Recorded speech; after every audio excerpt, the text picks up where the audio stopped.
Hello friends, hope you're having a fantastic day today. This is going to be part 2 of our 50-hour mega DSA course program. This is going to be one short course that contains every single thing there is to know about technical interviews, data structures and algorithms. I have already completed part 1 that you can find right over here. This is going to be part 2. Due to YouTube's restrictions, I can't upload full 50 hours in one video. So that's why I have to break it down into different chunks. But needless to say, if you go through them in a sequence, basically you would be done with your technical interview preparation and the only thing remaining would be practice. So without any delay, let's get started with the course. But we are not going to stop making LeetCode videos because it's pretty fun for me. So today we are going to do median of two sorted arrays LeetCode problem. And if you see some of the popular companies who have asked this question, there are companies like Amazon, Apple, Goldman Sachs, Microsoft, Google, Bloomberg, Uber, Facebook, LinkedIn, and ByteDance. So that's why I'm paying my utmost attention. I hope you also enjoy the video. So despite being a hard problem, this is a very well-liked problem on LeetCode. Basically, we are given two sorted arrays, nums1 and nums2, and we are told that they could be of different size. So the size can be respectively m and n, that is given over here. Now we need to return the median of these two sorted arrays. We are also told that the overall runtime complexity should be big O of log of m plus n. The solution I'm going to show you today is actually going to do even better than this big O of log of n plus n. I'm actually going to solve this problem in big O of log of minimum value of either m or n. So before we understand this problem any further, first let's see that what does a median mean. So a median is basically any single position inside any given array where everything on the left hand side and everything on the right hand side is actually of same length. So whatever the amount of element it has on the left side, the same amount of elements it has on the right side. Now there could be two cases. There could be like odd numbers or there could be even numbers. And for each one of them, I'm going to show you how to calculate the median. So suppose if we take this first example, in this first example, we can clearly see that we are given three elements, and based on the definition of a median, everything on the left and everything on the right has to be same. So if we consider this element number 5 is the position where the left of 5 is there is one element and the right of 5 is also there is one element. So in this case 5 is going to be the median for this given array. Now if we take a look at this one, in this example things are a little bit tricky because this is an even number. So in the even case, we actually have two elements in the middle who form the middle portion such that their left portion and right portion becomes of equal size. So in this case, for this particular middle portion, the left value has one element and the right value also has one element. So both of these are part of the median. But the thing is, in the median, there cannot be two values. So if such case arises, which is for even numbers, we are actually going to do the average of them. So in this case, we are going to do 3 plus 4 divided by 2, which is 7 divided by 2. So we get the answer as 3.5, which is the median for this particular array. If we take this example, again this is simple. This value number 5, again this falls in the middle, so because of that we are going to note 5 as the answer, because there are two elements on the right and two elements on the left. Now again for this case, we have the value this 4 and 6 that creates the middle point such that the left values and right values becomes of the same length. So in this case, the median is going to be 4 plus 6 divided by 2. So again we get 10 divided by 2. So the answer is 5. And this is the median for this kind of case. Now after understanding what a median is, first let's see these two examples so it makes things more easy. So in the first example, we are given two arrays nums1 and nums2. We can clearly see that they both are sorted array. Like this one only has one element, but still it's sorted, right? And now we need to find the median of these two arrays. So if we find the median of these two arrays, if we combine these two arrays, we will get an array that looks like this, that is sorted, right? Because we need to find the median of two sorted arrays. So this is the combined array. In this case, 2 is going to be the median because that is the middle point where there is one element on the right and one element on the left. Same way for this one, if we try to see, the length of this is actually 2 plus 2, so the total length is 4. Now if we make a combined array, the combined array looks like this, and in this case, if we want to find the median of this one, we will actually have to do an average of these two middle portions. So we'll do like 2 plus 3 divided by 2, so we get the answer as 2.5, and this is what we need to return as the answer. So let's see that what are going to be the different approaches to find the median of two sorted arrays. The first solution that comes to our mind is a brute force solution. In the brute force solution, the idea is actually simple. If we just combine these two arrays and create like a combined sorted array, we get an array that looks like this. Now, once we have this combined array, all we have to do is just find the median. So in this case, the median is going to be this value number 5, because on the left hand of the 5, there are going to be exactly 5 elements, and on the right hand of the 5, there are also going to be exactly 5 elements. And this 5 is the answer we need to return. So this solution would give us the correct answer, this brute force solution. But the issue with this solution is that in order to create this combined sorted array, we will actually have to complete this solution in big O of m plus n time. So that is a linear solution. And the thing is, that is not what we want. We actually want a logarithmic solution. So let's see that what is going to be the approach for the logarithmic solution. Okay, so before we come up with the optimal solution, first let's try to understand some really important concept. Suppose we are given two arrays that are x and y. We are told that they both are sorted in ascending orders. Now we know that their length is actually respectively 5 and 6 in this case. So the total number of elements we have is actually 11 if we do like 5 plus 6.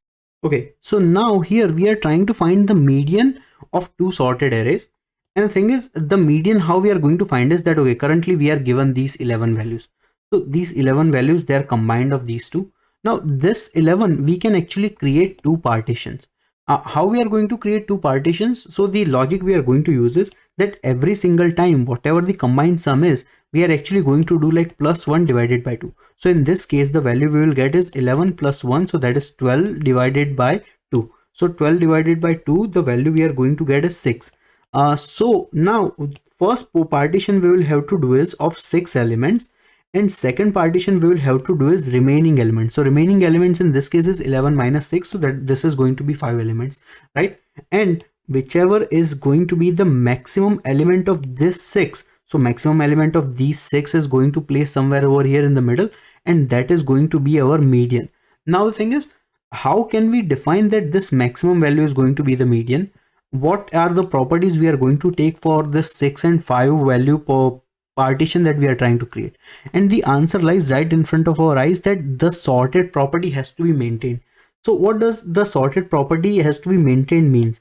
It means that all of these 6 values that we are trying to create on the partition, they all has to be less than or equal to the values of the 5 on the right hand side. Okay, so that is a very important property for us to understand. I am telling this again, that all those 6 values that we have on the left hand side, they have to be less than or equal to all the values on the right hand side. Why? Because we are trying to find the median of two sorted arrays. If they are not sorted, then it's like a big mess for us, right? So because this is the sorted property is maintained, now what we are going to do is, we don't care about finding these 5 values. All we are going to put our focus is to finding these 6 values. Now these 6 values, they can exist anywhere inside this x and y. It could be possible that we take like 3 values from x and then we take 3 values from y, and that is how we create the 6 values. It could also be possible that we take like 2 values from x and 4 values from y, and that is also how we create these 6 values. No matter whatever the logic we are going to use, we will always have to be certain that all the elements on the left hand side, they have to be less than or equal to all the elements that are on the right hand side. And using this property, we are going to come up with some very interesting results. So the idea we are going to use is that, first of all, we are going to take whatever the lesser value we have in terms of length among both arrays. So currently in this case, the lesser value of length we have is of array x. So currently for this x, the length we have is 5, right? So what we are going to do is, we are actually going to do 5 plus 2. So 5 plus 2, we get value of 2.5. If we take the ceiling value, we get the value to be 2, which means that now we are going to take 2 values from this x. So if we take 2 values from this x, we will get the values x0 and x1, that is on the left side of the portion. Now if we take 2 values from the x, which means total we are trying to find like 6 values, because remember, we are trying to find like the 2 partitions. One partition is 6, second partition is 5, and all the 6 values has to be less than or equal to these 5 values. So because we are trying to find the partition of 6 values, which means we took 2 values from the x, so we are going to take 4 values from y. Now if we create a partition like this, what is going to happen? Well, all the remaining elements, they are going to be on the right side of the partition. So currently the remaining elements we have, so now we have our two partitions, right? Now these for these partitions, again we will have to make sure that this property is maintained. So how can we check that? Okay, over here we are 100% certain that this x1 is always going to be less than or equal to whatever the value of this x2 is. Why? Because we are told that this x array is already sorted. Same is true for this y array, that this y3 is always going to be less than or equal to this y4. This property is always going to be there. So there are no issues with that. But where the issue comes? The issue comes to the place where we don't know that whether this x1, if that is less than or equal to this y4. Same way we don't know that whether this y3, if that is less than or equal to this x2. So in either case, we are going to do the following. First, we are going to take the smaller value. Then we are going to find that what is the partition we are trying to make depending on the starting and ending value. So currently the starting value over here is 0 and the ending value is 4. Okay, so we will, if we do that, we get the value of 2. Now we are going to take two values from here. If we take two values from here, then we will have to check that what are the remaining partition for y and how many values we are going to take from y. So currently from y we are going to take 4 values. Now for all of these values we are going to check that whether this x1 is smaller than this y4, and same way whether this y3 is smaller than this x2. Once the moment we find both of them to be matching, great. If we don't find anyone to be matching, suppose we find out that this x1 is actually greater than this y4. If that is the case, then what needs to be done? Well, the idea is simple. Because this is a greater value and this is a smaller value, which means that this x1 has to go on the right side and this y4 has to come on the left side. Now you will ask that why both of them has to happen simultaneously. Well, if both of them does not happen, how are we going to maintain the number of elements that are needed? Because currently the number of elements that are needed are 6 on this side and 5 on this side. So we have to make sure that we maintain that property. So how can we do that? We can do that by shifting this ending point to come on this side. And rather than keeping like both of these values, we might only keep one value over here and we will try to keep 4 values from here.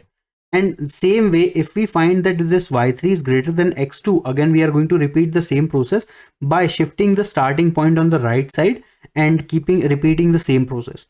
So let me quickly explain the whole process with some examples, and then it is going to make things a lot easier to understand.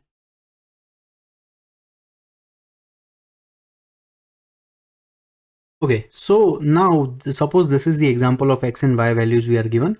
I have calculated the total number of elements we have, which is 11 in this case, which means, as explained previously, the left partition that we will have to make, that is combined of x and y elements, that has to be of size 6.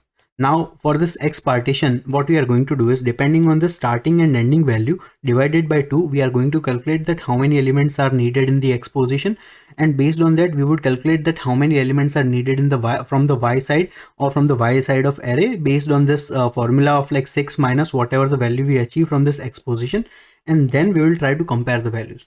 So first of all, okay, currently this value is 0, this value is 4. If we do like 0 plus 4 divided by 2, we get value as 2. So now, which means that inside this x portion, we are going to take 2 elements, which means for this y portion, we will have to take 4 elements from this y. So now, because this is the left portion, we are going to take the leftmost 2 elements inside the left array, which is 0 and 3 in this case. And from this y portion, we will have to take 4 elements, which means we are going to take the first 4 elements over here. Once done that, basically now we have our left partition setup.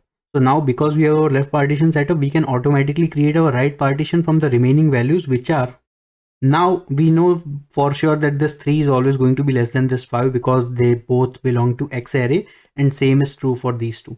The thing is, now we are going to do the cross comparison. So currently this 3 is less than 13, which is great that we don't have to worry about anything. The thing is, for this 12 is actually not less than this 5. 12 is actually greater than 5, which means that because we have some element inside this y array which is greater, we will have to move this one on this side, and we will have to move this value on the left hand side. So now what we are going to do is, because we will have to add more values from the x, we are actually going to shift our starting point. So where we are going to shift our starting point, the idea is that previously we had the values of s plus e equal to 0 plus 4 divided by 2, like, okay, this value. So we had the middle point as 4 divided by 2 is equal to 2. So now because this is a binary search, we are actually going to do like 2 plus 1 for the starting point. So now our new starting point comes at position number 3. Okay, so now this is the new starting point, this is the new ending point. Now again we are going to use the same logic. So now for this X partition, a few things have changed. So currently our starting position is 3, ending position is 4 divided by 2, which is 7 by 2. So we get the value 3.5, but we use the ceiling value. So now from this X portion, we will have to take 3 elements. So if from the X portion, we will have to take 3 elements, which means even from the Y portion, we will have to take 3 elements. So let's do that. So this is how the two partitions are going to fall now this time. Now again we compare. Okay, so this 5 is less than 12, so which is good. Now this 8 is still greater than 6. So again we will have to move one element from this to the right hand side. So again we are going to update the value inside our X pointer to move the S element to the next side. So how we are going to do it? Okay, currently this value is 3, this value is 4. So now again we are going to repeat the same process. So we get the value, okay, 3 plus 4 divided by 2. So we get the value of 7 divided by 2, which is 3. Okay, so now we get the value to be 3 plus 1. So this is going to be the new start point. So currently our start and end point, they both fall on the same position. So this is the start point, this is the end point. Now again for this X partition, let's see that how many elements we are going to need. So we will have value 4 plus 4 divided by 2. So 4 plus 4 divided by 2 is going to be 8 divided by 2. So the value is going to be 4, which means we are going to need 4 values from the X partition. So from the Y partition, we are going to need 2 elements. So let's do the math, and now let's create the new partitions.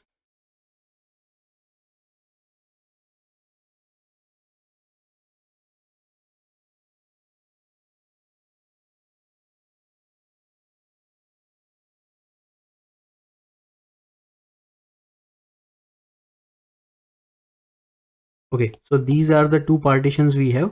Now let's compare. Okay, so 6 is less than 8, great. 2 is less than 11, great. So now we have created two partitions such that on the left hand side we have 6 elements, on the right hand side we have 5 elements.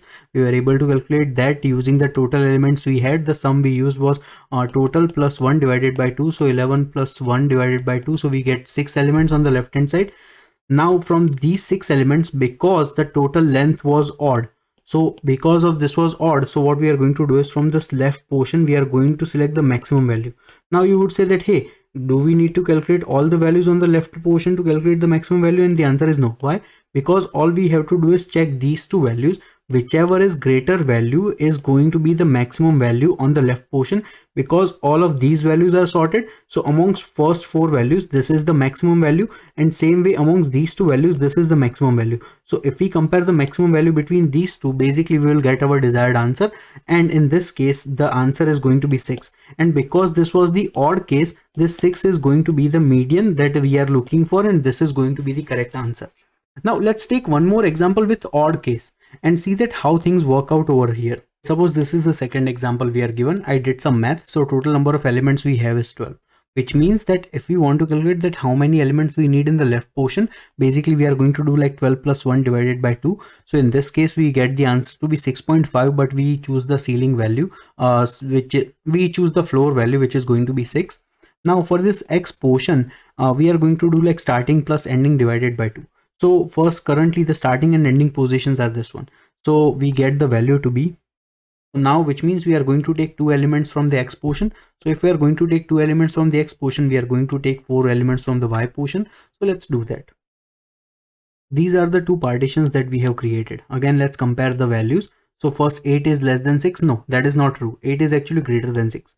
The moment we find 8 is greater than 6, we will have to move this 8 on the right hand side, and we will have to move this 6 on the left hand side. So let's do that process. So in this case, now what we are going to do is we are actually going to update our end value to come on this side. So again, previously what was the end value? The previous end value was position 4. Now the new end value we are going to create is we are going to find the middle value. So the middle value currently is 0 plus 4, depending. I'm talking about these like starting and ending values. So 0 plus 4 divided by 2. So this is the middle value is 2. So for this ending value, we are actually going to do 2 minus 1. So now let's update our ending position. So our ending position is now going to come at this position number 1. Okay, now again we have the updated value of starting and ending values. So now let's try to calculate this x portion and y portion again. So for now, this time this x portion is actually going to be 0 plus 1 divided by 2, which is going to be like 0.5. But again, we are choosing the floor value, so we will get the value to be 0, which means we are going to take 0 values from this x portion. So if we are taking 0 values from this x portion, which means that we will have to take 6 elements from this y portion, which is okay, cool. No, nothing wrong with that. Okay, so now we have these two values. Now let's do our partition. So now we have created our two portions. Now in this case, because from this x portion, we are not going to take any values. We currently have 0 values, right? Now the thing is, previously we have been comparing like this. The thing is, currently in the x portion, we actually have 0 elements. So if we have 0 elements, how we are supposed to compare with this one? The idea we are going to use is that every single time we are going to compare we are going to consider that this like first value is actually negative infinity and this last value is actually positive infinity. So the minimum and maximum value possible on each one of side. So in any case, we come up to this edge case where we need to find, we don't have any values on one portion, we don't get stuck. So we will try to consider this to be negative infinity value. Now negative infinity value is always going to be less than whatever value we have. So it's always like going to be less than 15, which is great. Now we compare these two values. So 7 is actually greater than 0. So because 7 is greater than 0, now what we will have to do is we will have to move our 7 to go on the right side, and we will have to try to bring one element from this x portion.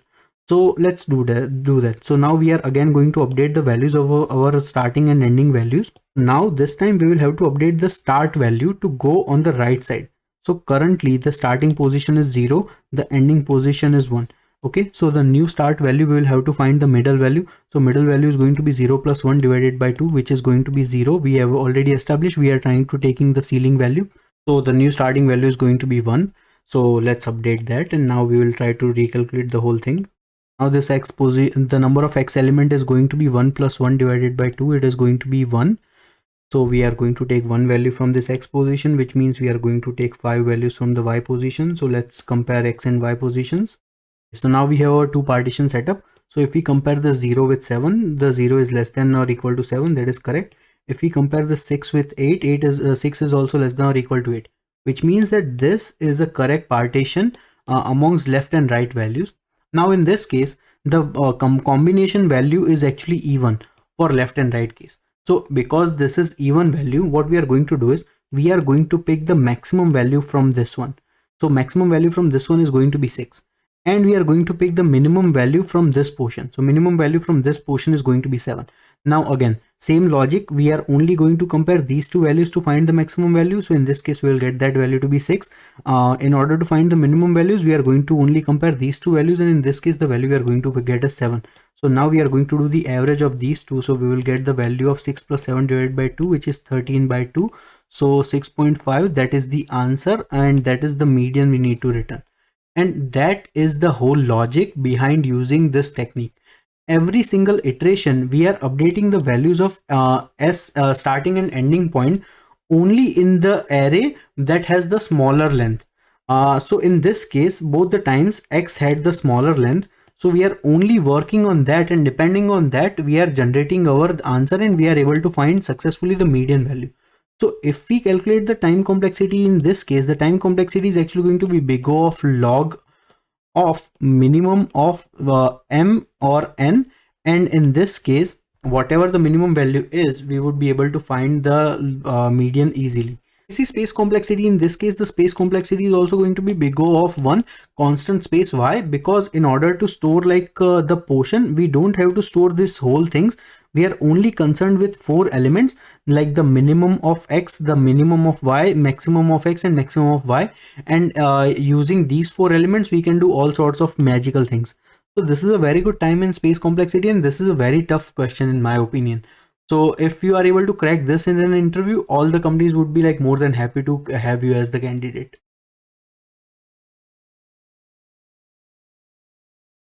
So first of all, we are going to compare the lengths of nums1 and nums2.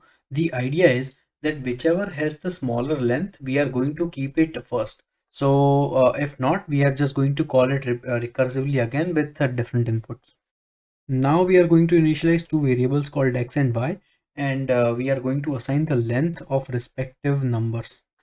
Remember, x is the smaller length and y is the greater length. We are also going to assign two variables called start and end.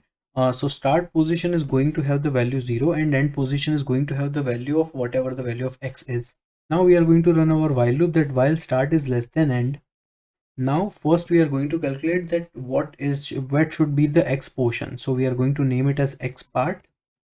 Once we calculate the x portion, it's easy to calculate the y portion. Okay, now we are going to calculate four important characters. Those four characters are left value of x, right value of x, left value of y, and right value of y. Now each one of them, we are for every single left portion, we are going to see that if that subsequent like x part or y part, if that value is 0, we will have to put like minus infinity or plus infinity for those values.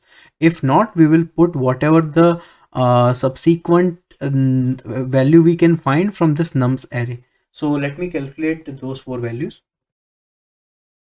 Now we have our four values that we are going to need. Now we are going to compare that if the x left and y left, if they are both less than y right and x right, if that is the case, which means we can simply return we have found the correct portion, and depending on whether the total number of values are odd or even, we can simply return the answer. And if that is not the case, we will have to update our start and end variables. So first let's calculate for the correct case. Now we will have to calculate that whether the sum of these nums1 and nums2, if they are odd or even. So if they are odd value, we will simply pick like the maximum value that we have on the left portion, and if it is like the even value, we will pick the maximum value from the left portion and minimum value from the right portion, average of both of them. And if that is not the case, which means the value is odd, so in that case we can simply return the maximum value. If that is not the case, we will have to check that which one end we will have to update. So first we will see that if the given x left, if that is greater than y right, which means we will have to update our end value to come before mid, or else we will have to update our start value. It's basically it. We should get our answer this way. If we don't get our answer, we can simply return 0 outside the loop, so we don't get a compilation error. Let's try to run this code. Okay, seems like our solution is working as expected. Let's submit this code. And our code runs pretty efficiently compared to a lot of other solutions. And I will be posting this solution in the comments so you can check it out from there. Thank you.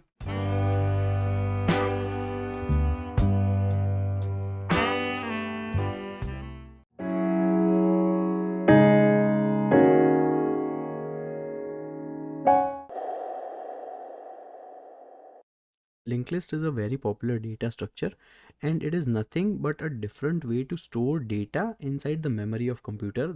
So let's understand that what is the basic concept of a linked list.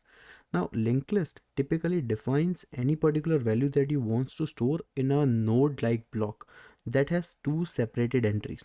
First entry is pretty common. You can store anything you want. It can be integer, character, or any value that you are trying to store. On top of it, you are also given this value that contains the memory block of the next value inside the subsequent value of the linked list. And next node also looks very similar, where it also contains two partitions, where this can contain the any particular value that you are trying to store, and then we have a memory address that points to the next element inside the subsequent linked list, and it keeps on going on, so on and so forth. Now there is some terminology that you need to understand. First terminology is that the very first element inside any particular linked list, that is going to be the starting point, that is all that is given to us as part of the beginning of the linked list, and that is referred as the head of the linked list. Now the very last element that we currently have inside the linked list is also going to have the similar structure. The only difference is that it is going to contain a value, but the very next element it is pointing towards, this is going to be a null value. And this very last element inside the linked list is referred as the tail element of the linked list. So linked list is basically comprised of two simple variables, head and tail, and everything in between. Now notice that all of these values, they are dynamically allocated. So we know that in an array we have a fixed memory size, and we have a fixed size where every single value is a continuous block of memory. That is not the case inside the linked list, and this is a dynamic data structure. So because this is a dynamic data structure, this can grow and shrink on its own without any issues, and that's what that makes one of the most popular characteristics of a linked list. Next thing is, linked list actually has multiple different types. So first type is a singly linked list, where a singly linked list defines that we only know that what is going to be the next element inside our linked list, and that's it. That is the only information we have, nothing more than that. And this is a simple example of a singly linked list, where we basically have our head node and we have our tail node, and everything is in between, and it only points to the next element. That's it.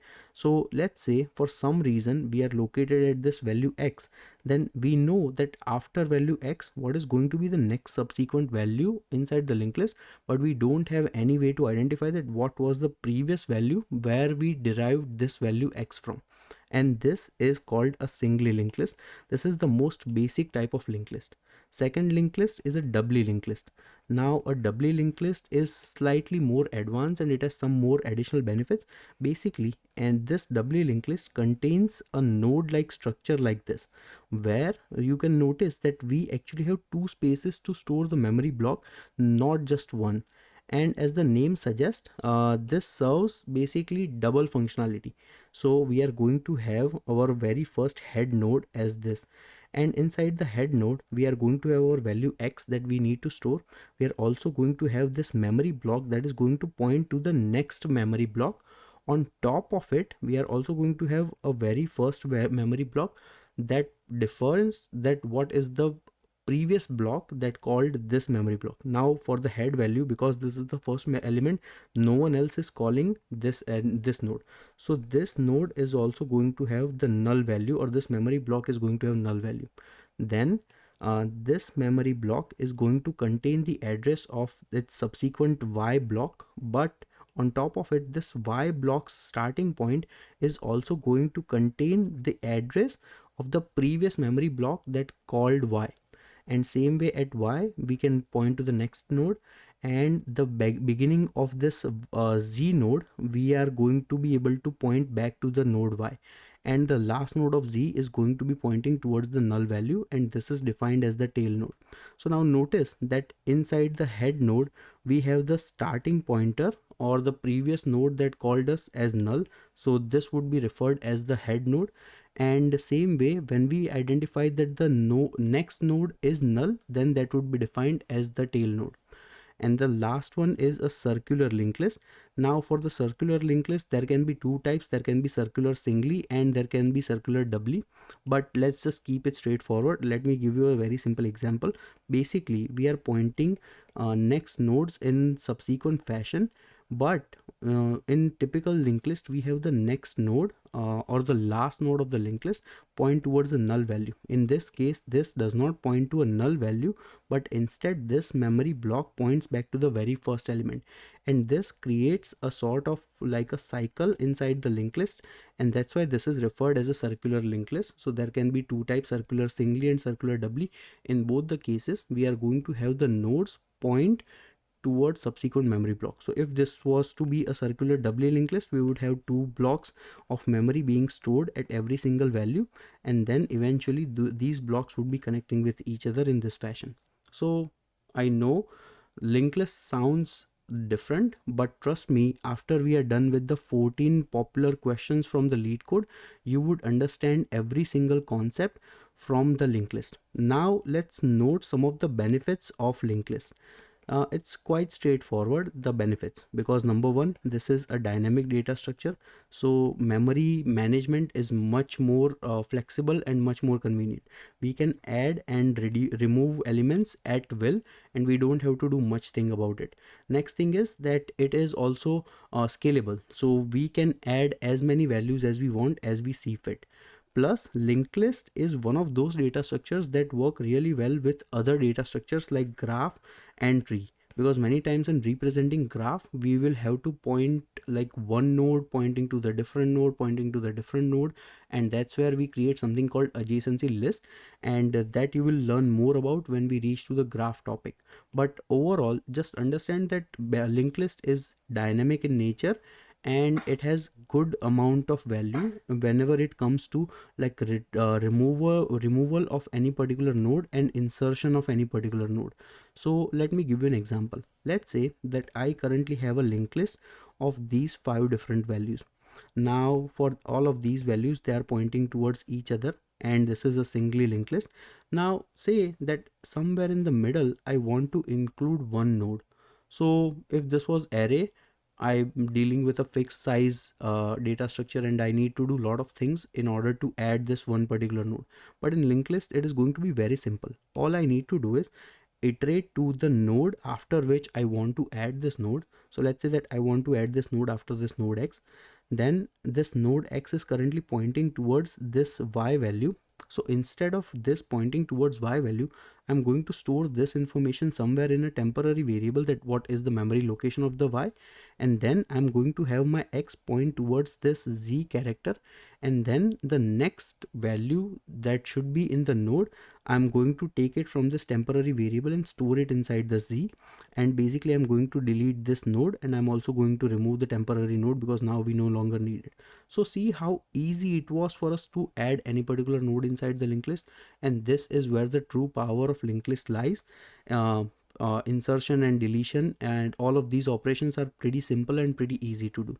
Now let's talk about some of the common time complexities for linked list and different operations that we can perform.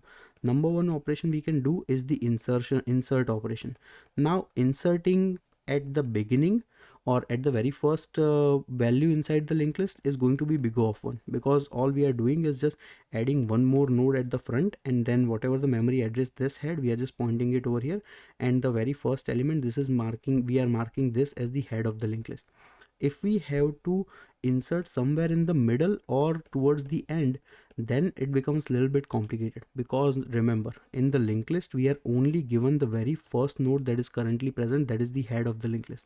So let's say that if we have to insert it somewhere in the middle, then first we will have to hop across all of these elements, and then we can do the insertion. So the operation to insert value is still big O of 1, but the thing is, in order to reach to that particular element, that would take big O of n time. So whenever you have to insert somewhere in the middle or towards the end, and if it is a single linked list, then it is going to take big O of n time.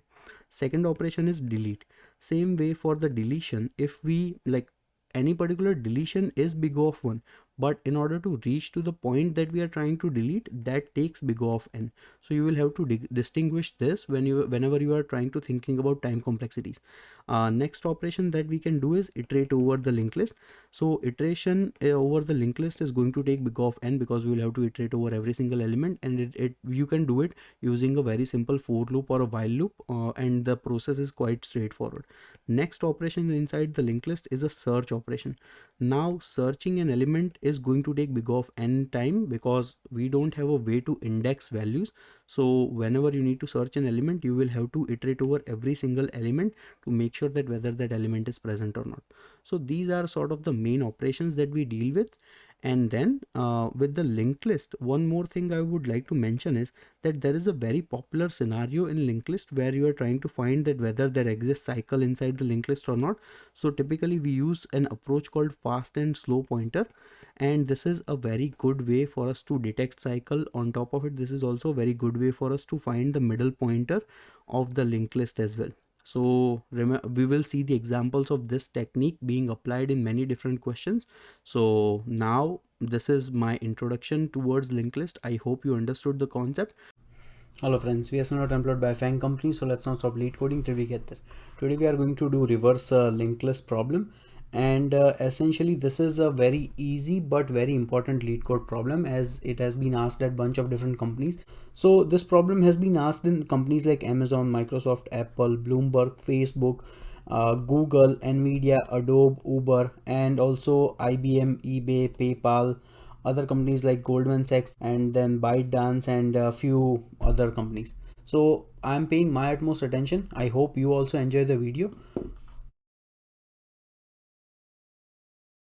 Hello friends, I got my results back from my Goldman Sachs interview and I didn't clear it, which means that I have a long way to go and I still have to do a lot of work on my coding and lead coding skills.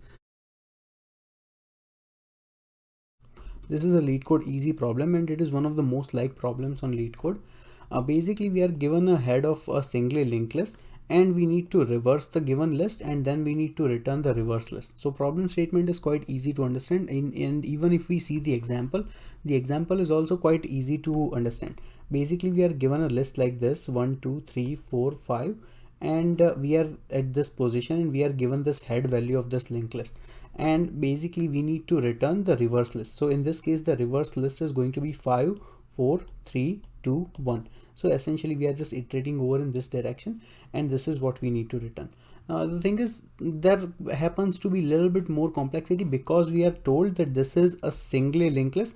So in single linked list, all the elements are just stored in a single manner, which means that this element only knows that what elements comes after it. It does not know that what is the element before it that is pointing to this position. So this is the concept of a single linked list, and we will see that how can we solve this problem. Okay, so we need to reverse the linked list and we are told that the linked list we are given is actually a single linked list. The thing is that what is the property of a single linked list? That every node in the given linked list actually has the value of that particular node and also has the pointer towards the next node inside the linked list. And whenever we encounter that next node is actually pointing towards null value, we can determine that this is the end of the given single linked list. The issue over here is that we know that at any single position what is the value after it using this next pointer, but we don't know that what was the value before it. There is no way for us to identify this particular item, which means that our aim is to find that how to reverse this linked list. And in order to reverse this linked list, what we can do is, rather than pointing towards the next pointer, we can, if at any given position for all the nodes, if we just point it towards the reverse direction and basically start our linked list traversal from the last node, we can simply return the reverse linked list immediately. And this is the approach we are going to take. Now the question comes that how at any point we can actually originally we were pointing on this side, how can we start pointing on the reverse direction from any single node? And in order to do that, what we will have to do is we'll have to keep track of the previous character or previous node as well, and apart from keeping track of the current node. So the approach we are going to use in this case is that every single position, suppose we are at this element, so this is the current element we are at, right? From this current element we know that how to get to the current dot next, or which means that how to go to the next element we already know that. The question is we don't know that how to go back. So what we are going to do is we are going to keep track of a previous character or previous node that will always be behind this current node. So in this case this would become our previous node, and all we will have to do is that over here the current dot next is actually pointing towards this node 3. So rather than current dot next pointing towards this node, we are going to have current dot next point towards the previous element, and we are going to do iteratively for all the values. So initially at the beginning this would be our previous and this would be our current. So over here this value will be pointing towards this on this side, so null value. Now again we will switch our values for previous and current, so this would become our previous and this would become our current, and again we will flip the value, and again we will repeat the same process. So this would become our previous, this would become our current, again we will flip the direction, and at the end this would become our previous. And if we see the previous dot next element, it would be a null sequence, so we would know that okay, this is the end of the original linked list, so this has to be the start of the new linked list, and then we can just start iterating over, which means that we would have taken care of all of these pointers, and now we can simply return the reverse linked list in this fashion, and this would be our answer. So if we see the time and space complexity in this matter, the time complexity for this one would be big O of n, and the space complexity would only be big O of 1, because at any given position all we have to do is just keep track of couple of variables, nothing more than that, and that should take care of all the scenarios. So first of all, we are going to create a new list node, and we are going to name it as previous, and we are going to initialize the value as null, and we are also going to create a list node called current, and we will have it start at the head value. Okay, now we are going to iterate over the given linked list. So while current is not equal to null, we are going to keep running in the loop, and inside the loop essentially we have to flip the values between current and previous. So what we can do is current dot next would be our previous node, and then for the previous node we will have to flip it to current node, and for the current node we will have to go to the next node in the original singly linked list. So for that we will have to create a temporary variable. So let's create a new node and we are going to name it as temp, and we are going to store the current dot next node over here. And now for the current node we are going to point it to this temp, because remember over here we are updating this current dot next value, so that's why. Okay, and yeah, I think this is it. After this loop ends we should have our linked list reverse, so we can simply return the head as previous variable, and this should be it. Let's try to run this code. It seems like our solution is working. Let's try to submit the code. Okay, our code actually runs 100% faster than all the other solution because it's running in constant time, and I would be posting this in the comments. You can check it out from there. Thank you.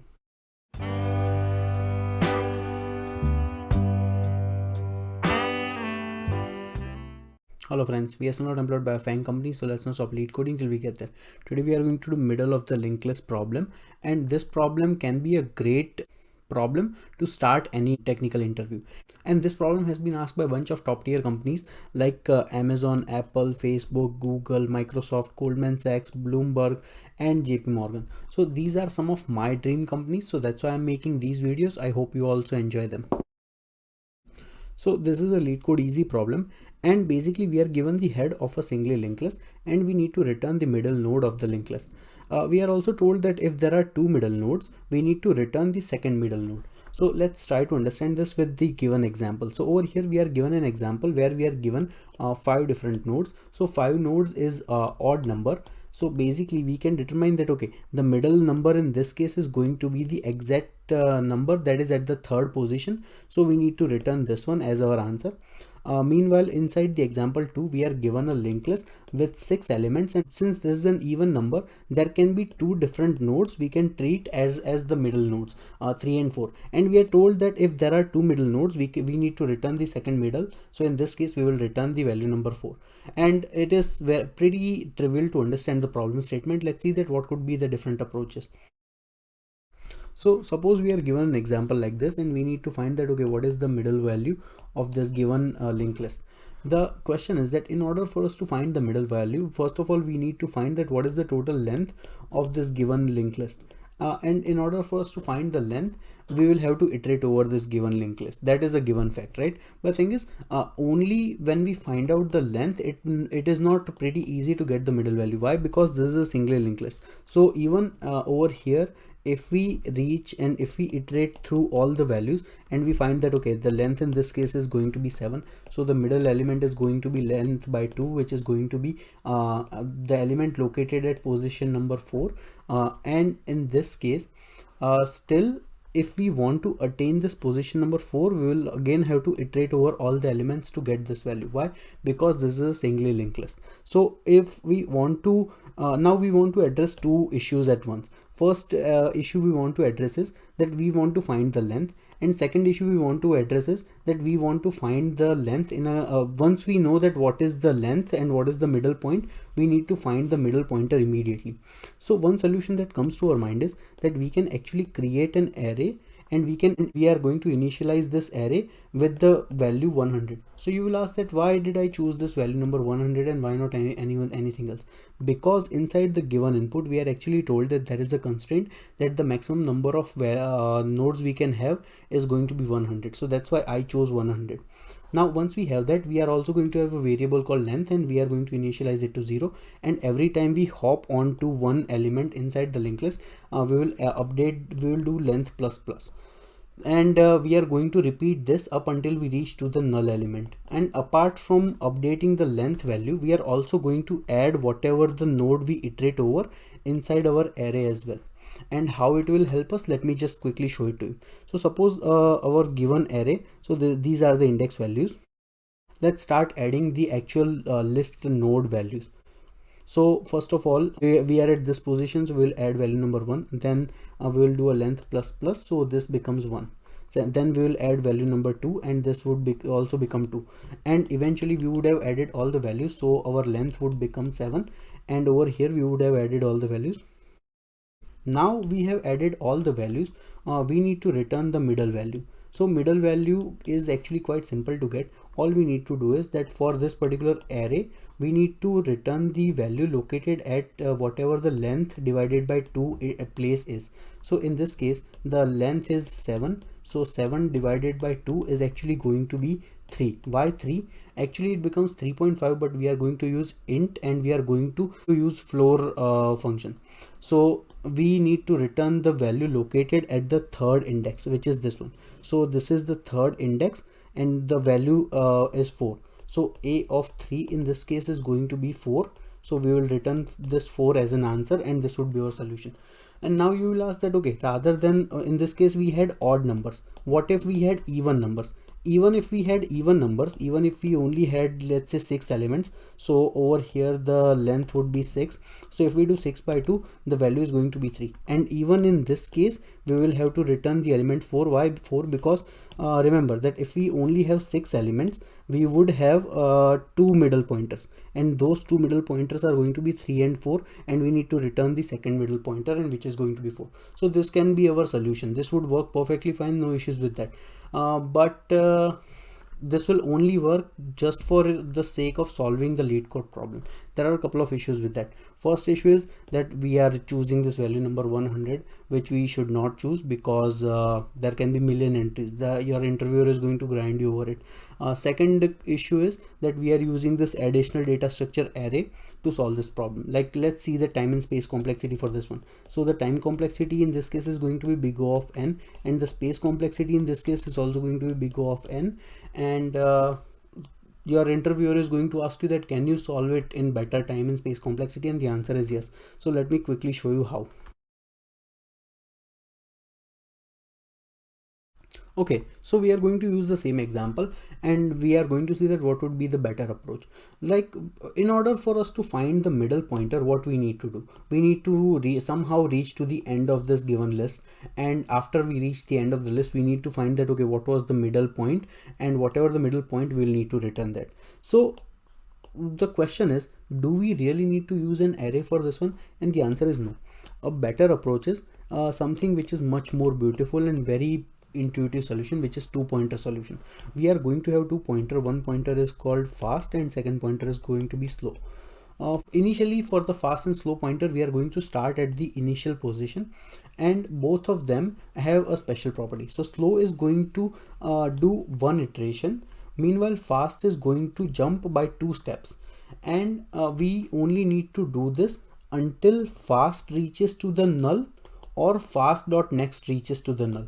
The moment it reaches to this point, whatever the value of slow pointer is at would be the middle point of the given list, and we need to return that. Confused? Let me show it to you how it would work. So first of all, let's just create 2 parameters, fast and slow, over here.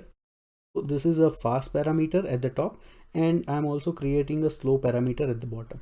Now let's start doing the jump. So fast is going to do 2 jumps at a time. So fast will come over here.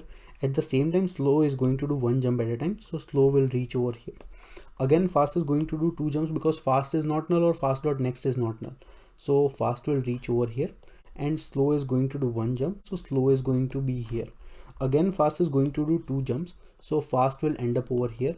Slow will also do one more jump, so slow will reach over here. Now if we check at this position, fast is not null, but fast dot next is actually null.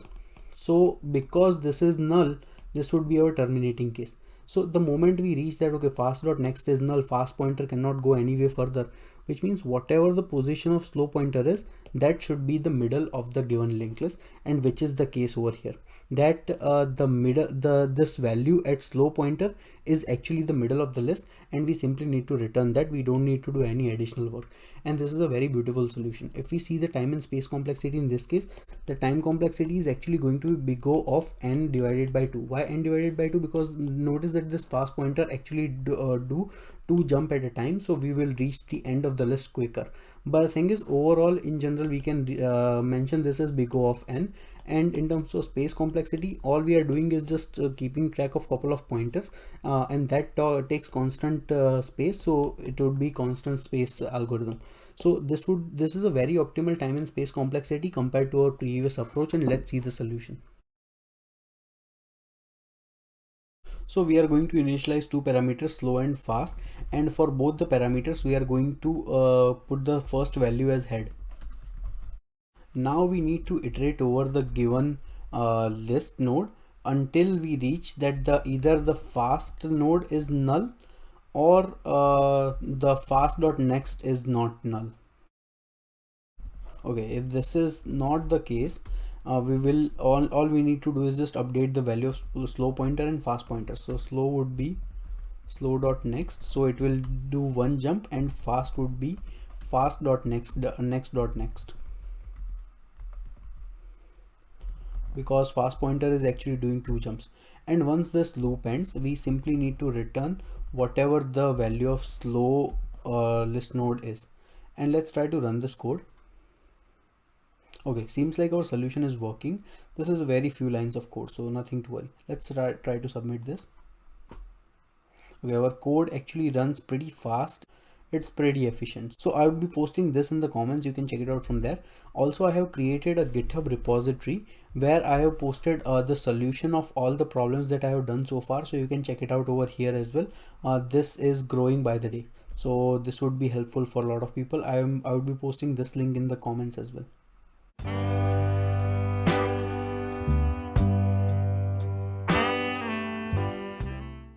Hello friends, we are still not employed by FAANG company, so let's not stop lead coding till we get there. Today we are going to do linked list cycle problem. So basically it is a problem to detect cycle inside the linked list, and this problem has been asked by a bunch of different companies. So let's see that what are my dream companies that have asked this problem. It contains the companies like Amazon, Microsoft, Shopify, Goldman Sachs that we recently got rejected at, Google, Bloomberg, Apple, Facebook, Yahoo, Splunk, and eBay. So these are some of the companies that I'm really interested to get a job into, and that's why I'm paying my utmost attention. I hope you also enjoy the video. So this is a LeetCode easy problem, and it is really simple to understand. Basically, we are given the head of a linked list, and we need to determine that whether this linked list contains a cycle or not. Now, first of all, we need to understand that what is the property of a linked list. Basically, inside the linked list, we are given two items. First item, we are given some data point that represents that particular node inside the linked list, and we are given the information about the next node inside the given linked list. And that is how linked list keeps on progressing. So we will keep this in mind. Hopefully everyone should be familiar with this one. And now the question is that we need to determine that whether inside our given linked list does there exist a loop or not. So suppose we are given a linked list like this, and in this case we can clearly see that there exists a loop between this 4 and this 2. The question is that how do we detect that there exists a cycle? And first solution that comes to mind is the solution that we have been using at different graph and some other problems. So basically what we can do is, at any moment we are given this head position. So what we can do is we can create another data structure called hash set, and inside this hash set we are going to keep track of all the visited nodes that we have passed so far. And what we are going to do is, initially, first of all, we are going to check that whether at any given node we are currently at, if that exists inside this visited hash set or not. If it does not exist, we will add it to this visited hash set and we will keep moving forward. So at any moment, if we encounter the same node, we can clearly determine that there exists a cycle. So in this case, first of all, we will check that whether this one exists in the visited hash set. It does not exist, so we will add 1 over here. Then again we check for 2, 2 does not exist, so we will add 2 over here. Then again we check for 3, 3 does not exist, so again we add 3 over here. And again we check for 4, so 4 also does not exist, so we will add all 4 entries. Now from this 4, the next value it points to, it actually points to this value number 2. And whenever we check that whether this 2 exists or not, we can clearly see that 2 exists over here, and we can immediately say that because we came back at a node that we have already visited before inside the hash set, we can determine that there exists a cycle, and in this case we will return true, that okay, yes, there exists a cycle over here, and that would be our solution. Now this solution is perfectly fine, it works okay. If we calculate the time and space complexity, the time complexity in this case is going to be big O of n, because we are iterating over all the nodes just one time. And the space complexity in this case would be big O of n as well, because we are using this additional visited hash set to detect that whether there exists a cycle or not. The next thing that your interviewer is going to do is, he is clearly going to ask that solve this problem without using this additional additional space, and the space complexity should be big O of 1. So let me show you the most optimal solution, where the space complexity would be big O of 1 and time complexity would be big O of n. I have a short announcement. I have recently created a GitHub repository. The link is in the description, and I will quickly show it to you as well. So this is the repository that I was talking about, and I have left it public so anyone can access it. It contains list of solutions of all the LeetCode problems that we have solved so far. So you can click on any problem and you can go to its solution, and it will contain the Java solution for that particular problem that is acceptable at LeetCode. Our aim is to see this list growing, and I would be posting all the solutions that I solve, and hope it helps other fellow coders. And our aim is to get into FAANG, and hopefully this can be a big stepping stone towards that direction. Basically what we are going to do is, we are actually going to have 2 pointers that iterate over this given linked list, and we are going to have a slow pointer and a fast pointer. And the aim is that at any moment this fast pointer is always intended to stay ahead of the slow pointer. And if we identify that this fast pointer actually reaches back to the slow pointer, we can determine that there exists a cycle. Let me show you how. So what we are going to do is, we are at this head position, so we are going to first of all initialize our slow pointer and our fast pointer at these positions. So slow pointer would be at the first position, and fast pointer will always start at the second position. Now we are at these position, we are going to have one more condition, that slow pointer will always do one jump. So slow pointer will always do slow plus 1, so it will always go to next node. But for the fast pointer, we are actually going to have fast pointer do two jumps. So fast pointer is going to do fast pointer plus two node jumps. And let's see that how things will turn out in this case. So initially we are at these positions. Now this first pointer makes 2 jumps, and slow pointer makes 1 jump. So their corresponding position change. So slow pointer will reach over here, and meanwhile fast pointer actually made 2 jumps. So fast pointer will end up over here. Now in the next case, the slow pointer again is going to make 1 jump. So slow pointer will reach over here, and this fast pointer is going to make 2 jumps. So fast pointer will make 1 jump over here, and second jump it will reach over here. So in this case, fast pointer will also reach at this place, and slow pointer also reached at this place. So over here we determine that this value at this fast is equal to value at the slow node. And because we identify this condition, this can only happen true if there existed a cycle somewhere. And because there existed a cycle, we are able to determine that okay, there exists like this fast and slow reach at the same point, they met at the same node. So that's why there for sure there has to be a cycle. What happens if there does not exist a cycle? So say for an example, in this case, again let's just go back to this scenario, that okay, this is the list we are given, and there does not exist a cycle. And let's add one more node over here. We'll just name it number 5, and this is the whole linked list we are given. Now in this case, again, this is the slow pointer, this is the fast pointer, and we are always going to have a terminating condition that either if slow reaches at the end or if fast reaches at the end, at any given moment we reach to the end of the list and we find that the value of this slow or fast pointer is actually null. If that is the case, we can determine that we are able to successfully traverse over the entire linked list without detecting a cycle, and that would be our final solution. So in this case, slow is here, fast is here. Let's make one jump.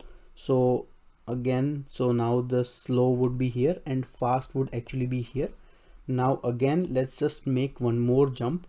So in this case, slow would be here, but fast would have already crossed this portion. So fast would be somewhere over here, the node is null, which means immediately we can determine that because we find that the fast pointer was at null value, that there does not exist a cycle in this case, and we will return false in this scenario. So this would be the most optimal solution for this problem. It is very easy and very trivial to understand as long as you get this trick. And if we calculate the time and space complexity, the time complexity would be big O of n, because in any case we will have to iterate over all the nodes. In terms of space complexity, apart from using couple of additional variables, we are not using any more space, so we can say that the space complexity is actually constant time big O of 1, and this would be the most optimal approach. Okay, so first of all, we are going to check that if the given head is equal to null, we are going to return false. So this would be an edge case that we took care of. Now we are going to create two list nodes. One is for slow, and we are going to initialize it to the head position, and second one is fast, and we are going to initialize it to the second position.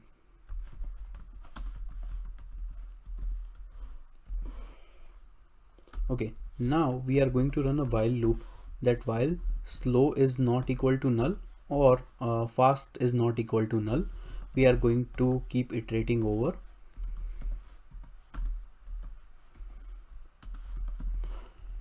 And we are going to check that if the fast.next element, if that is null, we can also return false immediately.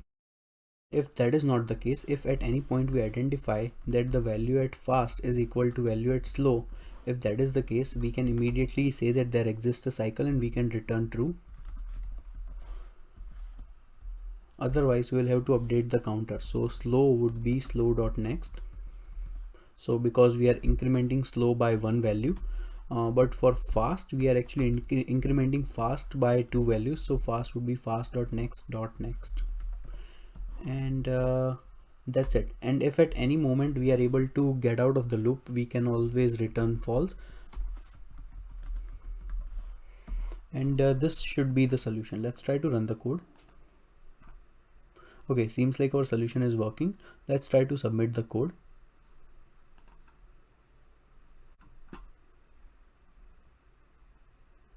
Oh, okay, we are going to check that if fast is equal to null or fast.next equal to null. Okay, seems like our solution is working, and it's actually pretty fast. It's actually it runs in 0 milliseconds, so 100% faster than all the other solution.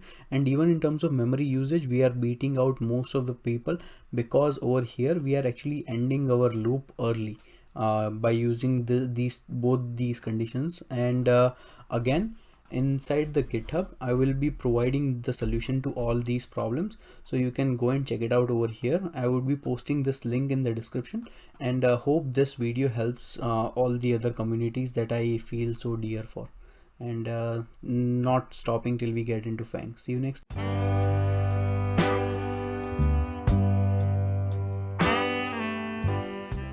Hello friends, we are still not employed by a FAANG company, so let's not stop lead coding till we get there. Today we are going to do a linked list problem called merge to sorted list.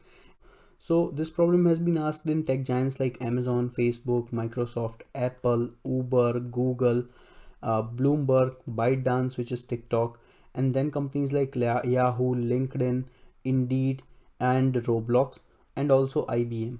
Plus recently in news, Twitter. So I am paying my utmost attention. I hope you also enjoy the video. This is a LeetCode easy problem, and it is also one of the most liked problems on LeetCode.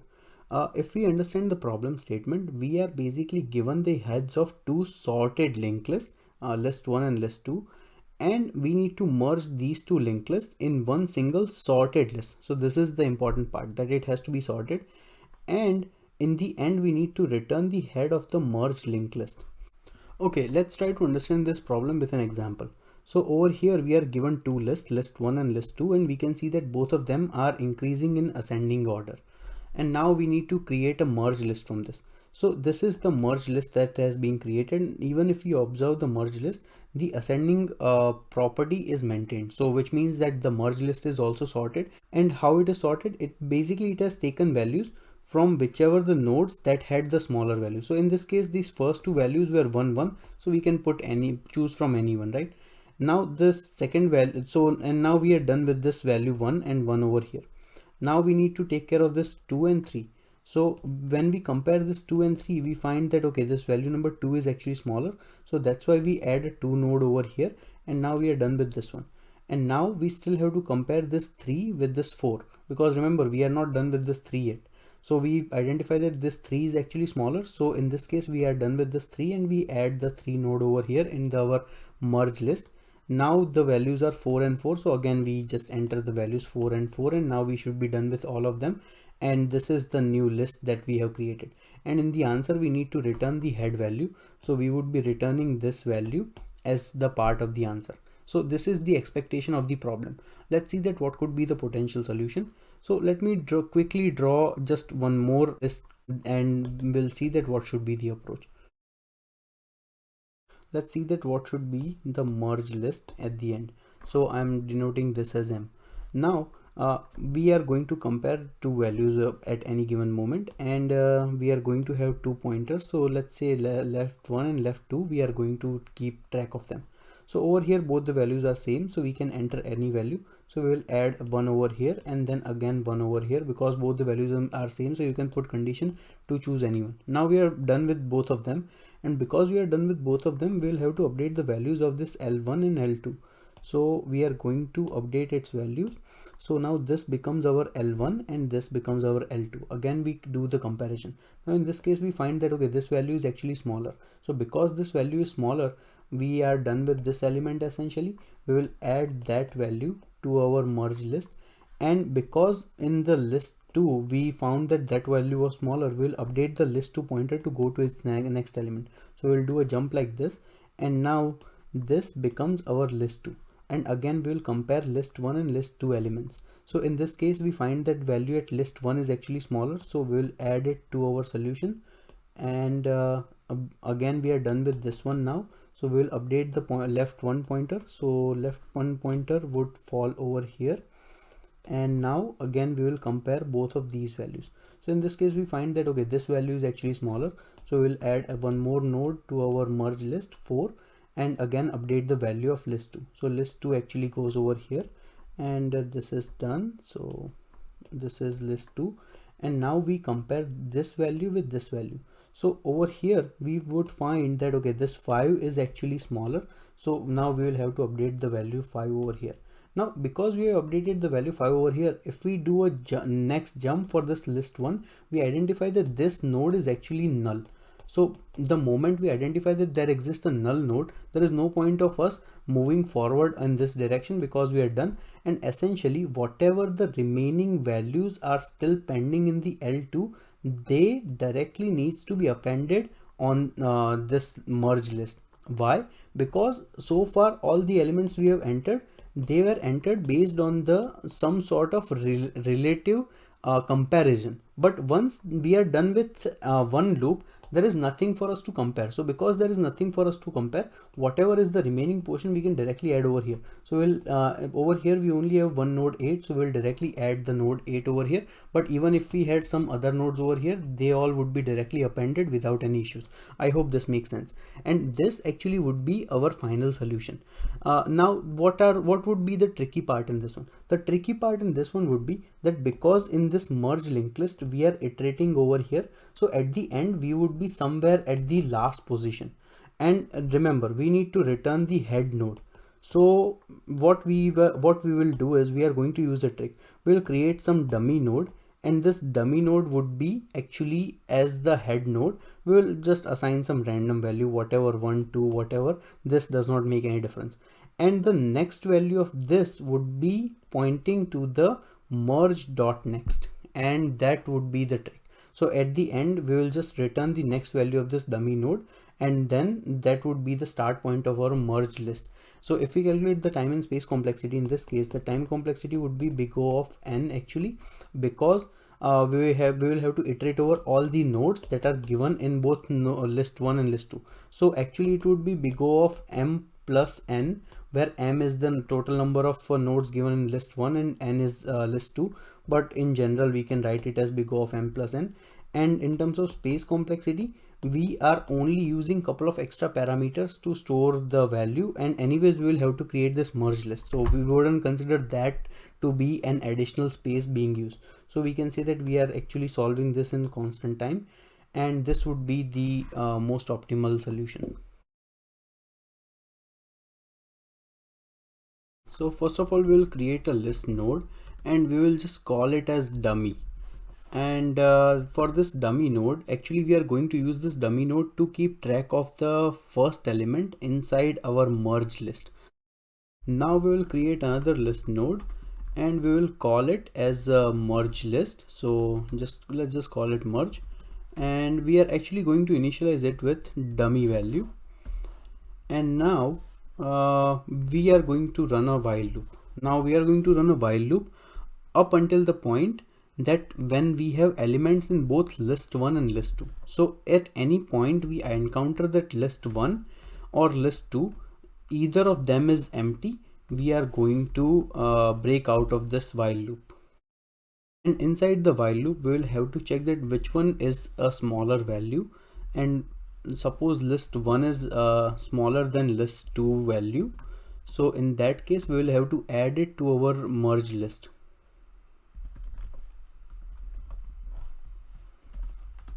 So now we will add the value to merge list, but we are actually going to add it to the next element inside the merge list, and you will come to know that why we are doing it. So let's just do that. And now we will also have to update the value of list 1. So this should be list 1, and now let's update the value of list 1. Okay, and if that is not the case, which means that we will have to add the value from list 2.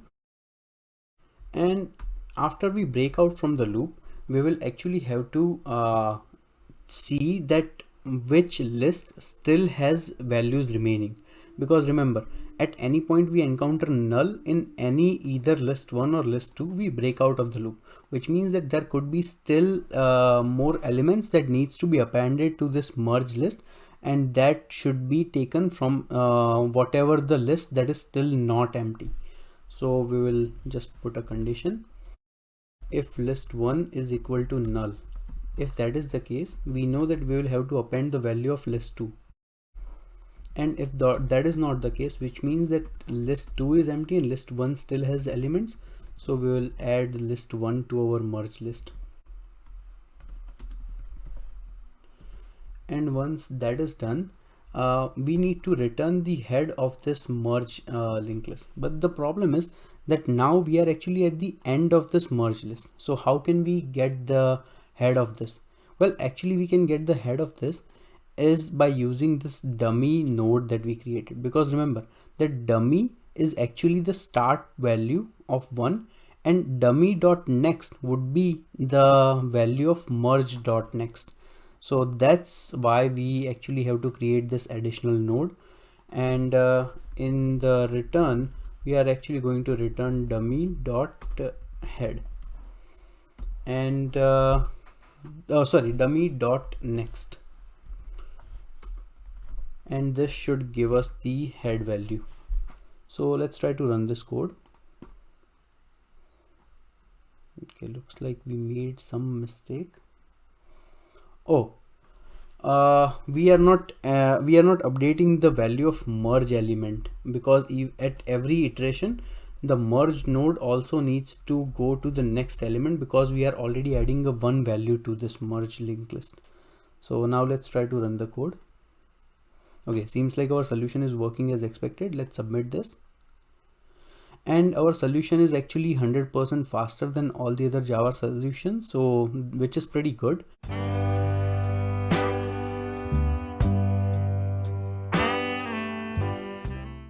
Hello friends, we are still not employed by a FAANG company, so let's not stop LeetCode until we get there.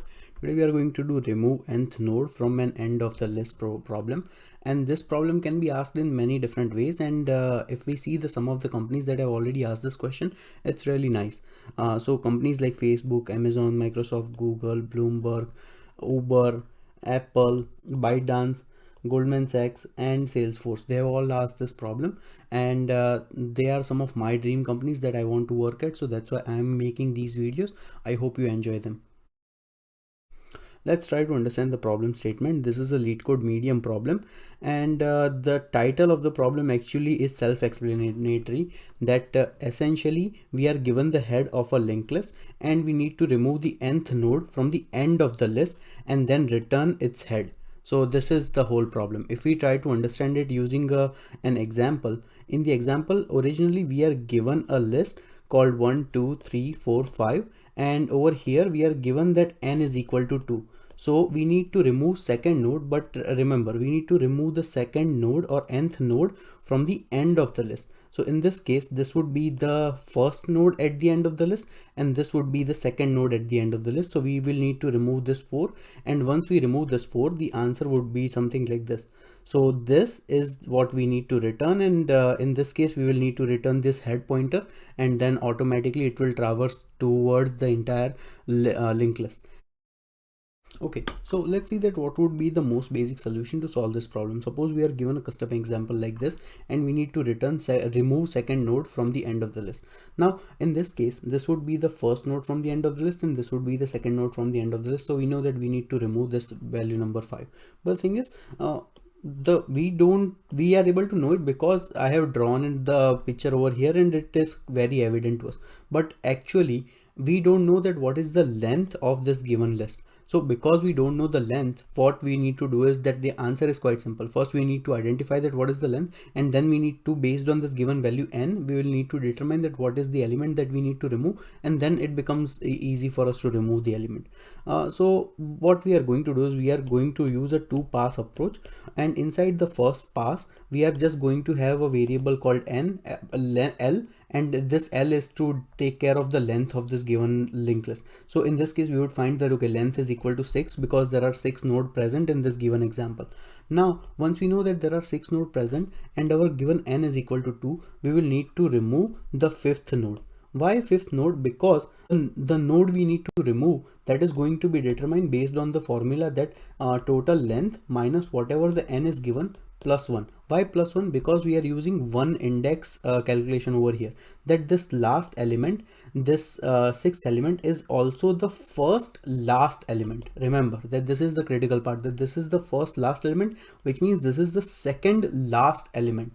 And because of that, if we see over here that this L is equal to 6, this n is equal to 2. So 6 minus 2 plus 1 becomes 5, and that's why we determine that we need to remove 5th node. If we don't do this plus 1, essentially 6 minus 2 would be 4, and we don't need to remove 4th node because 4th node is actually 3rd node from the end of the list. So that is why I gave you this long explanation. Now in the first pass we determine that okay, this is the node we need to remove, that this 5th node we need to remove. So all we need to do is in the second node, in the second iteration, we are just going to iterate over this given list again till we reach the 5th node. So the moment we find that okay, our current node is 4th node, which means that the next node is 5th node, right? So all we need to do is that whatever the 5th dot next is pointing, so currently 5th dot next is pointing to this value number 6, we are going to append this value to this 4th dot next. So rather than over here this 4 pointing to this 5, we are going to remove this link, and we are going to make this 4.26, which means that this 5 is automatically removed from this given input list, and that would be our solution. But the moment you present the solution, your interviewer is going to say that rather than using two pass system, suppose we want to complete this whole thing in just a single pass, in just a single iteration, then what should be your approach? And this is the critical part. So let me show you that what would be the most optimal solution. Let's use the same example, and inside the same example, first let's try to understand a couple of things over here. Suppose over here in this case we are told that remove n is equal to 1. So how can we determine that n is equal to 1 is which element? We can determine that, okay, this is the first element from the end of the list. Why? Because the very next element of this one is actually null, and this is the key point, which means if we are given that n is equal to 2, so which means we need to remove the second element from the end of the list. So how can we determine? We can determine it by saying that, okay, currently if we are at this position, the second node from this one, so next to the next node would be a null node, and if that is true, we can determine that, okay, this is the second node from the end of the list. And this is a very important property that we need to identify. So basically what we are going to do is we are going to use two pointer system over here, and inside the two pointer we are going to have a back pointer and a front pointer, and the position of this back pointer and front pointer is determined based on whatever this n is given. Say if our back pointer is going to be at this position, which means our front pointer needs to be 2 steps ahead. So 2 steps ahead from this back position would be 1, 2. So this is where our front pointer would be at the beginning, right? And now since we have both of these positions set up, all we need to do is just keep iterating to the next element, and we are going to iterate until we find that this f or the front element is actually at this null position. So let's see that what would be the different pointer situation. So now our back pointer is come to this position, and again our front pointer is going to come to this position, because back pointer jumped from here to here and front pointer jumped from here to here. Again front is not at null, so again we will have to do one more iteration. So now the back pointer will come over here, and the front pointer will jump to one more step, and front pointer will come over here. Again front is not null, so again our back pointer is going to take one more jump, and our front pointer is also going to take one more jump. So front pointer will come over here, and over here we've identified that this front pointer is at null position. So this is the critical point. Now this front is at null position, so we have identified that, okay, now this back pointer is exactly enough spaces behind it that the whatever the next node is, that needs to be removed, and that is what we are going to do. So over here we identify that, okay, this back is at correct position. Now what we need to do is currently back dot next is the point that we need to remove. So what we are going to do is simply we are going to point this current back dot next. So current back dot next is this 5 value. We are going to point it to whatever the back dot next is, and this would be the solution. Because back, what would be the back next dot next? It would be this one. So rather than this 4 pointing to this 5, we are going to break this link, which means that there is no way for us to reach to this 5, and now 4 is directly connecting to 6, and then we need to return the solution.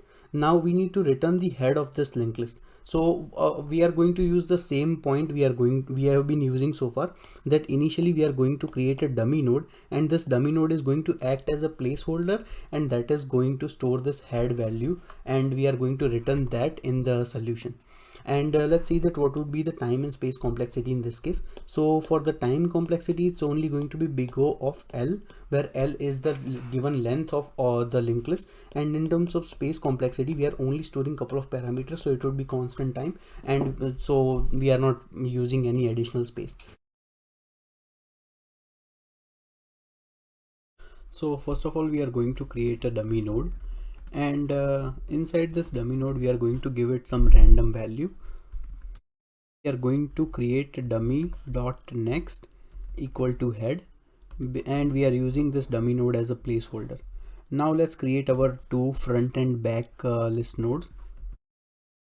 Okay, once that is done, now we will need to bring the front node n steps ahead of the back node. So we are going to run a for loop. After this loop ends, the front and back are at the current position. So now we only need to run a while loop till the front element is not equal to null. And all we need to do is just increment the value of front and back elements. And once that is done, now we are at the correct position for back to remove the next node. So we are going to do back.next equal to back.next.next. Okay, and now we have removed the node, that the nth node, from the end of the list. So we can simply return the head of the list, and this should be our solution. Let's try to run the code. Okay, seems like our code is working. Let's try to submit the code. And our code runs pretty efficiently. I will be posting the solution in the comments so you can check it out from there. Thank you.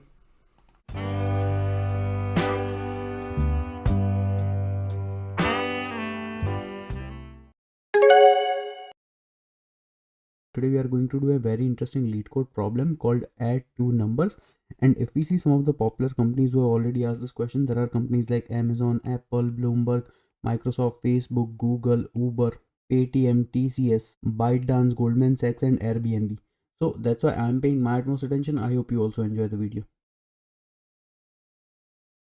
This one is a LeetCode medium problem and also very well-liked problem. Basically, we are given two non-empty linked lists that represents two non-negative integers or two non-negative numbers. Now we are told that these digits are actually stored in a reverse order and we need to find the sum of these two values. So this is the whole problem. Basically, we are given just two numbers, n1 and n2, and we need to find the sum of them. So n1 plus n2, what is that going to be? And we need to, the tricky part in this case is both of them are given in form of like linked list. So we are given linked list 1 and linked list 2 that represents both the numbers, and we need to add them and just create an answer linked list, and we need to return the head of this linked list. So let's try to understand this with an example, and that would make things more clear. So suppose over here we are given two linked lists L1 and L2. Now notice that the numbers represent are over here are 2, 4, 3, and this one is 4, 6, 5. But we are told that these are actually stored in the reverse order, which means that the least significant number that in a number system can be actually comes in the first position, which means that the actually this one represents the number 342 if we want to put it in the decimal system. Same way this one represents the number 564. And now we need to do sum of these two values, and whatever the answer is we need to store it in a similar linked list kind of a fashion in reverse order. So the logic is going to be quite simple.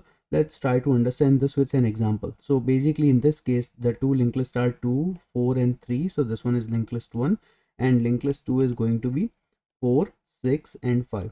Now if we want to do sum of these two and store it in the result, basically the answer is going to look something like this. So first of all we are going to do sum of these two values 2 and 4. So the answer is going to be 6. We can put 6 directly over here.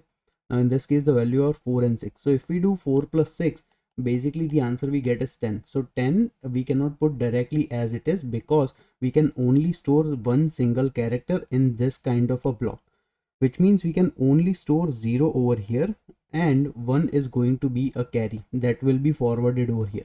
So let's just add one carry over here. So it's going to be 1 plus 3 plus 5. So it's going to be 8, and the answer is basically 806. But again, since we have stored it in the linked list fashion, the answer has been stored reversely, but the actual answer is going to be 806. And basically this is what we need to return. So this is a really simple problem to understand. So say for an example, these are the two numbers we are given. I'm also noting them over here, 708 and 503, and we need to do sum of these one. What is going to be the most simple logic that we are going to use? Now, given the fact that we are given these two as linked list 1 and linked list 2, the logic we are going to use is just a simple arithmetic, nothing more than that. The most basic approach that we have studied in second grade, this is what we are going to do. We are just going to do simple arithmetic. So the idea is that we are going to have a variable called carry that is going to keep track of that whether there is any carry that exist or not for any single pair of sum that we are going to do. That is one thing. Second thing we need to iterate over is until the possibility of whether we run out of both of these linked lists, because it could be possible that this linked list could be only of length 3 and this linked list could be of length 4. We might have an additional variable over here, something like 6, and basically this value is going to be 6503, but sum is going to be amongst these values and this value is going to be by itself. So we are only going to concern about this value plus the carry in case we need to do it. But since this is not the case, we are not going to do it. But I'm just letting you know that these are the possibilities that could exist. Now we know till what points we need to run. We know how to start and we know what are the values we need to do the sum of. So the logic is going to be that we are simply going to create a new dummy node. So every single time we are going to create a new node. Now in this case, I know the answer is going to be this, so I directly created this, but typically we will only be creating just one dummy node, okay, at a time. And then we would do sum of these two values and initial carry value is going to be 0. So initially this carry value is going to be 0, okay. Now let me get rid of these numbers, they are causing some confusion. So first we are doing 8 plus 3. 8 plus 3 is going to be 11. Since 11 is greater than 10, we are only going to put 1 over here and we are going to change the value of the carry. Now, carry can only have two values, either 0 or 1. Why? Because the maximum possible number we can get amongst two digits is always going to be 19. Why 19? Because the maximum two digits could be 9 plus 9 and we could have a previous carry that could be 1. So even if we do sum of all of these, it could only lead up to the value of 19. So there can only be two possibilities for the value of carry. So I'm just letting you know these things. Now in this case we have this value 1, okay. Now we are going to move to the next value. So if we move to the next value, basically this is 0 plus 0, but the value of carry is 1, so it's going to be 1 plus 0 plus 0. So the value is going to come 1 over here. Now again in this case, since we have already used this carry and we do not have anything, the carry value is going to go back to 0 again. Now we have the value 7 plus 5, 7 plus 5 plus 0, so that is going to be value 12, but the 12 is still greater than 10, so we are only going to put 2 over here and we are going to have a carry that we need to go over. And now notice in this case, even though we ran out of both of these linked list and we do not have any more values to iterate over, we still have carry that is not 0. So again we are going to add one more node over here and we are going to add the value of carry in this case, and that is going to be 1. So in this case the answer is going to be 1 2 1 1, and this is like the numeric sequence if we go in this direction. But since we are only needed to return the linked list, we can simply return this linked list as the answer, and this is the whole logic. So the problem is really simple to solve, easy to understand, and nothing more complicated. Time complexity in this case, the time complexity is basically going to be big O of maximum of either length of m or n, where m is the length of this one and n is the length of this one. So whichever is the maximum value, we need to iterate those many steps.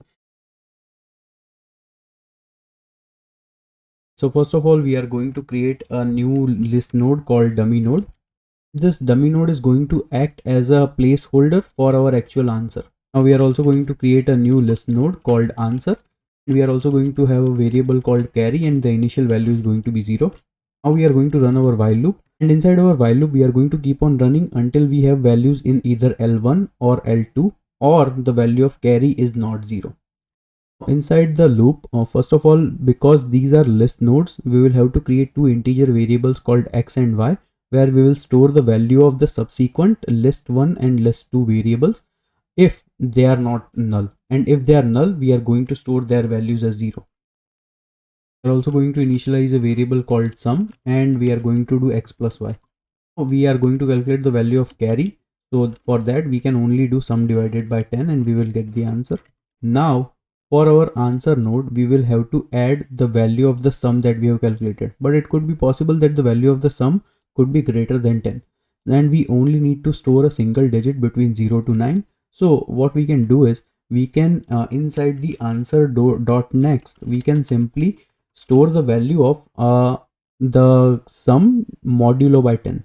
And now for the present pointer, we will need to update the pointer inside the answer list. So we are going to move to the next element And same way, we will also have to update the value of the L1 and L2 to move to the next nodes, but we will only do it if they are not null. Basically, that's it. This is the whole meat of the operation. And now all we need to do is we simply need to return the value of the dummy.next, because dummy.next points to the first value where the answer node starts recording all the values. Let's try to run the code. We are making a mistake. So inside the sum, we are not actually adding the value of the carry. So we will also have to do that. Okay, seems like our solution is working. Let's submit this code. And our code runs decently efficiently compared to a lot of other solutions. So this is a very good approach. And I would be posting the solution in the comments, so you can check it out from there.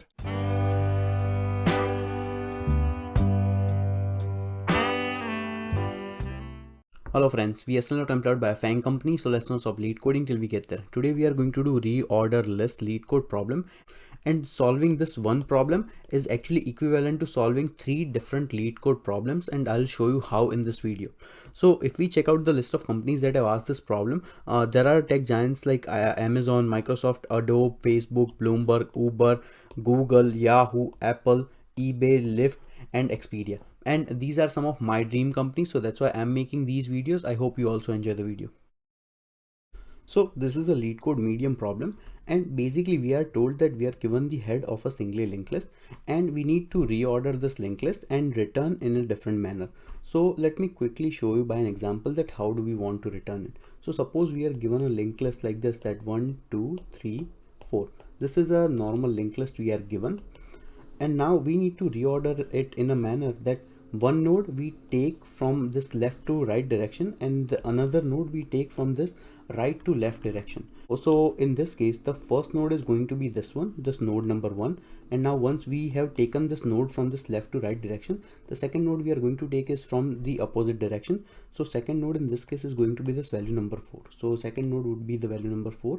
Again, since we have taken node from the end of the list, so next node we are going to take would be this one, the value number 2. So again we will take a node, this value number 2, and now at the end we will continue in the reverse fashion, and the next node we will take would be value number 3. So this would so this is the sequence we would need to return in this case after all the nodes that we have taken. Now let's take one more example. So again in this case we will take one node from this left to right and one node from this right to left. So the first node would be node number 1, second node would be node number 5, then again next node would be node number 2, then again next node would be node number 4, and then again next node would be node number 3. So in this case, this would be the sequence that we will need to return as the result. Suppose this is the linked list we are given and we need to reorder this linked list. So what is the approach we are going to use? Basically we need to understand that what are the things we need. Well, we need all the nodes that are going from left to right, and we are also need all the nodes that are coming from left to right. But the critical part is that this is a single linked list, which means we don't have any way to move in the reverse order. So what we are going to do is, first of all, we are going to create a reverse linked list, and then we are going to merge it with this original input, and the second linked list we are creating, we are going to create it smartly. So this is the input we are already given, right? So we already have our first linked list that we need to create, which is this one. What we are going to do for the second linked list is, for the second linked list, actually for this original given input, first of all we are going to find what is the middle of the linked list. So in this case, the middle of the linked list is going to be this node number 4, and the sequence starting from this node to 4 5 6, this is going to be the middle of the linked list, right? So in this case, the first linked list we have is, and for the second linked list we are going to choose it from this middle node. So the second linked list would be, okay, now we have for both our linked list first and second. What we are going to do is, we need all these nodes in the reverse order. So we are going to for the second linked list we are going to flip it in the reverse order. So now for the second linked list we are going to change it in the reverse order. So the second linked list we will have would be like, okay, Okay, and once this part is done, for the third part, we are going to merge this first and second linked list. So first of all, let's see that what are the first and second linked list we have. Okay, so this is the first and second linked list we have. We are going to merge two linked lists until the point when we get the second node to reach to this null value. And how we are going to merge the list is that first we are going to take the node from this first node, first linked list, then we will take the node from the second linked list. Again, we will take a node from the first linked list. Again, we will take a node from the second linked list, and we are going to keep iterating it until the second reaches null. So let's see that in the action. So first node would come from the first linked list, so this would become our first node. Second node would come from the second linked list, so this would become our second node. Again, we will repeat the same process, and in the end we would add this value number 4, and then we realize that we have already reached to the null value for the second linked list, which means that there are no other nodes to be added in the second linked list, which means we would stop adding even from this first linked list, and we would not add all the remaining entries, and this would be our answer, and we can simply return this one. So this is the solution we are going to use, and notice that in this solution we are actually doing 3 different activities. So let's see that how to do each one of them. First of all, we need to find the middle of the linked list, and I have already solved this problem, so you can check out that particular solution over here. Let me quickly go over the solution that I had already proposed. So suppose I have a linked list like this, and if I wanted to do 2 partitions of it, all I'm going to do is I'm going to create 2 pointers. One pointer is slow pointer and second pointer is fast pointer. For the slow pointer, it is going to do one iteration to the next element, and for the fast pointer, it is going to do 2 hops to the next pointer. And whenever this fast pointer reaches to the end of the list, this slow pointer would be at the middle position inside the given linked list. So let me show you how. Initially, the fast pointer and slow pointer both would be at the same position.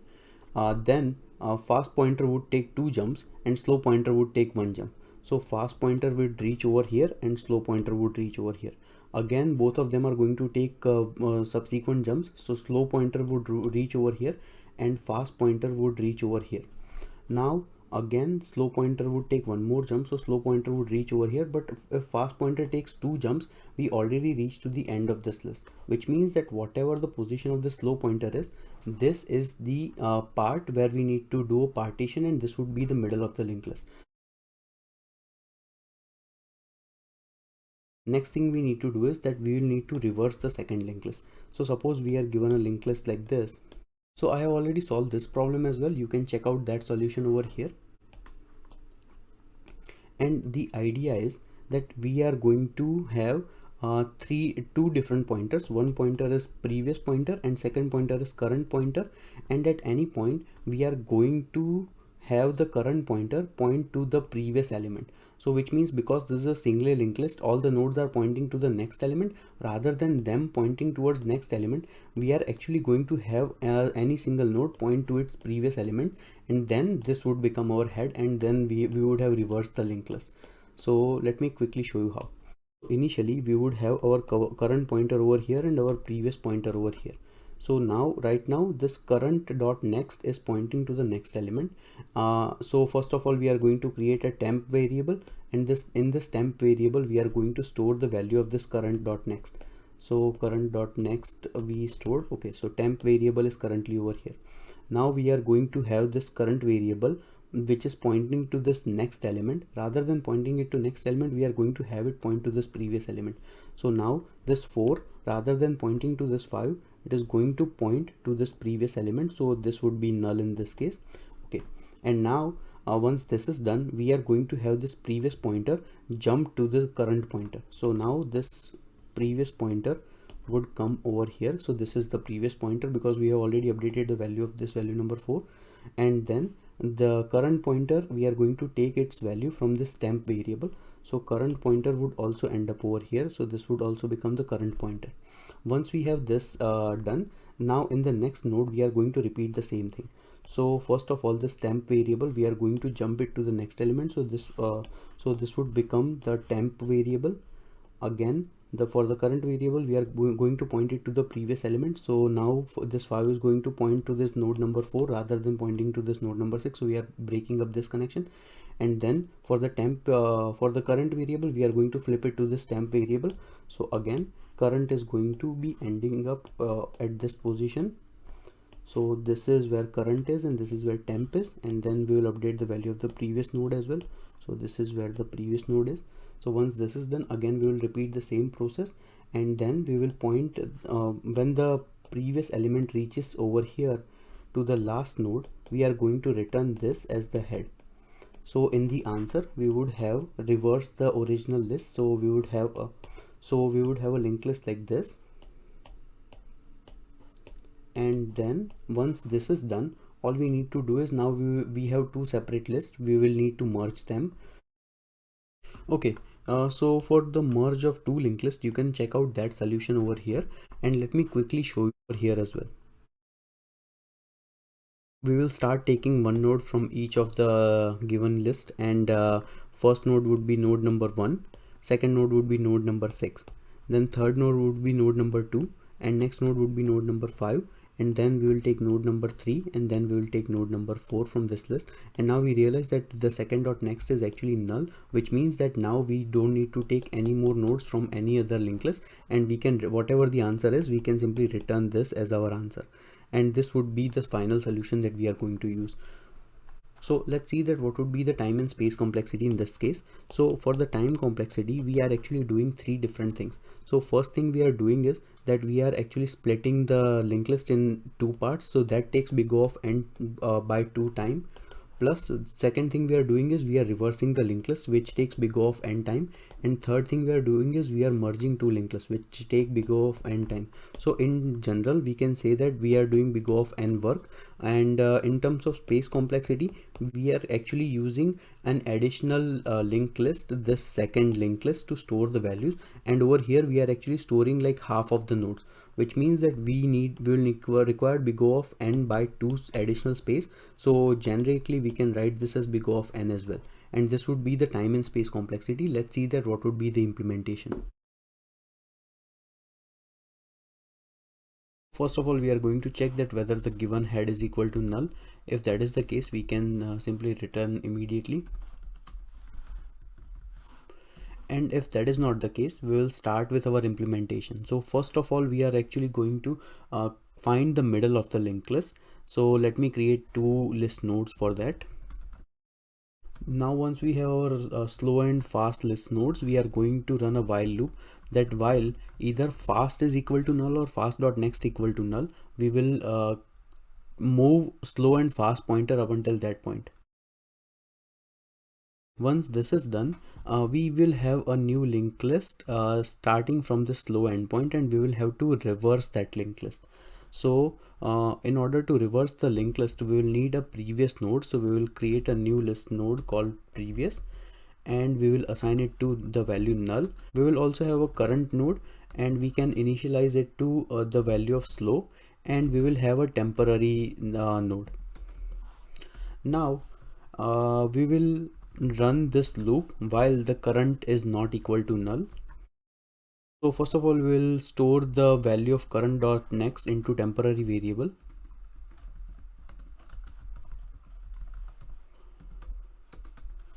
And after that, we will exchange the values of previous and current node.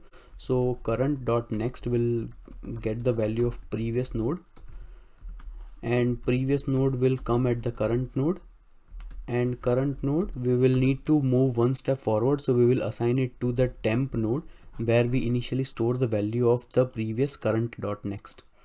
And after this second loop runs, we should have our second list, the slow list that we created, to be reversed. And now all we need to do is merge our first list and our second list.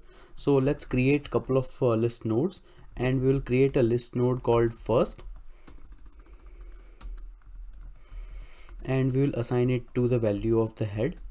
And we will also create a list node called second, and we will assign it to the value of the previous node. We will run a loop that while second.next is not equal to null. So over here we will need to take the values from the second node and put it behind the first node. So we are going to use the temporary variable for that. So first of all, in the temporary variable, we are going to store the value of first.next, and after that, for the first.next value, we will take a value from the second node, and for the first node we will get the value of whatever the temp value we had already stored. And after that is done, we will repeat the same process for the second node as well. So first of all, we will create the temp to setup as second.next, and then we will have second.next to point to the first node, and in the end we will have second node point to the temp node. And once that is done, our code should be working as expected, where we would have updated the value of this original given list node. In this case, we don't have to return anything because the return type is void. We only need to update whatever the given input is. So let's try to run the code. Okay, seems like our code is working as expected. Let's submit the code. And our code is actually pretty efficient, and it runs faster than most of the other Java submissions, so which is pretty good thing to do. I would be posting this in the comments, so you can check it out from there. Also on the GitHub, I have created a repository of all the questions that we have solved so far, and I have made it public so anyone can access it. I will be posting this link in the comments as well, so you can check it out, this link, and it can be helpful to a lot of other people. So far we have around 60 to 70 questions, and we are growing it by the day.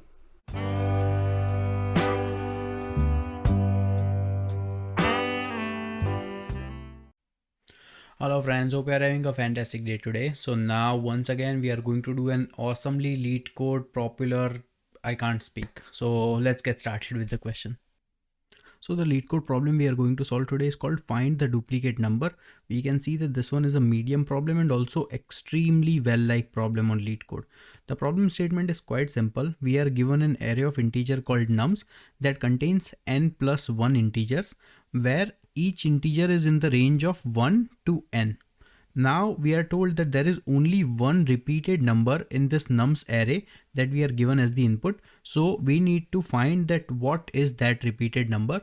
On top of it, to make things more compelling, we are given two conditions: that we must solve the problem without modifying the existing array. So that is option number one. And second one is we must solve this using a constant extra space. So we don't want to use any other data structure. So let's try to understand if this is the input we are given. Currently this input contains 7 elements, and we can see that in this case we are given values 1 up until 6, but the values, there is one value that is being repeated, and that repeated value right here we can clearly see is value number 4. So in this case we need to return 4 as the answer, that 4 is the repeated character that we have been able to find. So really simple problem statement. Now let's quickly try to understand the brute force approach, and then we will build our solution on top of that.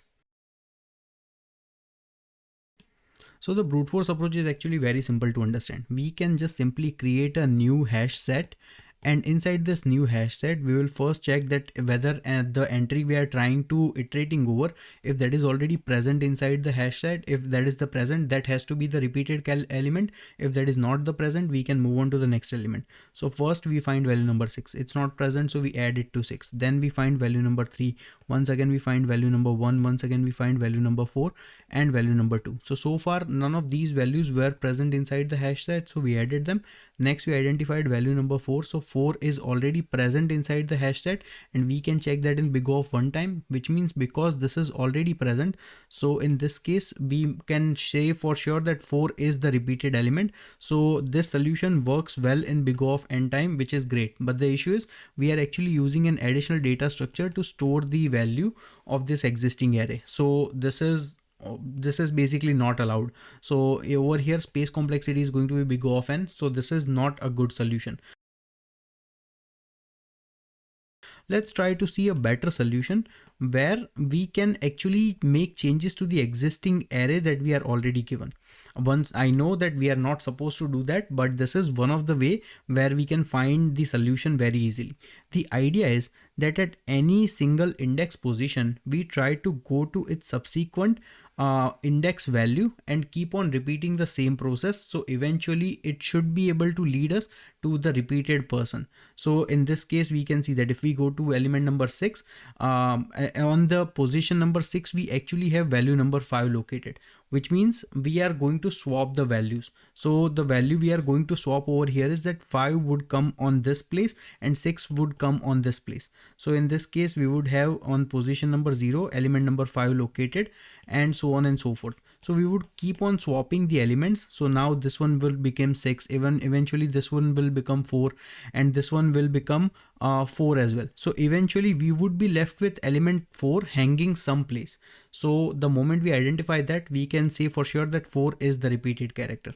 Now the problem with this approach is that in terms of swapping the elements, we can actually complete this problem in big O of 1 space complexity, but we would be actually modifying the input array. So this is also not a legitimate solution. I mean, the solution is legitimate. The other thing is, if you can find this solution in any of your interviews, the interviewer would be more than likely to be happy with this approach. But the thing is, now we are trying to find the most optimal solution without modifying the array. For that, we are actually going to take use of a very popular technique that we have seen in a linked list. So in any particular linked list, whenever we had repeated characters, we actually were able to solve that whether we have a cycle inside the linked list or not by checking a very popular algorithm. And that algorithm is called a tortoise and hare algorithm, where we simply take use of 2 pointers. One is a fast pointer and the other one is a slow pointer, and we iterate fast and slow pointer over the linked list until the fast pointer either reaches to the null value, or we identify that fast pointer and slow pointer meet at some position. So let me quickly go over the solution and then we will understand that how can we utilize that fact for our approach. So the idea is that let's say that currently I am given one particular linked list, right? And the values are quite straightforward. The thing is, I realize that in this particular linked list, this value number 4 once again points back to value number 2. So which means in this case, I can actually point value number 4 back to value number 2. So in a sense, I can say that value number 2 is actually present twice, or it is the repeated element. Now I need to identify that whether there is a repeated element or not. The idea for a typical linked list is that you start with a fast pointer and slow pointer both at the same location.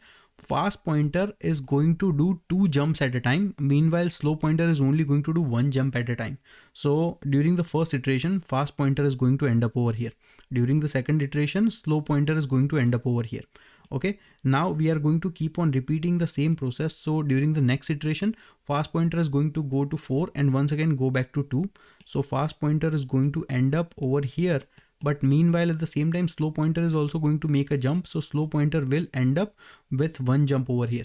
During the next iteration, fast pointer would end up over here, and at the same time, slow pointer would also end up at the same position. So the moment we realize that both fast and slow pointer are at the same position, which means we can say for sure that there is a cycle inside this given linked list. So now the thing is, this only confirms that there exists a cycle inside the linked list, but we don't know for sure that what is the repeated element. So repeated element in this case is value number 2. But the thing is, there is a very easy way to find that repeated element as well, where we identify that fast and slow pointer met at this particular position, right? At value number 4. So the thing is, what we are actually going to do is that instead now currently fast pointer is just going to stay inside the loop, but we will need to have slow pointer to come outside the loop somehow. So let's say that our slow pointer comes outside of the loop. It is right now over here and fast pointer is now inside the loop. Now we are going to have fast pointer just hop 1 element and slow pointer also hop 1 element. If we do that, actually the funny thing is that mathematically the fast pointer and slow pointer both would end up exactly where the repeated character lies, or exactly where we are able to identify the cycle. And we can see it over here, and we are going to see it in a couple of other examples, so you can understand that my hypothesis in this scenario is correct. So now currently we are only going to do one jumps because we have already identified the element. Now in this case, okay, currently this f is located over here, the slow pointer is located over here. If slow pointer makes one jump, slow pointer reaches over here. If fast pointer makes one jump, fast pointer is going to end up over here. And this has to be the repeated character because we identify both a slow and fast pointer ending up at the same place. So now trust me, this solution works. We will try to understand this with a couple of examples, but first let's understand that this solution was actually really good and simple, that it worked for a linked list. In the input, we are actually given an array. So how do we deal with this one? The idea is actually quite simple. And what I'm suggesting is that instead of treating this whole array as set of an array, we are actually going to make use of the idea of our second example, where rather than swapping the values, we will just try to create the links. And how we are going to create the links? Based on, so currently let's say that in this index number 0, this is the 0th value. So we are going to treat it as node 0, and this has value number 6. So we are going to assume that 0 points to node number 6. Then 6 has node number 5. So 6 points to node number 5. And this, using this logic, we will try to visualize this as a linked list type of variable. Okay, so let me just show you what I mean, and then it would make much more sense. So let's assume that, okay, currently we are at 0th index. So currently our 0 index, now it is pointing to index number 6. Okay, index number 6 now in this case is pointing to index number 5. 5 is once again pointing to 4. 4 is once again pointing to value number 2. 2 is pointing to value number 1. And 1 is once again pointing to value number 3. And once again 3 is pointing back to value number 4. So rather than doing this, we can just say that 3 is pointing back to the value number 4. And in this case, we know for a fact that 4 is the repeated character because this is where the cycle starts. So now let's just start running our algorithm. We are going to have our slow pointer and fast pointer both start at the same position. Slow pointer is going to make one jump. Meanwhile, fast pointer is going to make two jumps. Once again, repeatedly, same thing is going to happen, that fast pointer is going to make two jumps and slow pointer is going to make one jump. So let's also quickly do that. So now currently we have our slow pointer over here, our fast pointer over here. Once again, fast pointer makes two jumps. So fast pointer ends up over here, slow pointer ends up over here. Okay. Once again, fast pointer is going to make two jumps. So now fast pointer is going to cross inside the loop. So fast pointer would be one, would be the first jump and this would be the second jump. So fast pointer is going to end up over here. Same way, after making one jump, slow pointer is also going to end up over here, which means we identified the place that both fast and slow pointer met. Okay. Now, because fast and slow pointer both met at this place, we know for sure that both fast and slow pointer are currently inside the loop. We will have to find a way to break for value number or slow pointer outside the loop. So we are actually going to start slow pointer at the beginning of the loop. And now we are simply going to do one jump, just like we saw inside the linked list example. So slow pointer will take one jump, fast pointer will take one jump. Once again, slow pointer will take one jump and fast pointer will take one jump. And once again, when slow pointer takes one jump, fast pointer will also end up at the same position, and this index position has to be the repeated character. And we found the culprit that we were looking for. So this is the whole approach to solve this problem. If you want, you can take as many examples as you want.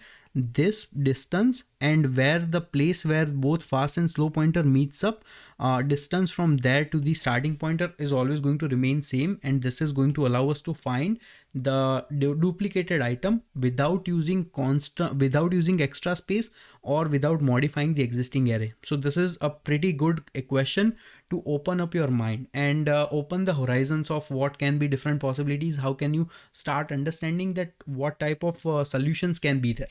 So that's why this is pretty popular amongst top tier companies.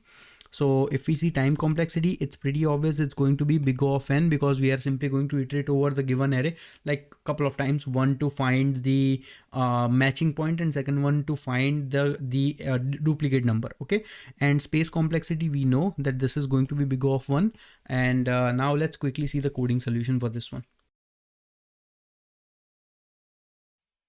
So the coding solution is actually quite simple and straightforward. We are going to have our two variables, fast pointer and slow pointer, initialize at the very first element. Then we are going to find the intersection between 2 points. So we are going to run our while loop that while slow is not equal to fast. And then we are going to have slow pointer make one jump. Meanwhile, fast pointer is going to make 2 jumps. Once that is done and we do find the intersection, now fast pointer is inside the cycle. So slow pointer, we are going to kick it out of the cycle by marking it initial position as 0. And then we are simply going to check that while slow and fast are not the same, we are going to have slow pointer iterate one step and fast pointer also iterate one step. In the end, we can simply return either slow or fast because both are at the same position. So we will try to run this code. Okay, seems like our solution is working. Let's submit this code. And our code runs extremely fast compared to a lot of other solutions. And it's especially difficult for a popular question like this. So yeah, you can imagine, once again, the coding solution is going to be present inside our GitHub repository. So feel free to check it out from there. Thank you.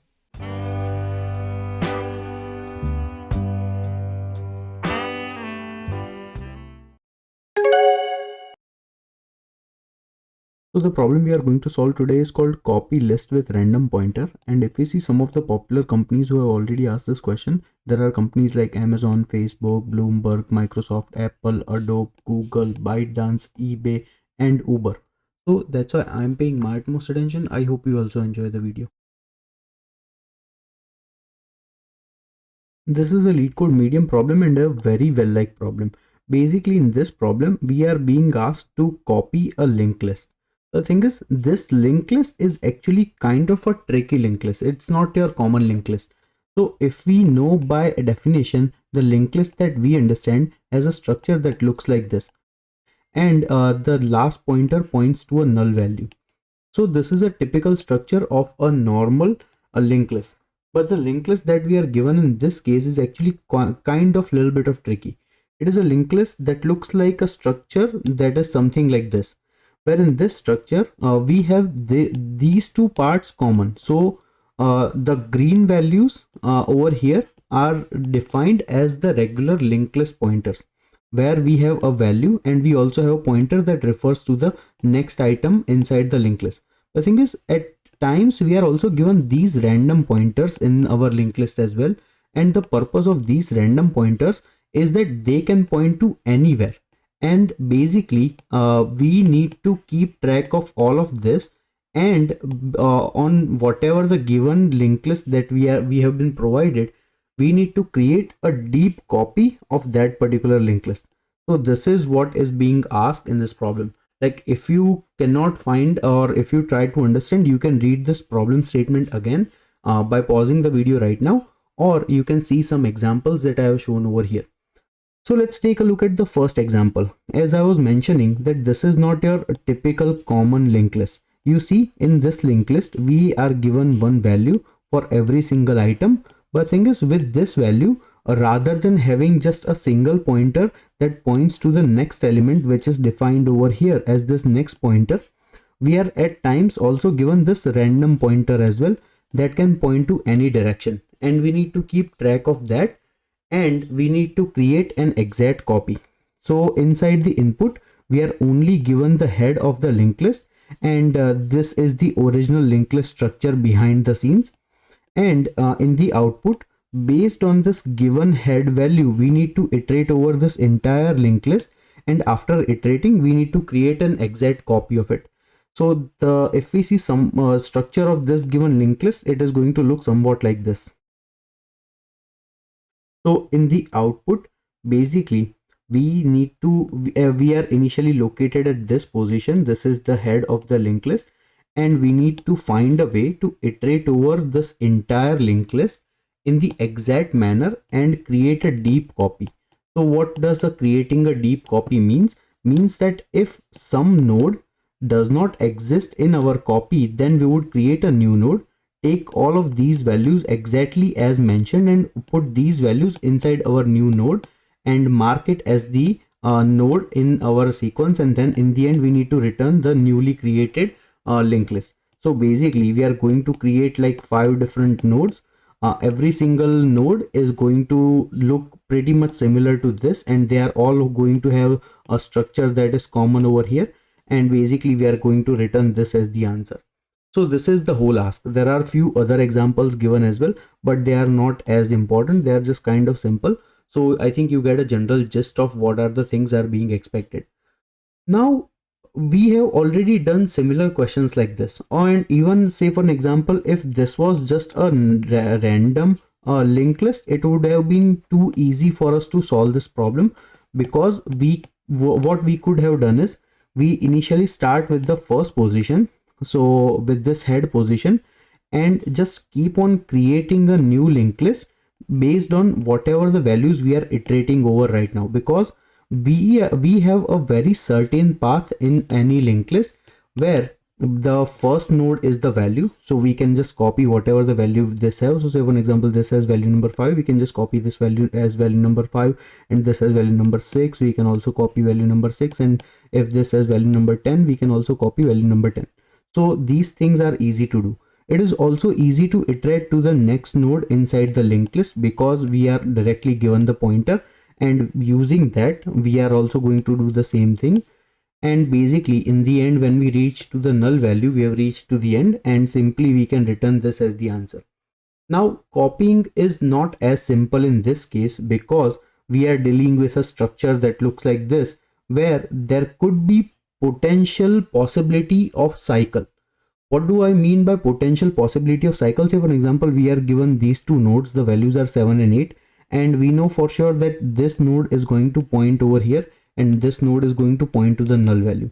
These two things are fact, but it could be possible that these two random nodes, so this random node points over here and this random node points over here. Now if we try to iterate over this, like a different version of this linked list, what is going to happen is that, okay, currently we are located at this head value. So what would happen in these cases? Well, the thing that would happen in these cases is that over here, rather than coming back to this point, we might end up creating a whole new node with the same value 7, and we will try to iterate over this value. And this over here again, for this particular 7, the value is pointing towards 8, so we might create a new node 8, and then we keep on repeating. So basically, because there exists a cycle over here, it is possible for us that while creating the copy, we could end up in an infinite loop, and that could be disastrous. So we will have to avoid that in any single cost. Okay, so say for an example, this is one of the input that we are given, and we are trying to convert this and trying to create a deep copy of this.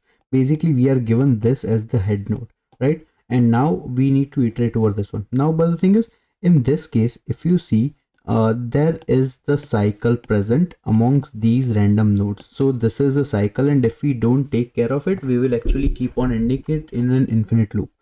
Now the thing is, in order to detect any cycles, we actually have a great way of doing it in all the graph problems, right? But the thing is, you would say that why am I mentioning graph over here? Because clearly this has been shown as a list or a linked list kind of a problem.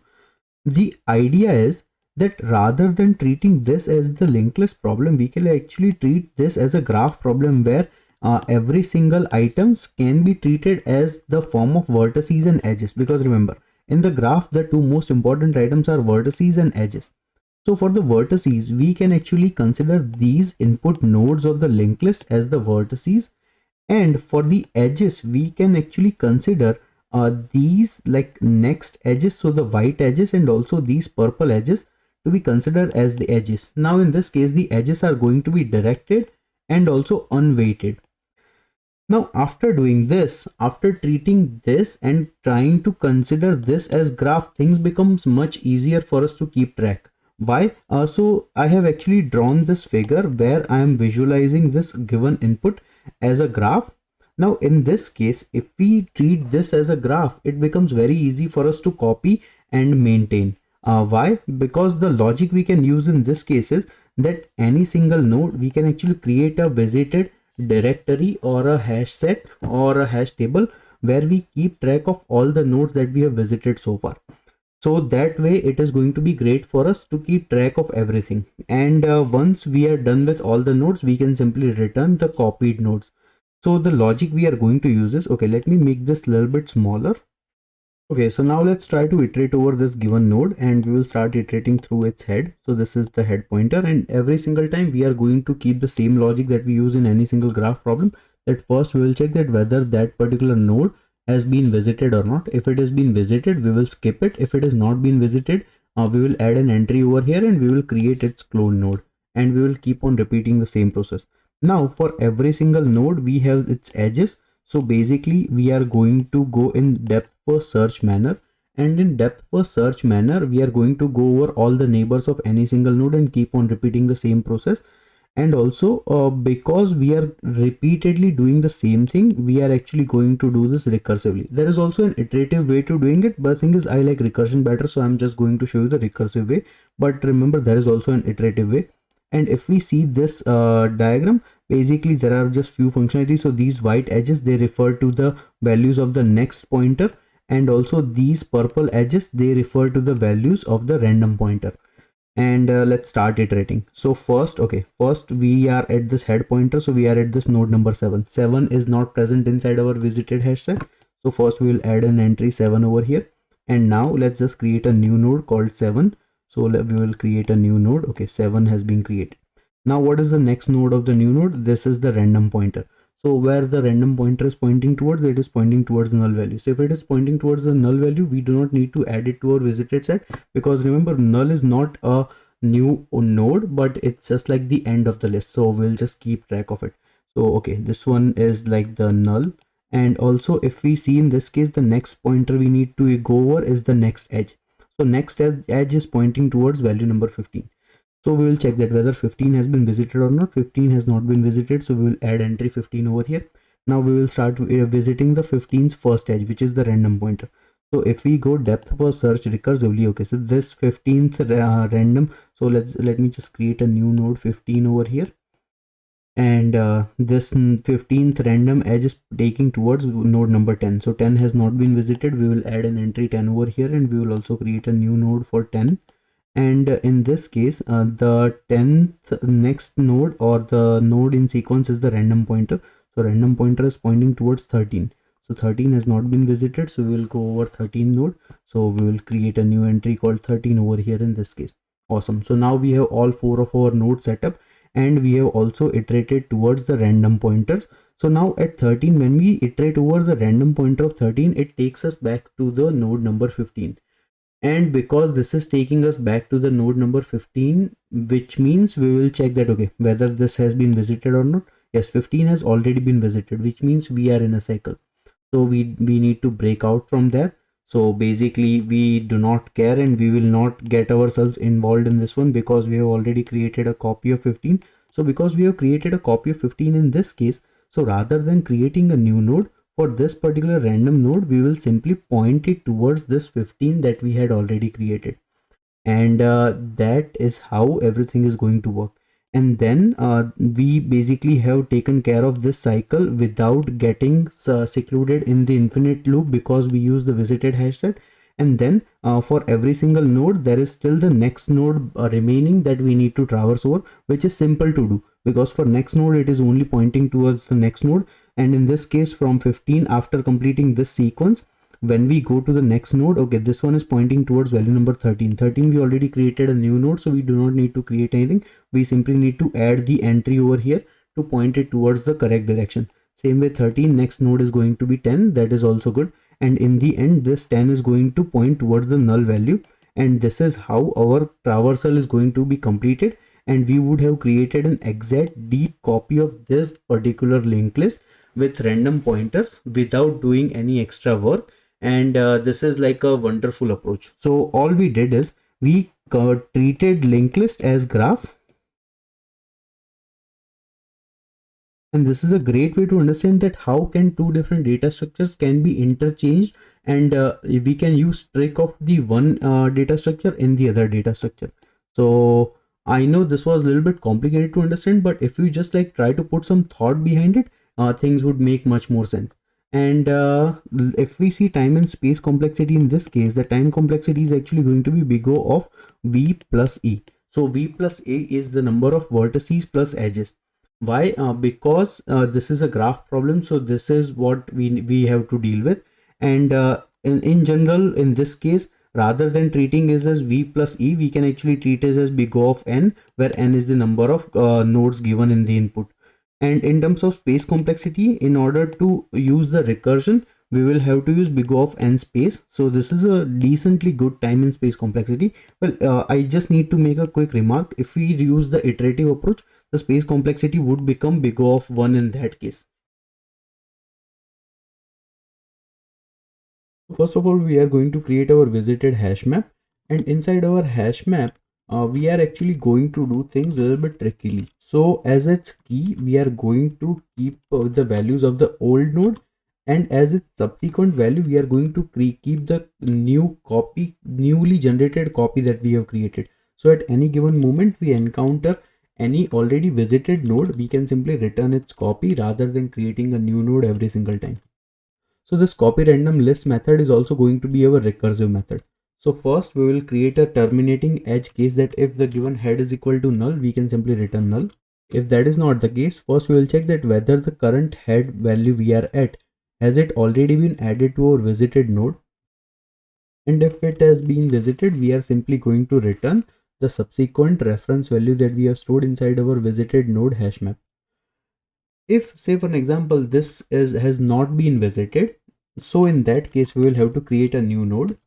Now as a new node, we are assigning it to the value of the current head value that we have received as an input, and as its random pointer and next pointer, current values are null, but we are going to populate these.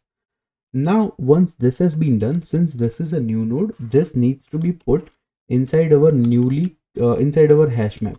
Now notice in this case, the head is the existing node that we are taking as an input, and this node is the new node that we have created, which means we are storing the copy as the value inside our visited node hash map, and as a key we are using the older value. So now for this particular node, we have taken care of the value of that particular node, but the thing is we haven't taken care of the next pointer and also the random pointer. So we will do that. In order to do that, we will actually have to call for the next pointer, we will actually have to call head.next value, and we will have to call our recursive copy random list method again. So let's do that. In same way, for the random pointer, we will also have to do the same thing. Basically, once this has been completed, we simply need to return the node. Let's try to run this code. It seems like our solution is working as expected. Let's submit this code, and our solution runs pretty efficiently in time complexity compared to a lot of other solutions. In terms of space complexity, there can still be improvements made, but I guess you can figure that out. I'll be posting this solution in the comments, so you can check it out from there. Thank you.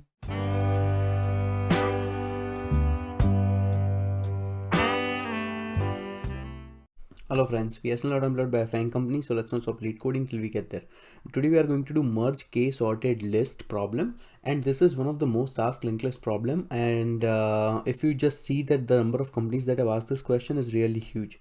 There are companies like Facebook, Amazon, Microsoft, Google, Apple, ByteDance, LinkedIn, Bloomberg, TikTok, and more companies like Uber, Goldman Sachs, Lyft, Twitter, Yahoo, Wish, Plantier, Tesla, Roblox, Pinterest, Airbnb. So these are my dream companies, so that's why I'm paying my utmost attention. I hope you also enjoy the video.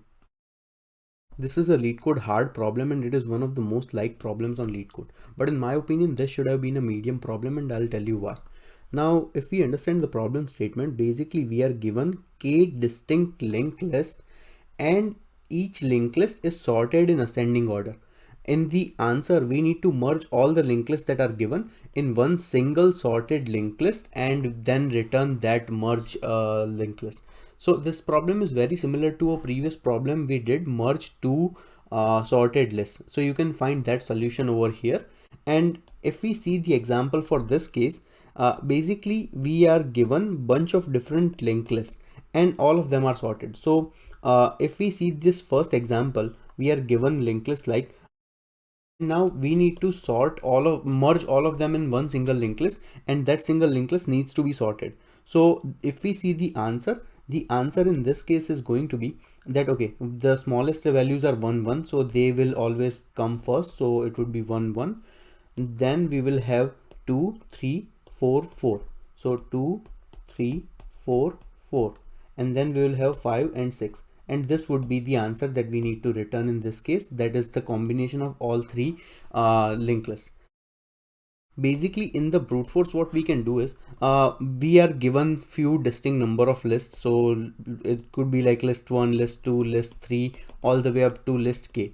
These are the list we are given in the input. What we can do is, whatever the number of nodes they have, we can take all of those nodes, we can combine all the nodes, we can put it in a giant list. Let's just name it as merge list. In the merge list, initially we put all the values together once, and then all we need to do is, if we just sort this given merge list, then the sorted list would be our answer. And basically that's the whole solution. This solution would work perfectly fine, and then in the end we can just return whatever the sorted list we have found. Okay, what could be the issues with this problem? Like I won't find too many issues, because this is also a decently good enough solution. If we see the time and space complexity, in this case the time complexity is going to be big O of n log n. Why n log n? Because initially we will have to do big O of n work to iterate over all the nodes inside the given linked lists, different linked lists, and merge them together. So that takes an big O of n time, and plus it takes big O of n log n time to sort the given list. So overall we will write them as big O of n log n. And in terms of space complexity, the space complexity in this case is going to be big O of n, because we need additional room to store one additional parameter of all the merge list before we sort it. Let's see that what could be another solution. So in terms of the second solution, suppose we are given three different lists like this. In this case, k is equal to 3, because we are given three distinct values. What we can do is, at any point we can denote three different pointers to each location. Let's name them L1, L2, L3. And what we are going to do is, our aim is to find the minimum value. We already know that for these three values, all the values are already in ascending order. So the approach that comes to mind is, okay, let's just create our merge list, and inside the merge list, at any point we are going to compare all the values between this L1, L2 and L3, and whichever is the smallest, we are going to pick that one. So in this case, okay, the smallest value is 1, so we'll pick 1 over here, and then we will update the value of L1. Okay, so this is already done. L2 and L3 will still remain same. So now we have these three values that we need to compare. So the smallest value is 2, so again we will update the L2, and this we are done. So now we have these three values to compare. So now again we'll add value number 3, and then we will be done with this one, and we'll update the value of L3. So let me just do the whole thing, and hope you would be able to understand that how am I doing it.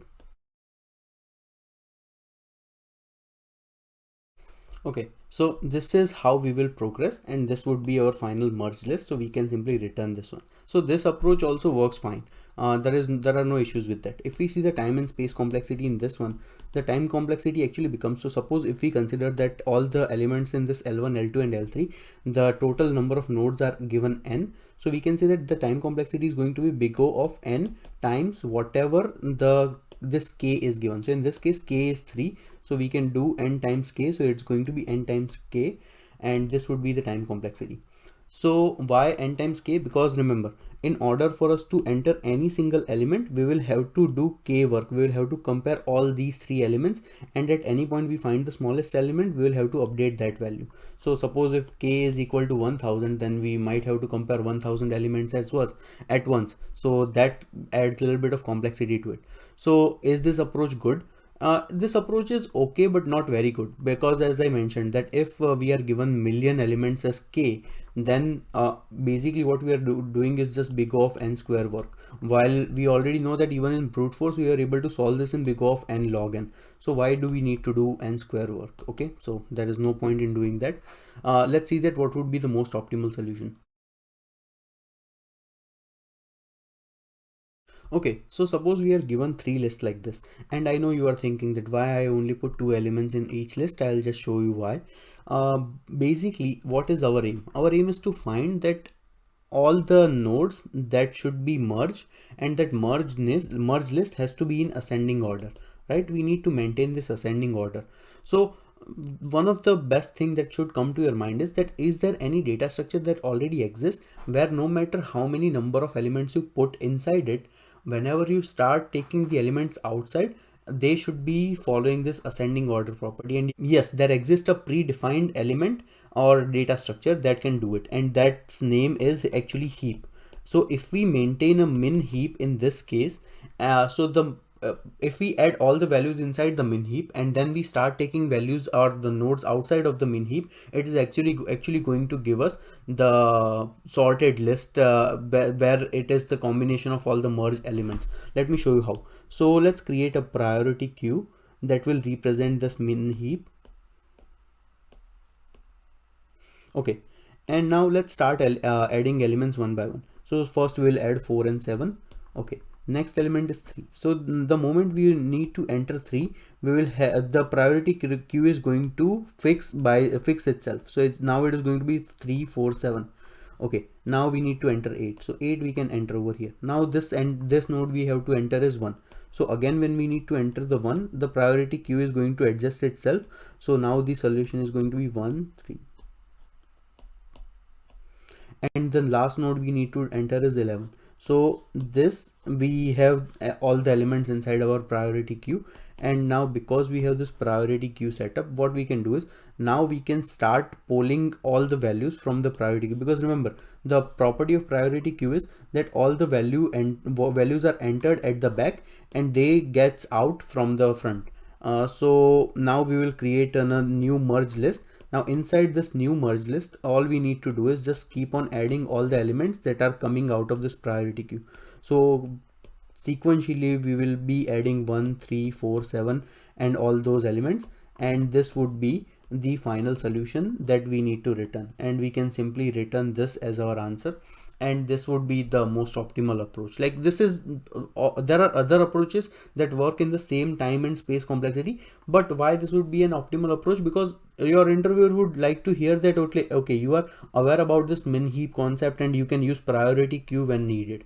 So this sounds reasonably fine. If we see the time and space complexity, in this case the time complexity is going to be big O of n log n. Why n log n? Because in order for us to enter all the values inside the priority queue, it takes a log n time, and we need to do it for all these n elements. And in terms of space complexity, the space complexity is going to be big O of n, because we need to use this additional priority queue. And let's see the coding. So first of all, we will initialize a priority queue, and let's name it min heap. So now we are going to run a for loop, and we are going to iterate all the lists and all the nodes, and we are going to keep on adding those inside our min heap. And after adding the value to the min heap, we will have to update the value of list as well. So we'll do list is equal to list.next. Okay, so after this loop ends, all the nodes should be inside our min heap, and now what we need to do is take all the elements out of the min heap and put it inside our merge list. So first of all, we are going to create a dummy node that would act as a placeholder so that we can call our head when we need it. And this is the same trick we use in previous videos as well, so you might be aware of it. Once this is done, we will create our list node called merged list, and for the merge we are going to assign the first value as dummy, so that in the future we can call this dummy node to find the head of this merge list. And now we simply need to run a loop that while there exists an element inside the min heap, we will have to add all those elements to our merge list. And once this is done, all we need to do is just return the dummy.next. And this should be our solution. Let's try to run the code. Okay, seems like our solution is working as expected. Let's submit the code. And our solution works pretty efficiently, as you can see, and I would be posting this solution inside the comments so you can check it out from there. Thank you.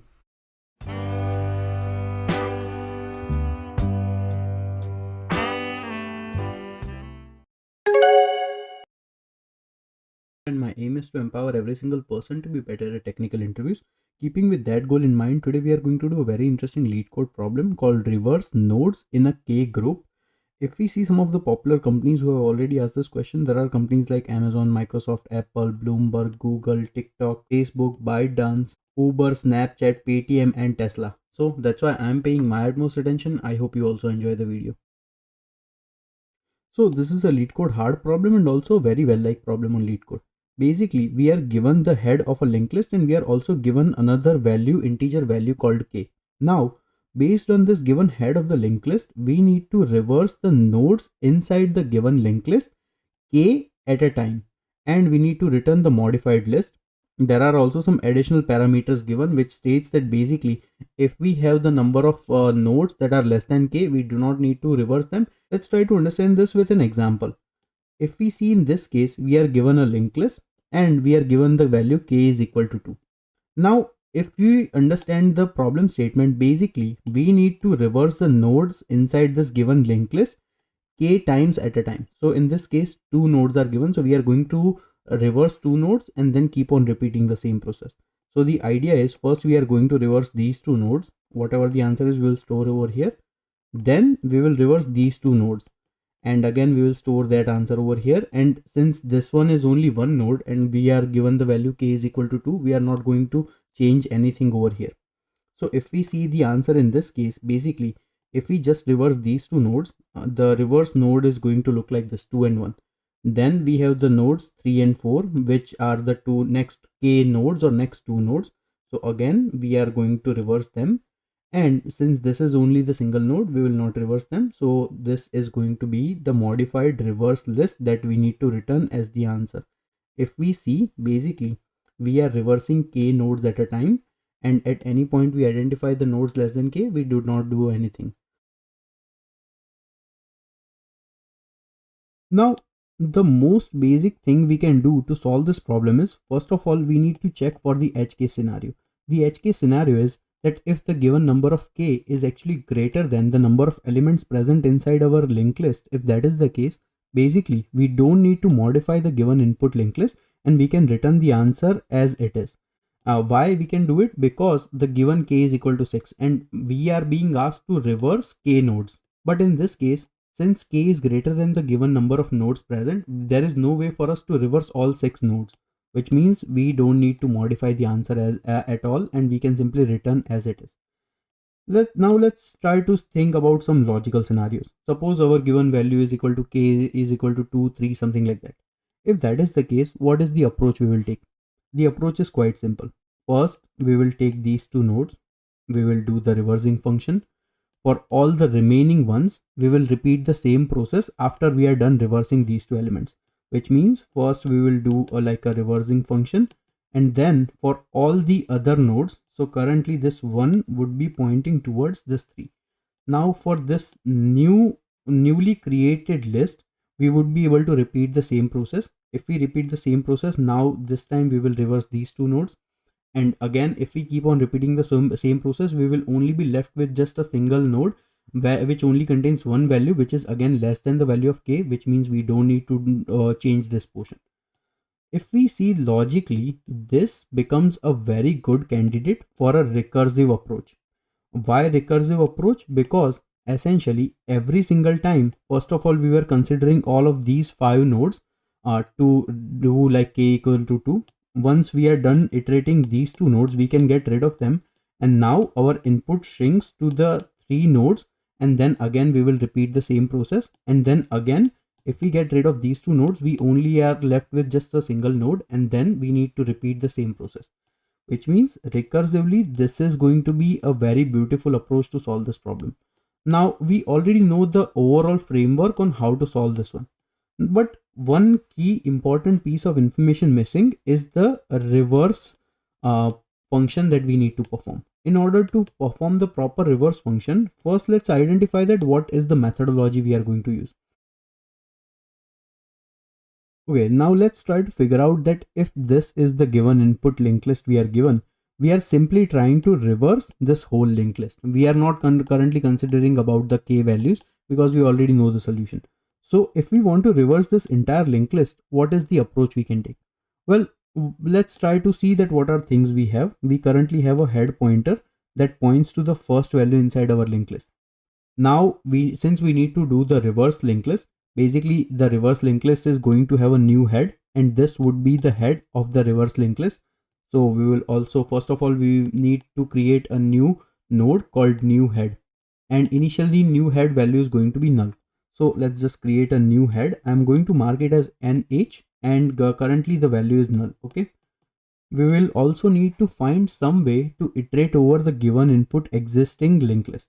For that, what we can do is we can create a pointer node, and this pointer node, we are going to initially assign it to the value of the head pointer, and then we will use the pointer node to move towards the next values. So let's just create a new pointer node in this case. After creating these two values, we will need to at any given position keep track of the next node, because for the pointer node we will need to iterate to the next element. At the same time, using the pointer node, we are going to manipulate the values of the new head variable because we are reversing the linked list. So we will need to create a new variable called next node, and initially the next node value currently is null. Just understand for the sake of understanding that this is null. And now we don't need the head node. So after initial setup or initially setting up everything, let's see that what would be the approach to reverse the given linked list. Okay, now first thing we are going to do is, since we need to keep track of the next node, we will first assign the value. So we will keep the next node to be the pointer dot next. Okay, we set up the value of next node to be pointer dot next. So at this position, the next node is going to be here. Okay, now we also need to keep track of the value of pointer dot next. But the thing is, since now we are trying to reverse the linked list, basically the pointer dot next is going to point towards the new head. So let's mark that.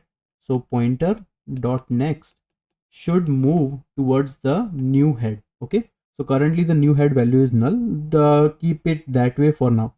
Now we need to update the value of the new head. So for the new head is going to be the existing pointer we are at. So existing pointer currently is 1. So in this case, the new head is going to be the value of 1. Okay, so let's just mark this value. So new head is going to be the existing pointer value, and in the end we need to move this pointer to the next element. How would we be able to do it? Using this next node, because we already updated the value of pointer dot next. So we will need to move for the pointer to the next value, which is going to be pointer is going to move to the next node, so nn. And this, using these steps, we would be able to reverse this linked list easily. So now after the first iteration, this is the current setup we have, that new head is located at 1. Currently the pointer is located over here, and new node is also here, but during the next iteration the values will be updated. So now let's update the values again. So now, okay, new node becomes to the next value. So this is going to be our new node. Now at the same time, pointer dot next points to the new head. So currently this pointer 2 is pointing towards 3. Which rather than pointing towards 3, now this 2 is pointing towards 1. So we are going to have a configuration. So currently the new head value is 1, and we are going to have 2 point to the 1. This is the current logic we have. Okay, at the same time, new head is now going to move towards pointer, which means that rather than new head having the value of 1, it is going to have the value of 2. So let me write this in a little bit separate manner. So if I do that, basically currently the new head is going to be the pointer value, and the pointer dot next, we already define it to be the previous new node, which is going to be 1. Okay, so now this is the setup we have. and also now pointer moves to the next node. So next node is 3, so now pointer again moves to the next node. So pointer is here, next node is here. Again, if we repeat the same iteration, basically the next node is going to be pointer dot next. So this is going to be the next node. Now pointer dot next is going to become the new head. So pointer dot next is currently pointing towards the value number 2. Value number 4, but rather than pointing towards value number 4, pointer dot next is now going to point towards value number 2. At the same time, new head is going to become pointer. So now let's just make this changes as well. Now in the end, we simply need to move pointer to the next element. So now pointer will move to the next element.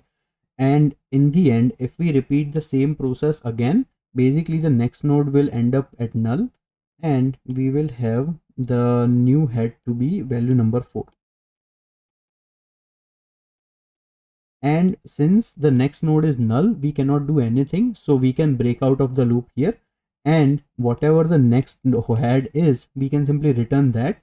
But at the same time, we reverse the given entire linked list, and this solves the major concern of our problem. So now we already know that how to reverse nodes. Okay.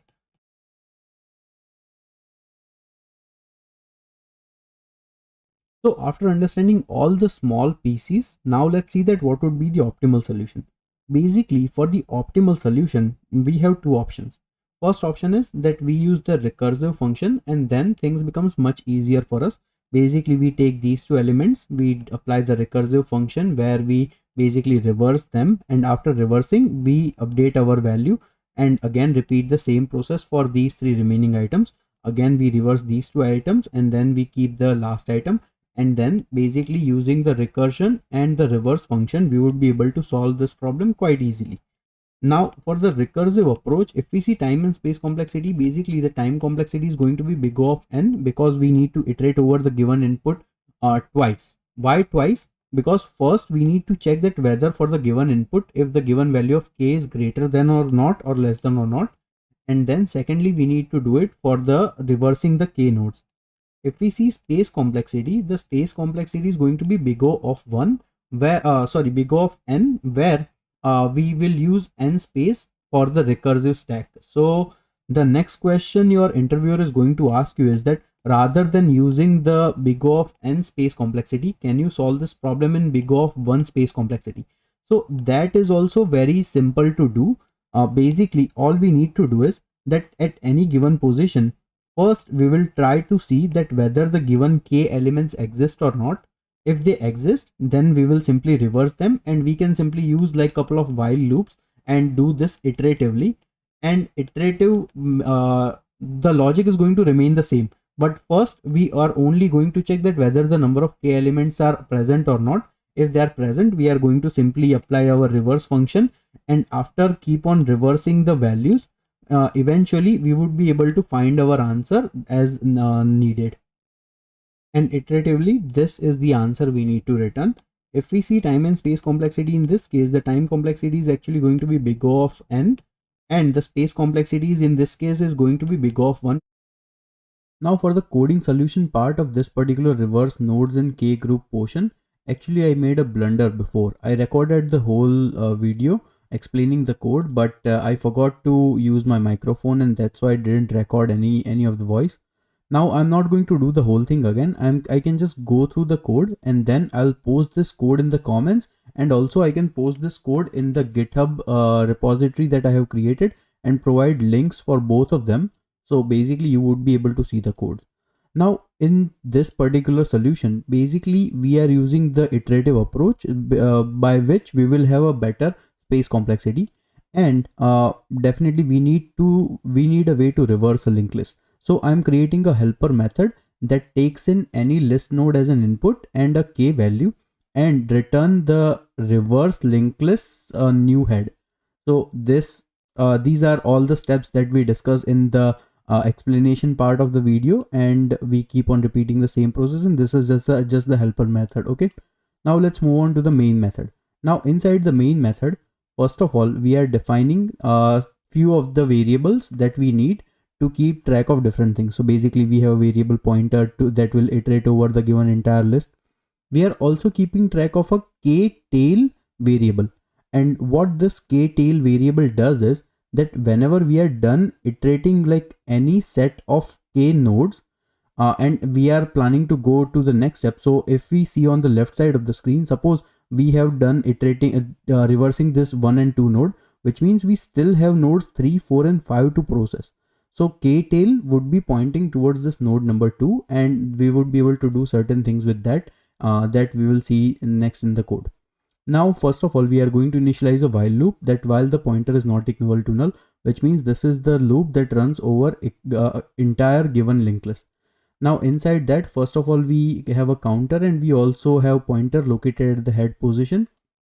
We first check that whether the current count, if that is less than k, we will move the pointer towards the next element and keep on updating the value of k. And now we would be at the position if the count is equal to k, which means we are at the position where currently we will need to reverse the nodes that are between those values.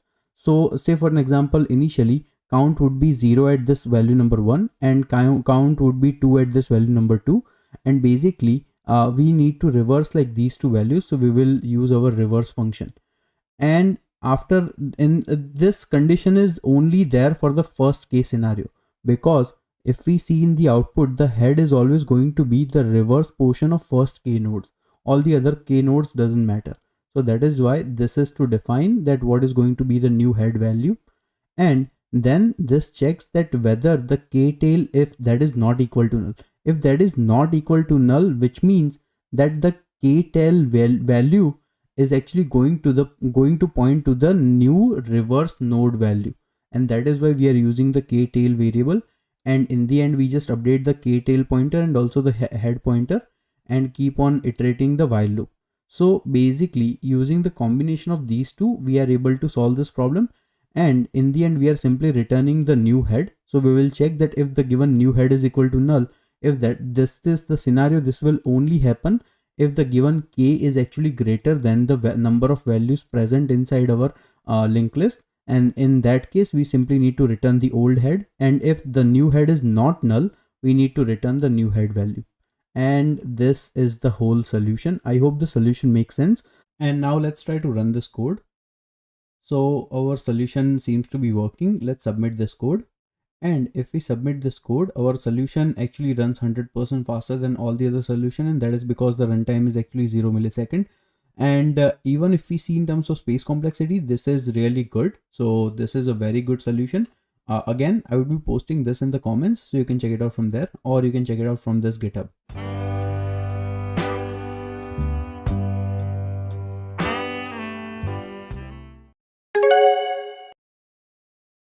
My aim is to empower every single person to be better at technical interviews. Keeping with that goal in mind, today we are going to do a very interesting LeetCode problem called flatten the binary tree to linked list problem. And if we see some of the popular companies who have already asked this question, there are companies like Amazon, Google, Facebook, Microsoft, Apple, Bloomberg, Uber, Goldman Sachs, ByteDance, and Lyft. So that's why I'm paying my utmost attention. I hope you also enjoy the video. So this is a LeetCode medium problem and also a very well-liked problem. Basically, we are given the root of a binary tree and we need to flatten this tree into a single linked list. Okay, so this is the whole problem statement. Now the question is, how do we actually flatten it in the linked list and what are the rules for it?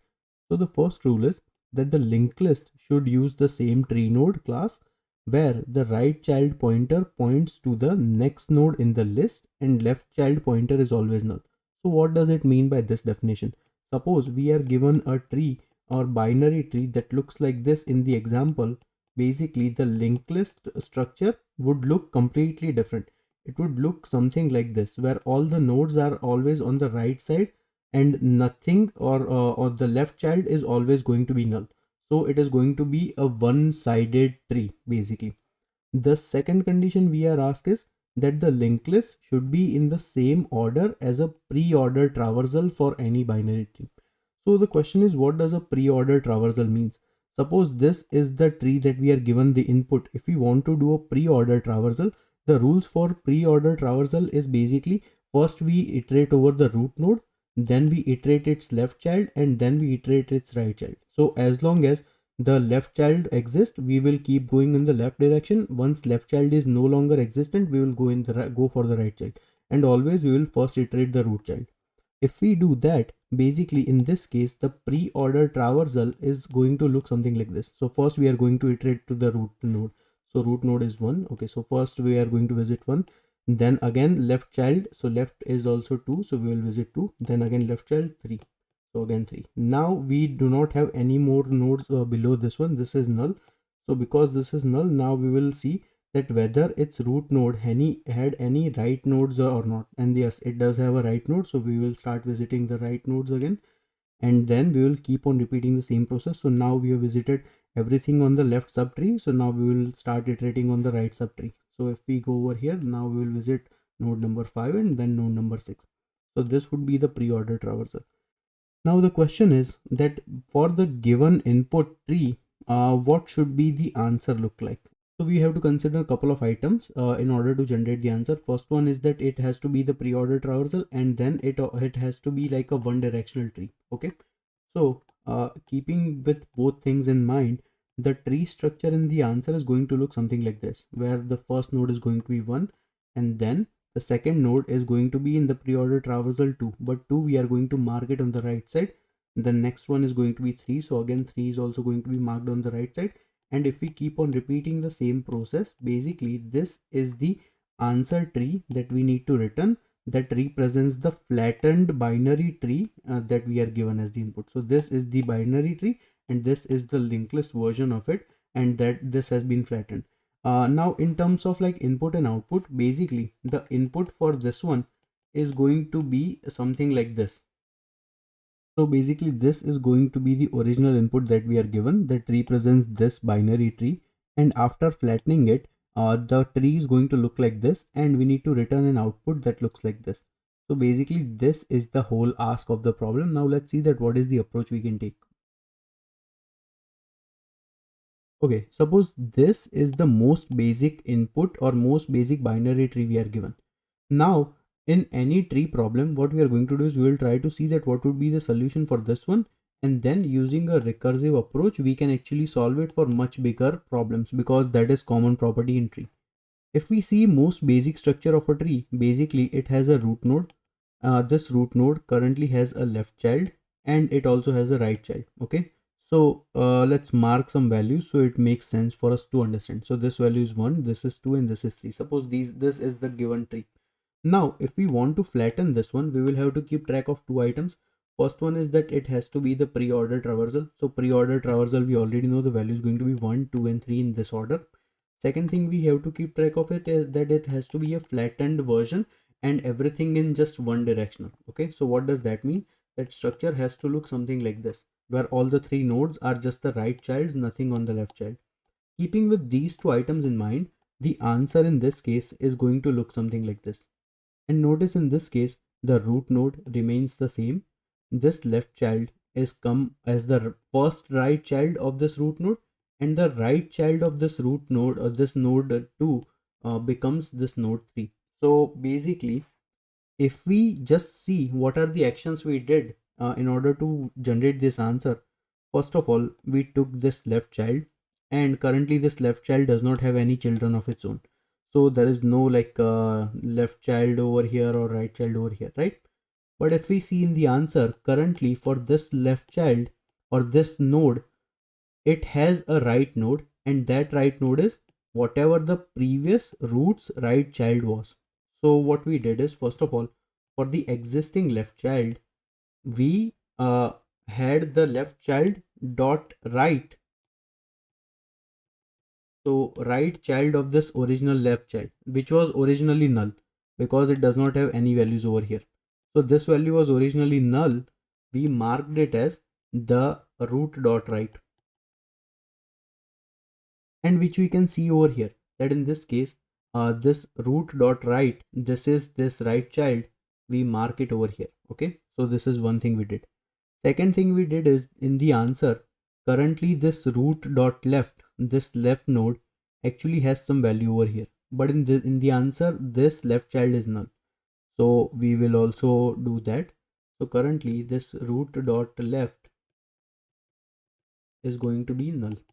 Okay, that is also the second thing we did. What is the third thing we did? The third thing we did is that currently this root dot right, this value is pointing towards the right child, but rather than pointing it towards the right child, now we are pointing it towards the left child, which we can see over here clearly. So the third thing we are doing is that root dot right, that was originally pointing towards the right pointer, now it is pointing towards the left child. And that's it. That is the whole logic to solve this problem. And how we have been able to generate this, let's try to see it for a bigger version, and we will keep on repeating the same process, these three items. So now we will try to apply these three rules for this given tree, and this is the original bigger version. So first of all, we will recursively try to find a smaller subset. We will do these three things and keep on repeating the same process until we find the full answer. So first, if we start iterating from this root element, first of all, what we can see is this is one of the candidate for the left subchild where we can actually apply these three rules. So let's apply that. So after applying these three rules, basically for this particular portion, this 2, 3 and 4, the answer is going to look like this 2, 3 and 4. And if we just mark it over here, we will get a tree structure that looks like this. Now in this case, now this is the perfect candidate because we do not have a full subtree. So basically we have this left sub portion, we have this right sub portion, we have this root node. And again, we are going to apply the same logic. So if we apply the same logic in this case, again second recursion, what we need to do is for this particular left node, basically we will need to see that what is the rightmost tail, and the rightmost tail is 4. So this 4 needs to point over here, and this 1, rather than pointing to this 5 on the right child, this needs to point over here, and the left child is going to be null. So this is all we need to do. So if we apply these three logic, basically first of all, we are going to have our root node 1 as the right child. We are going to point over here rather than pointing towards this 5. So if we point towards this portion, we will get the values 2, 3 and 4. And if we see, currently this 4 is now pointing towards this value number 5. So that we are going to mark over here, and basically we are going to have values 5 and 6 in this case. And if we see, the left portion is always going to be null for every single one of them, and this is the answer we need to return. I know I have not drawn this properly, so let me just do it properly. And this is the most simplest approach. What we did is we first of all try to find the solution for a smaller subset. We find the base cases and the rules. We applied those rules to a bigger case, and we, using recursion, we are able to generate this answer. And this is a very simple answer to understand. If we see time and space complexity, in this case the time complexity is actually going to be big O of n, and if we see space complexity, the space complexity is also going to be big O of n, because for recursion it is going to need to store some runtime stack. So first of all, we are going to create a helper method that we can use as our recursive method. So let's just do that. Now in this helper method, first of all, we will check that if the given node is null, we can simply return null. Second thing we can check is that if the given node is like a leaf node, which means if it does not have any left and right child, then we can simply return that node as it is. Now we will have to find the leftmost tree node for any subtree. So we will have to create a new tree node called left tail, and we are going to call the recursive function again. And same way we will also have to find the rightmost tail. So we will also do the same thing, and we will call the recursive function again. Now will come the meat of our logic. So first of all, we will check that if the left tail value is not null, if it exists, then we will have to put those three conditions that we discussed earlier. First of all, for this left tail value, which means the leftmost value of any subtree, we are going to mark its right child to point towards the node dot right. Then for the existing node dot right value, we are actually going to point it towards the node dot left. And in the end, the node dot left value that we currently have some value pointing towards, we are going to mark it as null. Basically, that's it. Now in the end, we need to return the right tail or the rightmost element. So we are going to check that if the right tail is equal to null, then we need to return the left tail. If it is not null, we will return the right tail. And now all we need to do is from our main method, we will have to call the flatten tree method with the first root node. Let's try to run this code. Seems like our solution is working as expected. Let's submit this code. And our code runs pretty efficiently compared to a lot of other solutions, so which is great. I would be posting this solution in the comments so you can check it out from there. Thank you.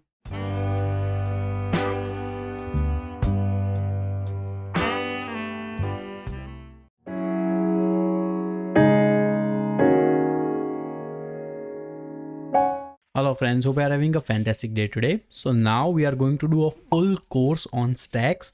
They are one of the fundamental data structures, and I can guarantee you that after this course you would become a master in all questions related to stacks. In this course we are going to learn what is stacks, what are the benefits, how to implement it, when to use it, what is the time and space complexity of different operations, characteristics, and we are going to do 10 most asked, most liked and most popular LeetCode problems on stacks. So without any delay, let's get started. So stack is one of the fundamental data structures of computer science.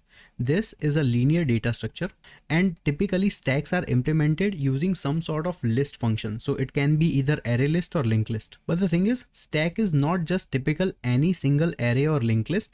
This is a special kind of list that contains a very specific property, and that is called LIFO property. That is called last in, first out. So how does a stack typically works is that inside the stack, you always have to work with the values that you are entering is always going to end up at the bottom of the stack. And then if you have to enter the next value, it will remain at the top of the stack. And you can only access the element that was last entered inside the stack. So let's try to understand this with an example. Currently, let's say that we have this an empty stack. Now for this stack, if we try to add value number 1, so 1 is going to stay at the bottom of the stack. And now for this stack, since it only contains one value, if we have to see that what is the element inside the stack, it will return us the result as 1. But let's say that we don't do that and we try to add one more element. So if we add value number 2, it is going to come on top of value number 1. And then we add value number 3, we can add value number 5, something. Now the moment over here we decide that I want to get one element out from the stack. So the moment we try to do that, we cannot directly access this element 3 or 2 or 1. We will always have to access element number 5 first, and once we kick element number 5 out or pop element number 5 out, then only we can reach to element number 3, which means the last value that was entered inside the stack is going to remain at top of the stack, and that is the only value we can access in any given moment inside the stack. And this special property of LIFO actually comes in very handy for some very specific operations. So before learning that, let's try to understand that what a typical stack looks like in real world. You can think of a stack of books or a stack of plates. Both of these simply shows us that how does a typical stack works in the real life. Because if we have a bunch of books stacked on top of each other, then we can only access the book that is currently present at the top of the stack, and then we will start going bottom one by one. So same thing applies for the stack of plates as well. And this would be the best way to understand that how does the memory is stored inside the stack, and this is implemented using some sort of list function. So inside the stack, there are mainly 3 operations that we have to worry about. First operation is called push operation. So push means that you are entering some value inside the stack. Next operation is called pop operation. Pop means that some value that is already present inside the stack, you are going to access or fetch that top element outside of the stack, and then that element will no longer be present inside the given stack. And last operation is called peak operation. So in the peak, it is very similar to pop, but you are not actually fetching the value out. You are simply seeing that what is the current value that resides at that location. So let's try to understand. Currently our stack is empty.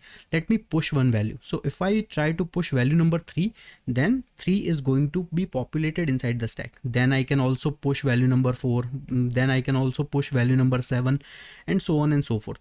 Now at this position, I decided to do a pop operation. So let me just simply do a pop operation. The moment I do that, the 7 is actually going to be kicked out of the given stack and it is going to be returned as part of the answer. So now the 7 is no longer present inside the given stack and it is over here that we are able to be fetched.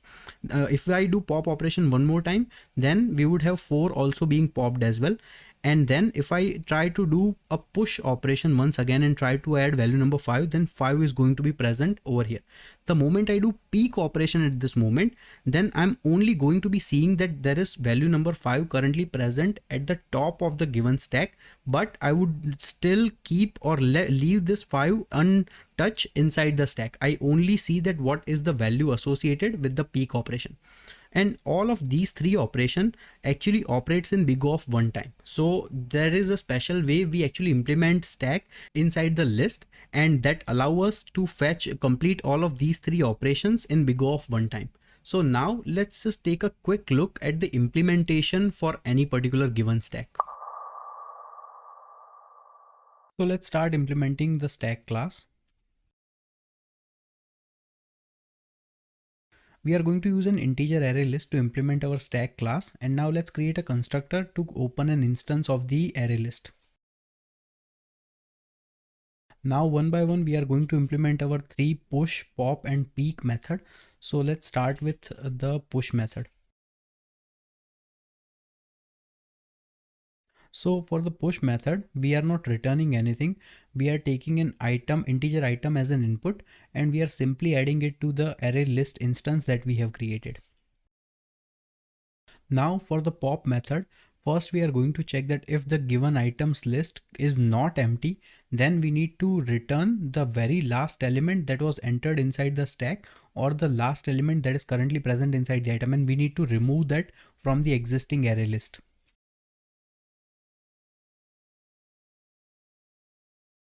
So here for the pop method, we check that if the given list is not empty, then we remove the very last element that was entered inside our array list. If that is not the case, and if the given list is actually empty, then we simply return the null value.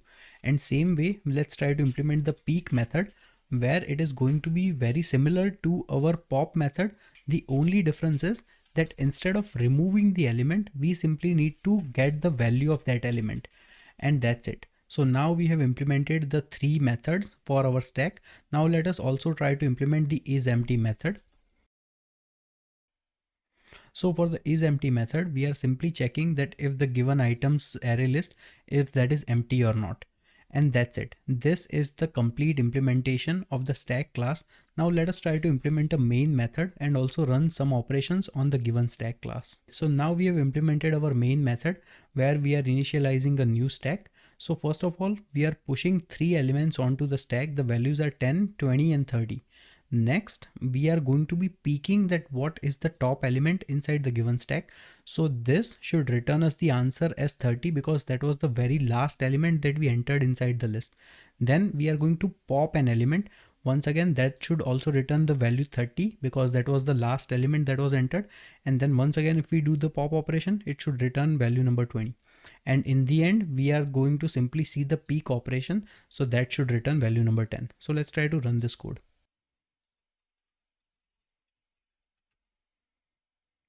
We forgot to change the name. Let's try to run the code.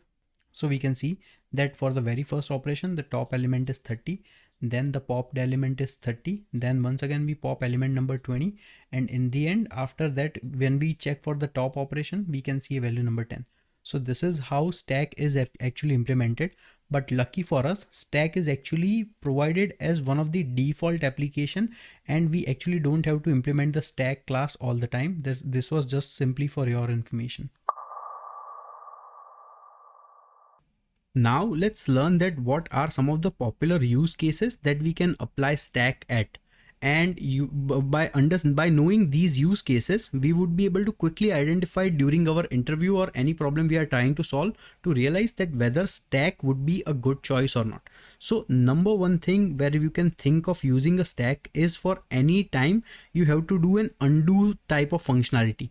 So what does undo functionality means? We know that inside our computer or browser, we have the functionality where it keeps track of every single step that we have gone over across any set of websites.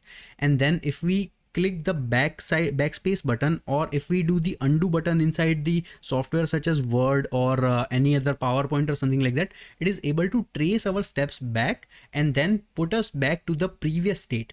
So how it does it is that it actually uses stack to store that information. Let's try to understand this with an example. Suppose we currently have an empty stack and I'm trying to open a new browser session inside the Google Chrome. So the moment I first go inside the Google Chrome, I have a new empty stack being created. Now inside the Google, first of all, I decide to go to the Facebook website, which means stack is going to mark that I visited the Facebook website right now.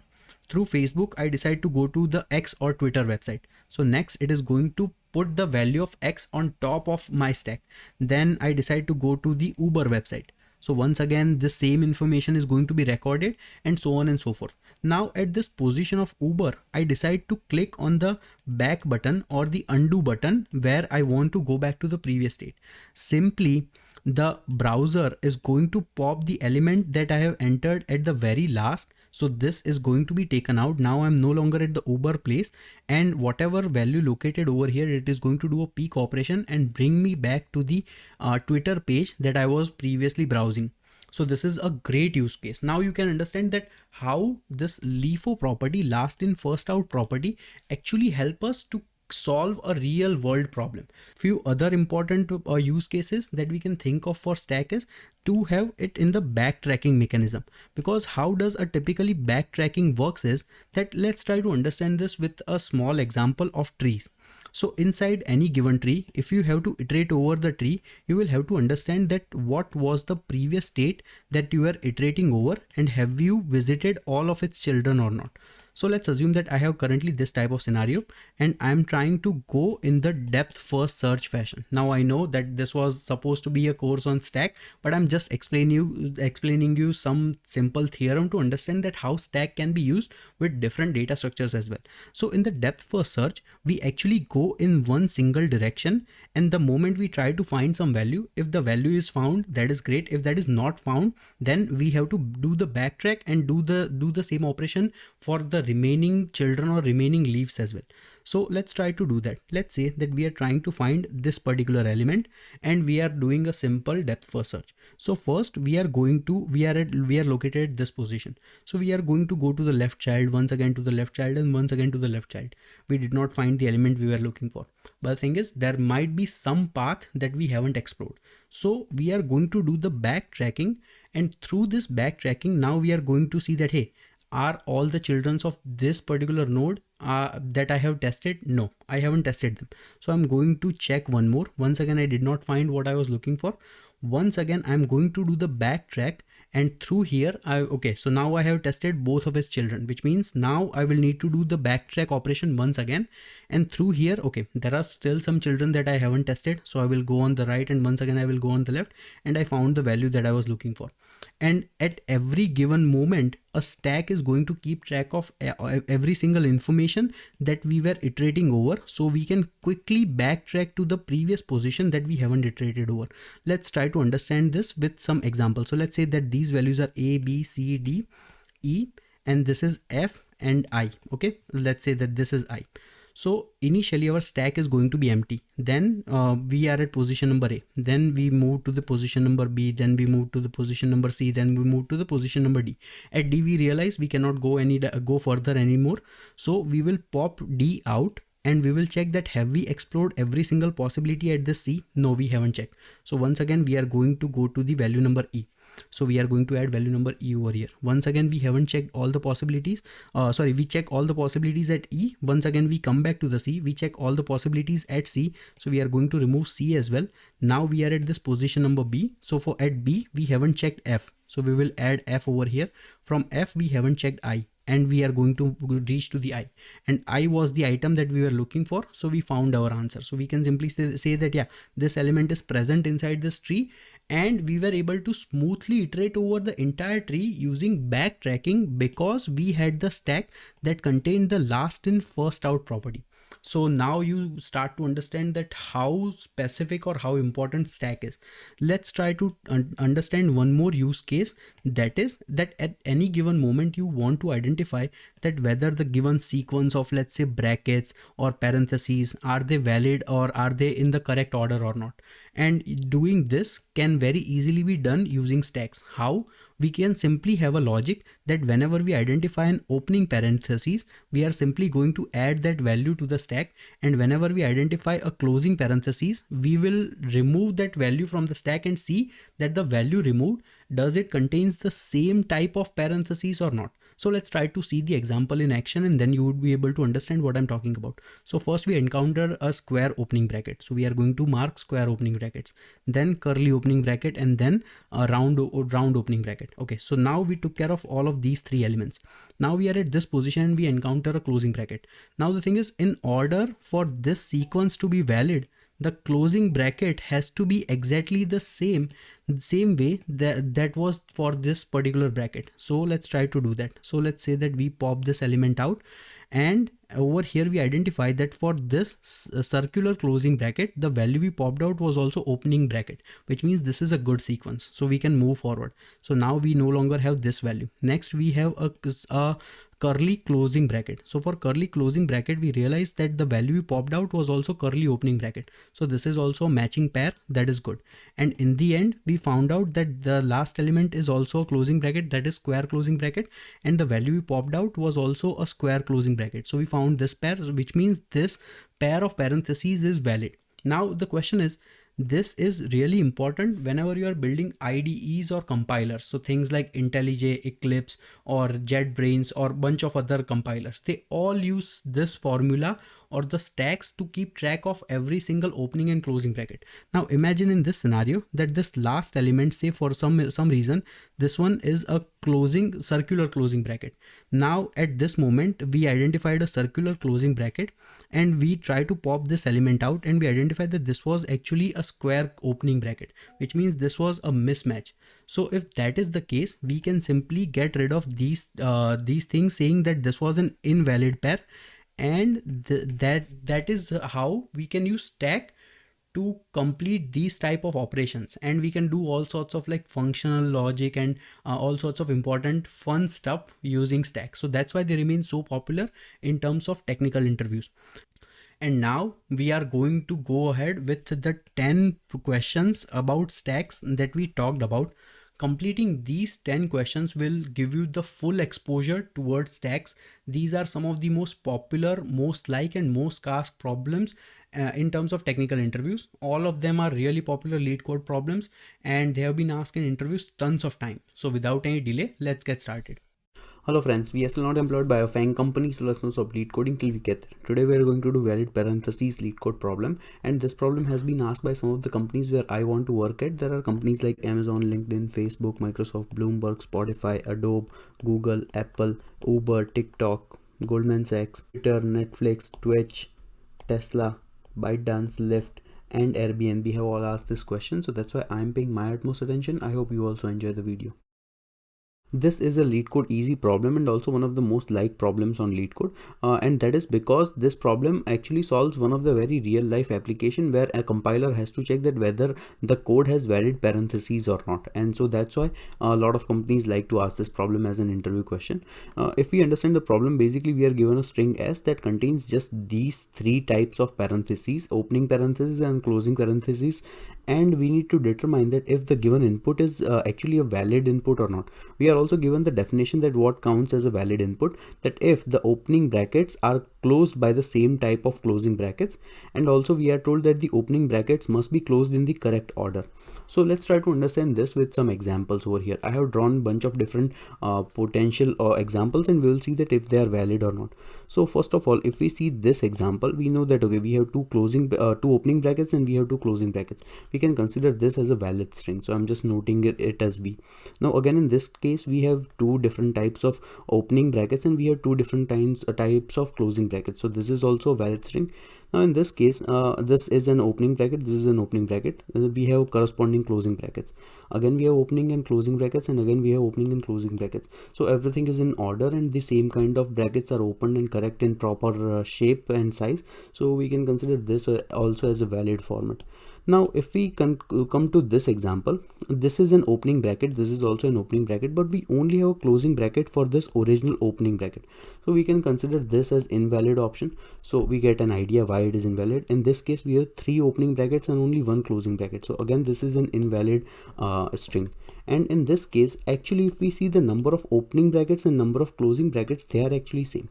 So we have 1 opening bracket and 1 closing bracket, again 1 opening bracket and 1 type of closing bracket, but this is still invalid. Why it is invalid? Because this bracket, this curly bracket is actually opened before this particular round bracket. So that's why it has to be closed before this round bracket closes. And in this case, this round bracket actually closes first before this curly bracket is being closed. So this is very important property that we will have to keep track of.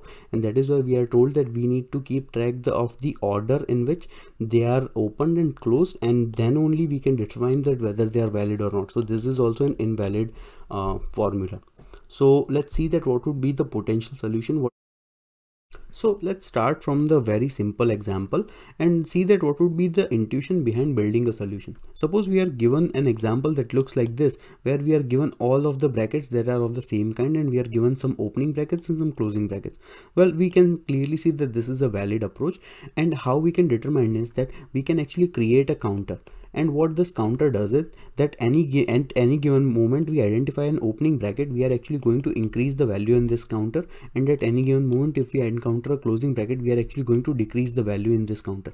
And at the end we have to check that whether the value inside this counter, if that is equal to 0, which means we can determine that the same number of opening bracket and closing brackets are present, and then we can say that the string is actually valid. If that is not the case, we can say it is invalid. So if we see that in action, first of all we have 3 opening brackets, so we will increment the value of this counter 3 times, and if we do that we will get the counter value to be at 3. Again, now we identify a closing bracket, so now this value from 3 becomes 2. Again we identify 2 more closing brackets, so again it gets decreased 2 more times, and then we get the final counter value to be 0. And because we get this value as 0, we can say that okay, this string is actually valid string, and the same number of opening and closing brackets are happening. So this is one way to identify a solution, but in this case the complexity is actually very simple. Why? Because we are only using one kind of opening and closing brackets. In our original problem we are actually told that there are 3 different kinds of opening and closing brackets, and we will have to keep track of them. Also we need to keep track that in what order they were opened and closed, and that order also has to be maintained. So it is not just as simple as keeping track of counter, that we create 3 different counters for all single type one of them, and then we see that at the end whether this value is 0 or not. We also have to keep track of that what is the order they were opened in and they were closed in. For the optimal solution, we know we need to take care of 2 things. First thing is we need to check that whether the opening and closing number of brackets are same for each 3 different types of parentheses or not. Second thing we have to take care is that what is the order in which they are opened and closed. So first let's tackle the first problem. We know that for every single opening bracket there has to be a closing bracket, and they are always in pair. So now to quickly look them up, we are actually going to use a hash map. Now inside our hash map we are actually going to have all of these closing brackets as the keys and their opening brackets as corresponding values. So we are going to have 3 entries. Now we have to take care of their order and number of occurrences. So the idea is we are actually going to use another data structure called stack, and the stack is actually going to be very helpful to us. So let's try to understand this with an example, that how we are going to use a stack over here. Suppose we are given an input that looks like this. Okay, so I'm going to show you 2 examples on how we are going to solve this problem. So first let's take this example, and the idea is that at any given moment we identify an open bracket, we are going to add that value inside our stack, and at any moment we are going to encounter a closing bracket, we are going to pop a value from the stack, and then we are going to see that whatever the value we popped out, if that is the same value, that is for any given hash map value we have inside the string for that particular closing bracket. So let's see that in the action. First of all, we identify these 3 opening brackets, so we are going to add all of the entries inside our stack. So first we will add a curly bracket, then we will add these 2 brackets, Once we are done with this one, now we have a closing bracket our hand. The moment we identify a closing bracket, remember we will have to pop the value out of our stack. So we are going to pop the value out of the stack, and the value we have popped out is actually this one. Now for this closing bracket, we are going to see that what is the value of that bracket inside our hash map, and the value of that bracket is also like this. And we are going to compare these two elements, that whatever we took out from the stack and whatever we got from this hash map, and both are same. So because both are same, we can say that okay, we are good so far. And now so far we have actually taken care of these four elements, and now we are on this element. Again, this is also a closing bracket. So because this is also a closing bracket, we will have to pop a value out, and we are going, if we pop a value out, we will get a value that looks like this, where we are arrived from our stack. And now we are going to check that for this particular bracket that we were iterating over, what is the corresponding value inside the hash map. So the key is this one, and the corresponding value is this one. So the value we found from our hash map is also this one, and they both are same. So because they both are same, we can say that okay, we are good up until this point. Now we are iterating over this curly bracket, so we again pop. And also I have forgot to delete this value. Now again we pop out a value from our stack, so now we don't have this value over here, and we have a bracket that looks like this. Again, for this closing bracket, the value inside our hash map is also an opening curly bracket, and both are same. So we are good up until this point. Now we are only up to last two characters, so this is also an opening bracket. The moment we identify opening bracket, we will add an entry to our stack. And now this is a closing bracket, so again we will pop this entry out. After popping this entry out, so this is the value we popped out from the stack, and then we will compare from our hash map. So the value is this one, and both are same. So we are at the end of our string, and because we are at the end of our string, we are going to check that whether inside the stack we have any entry or not. We don't have any entry, so we can return true in this case, and we can say that the given string is actually valid, and this would be the answer. Now let's take one more example where the string is not valid, and see that what we are going to encounter in this case. Suppose we are given a string that looks like this. So in this case, we have two opening brackets and one closing bracket. So first of all, we identify that this is the opening bracket. We are going to add an entry over here. Again, we encounter an opening bracket, we are going to add an entry over here. Now we encounter a closing bracket. The moment we encounter a closing bracket, we are actually going to pop out the value from our stack, and the value we popped out is actually a curly opening bracket. Now for this closing bracket, we actually have a corresponding value inside our hash map that looks like this one. Now these two are actually not same. So the moment we identify that these two are not same, we can immediately return that this string is actually invalid, and the parentheses are not in correct order. So we are done with this one. Time complexity is actually going to be big O of n, where the n is not the number of entries present inside the string. And even in terms of space complexity, because we are using a stack and hash map, but we don't care about hash map because it has finite number of entries. But for the stack, the values will be dependent on big O of n as well, on the number of entries present inside the string. Now let's move on to coding. So first of all, we are going to initialize our hash map, and inside the hash map we are going to store the values for three different brackets that we are given. Okay, we are done with this one. Now we are going to initialize our stack, and we are going to name it as stack as well. And now we are going to run a for loop across the given string. So first of all, we are going to initialize a character C, and that is to keep track of whatever the character we are looking over inside the given string. Now we are going to check that if the current bracket is opening bracket or closing bracket, which means that if the key value is present inside this mapping bracket, then we can define that it is a closing bracket. If not, then we can define it as an opening bracket. So if the value is not present inside this mapped bracket key, which means that we will have to push the current value inside the stack. If not, which means that the value is actually a closing bracket, and then first of all we are going to pop the value out of our stack, and then we are going to compare it with whatever the value pair inside the map bracket we have. And if the stack is empty, we can return false immediately. So in the else condition, we check that if the stack is empty, we can return false immediately. If not, we are going to pop out a value from the stack, and we are going to name it as top element. And now we are going to check that whether that is the same value that is present for the map bracket value key. And if the values are not same, we can return false immediately as well. And if that is not the case, eventually if we get out of the loop, then we will have to check that whether the given stack is empty or not. If the stack is empty, we can return true, or else we can return false.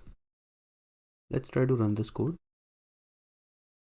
Okay, seems like our code is working as expected. Let's submit the code. and our solution is actually pretty fast compared to a lot of other solutions. So I would be posting this in the comments so you can check it out from there. Thank you.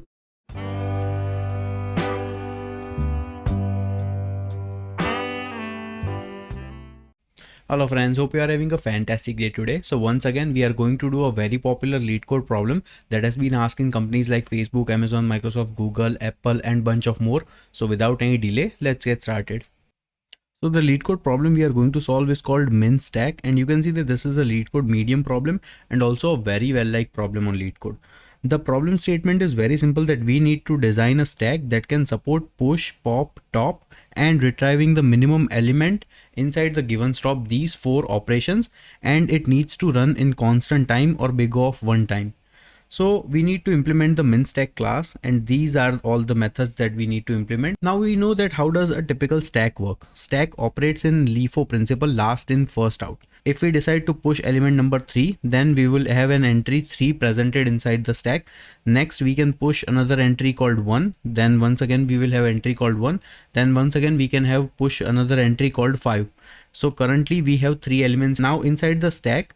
If we have to pop this element, then the element 5 would pop out. So let's quickly pop one element, so then we will get an answer number 5.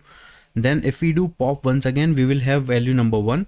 After doing that, if we were to add two more elements or push 2 more elements, let's assume 2 and 6. So once again we will have elements 2 and 6, something like this.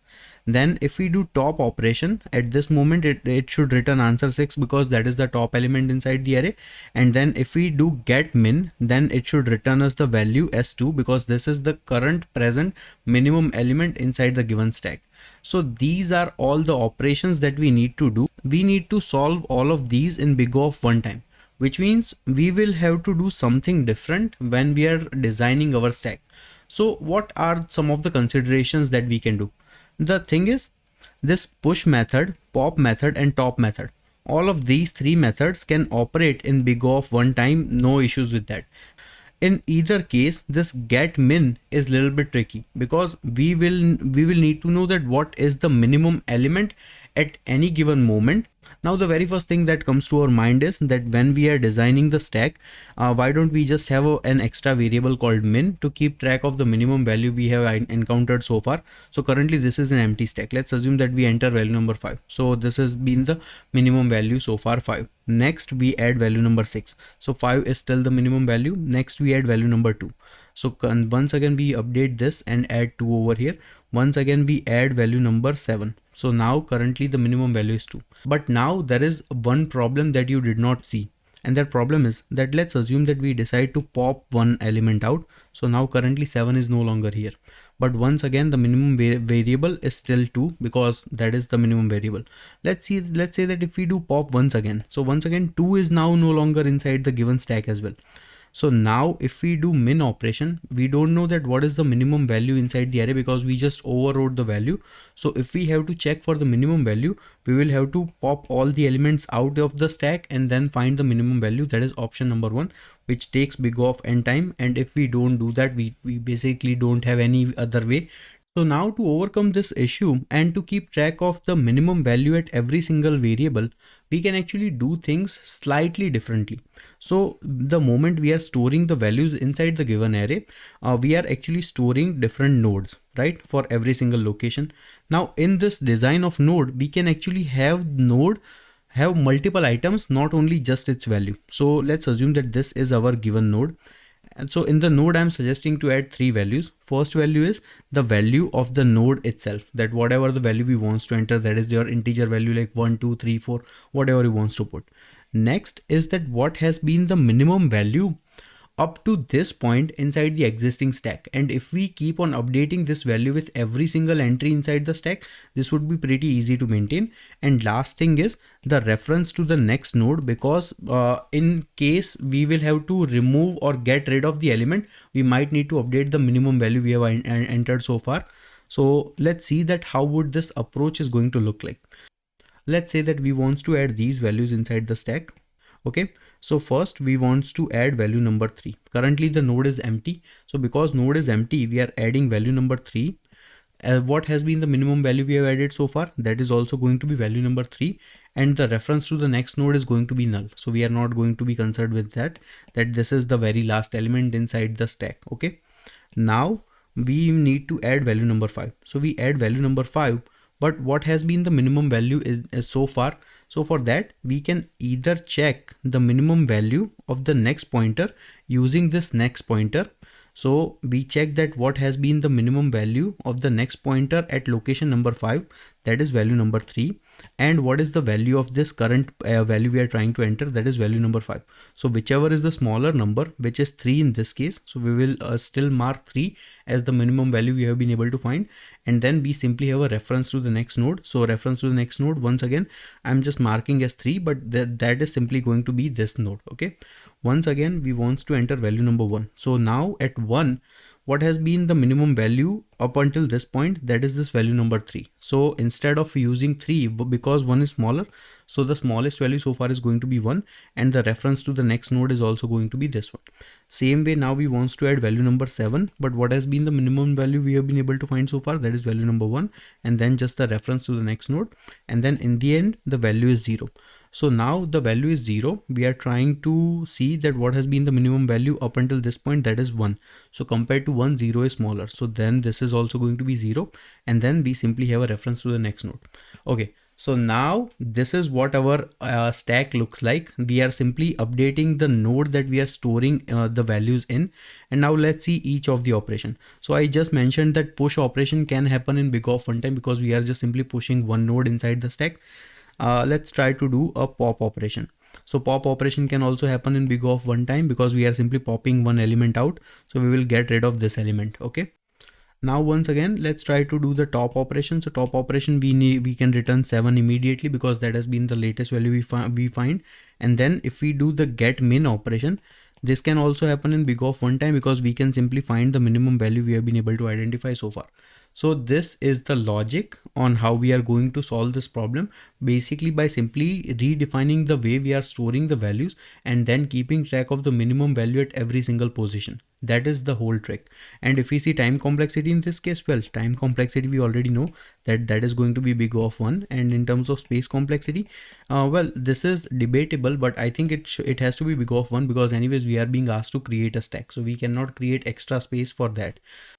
So first let's define the node for our given class where we are going to store 3 values. First one is the value of any particular position. Next is the min value, and third is the reference to the next node. And this is just a simple constructor to store the values. Okay, now coming back to our main class, we are going to have a private node head and we are going to initialize our data structure here. Next, we are going to have a main push method. So whenever we need to push any single entry, so if the value is very first, then we are simply going to provide the value as it is. Then minimum value is also going to be the same value because there are no other entries inside the stack. And then the next element would be simply null. If that is not the case, we are going to add a new node where we are going to keep the value as it is. Then for the minimum value, we are actually going to compare it with the current value and the minimum value we have been able to find so far, and that we can simply find using the next node. And then as a part of the next node, we are simply going to point to the head node, and this is going to be keep on updating with every single entry. For the pop, it's very simple. We simply take the very first element that is currently present. For the top, we simply return the very first element. And then inside for the get min method, we simply return the minimum value for the head. And this is the whole solution. Let's try to run the code. Okay, seems like our solution is working as expected. Let's submit this code. And our code runs extremely fast compared to a lot of other solutions in terms of time complexity and very efficient in terms of space complexity. So once again, I would be posting this in our GitHub repository, so you can check it out from there. Thank you.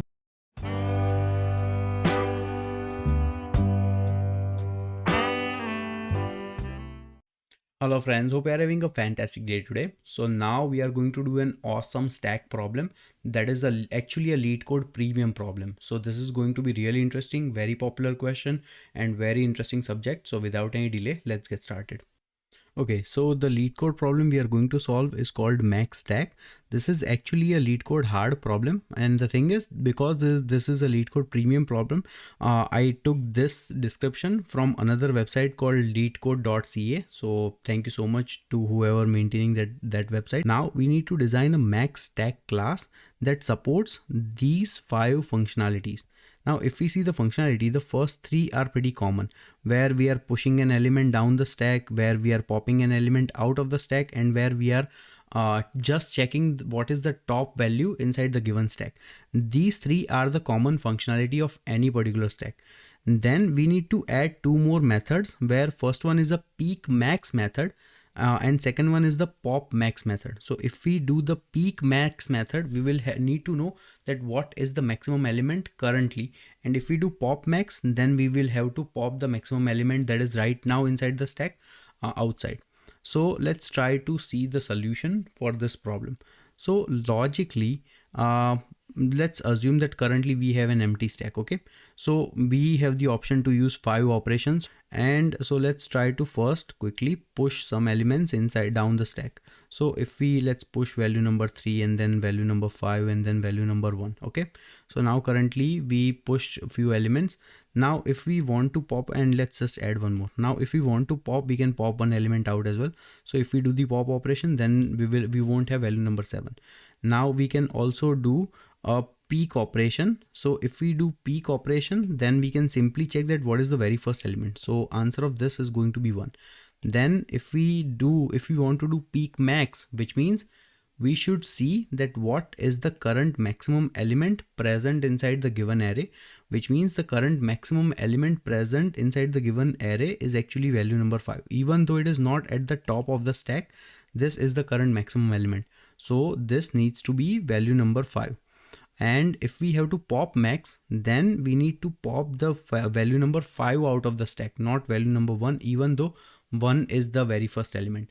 So this is how we will have to design this algorithm and design data structure in order to keep these values. Now we know that completing these items is very simple and very similar. No issues with this one. This is a regular stack functionality, and every single language like Java, Python, C++, they all have their own stack versions that we can simply use. The problem comes when we need to do this peak max and pop max operations, because the thing is, this is actually slightly complicated because of variety of reasons. Now the very first thing that comes to our mind is to have a variable called max, where we are going to store the maximum value that we have been able to identify inside the given array, and this should make our lives easier. This is the primitive logic we can think of, where let's assume that we add value number 1. So we need to update the value of max to value number 1. Then once again we add value number 6. So we once again, because 6 is greater than 1, so far the maximum element we have been able to identify is 6. Then we have value number 3. So 3 is not greater than the current maximum element, which means we don't update anything or we don't do anything. Now after this, let's say we add a value number 8. So once again the maximum element needs to be 8. So far you must be thinking that, hey, this seems pretty convenient. Why don't we just have one value to keep track of the maximum element, and at any given moment I want to see that, hey, what is the maximum element? I can just simply look at this variable and find the answer. The problem is, when we do the pop operation out of this given stack, then there would be an issue, because now let's say that I decide to pop this 8. So if I pop this element 8, I know that now 8 is no longer the maximum element present inside the stack, but I don't know what is the other element that is the maximum element. But instead of just having one simple variable max, we actually need to have a variable, another stack called max, where for every single entry inside the original stack, for that entry we will have to keep track that what has been the maximum element that we have been able to identify it so far, and keep updating that list depending on the how we push out or pop out the elements from the given stack. So let me try to explain what I mean. The idea is, let's assume that for the max we have to worry about two operations. First one is the peak max, where we are simply watching that what is the max element that is currently present, and second one is the pop max, where we are popping the maximum element out at the current position inside the given array. So we have created our own max stack array, max stack. So this is our max stack and this is our regular stack. Okay, now let's assume that I wanted to enter value number 1. So what I'm going to do is I'm going to add value number 1. Currently this max stack is also empty. So far the maximum element at this position I have been able to find is also 1. So I'm going to store value number 1 over here. Once again, I identified value number 6. So because value number 6 is greater than 1, I'm just going to put 6 as normal value over here. But over here, because say value number 6 is greater than value number 1, so I'm going to say that up until this point of the stack, the maximum value I have been able to identify is 6 that I have presented over here. And some reason if I decide to pop this element out of the stack, then I know for sure that this element also needs to be popped out, and then the maximum element at this position will be corresponding to the maximum element at this position, that is value number 1. So which is pretty convenient for us. Now let's try to add one more element, let's say 3. Now once again, even though we added value number 3 over here, so far the maximum value we have been able to identify up until this point is once again 6. So we are once again going to mark value number 6 over here. And then once again, let's say we add value number 8. So once again, we are going to add value number 8 over here because that is the maximum value we have been able to identify. So far, let's repeat what we have done. We did the push operation in big O of 1 time, no issues with that. Now at any given moment, we can also do the peak operation. And the moment we do peak operation, whatever element is located at the top of the stack, we should be able to see that. So this is also going to happen in big O of 1 time. So once again, no issues with this one. So we already took care of 2 variables. We can also do the pop operation easily from the stack. So pop operation can also be done in big O of 1 time, and we can do peak max as well in big O of 1 time, because this is also being happening or maintaining in constant time. So this also happens in constant time. So we took care of 4 operations in big O of 1 time just by simply using these 2 different stacks. But now the important thing is that how we are going to manage the pop max operation. For that, we will also have to do the pop. So let's try to first do a couple of pop operations. If I pop element number 8 out of the given stack, which means now stack does not contain 8 value anymore. And I will also have to update the maximum element up until this point as well. Okay, now at this position, let's say I decide to do pop max. So if I do pop max at this moment, I should not be kicking out value number 3 from the stack because this is not the maximum element so far. The value I should be kicking out is actually going to be the value number 6. So what I'm going to do is that I'm going to kick value number 6 out of this given list up until every single point that I have been able to iterate so far. And the moment I kick value number 6 out, I'm going to do a peak operation to see that if this given current maximum value, if that is greater than the current maximum value I'm left with. And if that is the case, then I will need to update the given max element to incorporate value number 3 as well. Because remember that in the previous state, in this state, we did not had value number 6 as part of the given value number 3 as part of the maximum value so far. But because we did the pop max, we kicked a value number 6 out, and at the same time we will also have to pop these 2 elements out as well, and we would be left with value number 3. Okay, so this is the whole thing that we need to do, and this is how we can solve this problem using 2 stacks in order to convey this message.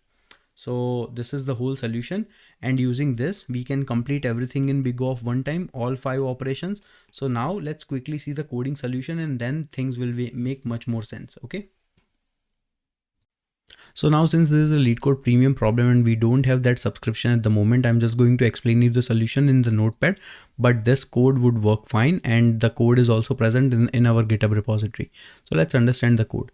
So first we are going to create couple of stacks for stack and max stack. Now for the push and for the pop and for the top, we need to, all of these three are standard operation.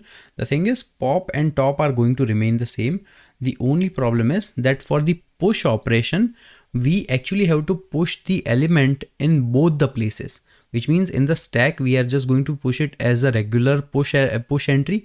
But for the max stack, we will first have to check that what has been the maximum element inside the given stack based on the definition of this x value so far, using math.max function and checking that what has been the current maximum in the max stack versus the current value we are trying to enter. So we are always maintaining the maximum element for any given x element inside our max stack. Okay. Then for the pop operation, we will have to pop the element from both the places, max stack and also from the given regular stack. For the top operation, we simply have to check that what is the maximum element on our regular stack, and we can just do a peak operation. Now for the peak max operation, we will need to do the same operation, but now this time in our max stack rather than our regular stack. And the last one is the slightly more complicated method, that is the pop max method, where first of all we are going to initialize a new stack called buffer, because remember, the value we are trying to kick out is presented somewhere in the middle in the regular stack. So meanwhile we don't find that value, we will have to buffer that from our regular stack. So that's why we are going to push every single element from our normal stack to the buffer stack until we find the top element to reach to the max, and then we will simply pop that element out from the regular stack. At the same time, we are also going to pop that element out from our max stack as well. And then in the end, inside the buffer, we are also going to push all of those elements into our regular stack using the elements that we just stored inside our buffer stack temporarily. So that's why this pop max method is slightly complicated method, and you can see the coding solution present on our GitHub repository. So hopefully this explanation made sense to you, and yeah, thank you so much.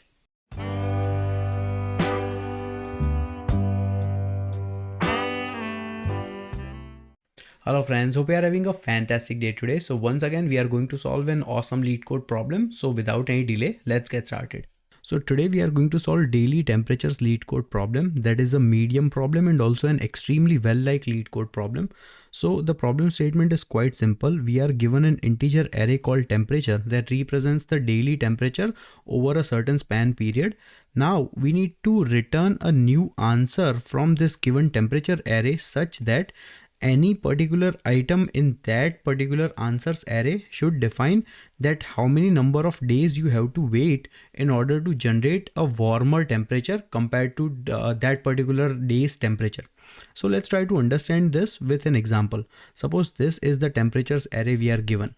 Now in the input you can see that bunch of different values for every single day's temperature.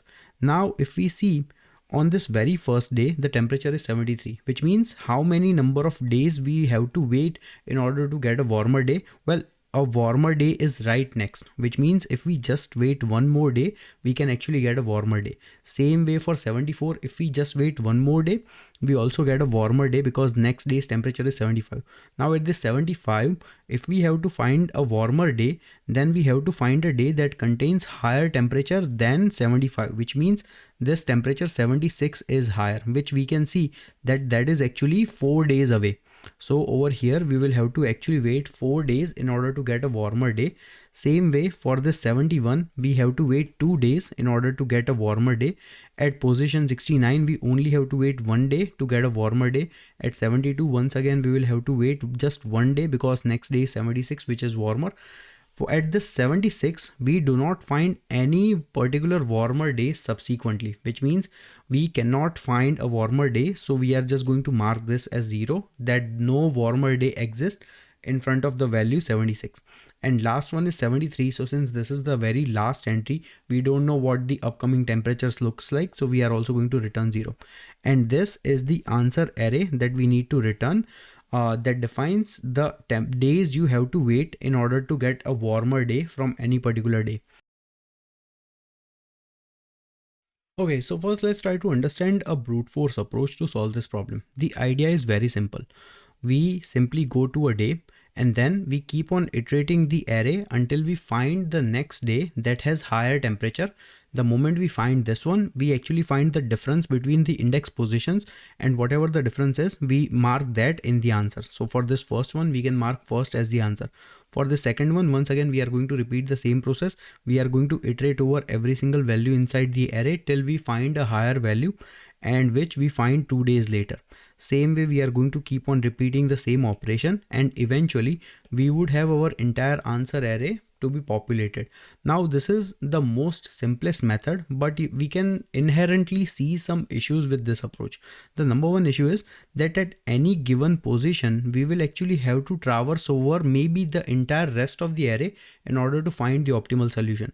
What if let's assume that this, instead of being 50, maybe this was 80, and we don't have any particular solution in mind. We would have still iterated over the entire array, and then once again, in order to find the lower temperature for this next element, we would still have to iterate over the entire given array. Maybe this was 82. So in this case, this is an inefficient approach, and if we see, time complexity for brute force approach is going to be big O of n square in the worst case scenarios. So let's try to see if we can improve upon this time and space complexity or not. The thing is, at this given location, at the very first moment, we don't know that what is the temperature that is higher than this one, because we have only iterated this one element, right? But what if we are at this element, we can at least predict that how many elements actually has lesser temperature than this, and based on that we can immediately update their temperature, and we can immediately say that for if we are at, let's say, value number 75, then at 75 we should be able to tell that 74 is only 1 day away from having its warmer day, and same way at 74 we should be able to tell that 73 is actually just one day away from having a warmer day. Same way at 72 we should be able to tell that 69 is only 1 day away.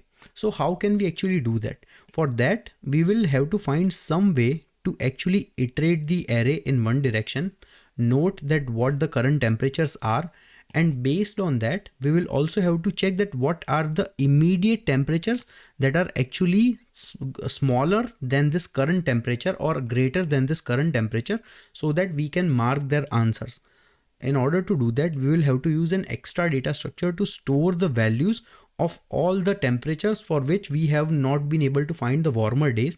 Second thing is, for any particular temperature, not only we will have to find the warmer day, we will also have to find like the immediate warmer day. So for this 75 is actually greater than both 74 and 73, but we should not waste our time marking this 73 as having a warmer day as 75, because there is 74 that is more closely associated with 73, which means we have to worry about the immediate before elements.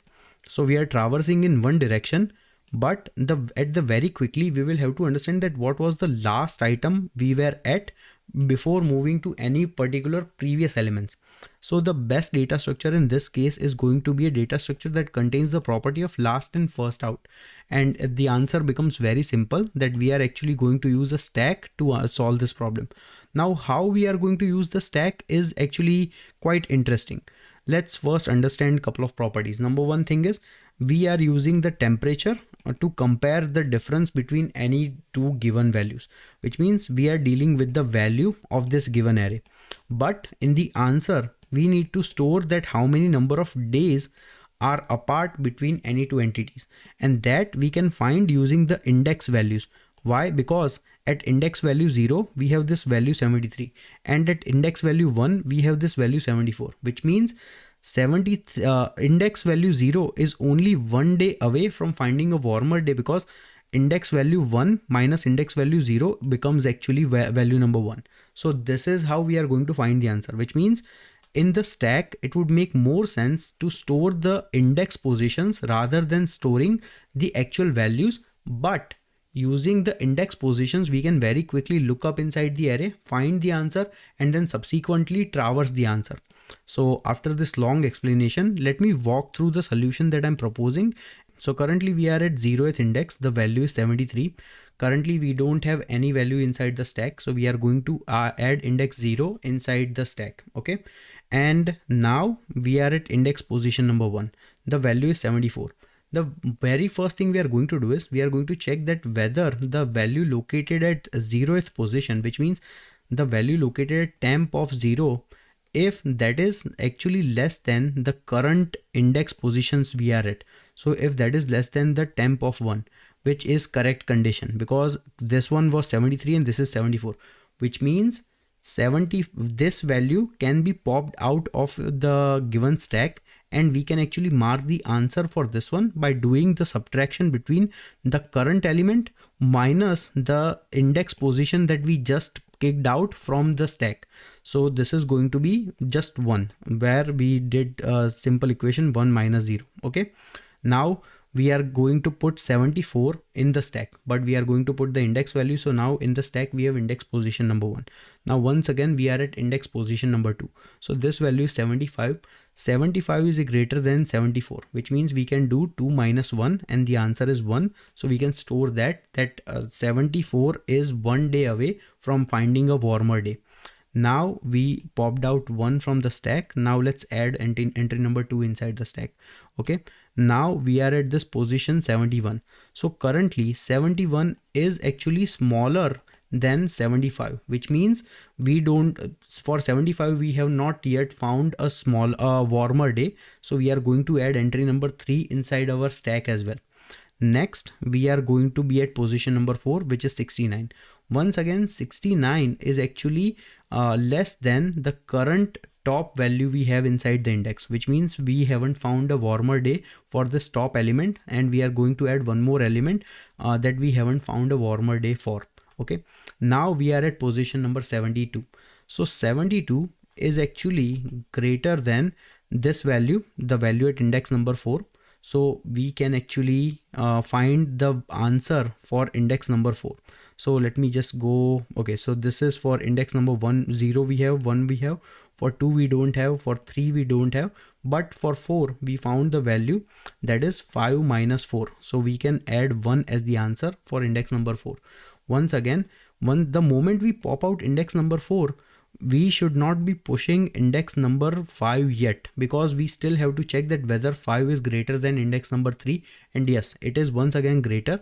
So for index number 3 we are going to mark the answer as 2, and same way for index number 2 we are also going to mark the answer as so sorry, for index number 2 we are still not able to find the answer, because this is 75 and this is 72. So we are going to have index number 2 still living inside the stack, and then we will have index number 5 now residing in the stack. Now we are at index number 6. So this value is 76. 76 is actually greater than 72, and so in this case we can actually mark down the answer over here as 1 for this index number 5, and we can get rid of this index number 5. Now once again this index number 2 is also smaller than index number 6, so we need to do the difference, 6 minus 2, so we find answer 4, and we are going to populate answer 4 over here. And then we have an empty stack, which means there are no more values we need to check, so we are going to add value number 6 inside the stack. And then in the end, next value is value number 7. So 7 is 73. 73 is actually smaller than the current stack value we have, so we are also going to add value number 7 inside the stack. And the moment we reach to the end, we are going to fill out all the rest of the elements by 0, that there are 0 days that we have been able to find the answers for, and this is what we can return in the answer. So you see how using a stack we actually need to traverse over just once on the given temperature array, and then we have been able to find the answer, which means this is a much better approach, and this is the optimal solution compared to our brute force solution. So let's try to see the time and space complexity. In this case, the time complexity is actually going to be big O of n, because we are simply iterating over the temperature array once. Now it could be possible that for some values we might have to go back and find the values that are smaller than that where we are doing multiple operations inside the stack, but that number is going to be limited, because we are being told that we can find out that how many values are there, and we are only iterating over the values for which we haven't find the answer. And in terms of space complexity, once again, in the worst case scenario, this is going to be big O of n, because we are using an additional space, additional stack to find the answer. So the coding solution is actually quite straightforward. First, we initialize a number n in order to mark down the length of the given array. Then we initialize a new answer array of the size n. We also initialize our stack that we are going to use. Now we simply iterate over the given temperatures array using the for loop. We first have a while loop condition that while the given stack is not empty and the temperature that we are iterating over currently, if that is greater than the temperature that is currently present inside the stack, then we simply mark the index value that is currently present at the very first element of the stack that we popped out, and then we mark the answer index by doing the subtraction of I minus the current index position that we have just been able to find by popping the element out of the stack. And then we simply push down the element inside the stack. And in the end, our answer array should have all the answers. So we can simply return that. Now let's try to run this code. Okay, seems like our solution is working as expected. Let's submit this code. And our code runs pretty fast compared to most of the other solutions. It is also decent in terms of space complexity. And once again, the solution is available on our GitHub repository. The link is in the description, so you can check it out from there. Thank you.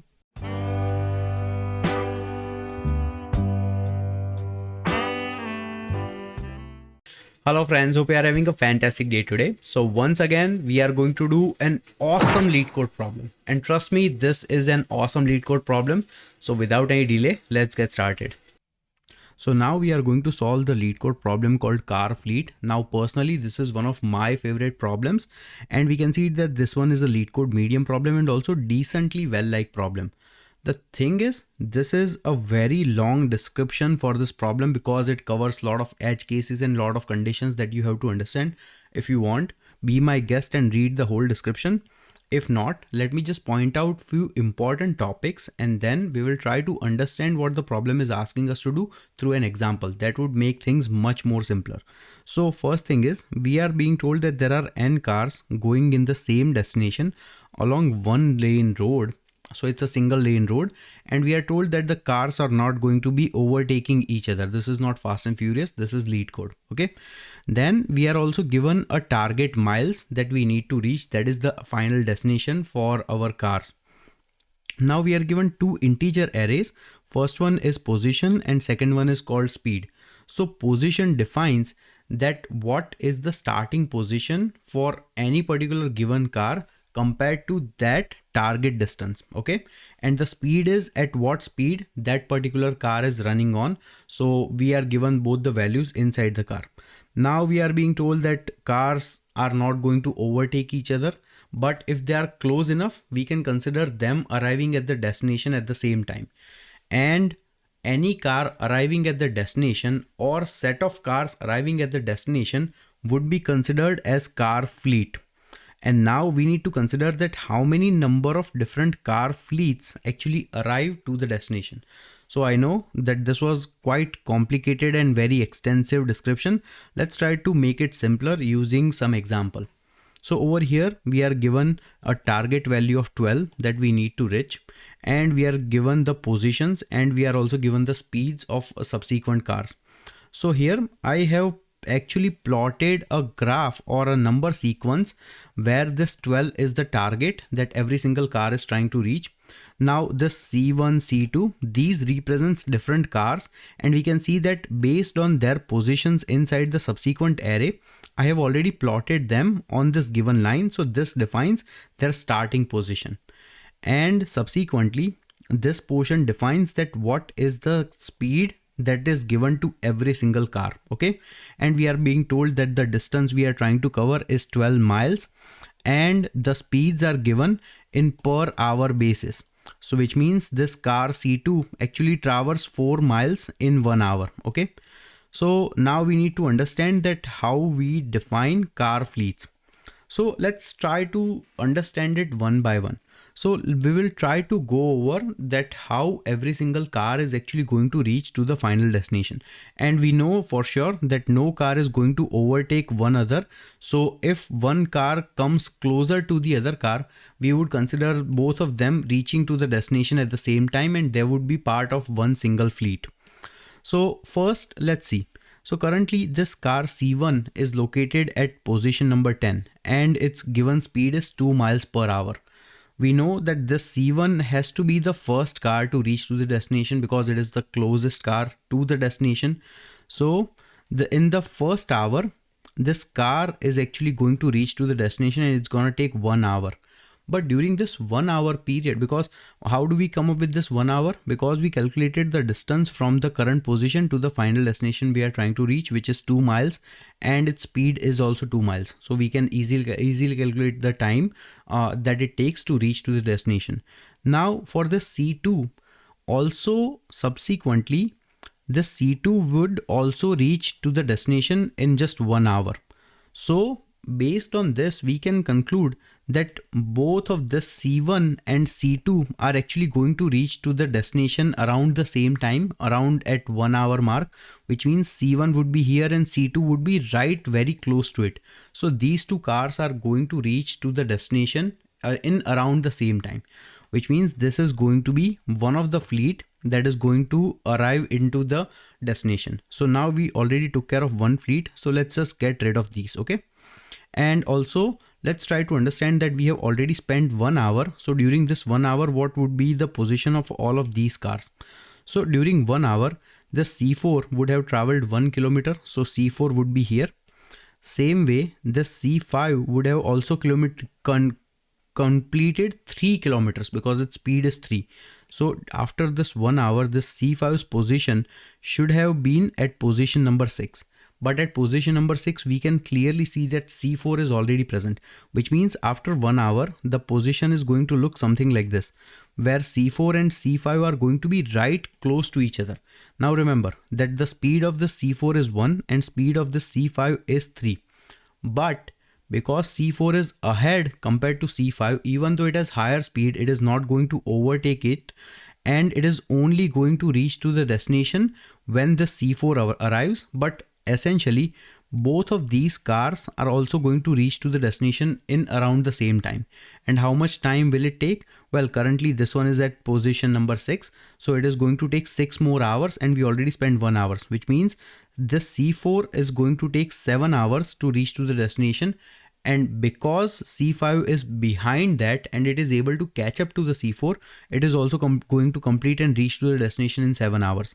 So after 7 hours, the second fleet that would have reached to the destination would be the cars that we just saw, that is the car C4 and also C5. So they both will also reach to the destination in around the same time. So this would be our second fleet that is going to reach to the destination. And now we already spent 7 hours, which means after 7 hours, this C3 would have been around here because its speed is just 1 miles per hour. So it would have covered the distance of 7 miles, and then still it would have 5 more miles to go, which means it would still take like around 12 hours to reach to the destination. And in the end, the C3 car would be the very final car that would reach to the destination, and still this would also be considered a fleet in its own. So over here we can see that actually we are getting 1, 2 and 3 fleets reaching to the destination. So for this given input, we need to return 3 as the answer. And this is the whole problem statement.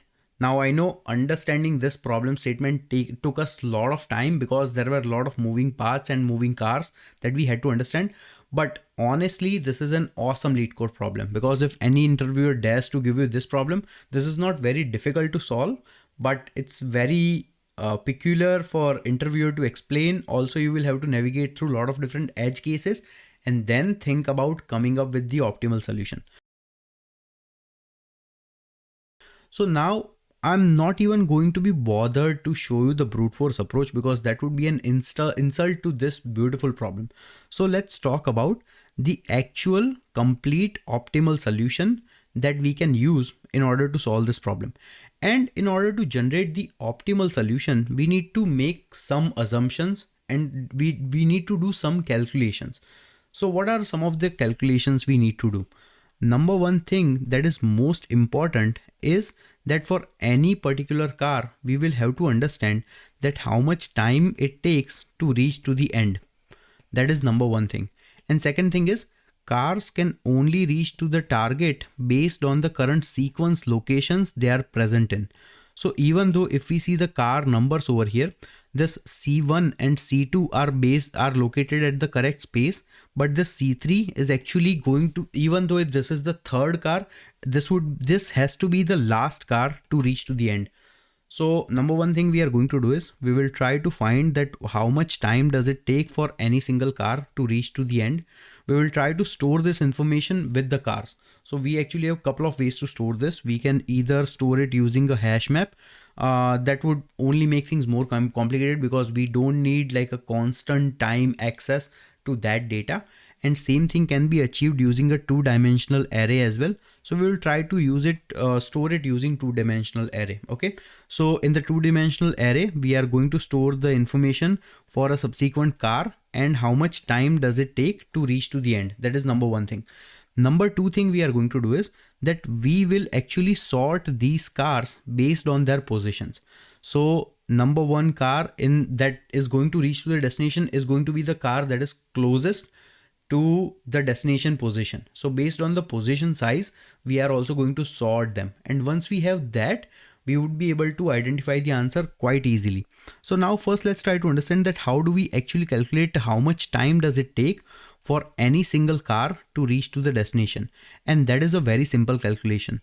All we need to do is we need to calculate the distance between the current position and the destination position, and whatever this distance is, we need to divide the speed by that distance, and that would give us the time on that particular car would take to reach to the final destination. Okay, so now the idea is quite simple. So let's just do that. So for C1, currently we can see that this is located at position number 10 and it needs to reach to the position number 12, which means the distance is 2. And the speed for C1 is also 2 miles per hour, which means it is going to take 1 hour for C to reach to the destination. Same way for C2, it is also going to take 1 hour to reach to the destination. Same way for this C4, it is actually going to take 7 hours to reach to the destination because the difference between 5 and 12 is 7 and the speed of C4 is 1 miles per hour. Same way for the C5, the distance is also going to be 9 miles, and then the speed is 3. So it is only going to take 3 hours to reach to the destination. And last one is the C3 car. So for C3, it's actually going to take 12 hours to reach to the destination. Now we have our this list ready. Now let's try to sort this given list based on the position of the cars, which means once again C1 is at the correct position and C2 is also at the correct position. Both times are 1 hour and 1 hour. Then we have the car C4 and C5. So for the car C4, it is going to reach into the 7-hour mark, and car C5 should reach in 3-hour marks if there were no cars ahead of it. And the last one is the C0 car, or I think C3 car. So C3 car is going to take 12 hours to reach to the destination. Okay, so let's quickly do a recap what we did.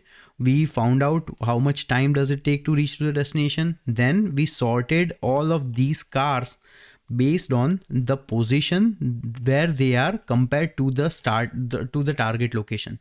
So the higher the position, the first it is going to be inside our list, and in order to store this information, we are going to be using a 2D array.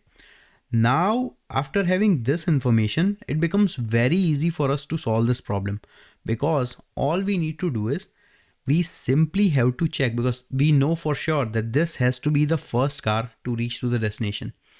At any given moment, we realize that the speed of this is actually lesser or equal to the speed of its subsequent car. Then we can conclude that both of these cars would reach to at the same time. Let me rephrase. I used the word speed, but the correct word should have been time. So if the time it takes for the C1 car to reach to the destination is 1 hour, And we see that for C2, the time it takes is also 1 hour, which means C1 and C2 both are going to reach to the destination around the same time, just in a scenario where C2 is just behind C1. So we can conclude that these two has to be one single fleet. So this becomes our one of the fleets. Now in the second scenario, we have the time it takes for C4 to reach to the destination as 7 hours, and the time it takes for C5 to reach at the destination at 3 hours, which means C5 actually is much faster than C4. So eventually C5 would be close enough or just behind C4 before C4 actually reached to the destination. Let's try to once again understand using this plot, because after the very first hour, actually C5 and C4 would both be at the same place. And how do we find out? Because we can see that the time it takes for both of them to reach to the destination. So these two also has to be part of a simple fleet. Now say this last for the C3, instead of this being 12, maybe this also took 3 hours to reach to the destination. Then C3 would have also been part of this fleet, because C3 would reach to the destination in 3 hours, C5 would reach in 3 hours, and C4 is going to block both of them and cause both of these cars to reach at 7 hour mark, because C4 is ahead compared to C5 and C3. So this would have been part of this fleet as well. But in this scenario, because the time C3 takes to reach to the destination is actually greater than the previous fleet, the largest value in the previous fleet, then we can conclude that this C3 is not going to be able to catch up to the C4 and C5 fleet. So this is going to be our second fleet. And in the end, the C3 is going to be our third fleet. So that's all you need to do to solve this problem.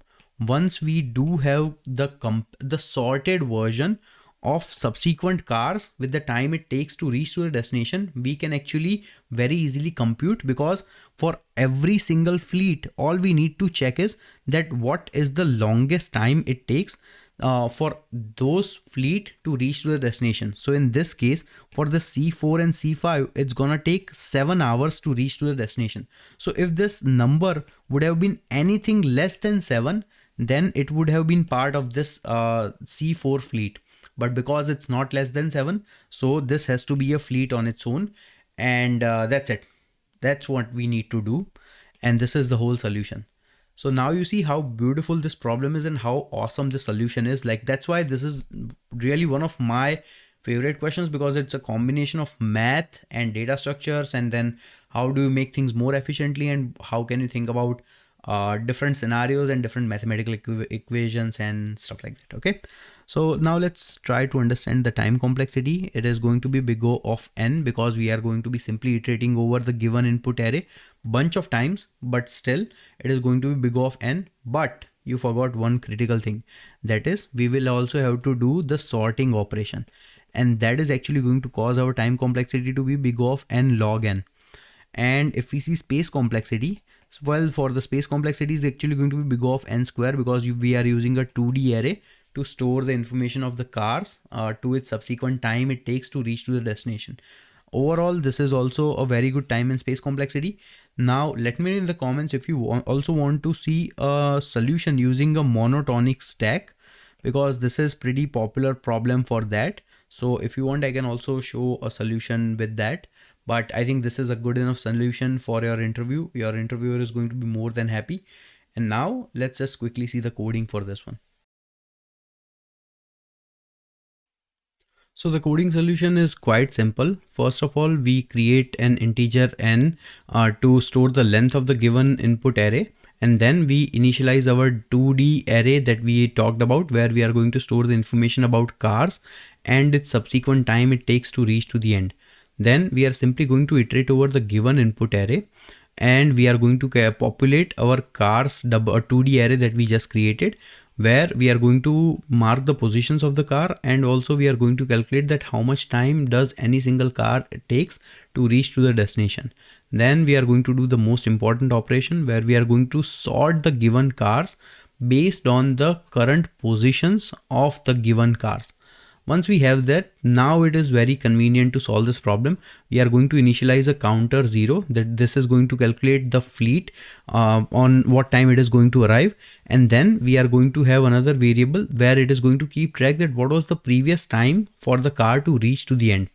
Then we are simply going to iterate over the given input 2D array cars, and we are going to check that if the value of any particular given car is actually greater than the previous time, which means that is a new fleet being created. So we are simply going to create a new fleet or add the value to the counter. And also we are also going to mark the previous time of the last car that just came in. And that's it. In the end, we can simply return this counter that we have created that was keeping track of every single fleet. And now let's try to run this code.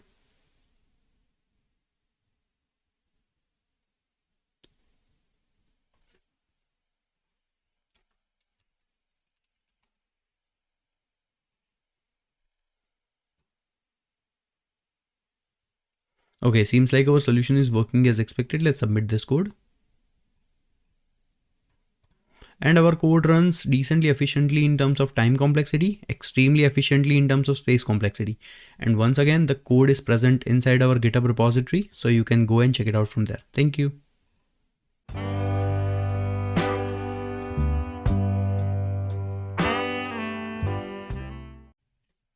Hello friends, hope you are having a fantastic day today. So in this video, we are actually going to solve a very popular LeetCode problem. So without any delays, let's get started.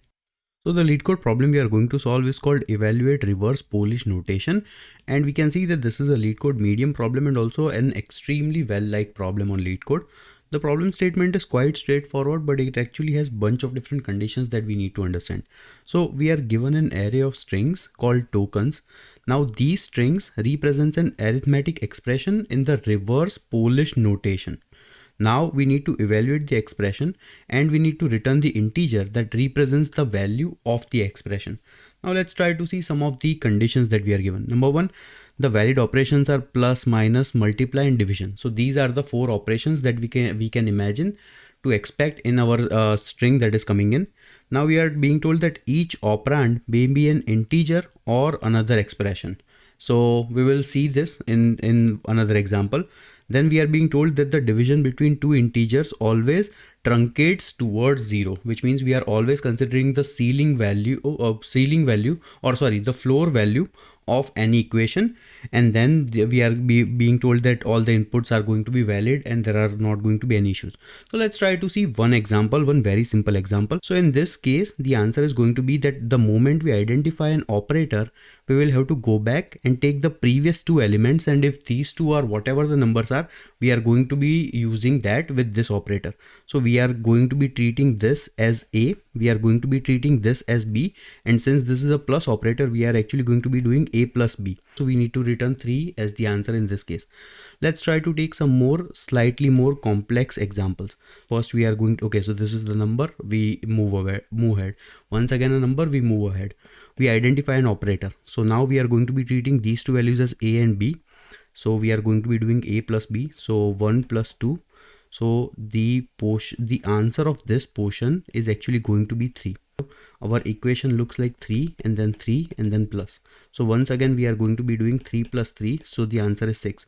So out of this operation we need to return 6 as the answer.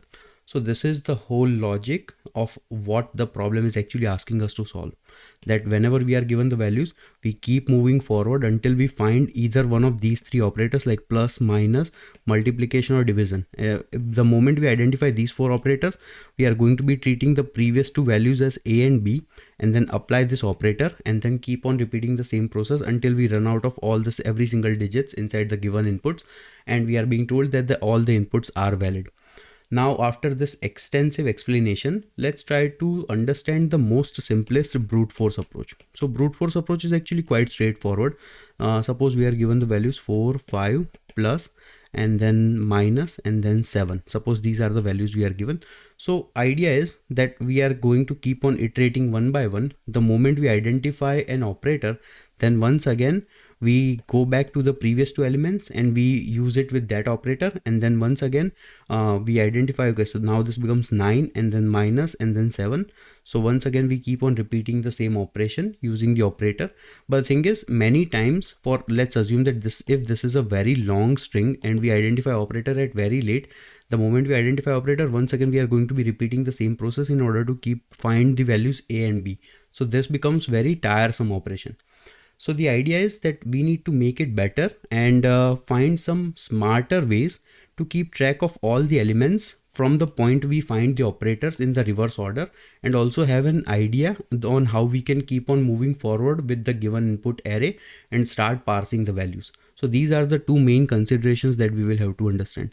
So the idea I am suggesting is that we can actually use stack to solve this problem. So suppose this is the long operation that we are given. Now the idea I am suggesting in using the stack is that at the very beginning we are actually going to be iterating the same way we are iterating. All the values we find, we are going to be pushing these values inside the stack. The moment we identify the operator, we are going to be popping the previous two elements and treating them as a and b, and then applying that operator with that value. And once again, whatever the answer we find, we are also going to be pushing those answers inside the stack, and then we are going to keep on repeating the same process until we identify the operator. And then when we reach to the end, we should have our answer ready, because we are being told that the given input is actually valid. So let's see the solution in action. So currently our stack is empty. Now we are at very first element number 2. So we are going to be pushing element number 2 inside the stack. Now we are element number 3 and once again element number 7. Okay, now we identified an operator plus. So the moment we identified the plus operator, we are actually going to be popping these two values out. So if we do that, we will have value 7 and 3 that we need to do the sum of. So 7 plus 3 is going to give us the answer 10. So currently the answer of this portion is going to be 10. So we are going to be pushing this 10 inside the stack. And now look at the stack. It actually contains the equation for this portion, because sum of these three values is 10, that is present over here, and then 2 was already here. Now we have 10 and 2. Once again we identify a multiplication sign. So we need to do 2 times 10. So we get the value as 20. So now once again we are going to be pushing the value 20, because we already popped out 2 and 10. Okay, so now we have value 20 inside our array, and now we once again identified value number 8 and then once again value number 19. So let's push that. Okay, after doing that, now we identified symbol plus. So once again for plus, we are going to be doing 8 plus 19.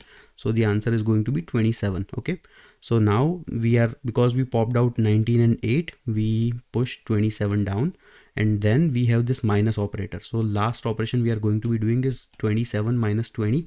So the answer is going to be 7. So 7 is what we need to return in this case to solve the problem. And this is the whole solution that I'm proposing using the stack.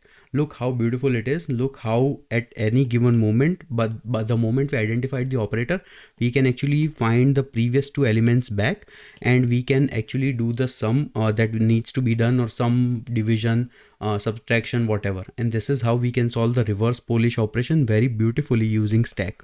This is one of the most awesome way to use stack in the real life problem, and that's why this is such a popular problem that we have seen in tons of interviews being asked.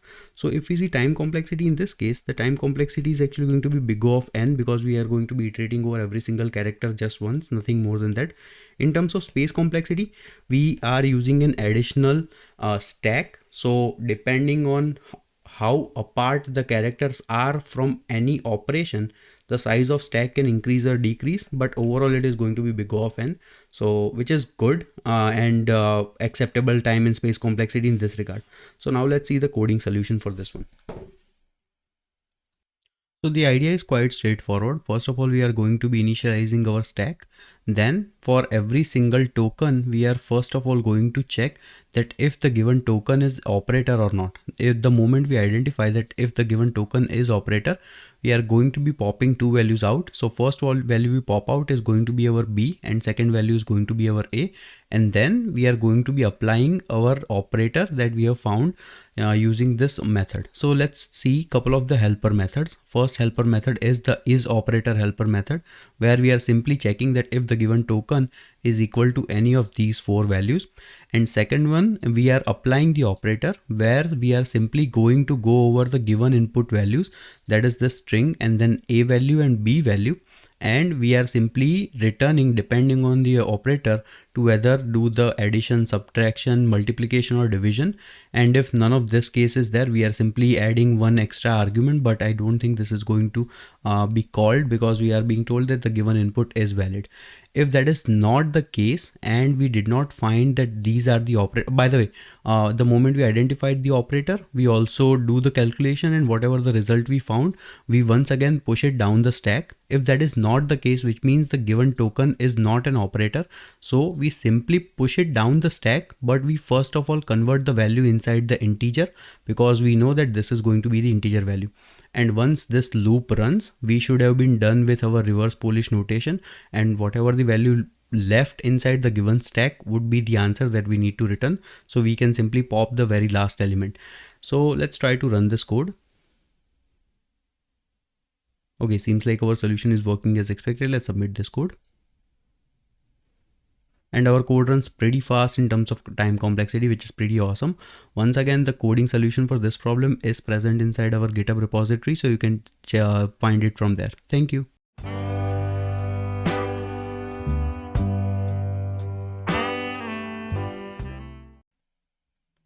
Hello friends, hope you are having a fantastic day today. So now we are going to solve Facebook's most asked question. This question has literally been asked 142 times at Facebook. So this is a very popular LeetCode interview question, and without any delay, let's get started.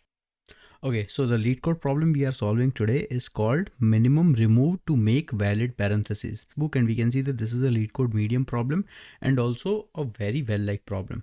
Now the problem statement is quite simple, that we are given a string that contains bunch of different opening and closing parentheses and lowercase English characters. Now at any given moment, if we identify that the parentheses are in correct sequence, like the same number of parentheses that are opened are also closed, then we call them valid. But if we identified some invalid parentheses, then we simply have to remove them. So let's try to understand this with an example. It would make much more sense. And we can see that bunch of the parentheses are actually at the wrong position. First one we can see over here where we have a closing parentheses, but we don't have any opening parentheses somewhere here before, which means this is an invalid parentheses. Same way, this is also an invalid closing parentheses, because though this pair of parentheses are valid, this is not valid. And same way, we have an additional opening parentheses. So in this case, we have 3 parentheses that are invalid. So if we simply get rid of these 3 parentheses that we just identify, then we would have our query that will look like this. And now we can see that this entire sequence is actually valid, where we have 2 pairs of opening and closing parentheses, so they are valid, and also we have a bunch of different smaller English language characters and they are also valid. So we simply have to identify that which are the index positions that we need to remove in order to make a valid parentheses pair or a valid query. Okay, so let's simply see the brute force approach very quickly. Brute force approach is very simple. For any query that we are given, all we need to do is that we simply go over every single character, and the moment we identified either an opening or closing parentheses, so in this case we identify a closing parentheses, so once again we would go back and try to find an opening parentheses. If we cannot find it, we identified that this one is invalid, and then we move forward. Same way, the moment we identify an opening parentheses, once again we would move forward to try to find a closing parentheses that is going to match up with that. If we find it, that's great. If we don't find it, then in that case we would deem that parentheses as invalid. And if we keep on moving forward in that direction, we would eventually find the answer. But the thing is, there is a lot of back and forth we are doing, and essentially for every single character, in the worst case, we might have to do like big O of n square work in order to solve this problem, which is a lot of work needs to be done just to solve this problem. And this is actually a very simple problem to solve. So now let's quickly see the optimal solution for this one. So now let's try to see that what would be the optimal solution to solve this problem. And for that, we will have to understand just a couple of things, that what are the exact checks we are making. Number one thing we are checking is that at any given moment we identify that any particular opening parentheses exist. This can only be valid if further down the road we identify that there exists some closing parentheses. Okay. And same way, if we identify some closing parentheses, this can only be valid if there exists a subsequent opening parentheses presented in counterpart towards this one. If there does not exist any, which means this is one of the invalid ones. So using these two conditions, what we need to do is for every single opening parentheses, we need to keep it stored somewhere that there might be a closing parentheses somewhere down the line. And the moment we identified some closing parentheses, we will have to check that whether there exists an opening parenthesis immediately before that is going to match with it. So a very good data structure in this case would be stack to solve this problem. Why? Because stack has the property of last in first out that we are going to use at its maximum to solve this problem. And let's quickly understand that what I mean. Now the thing is, through stack we would be able to tell that which parentheses is invalid. But the thing is, we would still need to recreate this entire string in order to solve this problem. So what we can do is, the moment through stack we identify that any particular indices is invalid, whether opening or closing parentheses, we can just simply create maybe like a hash set or some other data structure where we are simply going to keep track of all the variables or all the index positions that are invalid. This will help us to rebuild the entire string after we find out all the invalid parentheses. Okay. And the logic we are going to apply is that for a stack, if the moment we identify that there exists an opening parentheses, we are going to push the opening parentheses down the stack. The moment we identify a closing parentheses, we are going to check inside the stack that whether there exists an opening parentheses to counter this closing parenthesis. If it does, we are simply going to pop that parentheses out, so marking that this entire pair is going to be considered valid. Now for some peculiar case we identify that there exists a closing parenthesis but there is no opening parenthesis, then this needs to go to the set because this is an invalid entry. And using this logic we would be able to solve this problem quite easily. So let's quickly see the solution that I'm proposing. Okay. And also let me quickly mark all the index positions and also initialize a hash set where we are going to store all the indices. Okay, so very first element is a lowercase English letter element, so we will just move forward. Now we identified a closing parentheses. So now the moment we identify a closing parentheses, we will need to check inside our stack that does there exist an opening parentheses. Currently the stack is empty. Because the stack is empty, this is an invalid position. So we are going to mark the index position inside our set as 1. Next we will move on towards the next element. This one is also a lowercase English character, so we move forward. This is an opening parentheses, so opening parentheses has to go into the stack, so we are going to mark its index location inside the stack. So we identified value number 3 over here. Okay, next is also a random character. Now this one is also a closing parentheses, so closing parentheses we check that whether in the stack do we have any entry, and yes we do. So we will actually pop this element out. So we pop this element out. Currently stack is empty. Now because stack is empty, we also identified that there exists an opening parentheses, so a closing parentheses, and we once again needs to check into the stack, but stack is empty, which means this is also an invalid character. So we are going to mark 5 over here. We get once again we can ignore this one. Now this one is an opening parentheses, so we enter over here. Once again opening parentheses, so once again we enter into the stack. We can ignore this one. Now this 10 is also a closing parentheses, so for the closing parentheses we can pop one value out. So we pop 8 out from our stack, but the thing is in our stack we still have value number 7 left, which means that this value number 7 is also an invalid stack because we just run out of all the characters inside the string. So we have an extra opening parentheses as well that we need to remove, so we can mark this value. And now if we remove this character 1, 5 and 7 from our existing string, we would get our string that looks like this, where the values are going to be valid, and this is what we need to return in the answer. So basically we can very easily solve this problem using the stack. If we see time and space complexity, time complexity is going to be big O of n, where n is the number of characters that are present inside the stack, and space complexity is simply going to be big O of n as well, because we are using an extra stack and also an extra hash set to store a bunch of different values. Okay, so now let's quickly see the coding solution for this one.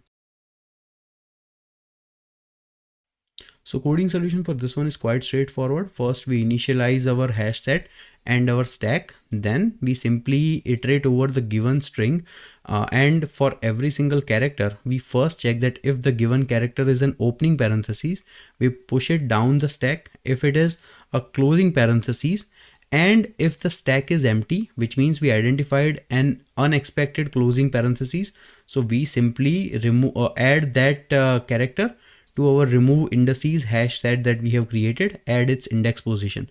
And if that is not the case, we simply pop the element out of the stack, because stack already has an opening parenthesis. This is what it means.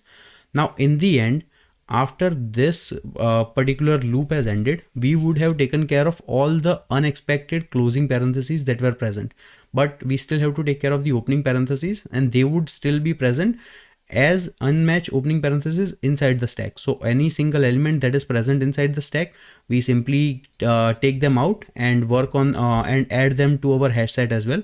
In the end, we simply need to build a string in order to generate the answer. So for that, we remove every single character that are present inside our hash set, and then just create and append the string that was already given to us in the input, and then we simply return that as the answer. So this is the whole solution. Let's try to run this code.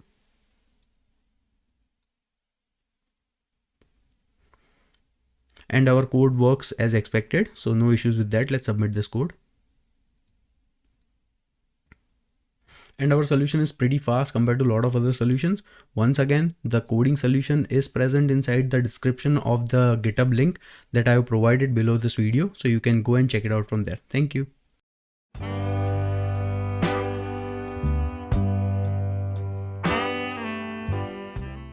Hello friends, I am a cloud solutions architect at Microsoft who like making these videos, and today we are going to solve a LeetCode problem called generate parenthesis. Now if we see some of the popular companies who have already asked this question, there are companies like Amazon, Facebook, Microsoft, Apple, Bloomberg, Uber, Lyft, Google, ByteDance, Spotify, and Nvidia. So that's why I am paying my utmost attention. I hope you also enjoy the video. Okay, so this is a LeetCode medium problem and also a very well-liked problem on LeetCode. Basically, we are given an input number n, and now we need to generate n pairs of parentheses. So basically, we need to write a function that generates all the possible combinations of well-formed parentheses. Now these round parentheses, I think they are called well-formed parentheses. Now we can try to understand these two examples, but I'm actually going to take it one step further, and I'm going to show you 4 different examples to understand that what this problem is asking us to do. Okay, now in this first example, we are basically given n is equal to 1 pair, which means we need to make one possible pair and all the combinations of this well-formed parentheses.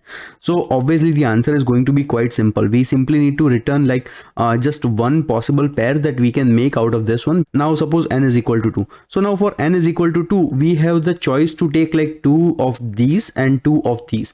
Right, we need to take 4 values. So basically the number of possibilities we can make is that we can actually make a parenthesis that looks like this, and we can also make a parenthesis that looks like this. These are the only 2 possibilities we can have, and this is what we need to return as the answer. Now things becomes a little bit interesting when we reach to n is equal to 3. So when we get to the point where n is equal to 3, the possibilities we can make is, so these are the 5 possible pairs we can make when n is equal to 3. Now notice that over here for every single piece we are using like 3 opening brackets, and we are also using 3 closing brackets, but we are just putting them in different pairs so that they generate like the well-formed parentheses. Same way, if we try to do it with n is equal to 4, the answer is going to be pretty huge. So let me just draw it over here. So these are all the possible pairs we can make when n is equal to 4, and basically we are using 4 opening brackets and 4 closing brackets and arranging them in different sizes. So this is a very interesting problem. Now let's see that what are going to be the different approaches to solve this problem. So now the first approach that comes to our mind is a brute force approach. In the brute force approach, what we can do is, suppose we are given n is equal to 2, right? If we are given n is equal to 2, there is one thing guaranteed. We need to have 4 characters inside every single block of our answer. Why 4 characters? Because we are generating 2 pairs of parentheses. So 2 pairs of parentheses is basically going to be 4 characters at least, right? So what we can do is, now we have 2 options to choose from. Either we can choose an opening parenthesis or we can choose a closing parenthesis. So what we are going to do is basically we can take every single possible pair that we can make of size 4 using these 2 characters, and only the valid pairs we put them in the answer. So suppose we are given n is equal to 2, what are the different pairs we can make? Let me make just a few pairs. So these are just some of the few examples that we can make for 4 characters using like this opening and closing parentheses for n is equal to 2. And over here we only need to find the legitimate pair. So okay, we can find one legitimate pair and we can find another legitimate pair, and I think this is going to be the answer that we need to return. So we will put these 2 in the answer and then just return them. But if you see, this brute force approach is extremely inefficient. If we see like time complexity, the time complexity goes sometimes into like 2 to the power of 2n something multiplied by n just to check that whether the pair is valid or not, and that is disastrous. So no one is going to accept that. So we will have to find a way to do something better. So what we are going to do is we are going to do things smartly. How we are going to do things smartly? First, let's define our purpose. Our purpose is to generate 2 pairs of opening and 2 pairs of closing brackets, and they has to be well informed or valid. Now we need like 2 opening brackets, so that is a given fact. We need 2 closing brackets, that is also a given fact. Now there are some properties that we can use at our advantage, taking consideration the definition of being valid. Now what is the definition of being valid? So basically, if we are given n is equal to 2, there has to be 2 opening parentheses and 2 closing parentheses. So that is one definition. Second definition for being valid is that we can only put a closing parentheses if there exists an opening parentheses before that.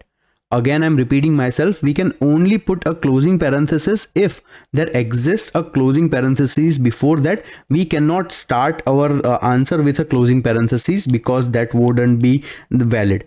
Third thing that we need to consider is that we can only have that many number of open parentheses that is equal to the number of n.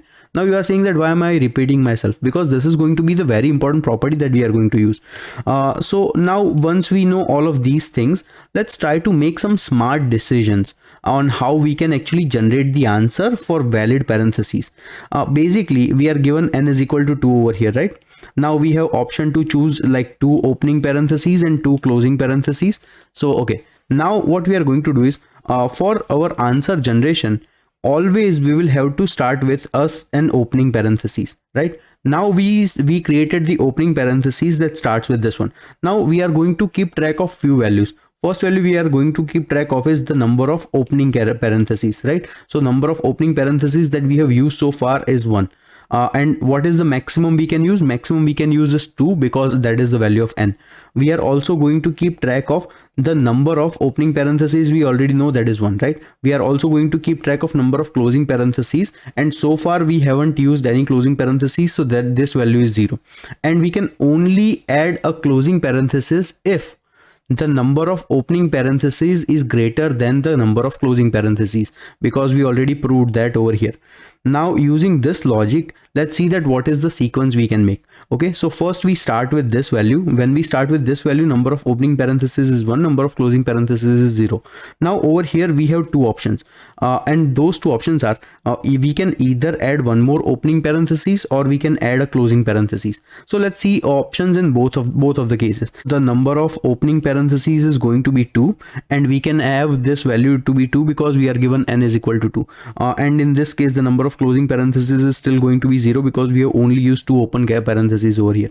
Now in this case the answer is going to be a little bit different because the number of opening parentheses is going to be 1 and number of closing parentheses is also going to be 1, and this is also valid. Why? Because the number of closing parentheses can be 1 because we already had 1 open parentheses. So far both of the cases are legitimate. Now again at this position we also have 2 more choices. So over here we have the one choice to open and we have one choice to close. Now let's see both the options. If we try to go one choice to open, what will happen is number of opening bracket is going to be 3, but that is not valid. Why? Because we are given n is equal to 2 explicitly. So in this case we cannot go down this path. So if we cannot go down this path, we will actually backtrack and come back to this position. Now from this position we can only go towards the path of closing. So if we go towards the path of closing, so far the number of open brackets we had is 2 and the number of closed bracket we had is 1. So that is still valid, that is still legitimate. Now again from this position we still have two options. We can either open or we can close. If we try to open, we cannot do that because number of open is going to be 3, so we are not going to go down this path. If we go down this path, basically the number of open bracket is going to be 2, number of closed bracket is going to be 2 as well. And this is the exact condition we need, because we are given n is equal to 2, so which means that there has to be 2 open brackets and 2 closed brackets. So we can put two conditions, whether we can put like the combination of open plus close is going to be 4, that is going to be the double of what is n, or we can have like O is equal to 2 and C is equal to 2, both of them equal to 2. So this is also good. So now we have reached this condition, which means that whatever the path we actually make can make ourselves into the answer. So what is the path we took? So first we started with taking the opening bracket, then again opening bracket, then again closing bracket, and then again closing bracket. So let's put this value in the answer, right? So we are going to create a new variable answer over here, and over here let's put one entry that okay, 2 open, 2 close, that is good. Now let's start following the other path. I'm going to clean this up a bit so it does not become any more distraction. So now in this case, okay, currently we have one open bracket, one close bracket. Now again we have two possibilities. So first possibility is we can open one more bracket or we can close one more bracket. Now let's analyze both the possibilities. If we try to open one more bracket, basically the number of open brackets we are going to have is 2. Let me clean this up a bit more. And over here number of closed bracket we had so far is still 1. So okay, this is valid, we can put this one. Now if we try to put one more closed bracket, the number of open bracket we have so far is only going to be 1, but number of closed bracket is going to be 2, which is a big no. Why? Because we cannot have more closed bracket than the number of brackets we have opened, because that would defy the possibility of having a legitimate scenario. So we cannot go down this path, so we won't. And now again we have two choices at this position. We can open one or we can close one. If we open one, then the number of open is going to be 3. That is not valid, that is not good. So we are not going to do anything with this one, and we will not go down this path. If we go down this path, then over here number of open brackets we have so far is 2 and number of closed bracket we have so far is also 2, which is also the legitimate scenario. So which means that this path is also going to be a path that we can add to our answer. And let's see. Okay, so currently we have, okay, we have one open bracket, one closed bracket, we have also have one open bracket and one closed bracket, and that's it. Now initially, remember, we only started with this one opening bracket, and then we had two possibilities, and we actually exhausted both the possibilities, so we cannot go down further anymore.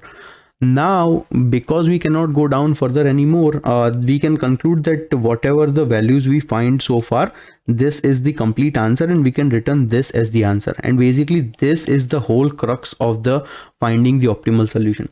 Now you must be asking that hey, what we actually did was we did something very important. First we identify, okay, the one value, then we had the final case. So final case was that whenever the number of opening is equal to n and number of closing brackets is also equal to n, this is our final case. And then at every single position we had two options to either choose an opening bracket and closing bracket and keep on repeating the same process until we reach to the end, and we had some parameters in mind. So if you see, we are actually using dynamic programming at its finest, because at any single previously computed value, that is being used to calculate that which path we need to take and whether we can take that path or not. So we are basically using dynamic programming plus backtracking to solve this problem, and this is going to be like an amazing way to explain this problem.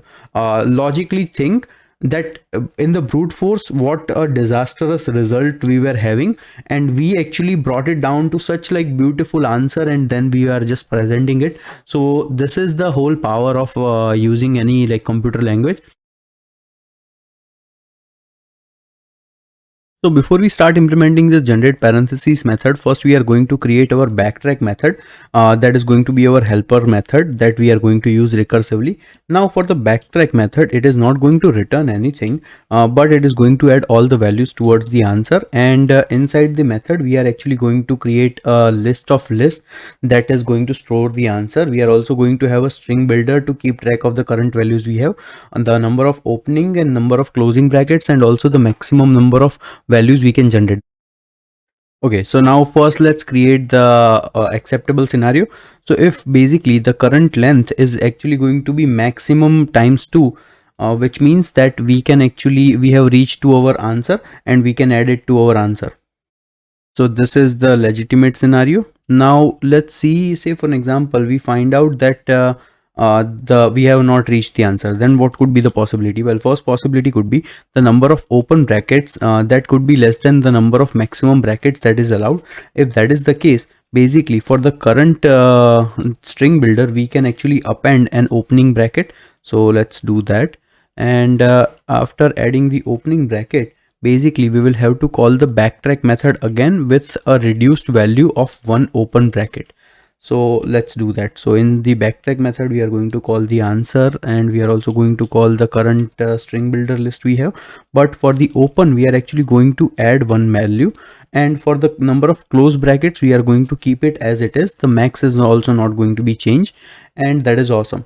Now there is also one more important thing we will have to do every single time we make a backtrack call, and that is to delete one character that is located at the current length -1, because it is going to add an extra character. So let's do that. Okay, now same way, say for an example, if the number of closed brackets and they are less than the number of open brackets, if that is the case, basically we can also add one close bracket to our self as well. So let's do that, and we are also going to call the backtrack method, and everything else is going to remain the same. And basically this whole logic sums up our backtrack method. Now all we need to do is, from our main method, we simply need to create a list of list called answer. So let's do that. And then we are going to call our backtrack method. Now inside the backtrack method, we are going to provide the value of answer. We are also going to provide a new instance of a string builder. We are going to provide the number of opening brackets that we have used so far is 0. Number of closing brackets is also 0. And the maximum number of opening and closing bracket we can have is going to be the value of n. And after getting the answer from the backtrack method, we can simply return the answer to be return the answer that we got. And basically that's it. Yeah, let's try to run the code. Okay, seems like our solution is working as expected. Let's try to submit the code. If we submit the code, our solution beats a lot of other solutions. It is really good in terms of time complexity, and it is also really efficient in terms of space complexity as well. So yeah, I'm going to be very satisfied with the approach. And now I would be posting this solution in the comments, so you can check it out from there. Thank you.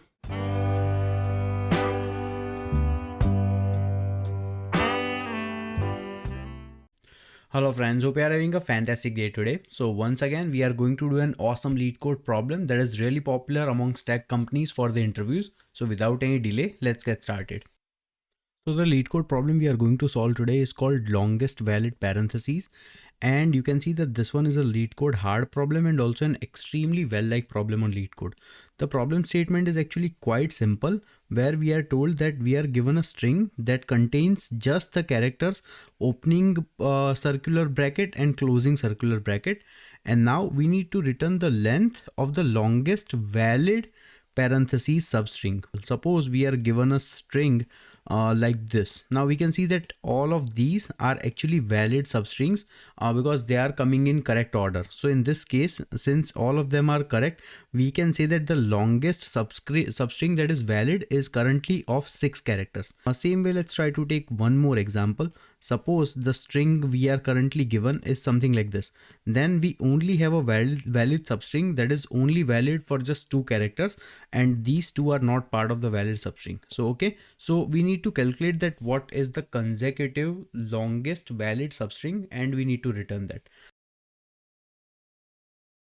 Now, brute force approach, logically, we are going to do the most simplest things possible, where we are simply going to check that for every single substring, from starting from any particular string, we are going to check that what are the longest substring we are able to generate until we encounter some invalid substring. So overall, this approach is a very simplistic approach that would work fine and generate the result. But the issue is this would operate in big O of n square time. So we need to find some way to shorten this calculation, and in a single go we need to identify that what are the current substring that we have been able to find, is it valid or not, and if it is valid, what is the current length, what is the maximum length we have been able to identify, and subsequently at what point does it stop becoming valid. So these are the questions we will have to answer, and then only we can find the optimal solution. So now let's start looking about that what an optimal solution should look like. Suppose this is the string given to us as an input, and now we are trying to find the solution. Now let's try to make some understanding clear, and that would help us build our solution. Number one thing is, the moment we identify at any given moment that there is a closing circular bracket and we haven't found the opening circular bracket, which means we can directly ignore this case because this is definitely invalid because it does not have any previous opening curly bracket. That is number one observation. Number two observation is, for any single opening curly bracket, we will need to keep this information stored somewhere, that we have one open bracket for which we are trying to find a subsequent close bracket. So it can come over here or maybe it cannot be possible, but we will need to have that information. So these are the two pieces of information we will have to consider. Third thing is, it could be possible that we may find some existing valid sequence like this, but this may not be the longest valid sequence, because longest valid sequence in this case is probably going to be this one. So which means we will have to keep track of the current sequence, and we will also have to keep track of the valid sequence and also the longest sequence. Considering all of these things, it would make really good sense to use stack data structure for this problem. And why are we using stack? Because if we have to consider this to be valid, then immediately before this there has to be an open bracket, then only we can say that this is a valid scenario, and then this bracket would not be considered, which means this still needs to live inside the stack, because stack follows an awesome property of last in first out that is going to be greatly helpful to us. So now using stack, we would be able to solve many different problems. And the idea is that for each of this position, rather than just storing whether it's an open or curly bracket, we can actually store the index values. So let me write down the index values. And now the thing is, inside the stack, we will only push values when we encounter some open bracket, because it could be possible that sometime in the future there might be a closing bracket. So, and whenever we identify a closing bracket, we will try to see in the stack that whether there exists any particular bracket that we can pop out. If it does, then it would be part of the valid sequence. If it is not there, then we will see all sorts of scenarios. Okay, so I hope that all of these explanation makes sense, and now you are able to understand that how we are actually going to use the stack for our solution. So let's quickly generate the stack. Now we are going to keep track of a few variables. So first one is that what is the current length we have been able to find. Next, what is the maximum length we have been able to achieve. Now in order to keep track of the current length, we will need to know that where does the current valid substring starts. So initially, because we are actually using this as 0, so initially our starter pointer needs to be somewhere over here before 0, because we are starting the index from 0. Because imagine a scenario where we are only given an input like this, which means this is 0 1. So based on the index location, we know that this is actually a valid substring of size 2, but because we are starting the index from 0, so we will actually create our initial starting pointer from -1. So it would be very convenient for us to calculate these values. Okay, and you will understand the logic once we iterate over the example. So initially, our starting pointer is going to be located at -1 position, and this is where our starting pointer is. Okay, so now let's quickly start iterating over the solution. So logically, first here we identify that this is a closing bracket. For closing bracket, we will have to pop one element out from the stack. But the thing is, currently stack is empty. So because stack is empty, this has to be an invalid entry. So we can ignore this case and move on to the next element. But when we move on to the next element, we can say for sure that this is never going to be part of the valid substring. So we will need to update our start pointer. So now we will have our start variable being located at position number 1. So let's just mark our start variable at position number 1. Current length is 0 and maximum length is also 0. We haven't been able to find any values. Okay, so let's just mark these. Now we encounter an opening bracket. So the moment we encounter the opening bracket, we are going to be pushing the values inside the stack. So let's mark the index value. Same way, once again we identify an opening bracket. So once again we are going to mark a value inside the bracket. And when we are opening the brackets, we don't need to update the current length or the maximum length because we haven't find any valid substring so far. Okay. Now we identified one closing bracket. So the moment we identify a closing bracket, we will have to pop element out of the stack. So let's try to pop one element out of the stack. If we pop this element out of the stack, by the way, this has to be number 2. Okay. By the way, so number 2 index, we are popping out of the stack, which means that currently what has been the current length we have been able to identify it so far. That is, so currently we are at element number 3. The element we popped out is located at element number 2, which means now this is no longer present over here, which means currently we still have one element that is left inside the given stack. So far we can do the difference between this current element and the element that is already present inside the stack using the peek function. So the difference is 3 minus 1. So far we have been able to identify a length of 2 size valid string. So let's update the value that the current valid string that we have been able to find is of size 2, and the maximum length we have been able to identify so far is also of size 2. Now notice that we are not using the start variable right here because this is still not taken care inside the existing valid substring. So that's why as long as there are some values present inside the stack, we cannot conclude that stack is empty and we have taken care of every single substring. So that's why start pointer is still going to remain here. So now let's move on to the next element. Now we are at position number 4. Once again, we identified the opening bracket. So let's try to add one more value inside our existing stack.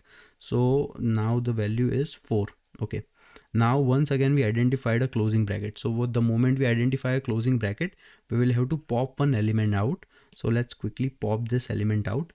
Now the element that is currently left inside the string is of size 1. So because this is of size 1, and the current element we are at is of size 5, which means the current substring that we have been able to find is 5 minus 1. So this is going to be 4. So current length that we have been able to find, the current maximum length is of size 4. And because this is of size 4, which means we will also have to update our maximum length as well. And that is also going to be of size 4. Okay.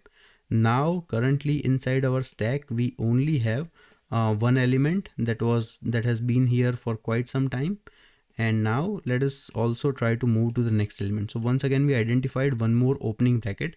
So we will try to put element number 6 inside the bracket. Now once again, we identified the opening bracket. So we will try to put element number 7 inside the bracket. And now at element number 8, we identified, and by the way, this current length would be reset every single time we update the value. Okay. So this is always going to be reset because we don't know that what the current length is. We only define the current length based on the value we pop out. So now this is a closing bracket, which means we will have to pop one element out. So now we are located at value number 8. We popped element number 7 out, which means we still have one more open bracket located at element number 6 that we haven't taken care of. So now we will do the difference between 8 minus 6 and the value is 2. So current valid length that we have been able to identify is of size 2, but that is not greater than the maximum length we have been able to achieve. So we are still going to mark this as value number 4. So this is the logic on how you can actually use stack to solve the problem. Now let me just show you one more example very quickly, and then we will move to the coding solution. Basically this is the optimal solution. So now let's just quickly start using the logic. So currently we identify an opening bracket, so we are going to mark value inside the stack. We once again identify a closing bracket, so once again we are going to pop this element out of the stack. The moment we pop this element out of the stack, and currently the stack is empty, if the stack is empty, then we found a valid string from the starting value. So we are going to do the subtraction between the current value minus the starting value, which means 1 minus -1. So the answer is going to be 2. So the current length that we have been able to identify is 2, and the maximum length we also identified is also 2. Okay. Now once again, so far remember this s is the starting value is still going to remain here, but now we identified a closing bracket, but for this closing bracket we don't have any value inside our stack. So because the stack is empty, which means this is an invalid portion, so now the starting value has to jump. So now we are going to jump our starting value to start at this element number 3. Okay, now at this element number 3 we identify an open bracket, so we are going to add value number 3 over here. Once again for 4 we identified a closing bracket, so we will pop an element out of this loop. So currently the stack is empty. If the stack is empty, so now we are located at this position number 4, and by the way our starting position should be at this position number 2. Okay, so now currently we need to, because stack is empty, we will need to do the difference. So the difference between current index and starting index is going to be 4 minus 2, so value is 2. So this is the current length we have been able to identify, and this is for this portion. So now maximum length does not need to change. Once again we identify an open bracket, so we are going to add value number 5 over here, and once again we identified a closing bracket, so now we will have to pop this element number 5 from the loop as well. So currently the string is empty. Because the string is empty, we will have to do the current value minus x, so it's going to be 6 minus 2. So once again the current length we have been able to identify is 4, so the current length needs to be updated. This is going to be 4, and because this is greater than our maximum length, so we are also going to update this one, and because we reach to the end of this our given string, so we can return the maximum length as 4. So this is the whole logic that we can use to solve this problem. And by the way, if we see time complexity in this case, the time complexity is going to be simply big O of n, because we are simply iterating the given input array just once. If we see space complexity, because we are using an extra stack, it will also going to be big O of n. So the coding solution is actually quite simple. First, we have a variable to store the maximum length. Then we initialize our stack, and then we initialize the first value inside the stack as -1. This is going to be our starting pointer. Okay. Then we have our for loop to iterate over the given string s. Character by character, we check that whether the given string, if that is an opening bracket or a closing bracket. If it is an opening bracket, we simply push that index position into the stack. If that is not the case, then there can be a couple of scenarios. So in either scenario, first we will have to pop the element out of the stack. Now after popping element out of the stack, if the given stack is empty, then we need to push the current index as the base for the next valid substring.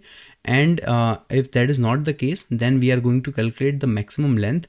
So for maximum length, we are simply going to do to compare the current maximum length minus I minus the peak that is currently present inside the stack, and this is going to be give us the current length that we are dealing with. And in the end, we simply need to return whatever the max length we have been able to identify. So let's try to run this code. Okay, seems like our solution is working as expected. Let's submit this code. And our code runs extremely fast, and this is a very good time and space complexity. So once again, I would be posting this solution in our GitHub repository, so you can check it out from there. The link is in the description. Thank you.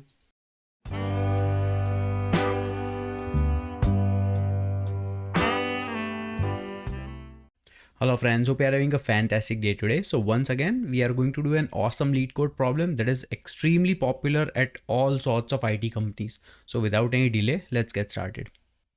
So the LeetCode problem we are going to solve today is called largest rectangle in a histogram. This is a LeetCode hard problem and also an extremely well-liked problem. Now the statement is quite simple and straightforward. We are given an array of integer called heights that represent the histogram's bar height, and we are also told that the width of every single bar is 1.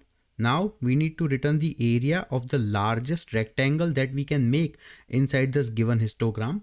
So this is all we need to return. And now let's try to understand this with an example. So for this, we can make a rectangle that looks like this. Now the area of this rectangle is going to be 2 because the width of this portion is 1 and the height of this portion is 2. So 2 times 1 is going to be 2. So same way, there are multiple different options we can have in order to generate the area, but we need to find the maximum area. And in this case, the answer would be retrieved using these values, where if we make a rectangle like this using these two bars, so now in this case the area is actually going to be 10. Why? Because the height of this portion is 5 and for this one the width is 2. So 2 times 5 is going to be 10. So this is what we need to find and this is what we need to return. So brute force approach is actually quite straightforward and very simple. Now one thing we can do is that we can take this one single rectangle starting at position 0, and then we can see that what are every single possible areas we can make. So one area would be like this, second area would be like this, the third area would be something like this, fourth area would be something like this, and so on and so forth. And eventually we do every single possible combination based on every single position of the given rectangle bar height, and then eventually we would find a solution like this that contains the most optimal approach, and this solution would work fine. We would be able to eventually find the answer, but this is going to work in big O of n square time because at every single time we are doing a lot of extra and overhead work. So what is the most common thing we can imagine? Well, number one observation we can make is, because we can see that the height for this 0th index is 2 at the moment, but the moment we want to consider this first index as in combination with this 2, then the maximum height we can imagine is only going to be able to 1, which means we are only at the higher height until we encounter a height that is lower than our current height. And whenever that happens, we will have to start considering the lower height, and we need to understand a couple of things. If we want to calculate the area, we need two items. First item is the height. So we already know that which height are we going to consider based on the lower height compared to all the other possible heights. That is number one observation. Second observation is we need to consider the width. So width we can simply calculate based on the current index position where we have, or we can also keep track of that where did that height started existing. That in terms of finding the right side boundary of any particular rectangle, we can only find it until we find a lower height that reaches. So there are actually 3 examples we can see very easily. First example is at this position number 2, or this initial first position where the current height is 2 and the current height is located at position number 0. But the moment we try to consider the next element, we will have to get rid of this height 2 because now it is no longer in the existence, which means the maximum area we are being able to generate using this bar 2 is only going to be 2. Okay. Now next thing, another example is we just saw with the value number 5, that with value number 5 we can only say that we can use rectangle 5 or bar 5 until we reach to this index position number 4, and then so which means maximum area that this bar 5 can make is going to be of width 2 and height 5, so total is going to be 10. Same way for this 6 comes into the existence at index number 3, but since the height at index number 4 is actually lesser than the index number 3, which means this 6 only remains in existence just for one single bar. So the maximum area we can make over here is only going to be of size 6. And this is the whole logic. This is the whole meat of the solution. Now, after understanding this, we can actually make a suboptimal solution using the same very simple approach, and then we will try to improve upon that solution. So the suboptimal solution that I'm proposing is that at every single position we identify that what its right side boundary is and what its left side boundary is. So what is the maximum height and width we can make, and based on that we can do all sorts of calculations and then find the solutions very quickly. So let's try to see this solution in action. The idea is at this position, the maximum left side height we can make is 2. The maximum right side height we can make is also going, the maximum width we are able to achieve is 1, which means the maximum area we can generate is only going to be 2. For this position number 1, the maximum width we are able to achieve is going to be 6, because this 1 remains in existence throughout this whole process, and the maximum height we can achieve is only going to be 1. So over here maximum area we can make is only going to be 6. Now at this 5, the maximum left side we can go is only up to 2, because it starts at position 2. The maximum in terms of right we can go is only up until position 4 or before position 4. So up to 2 and 3. So width is going to be 2. So over here we can make the area 10. For this height 6, we can only make the maximum height as 6. Same way at this position number 2, the maximum we can make is actually going to be this much, where currently the width is going to be 4 and the height is going to be 2. So maximum area we are able to generate is 8.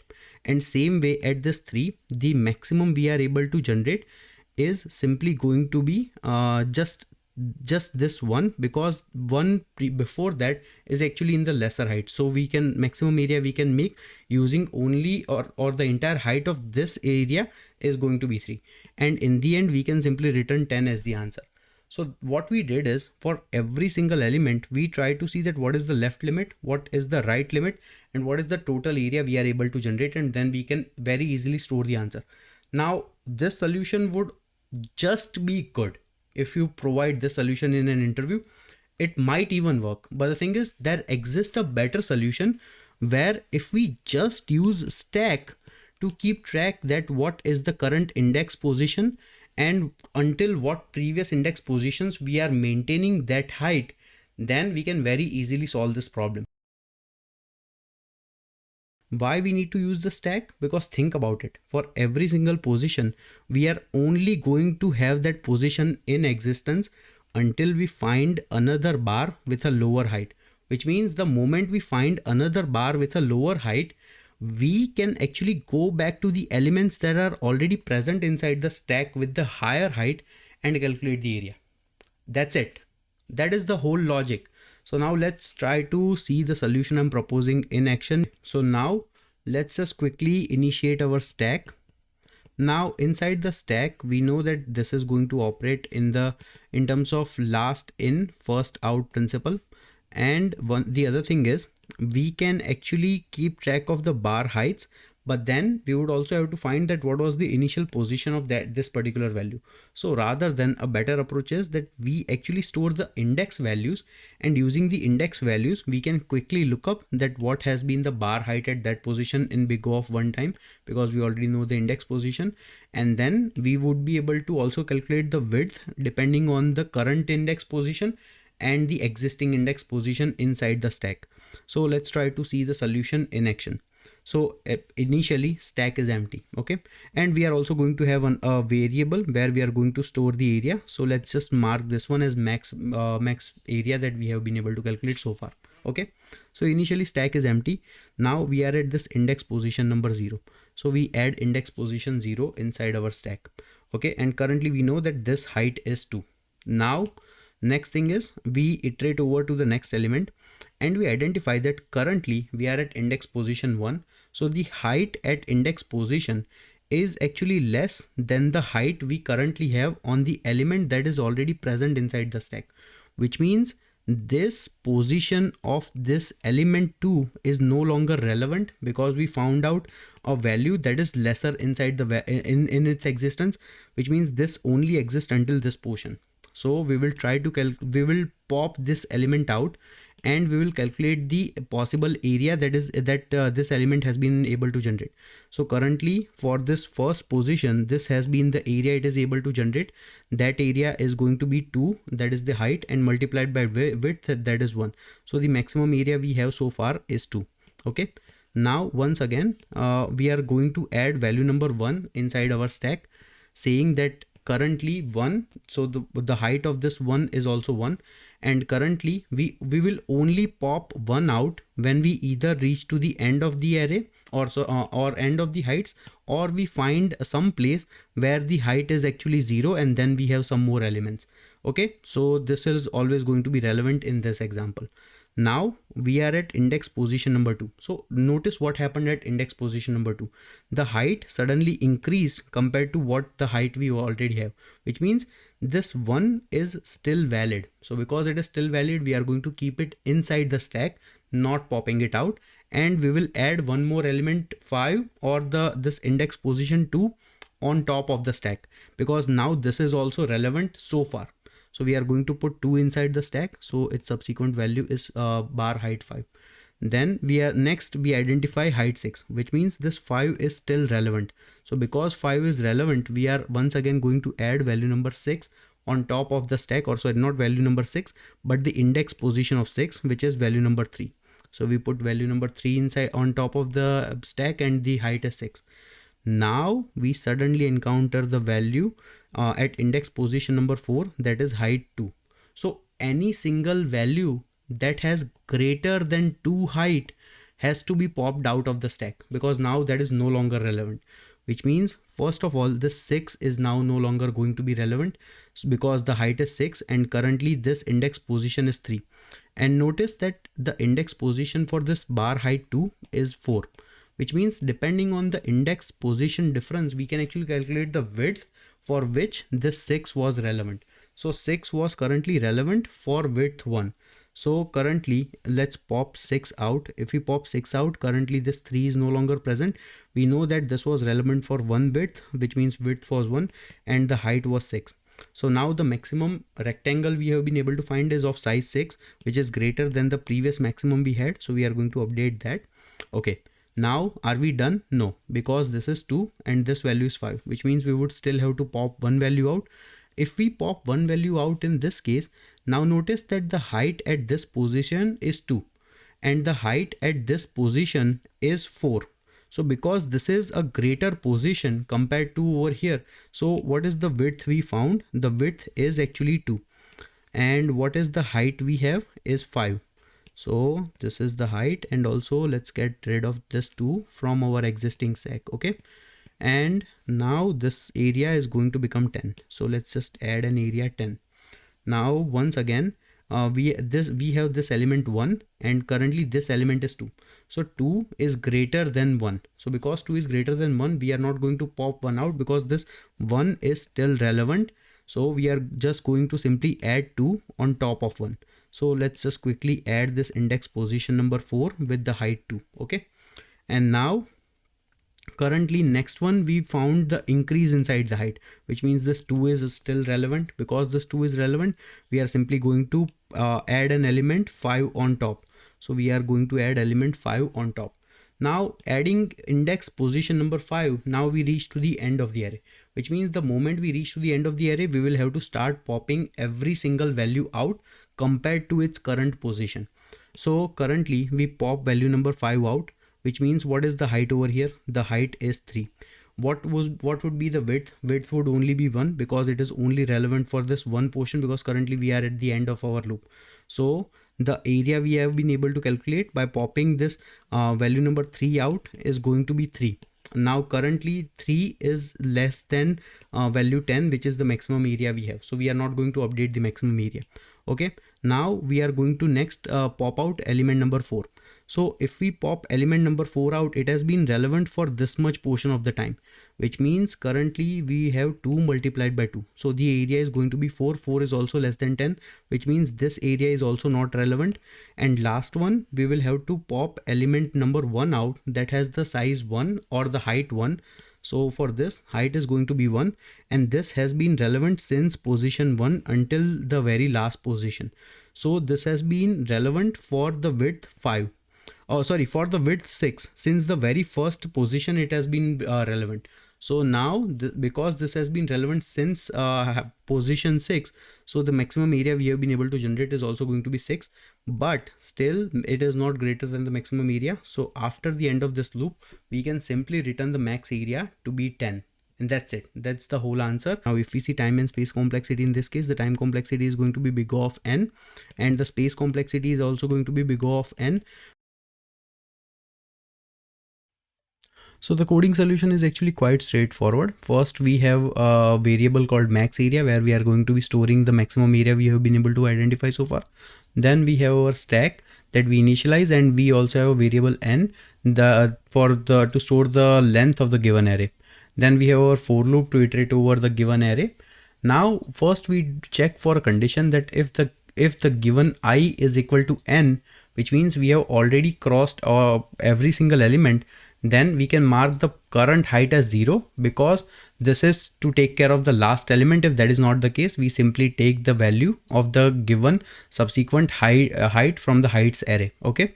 Now we have our while loop, where we check that while the given stack is not empty and the current height that we have been able to identify for any given ith element is less than the current height that is already present inside the very first element of the stack, then we will have to calculate the area for that, where we simply calculate the height based on by popping the element out of the stack, and then we calculate the width by subtracting the value of the current I minus the current element that was present inside the stack minus 1, and then we calculate the max area, where we compare two elements based on the given max area that we have been able to identify so far, and the given current height and width multiplication, or the current area that we have been able to identify. Whichever is greater, we are going to keep it that. And in the end, after we run out of this while loop, we are still going to push the current element inside our stack. And by the time we are done with all the elements, we should have our maximum area being populated with the correct value, and then we can simply return that. So now let's try to run this code.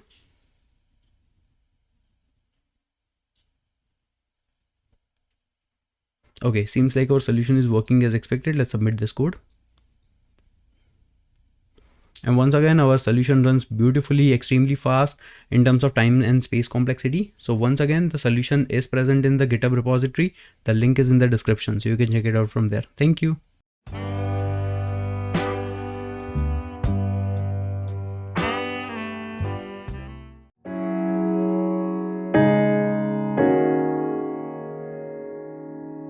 Hello friends, hope you're having a fantastic day today. So now we are going to do a full course on everything there is to know about queue data structure.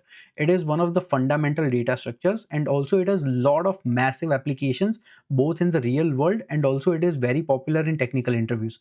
So we will understand that what is queue, how it is being used, what are the different operations it supports, how you can implement queues, and then we will see that all the different popular, most asked and most important LeetCode problems that has been asked in tons of technical interviews.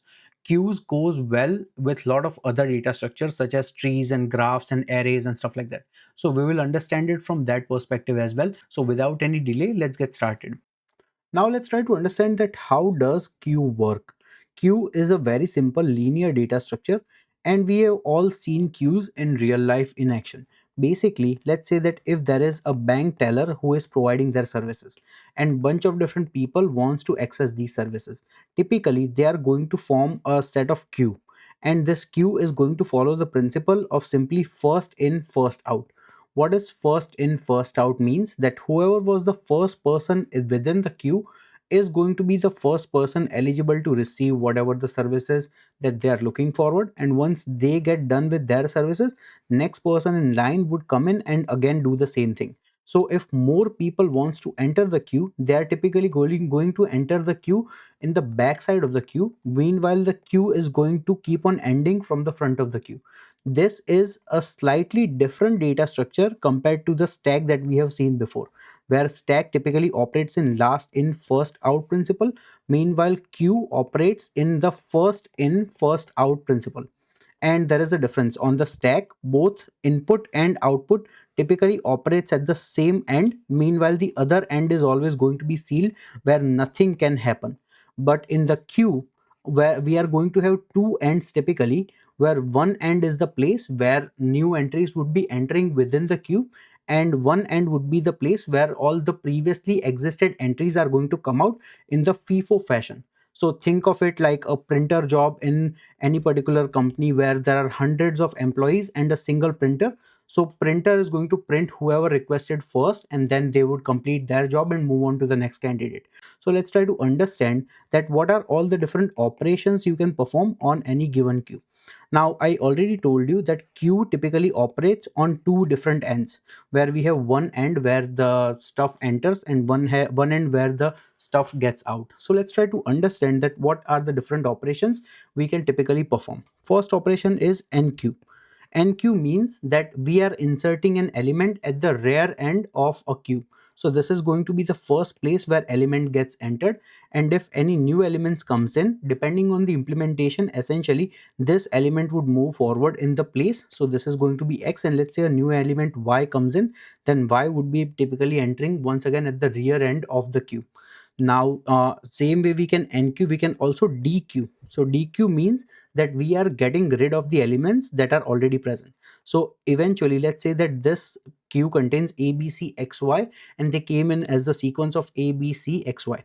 So A would be the first element to get dequeued if we do this operation. And once doing that, essentially all of this cell is going to become empty, and all of these other previous cell would shift one place, and then they would be part of the same queue, where B would be the next candidate if we have to dequeue within the B. Now, there is one more operation we can do, and that is called peek, or sometimes it is also called front. So this simply shows that whatever the value is currently present at the very beginning of the queue. So in this case, if we do peek operation, we would fetch the value as B. If we do now same way, there can be another operation called rear. So rear simply returns that what was the last element that was added within the queue without removing it. And again, this depends on the implementation, but we can have a functionality where we can in some cases check for this results. Once again, in the queue we can also do is empty method. So this defines that whether the given queue is empty or not, and same way we can do is full method as well. So this defines that whether the given queue is full or not. So both can be done within any given queues. Now let's try to understand the common queue implementations.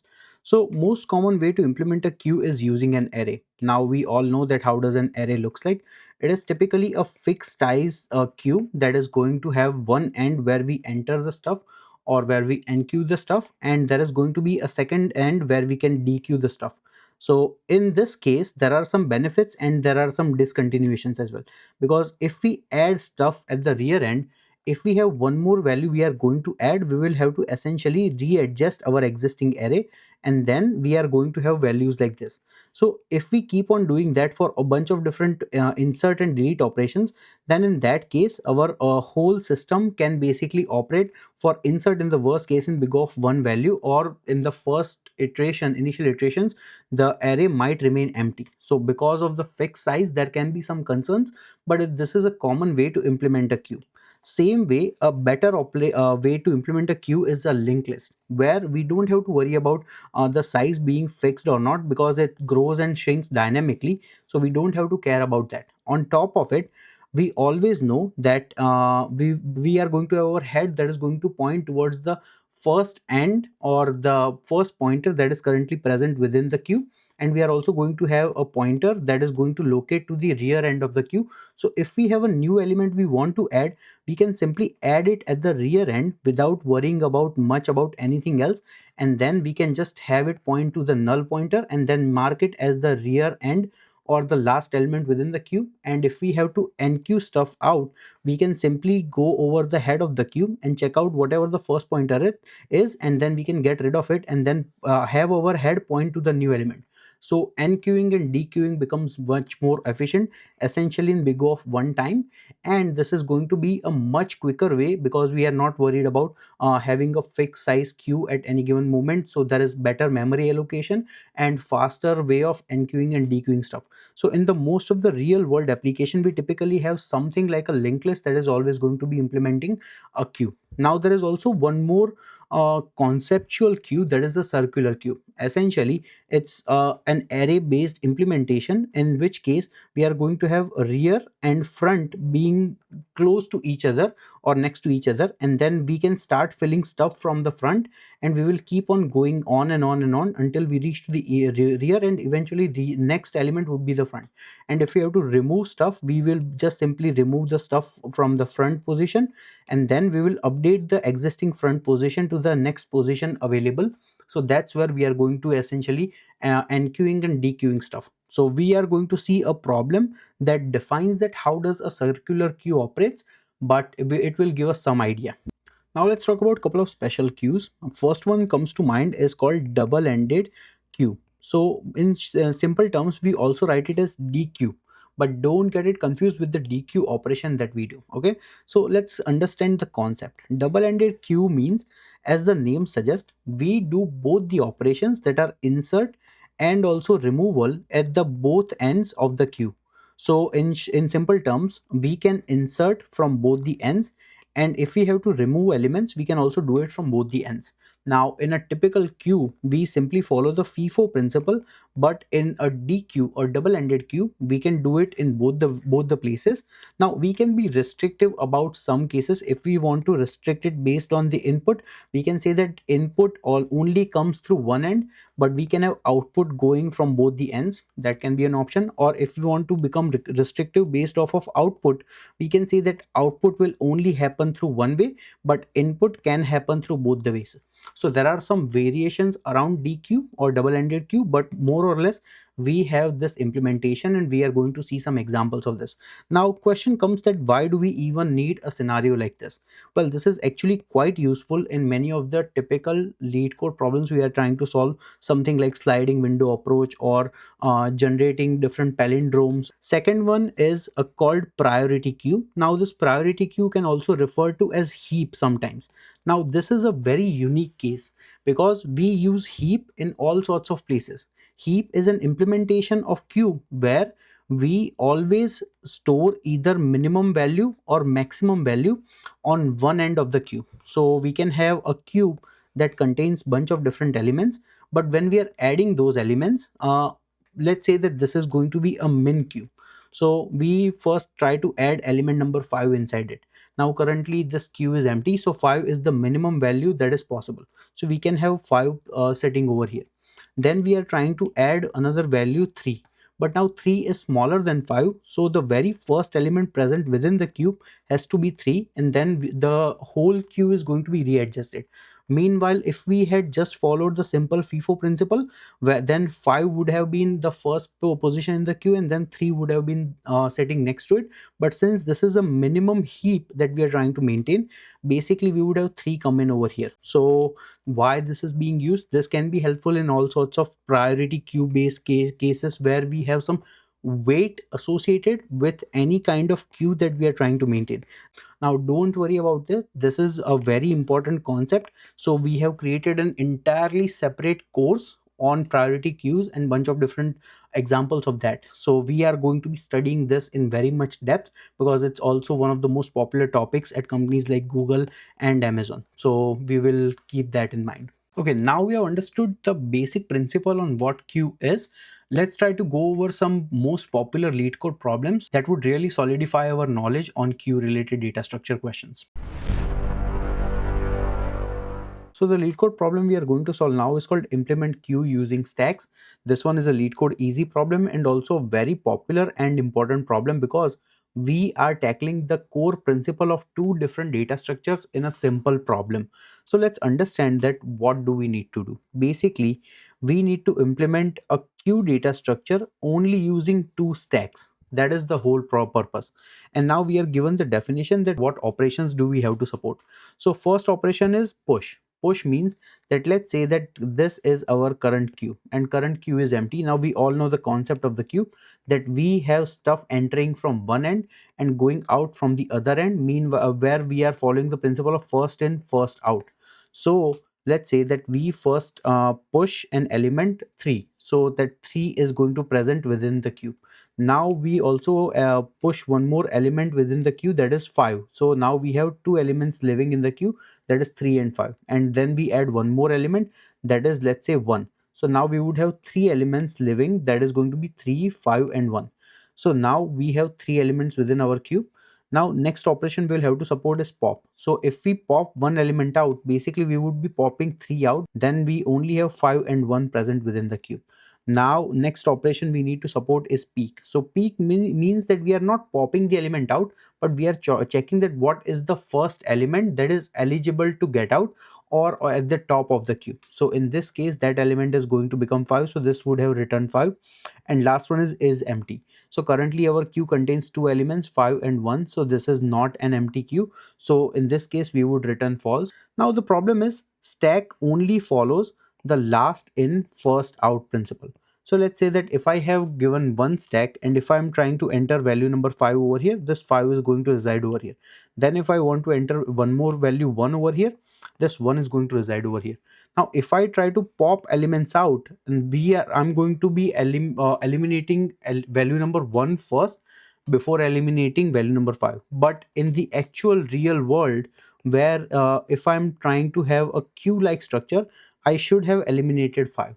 Now lucky for us, we are being told that we can use two stacks to basically mimic a queue. So how we are going to use two stacks?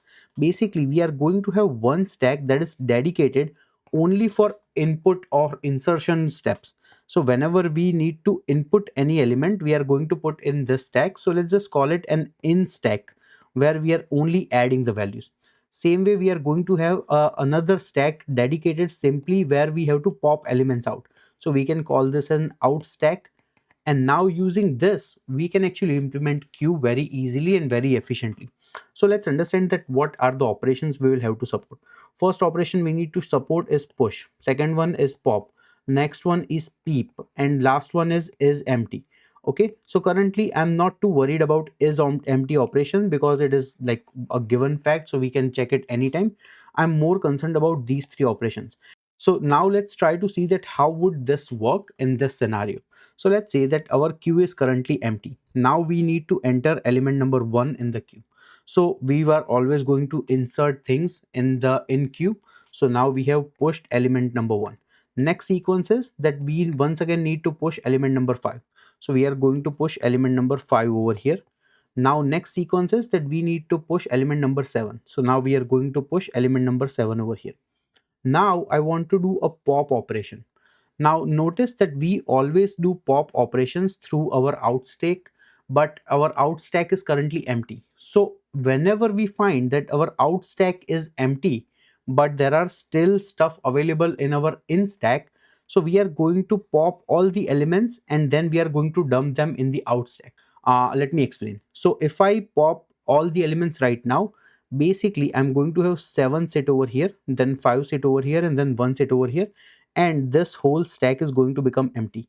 Now if I have more values that are going to be coming in that I have to serve, let's say that any particular entries such as 6 or 7 or 8 or whatever, so those are always going to reside 6, 7 and 8 over here. But the thing is, I'm always bringing stuff out from the out stack. So the order of the way stuff has been entered and being taken out is always going to remain as it is, because now if I have to do pop operations, so first I pop, then I'm going to pop element number 1 out. Now notice that 1 was the first element that was entered. Then if I have to pop, the 1 is no longer here, so I would have popped 5 out. Then if I have to pop, once again 5 is no longer here, then I would have kick 7 out. And now notice that this stack becomes empty once again. And notice that 1, 5 and 7 is the same sequence of elements that we originally entered stuff in our in stack or in the similar sequence. So we basically followed the principles of queue or FIFO but using two stacks. Now once again our stack became empty, so the moment our stack becomes empty, all we need to do is just dump all the data. So once again we are going to dump all the 6, 7 and 8, and once again the sequence would get reversed, because we are no longer worried about stuff. And now if we, let's say, have to do peep operation, once again we are always going to do peep operation from out stack as well. So out stack is going to be used for pop and peep operation, and in stack is going to be used for push operation. And if we follow this simple philosophy, we can actually achieve first in first out using the two stacks that basically operates on the LIFO principle. And for is empty stuff, it's very straightforward, that if both the stacks are empty, we can simply return that whether our given stack is empty or not. So it's quite straightforward, so I'm not even putting any effort. Now let's talk about different time and space complexity. Okay, so time complexity for the first operation, that is push operation. So push operation is always going to be big of 1 because we are simply dumping a value within an array. Now for the peak operation and also for the pop operation, in the general case it's going to be big of 1, because once we have already dumped all the data inside the out stack, it's very easy to take data out. But the thing is, occasionally we will have to basically do the operation of dumping all of these data over here, and worst case this can become big O of n. So there is just no way getting around it, because that's what we are using. And for is empty, it's also going to be big O of 1, because it's not going to take us a lot of time to check whether the given stack is empty or not. So overall, this was the full explanation on how we can do it. The idea is to just maintain two stacks where one is always going to be used to input stuff and one is always going to be used to output stuff, and then we would be able to achieve this. Now let's see the coding solution.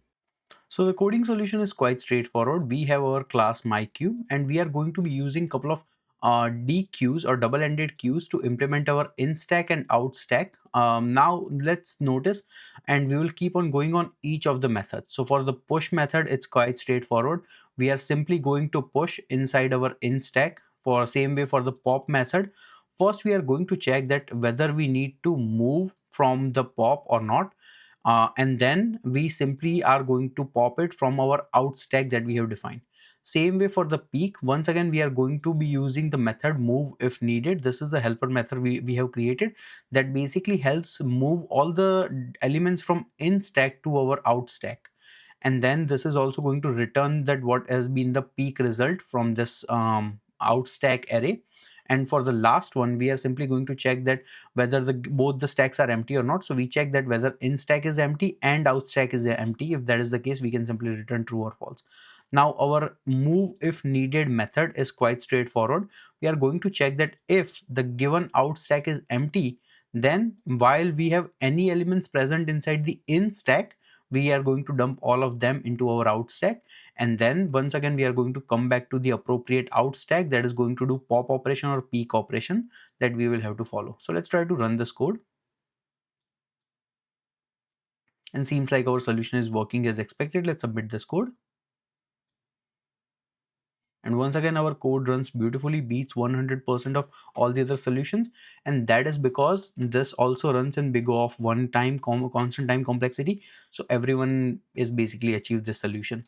So now the solution is present in our GitHub repository and link is in the description, so feel free to check it out from there. Thank you.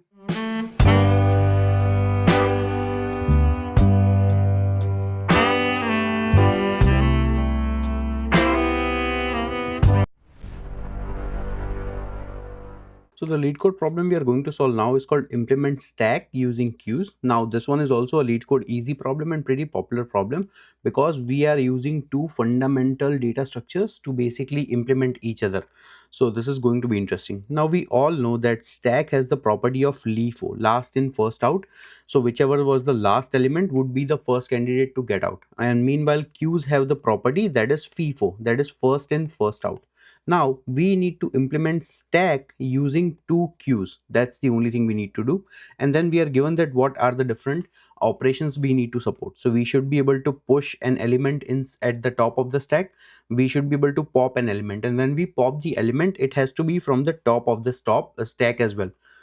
Top only shows that what is the current element, but we are just not popping it out. And then empty method just defines that whether the given stack is empty or not. Now notice that we are going to be using q to basically implement that, and lucky for us we are given the option to implement it using two queues. So here I have provided two queues, and these are the operations we need to support. Now I'm not too much worried about empty operations, so let's just leave it on the side for now. Important ones are push and pop, and top is going to be very similar to pop. The only difference is we are not just popping the value out. Let's try to understand that how does push operation would work in a typical stack. If we had stack like this, and let's say the entry we want to push it 3, it would come over here, then 4 it would come over here, then 5 it would come over here.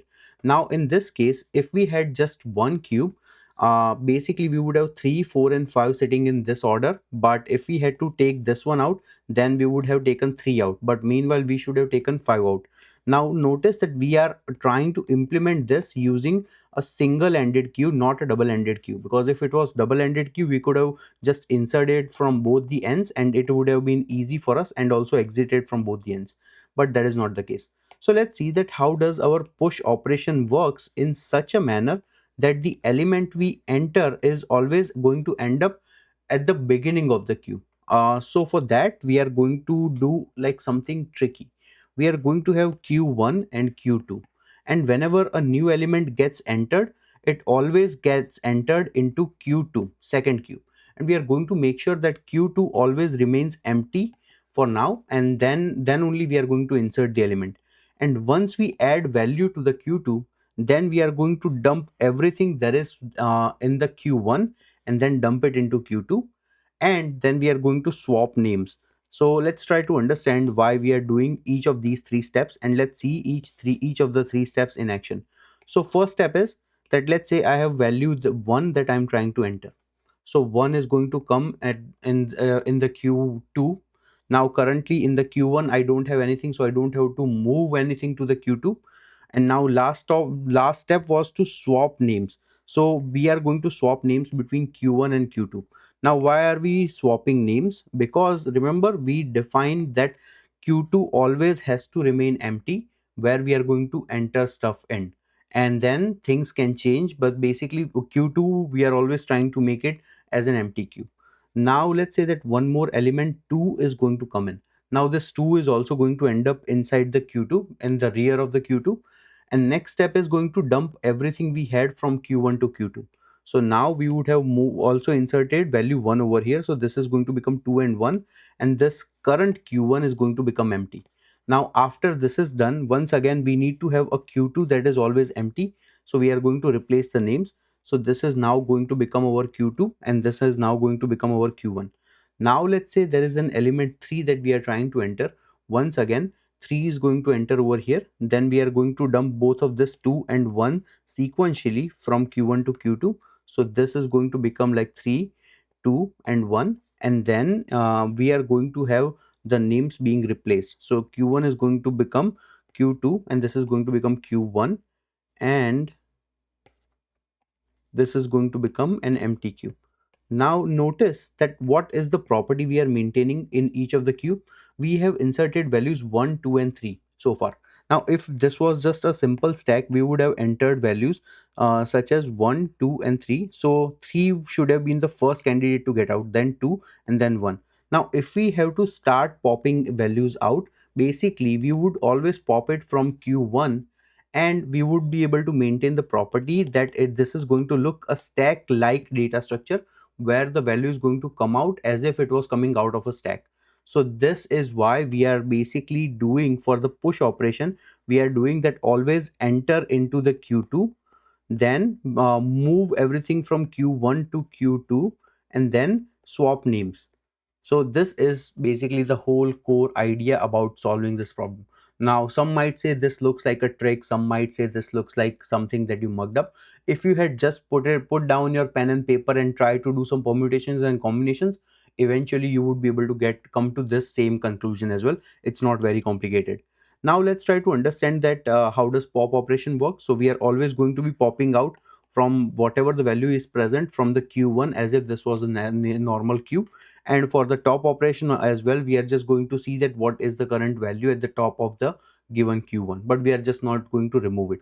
And for the empty function, now notice that q2 is always going to remain empty, so we don't have to worry about it.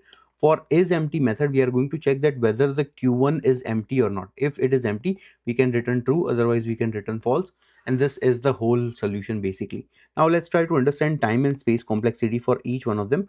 Now time complexity is going to be big O of n for all the insert operations, because we are flipping things around and changing names and whatnot. But for in order for top and for pop method, this is also going to be big O of 1, and for empty method, this is also going to be big O of 1. And for the space complexity, since we are already given two queues, we are always maintaining one queue to be empty, so basically we are utilizing n extra space. But the thing is, since this is already given, so I don't think we need to worry about that that much. So now let's quickly see the coding solution for this problem. So the coding solution is quite straightforward. We are defining q1 and q2. These are the two queues we are going to be using, and we are using linked list to implement them. Then we are going to simply implement our push method. So for that, step 1 is to add elements to the q2. Then step 2 is moving everything from q1 to q2. So while q1 is not empty, we are going to enter everything into q2. And then last thing is, using a temporary queue, we are going to be swapping the names between q1 and q2. So now this is the main operation, push operation. So one that has been taken care of by the three steps we define. And then for the pop, we are simply going to poll whatever the first element is present inside the q1. And for the top, we are just simply going to use peek method inside the q1. And for empty method, we are going to check that whether this given queue is empty or not. So let's try to run this code. It seems like our solution is working as expected. Let's submit this code. And our code runs fine, beats 100% of all the other solutions, which is pretty good. But since this is running in like a constant time, so that's why we are seeing this result. Once again, the coding solution is present in our GitHub repository, so feel free to check it out from there. Thank you.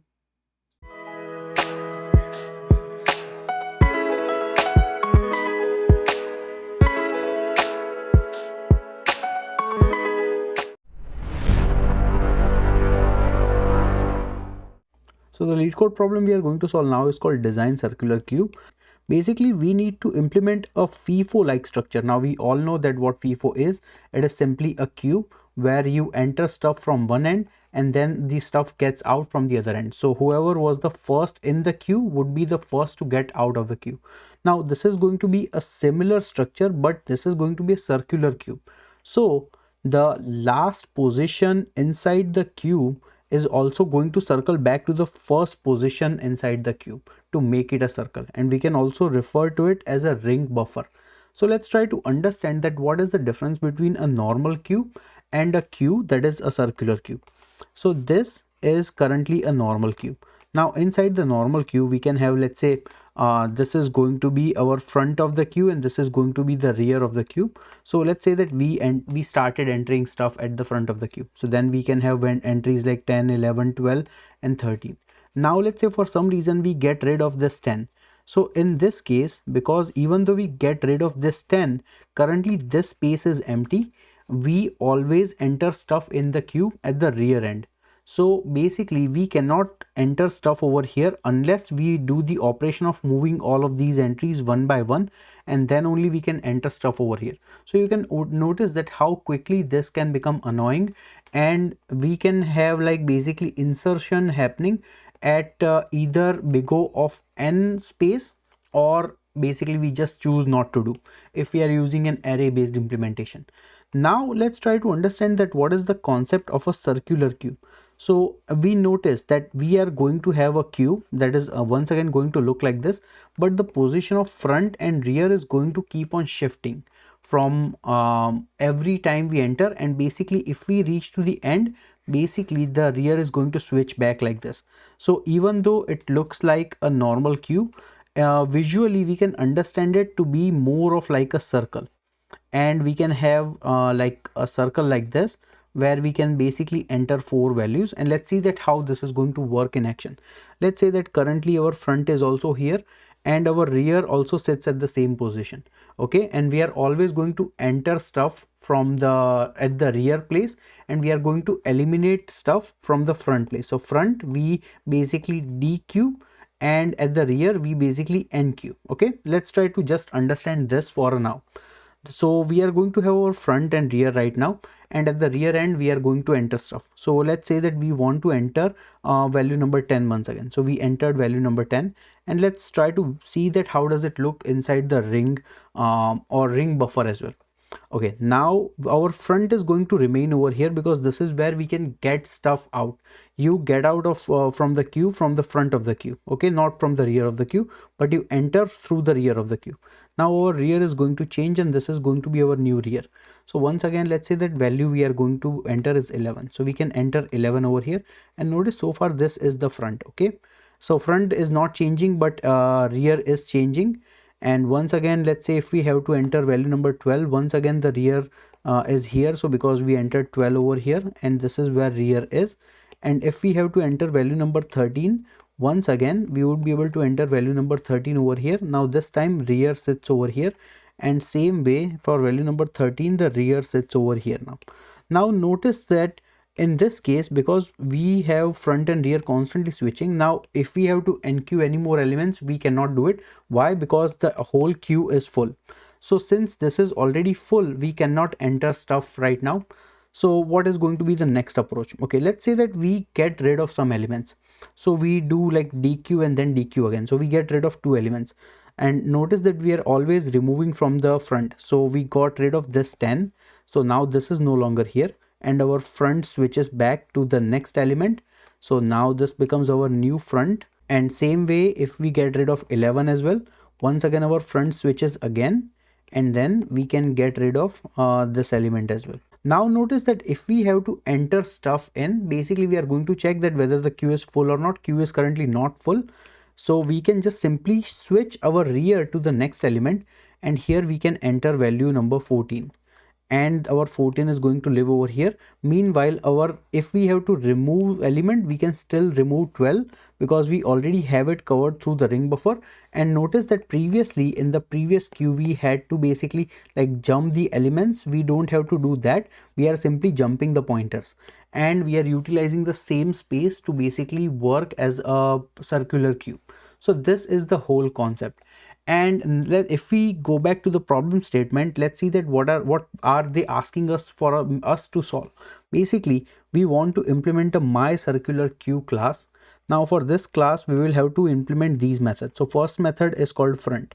Front means that it only gets that what is the front element from the queue, and if the queue is empty, we return -1.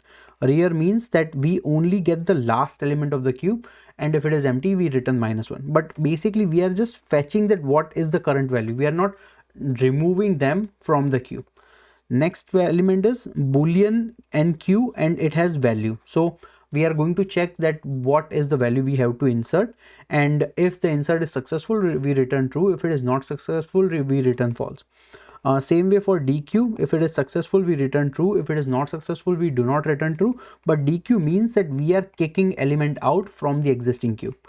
And then we have two methods, is empty and is full. This is simply to check that whether the queue is empty or whether the queue is full or not. So once again, let's just repeat all of our operation. We all know that how does nq and dq is going to work.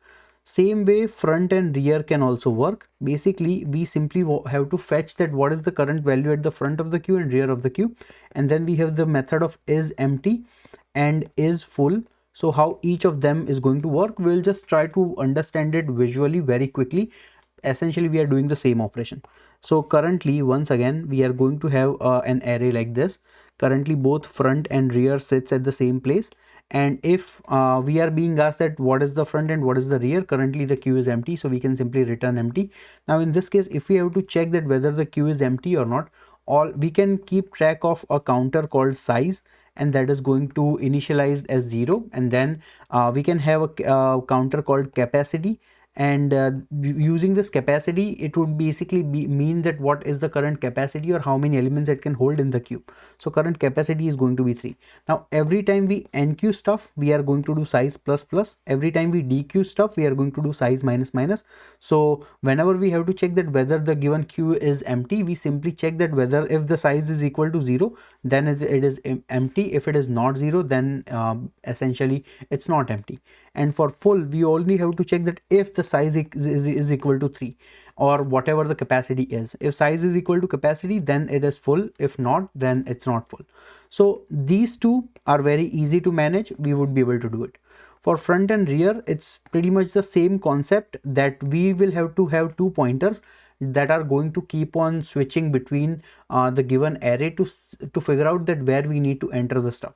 Now a better way to do it is using the size variable, and I'll show it to you in the code that how we are actually going to be doing that.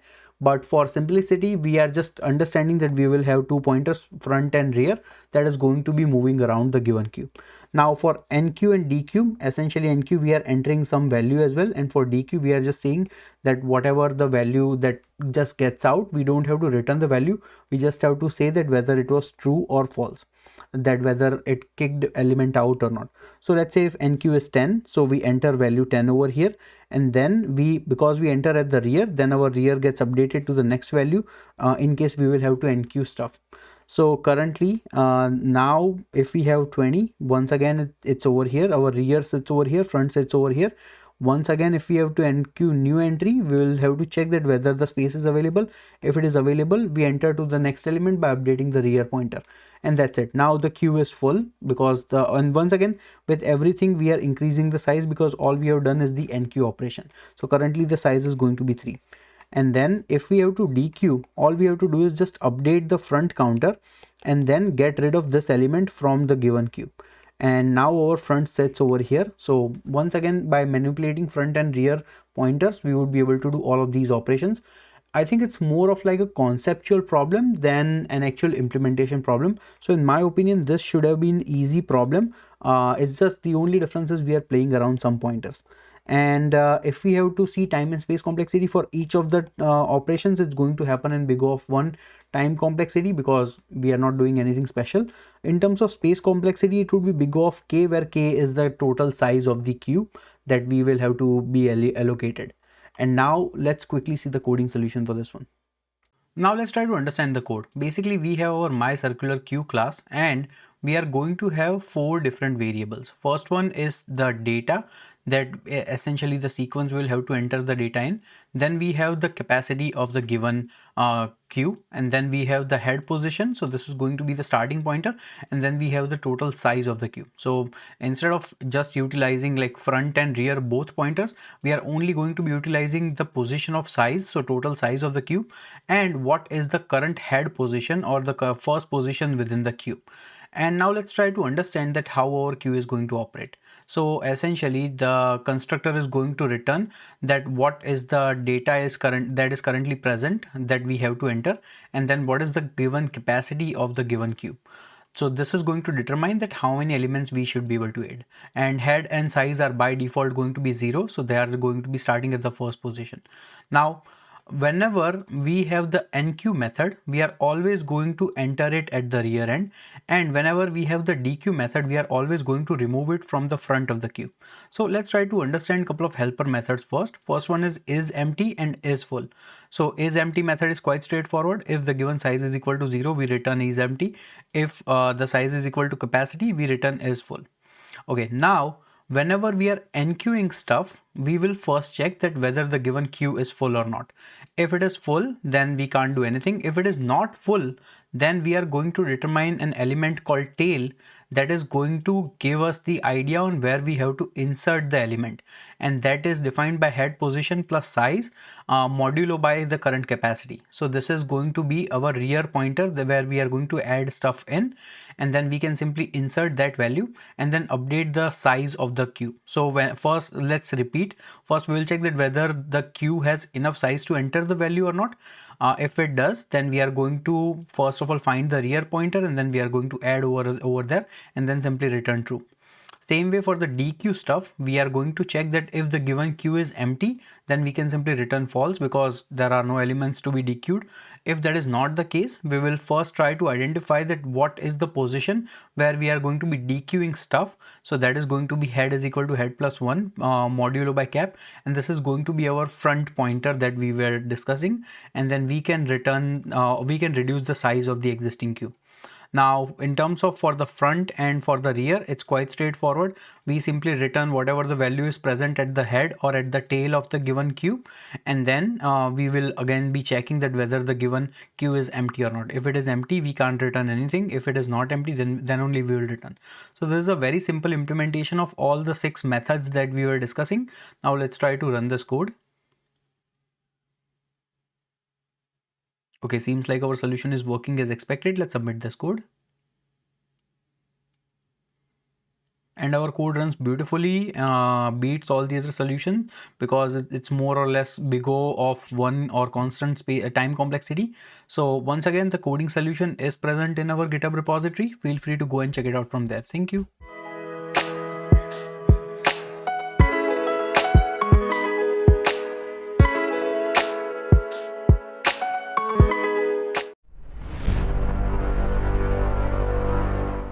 In this problem, we would be able to learn concepts such as queue, dynamic programming, breadth first search, a bunch of different graph concepts, and also how you can actually approach solving a problem from a very different perspective. So without any delay, let's get started. So the LeetCode problem we are going to solve now is called open the lock.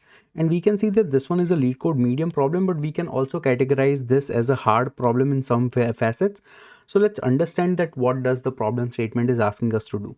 We are given a log that is in front of us that contains 4 circular wheels. Now we all have seen the log where you can rotate it from 0 to 9, and we are currently given a log that contains like 4 such wheels that we can control in different manner. Now we are given the starting position that is going to be 0 0 0 0, and we are also given a target value that represents the value of the wheel that we will need to reach in order to unlock the wheel. So that's pretty much quite straightforward. Now the thing is, we are also given a list of dead ends, which means we must avoid these dead ends, and no matter how we try to rotate around the wheels, we must always make sure that we never reach to a point where we are at a dead end. So we'll have to circle back around it or find some other way.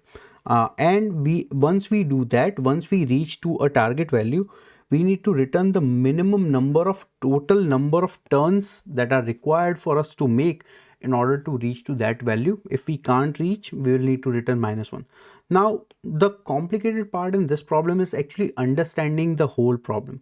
Now, we are given an example of 0 0 0 0, which means 4 circular lock, but that makes things much more complicated. What approach I will do is, we will try to understand this problem on what if we only had just one lock, what if we had 2 locks or like 2 circle locks, and what if we had 3 circle locks, and then we will try to see that how we can form solution for a complex problem like this. So let's try to understand the problem. Let's say that we are currently given a target of 7 and we are given the initial starting position as 0. Now currently I'm not talking about dead ends, but I'll get back to it in just a second. So let's try to understand that from this 0, how can we reach to this 7?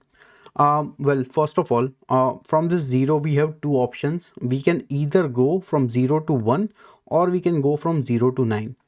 Okay, now once again from this 1 we once again have 2 options. From 1 we can go back to 2 or we can go back to 0.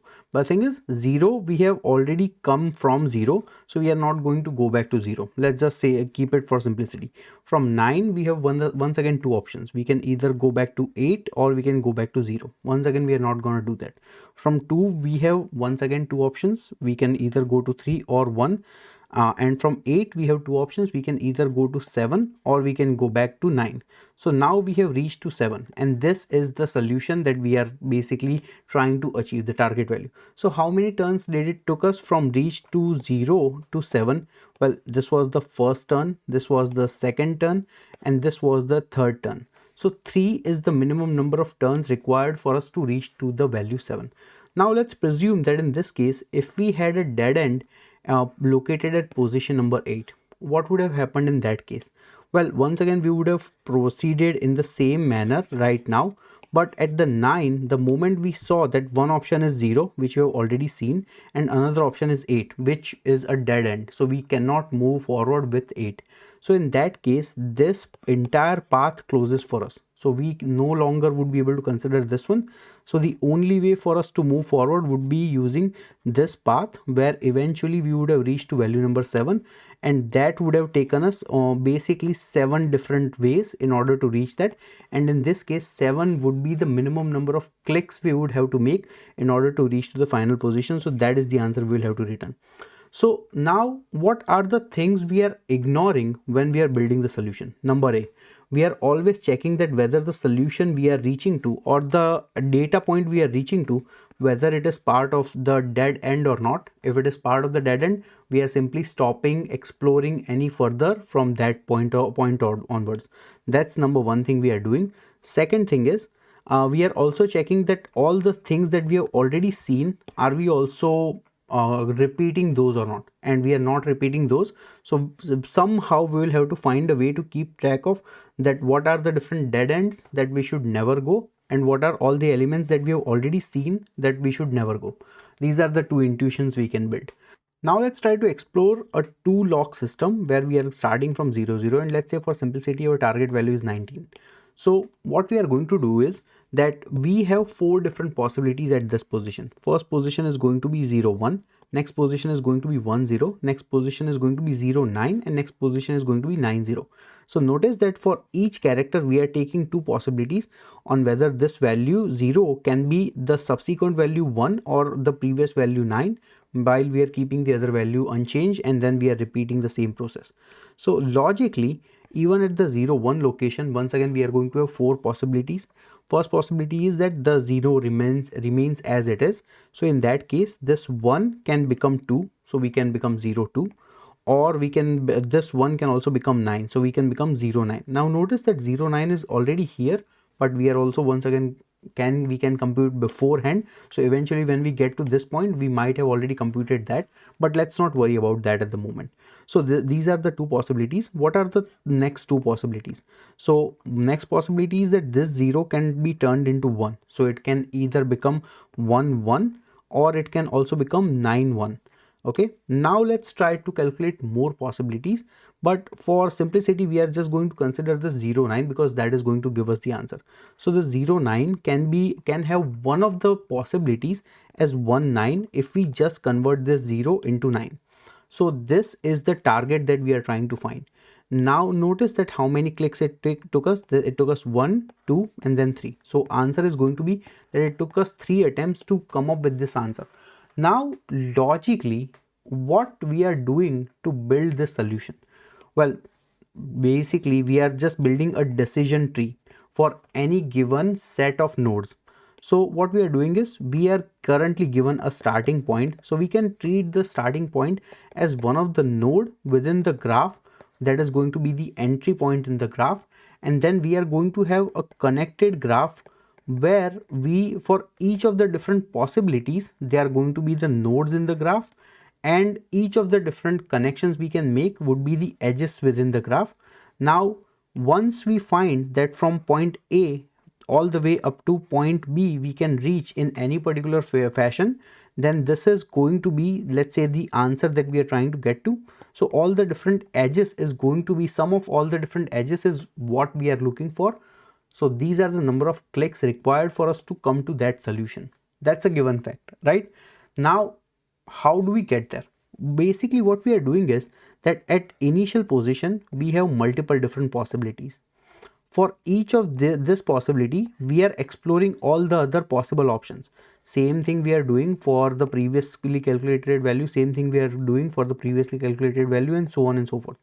So logically, what we are doing is, we are traversing in the level order or in the breadth of the given problem. So we are doing like what do we call as BFS, or breadth first search traversal, where from one point we are exploring all of its neighbors, And then for each of the neighbors, once again we are exploring all of its neighbors, and some neighbors can be interconnected. That's where we are seeing an example where this 0 0 has a neighbor that is 0 9, which is also a neighbor of this 0 1, because once again it is connected. So logically we can say that this is connected to this point. So that's why this looks like a tree, but it is actually a graph, because there are circles or there are cycles that can be formed, and tree does not have any cycles. But let's not get into the different concepts.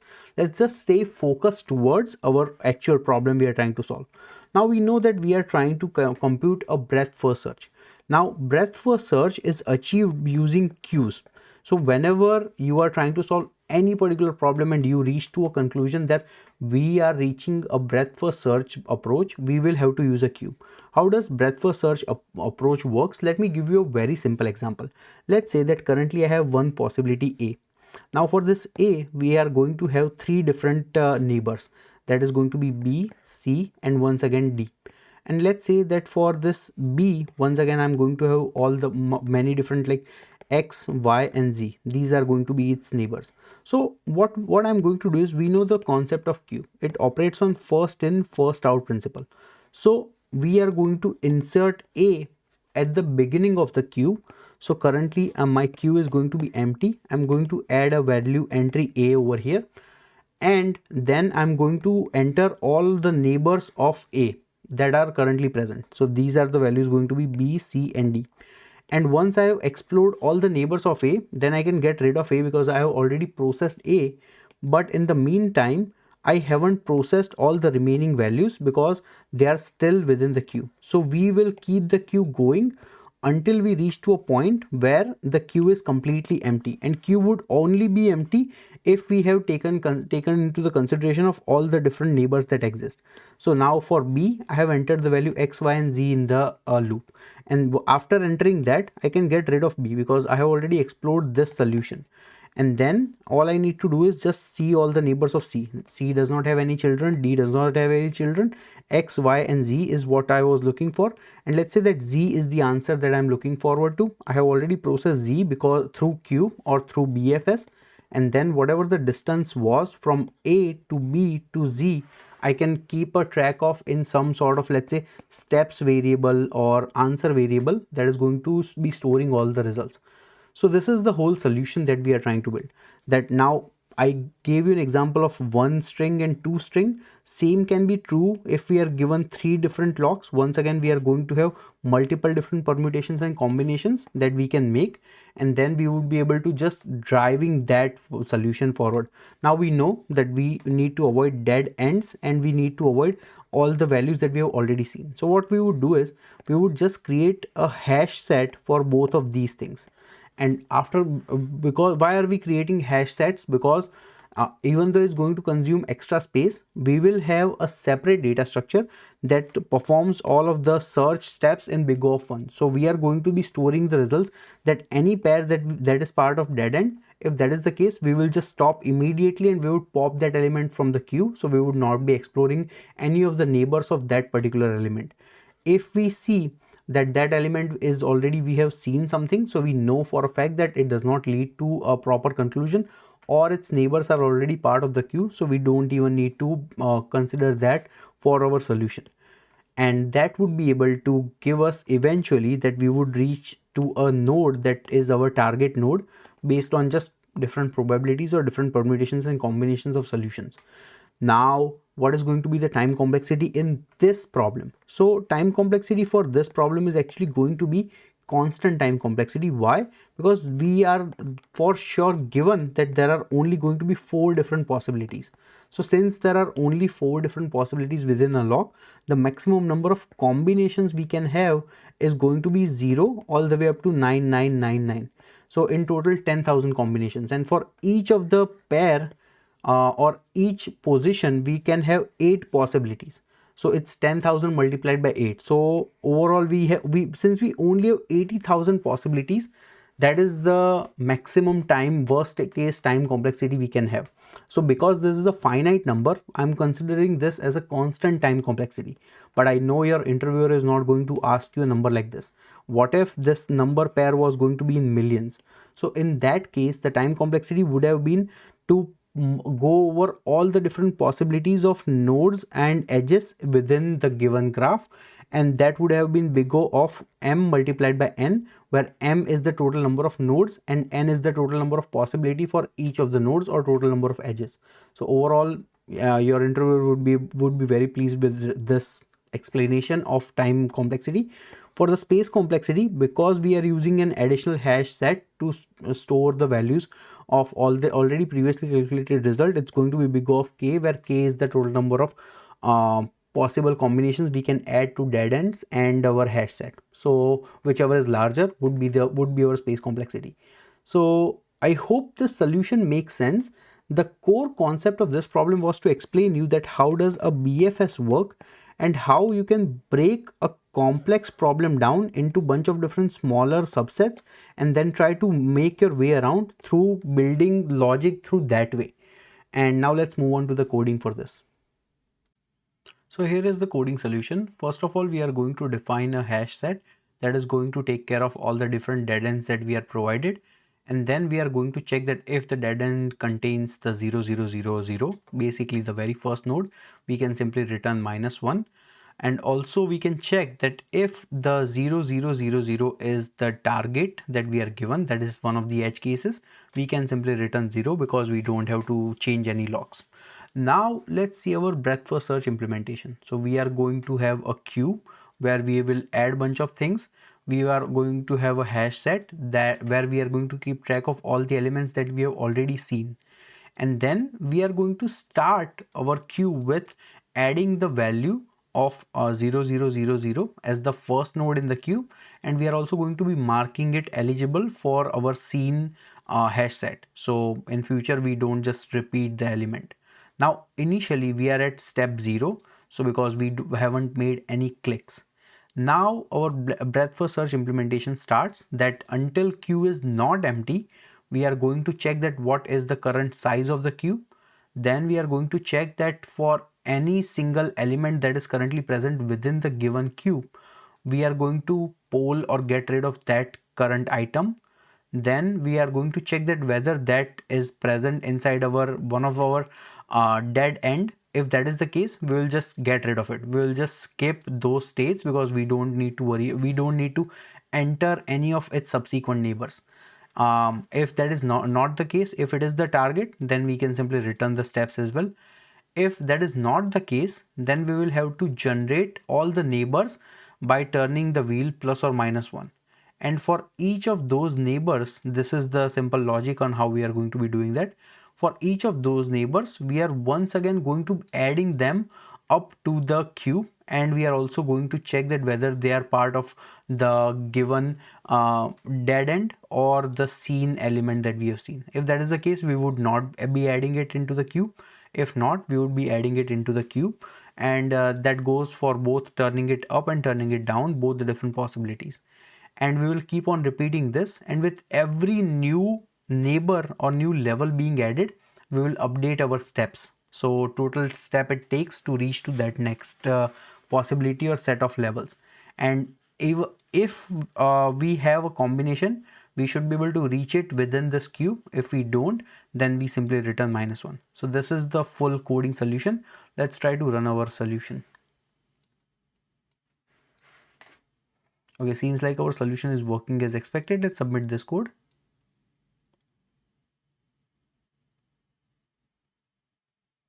And our code runs beautifully, beating almost 60% of all the other solutions, which is pretty good.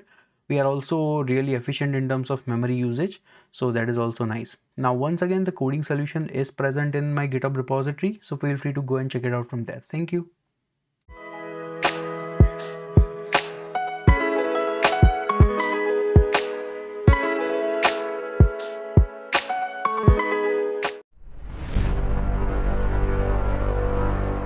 The LeetCode problem we are going to solve now is called data to senate.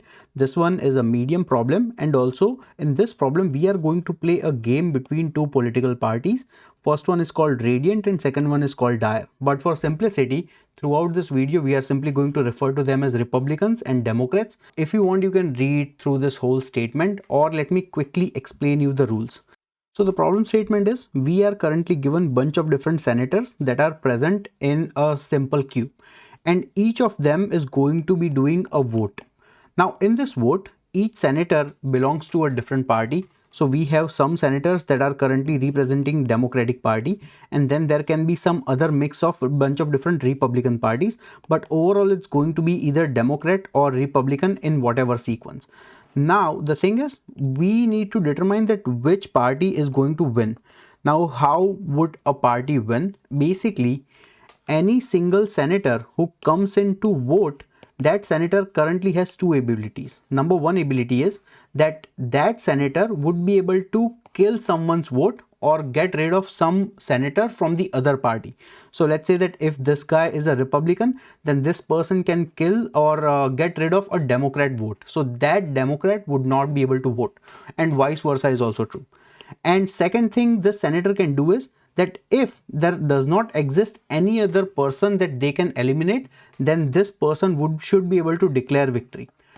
So let's try to understand that how this is going to work. And also the voting is going to keep on continue until there are existing senators present. So if one senator has done the voting, and if that senator survives, that senator basically moves to the back of the queue, and then voting would continue. So let's try to understand this with an example. Suppose we are currently given a sequence like this. This is a very small sequence. So what is going to happen? The first person currently in the list is a Republican person. So this Republican senator knows that there are more people currently present inside the given queue. That Republican senator also knows that they need to eliminate one Democrat, and that should be like the immediate first Democrat that they can find. Okay, so the first Democrat that they can find is going to be placed over here. So they are going to get rid of this Democrat, and what is going to happen is that then this Republican casted their vote and they cannot declare their victory because there are still more Democrats. So they are going to go to the back of the queue. So this is the initial position, RDD. Then after round one, basically we would have this guy eliminated. So we would have a Democrat and a Republican, because this Republican goes back and this Democrat comes to the front. And after round one, now once again it's Democrats' turn. So once again they know that there exists a Republican, so they will get rid of this Republican and then join the queue again. So in the round two, we would only have one Democrat left. And at this moment, we should be able to see that because it's only one Democrat, there is no one else to eliminate, then this guy is going to declare victory, and this is what we need to return. Now let's try to take one more slightly longer example. Okay, so let's say that we currently have 3 Republicans, then 4 Democrats, and then let's say we have one more Republican. Okay, so in this case, what is going to happen? Now logically it seems that the voting is divided fair and square, but let's see that how would things change with each different turn. So first turn is this Republican guy's turn. So he knows that this is a Republican, this is a Republican, he won't do anything, but this guy would get eliminated and then he would go back to the queue. So now we would have 2 Republicans, then 3 remaining Democrats, and then once again 2 different Republicans. After that, we will have one more Republican that would be able to kill or eliminate one more Republican. So basically we would have 1 Republican and then 2 Democrats, and then once again 3 different Republicans over here, because this guy would go back. Once again this Republican would get rid of this Democrat. So and then they would jump to the back. So next round we would have 1 Democrat and then we would have 4 different Republicans. After this one, this Democrat would get rid of 1 Republican. So now we would have this Democrat would go back, and then we would have these 3 Republicans and then 1 Democrat. And now this guy is going to get rid of this this Democrat. And in the end, we are going to be left with 3 Republicans, and so they are going to be declaring the victory. So this is the whole solution or the whole problem statement. Now let's try to understand that how would we solve them. So at a very basic level, if we are only given, let's say, a simple scenario where we are given bunch of different possibilities, what is going to be the brute force approach that we can take? Well, it's quite straightforward. Number one thing we are going to do is, for each Republican or each R, we would have to keep on going into the remainder of entire queue until we find a D. If we find a D, we will basically eliminate this D or somehow find a way that this D should not be counted based off of its index value, and then we would put this guy back. So then we would have a shorter string in the next round. So once again, now we are going to R, R, and then D, D, D, and once again this R, because this R goes back. And once again, we are going to repeat the process. Now, what is going to be the complication part? For each of the element, we would be scanning all the remaining elements, and we would be continuing doing that for all the different elements that are present. Now, slowly we are reducing the size of our queue, but overall it's still n multiplied by n work we are doing. So this is going to be the worst case scenario, that this is how we would be able to solve this problem. Now let's see that is there a way we can make things faster in this existing scenario? Well, if this was straightforward voting where we could just majority only wins, then we could have simplified in just one simple iteration. We would just go over this entire exercise and then try to find a place whichever has the higher number of votes basically declares the wins. But this is not the case here, where if we let's take an example like this, that in this case we only have 2 Democrats and 3 Republicans. What's going to happen? This Democrat is going to eliminate this guy's vote and then would go back. So we would have D and then RR and then once again D. Then once again this Democrat is going to eliminate this guy's vote. So once again we are going to R, D and D. So now this Republican can eliminate this guy's vote, but once again we would have D and R, and then this Democrat would be replacing this Republican's vote. So notice that even though we only had 2 votes over here out of 3 votes, still these guys win because of just sheer positioning. So a simple fall through would not work. What would be the approach or optimal way we can solve this problem? Well, we can solve this problem using 2 queues in this case. Now, how would we use 2 queues? Let me give you the whole solution. We'll try to walk through it. Let's take the example. Let's say that we currently have this kind of scenario, and let's see that who is going to win. Okay. Now, we know that this what is their current positions in terms of location. We can mark them out. So let's just mark the index values, that where they are currently located.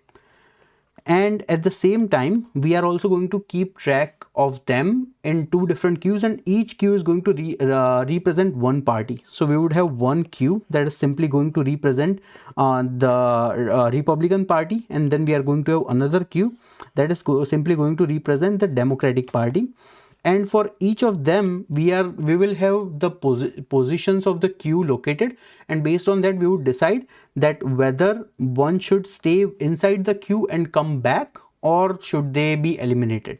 Now we know that queue follows the principles of FIFO, first in first out, and we are also going to be utilizing that in quite heavily.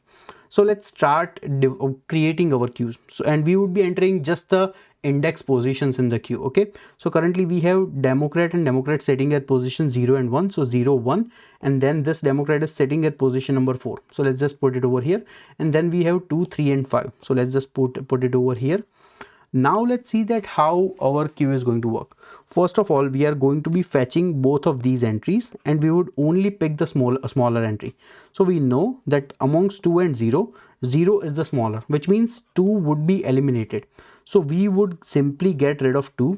So 2 would not be present anymore. But now with the 0, this 0 is going to the back of the queue. And what is going to be the back of the queue position? Basically, with every single size, the size of the queue shrinks by 1. So that's what we are going to put. So in this case, after this elimination, because we get rid of this Republican guy, now the position of this queue is queue becomes instead of 6, we would have 5 elements, and this D is going to go to the very last element.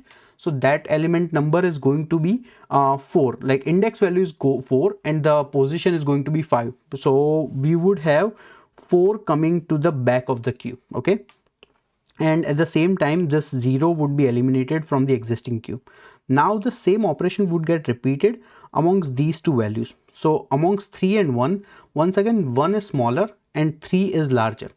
And notice that we are also keeping track of the current size of the queue. So this time the size is going to 4. The next time size is going to be 3. So whoever gets added would be this entry would be added in our queue. So now amongst 3 and 1, because this 3 is larger, we can get rid of 3 because we don't care about it. And now this 1 is going to come back to the queue by becoming the value number 3. So let's rearrange these values, 4, 4 and 3, and then this guy is still 5. That is what the position is. Okay, now since we eliminated both of these guys, so notice that in the original queue we these two guys eliminated these two guys. So now we only have this D remaining, and they are trying to eliminate this R, and once again this guy is going to eliminate. So comparing 4 to 5, once again this is going to eliminate value number 5. So now this entire Republican queue is completely empty, and this the size of our queue is going to become 3 once again. So index position is going to be 2. So this guy would get eliminated and it would come back to the queue as value number 2. But now we don't have anything to compare against in the second queue, so we can simply declare this Democrat as Victor, and this is the whole solution basically. Now I hope that the logic made sense to you, that how we were able to solve this problem. Let's try to talk about time complexity in this case. The time complexity is going to be big O of n, because we are simply iterating over this given queue once, and then we should be able to basically come up with the solution very quickly. So more or less it's not going to be like n square, it's definitely going to be smaller than that. In terms of space complexity, this is also going to be big O of n, or big O of because we are using two queues, that is going to be the size of all the number n present probably. So once again, this is the whole solution, and I hope it makes sense. Now let's see the coding approach for this one. And by the way, in this case, throughout this program, I refer to them as Republican and Democrat. There is no political implication. I'm just trying to explain it in simpler terms instead of using terms like radiant and dire. So yeah, this is what the problem was. So let's see the coding solution now. So the coding solution is quite straightforward. We are first of all going to define that what is the current length of our given Senate string, and then we are going to initialize two queues, one named R and the other one named D. For both the queues, we are going to iterate over the given string, and then we are going to keep putting the value in either R queue or the D queue that we have created. Now we are going to simulate different rounds, and our basic condition is quite straightforward, that until one of the queue is not empty, just keep on polling both the numbers from both the queues, and for each of the position, check that which queue is currently present that has the proper value, or that can eliminate the other value, and then either get rid of that value, and the remaining value would go back to the existing queue, and we would keep repeating this process. Now in the end, we are simply going to check that whichever the queue is not empty, basically we are going to declare that as the vector. So let's try to run this code. Okay, seems like our solution is working as expected. Let's submit this code. And our code runs beautifully, beating almost 73% of all the other solutions. It's also pretty good in terms of space complexity, and the solution is present in our GitHub repository, so feel free to go and check it out from there. Thank you.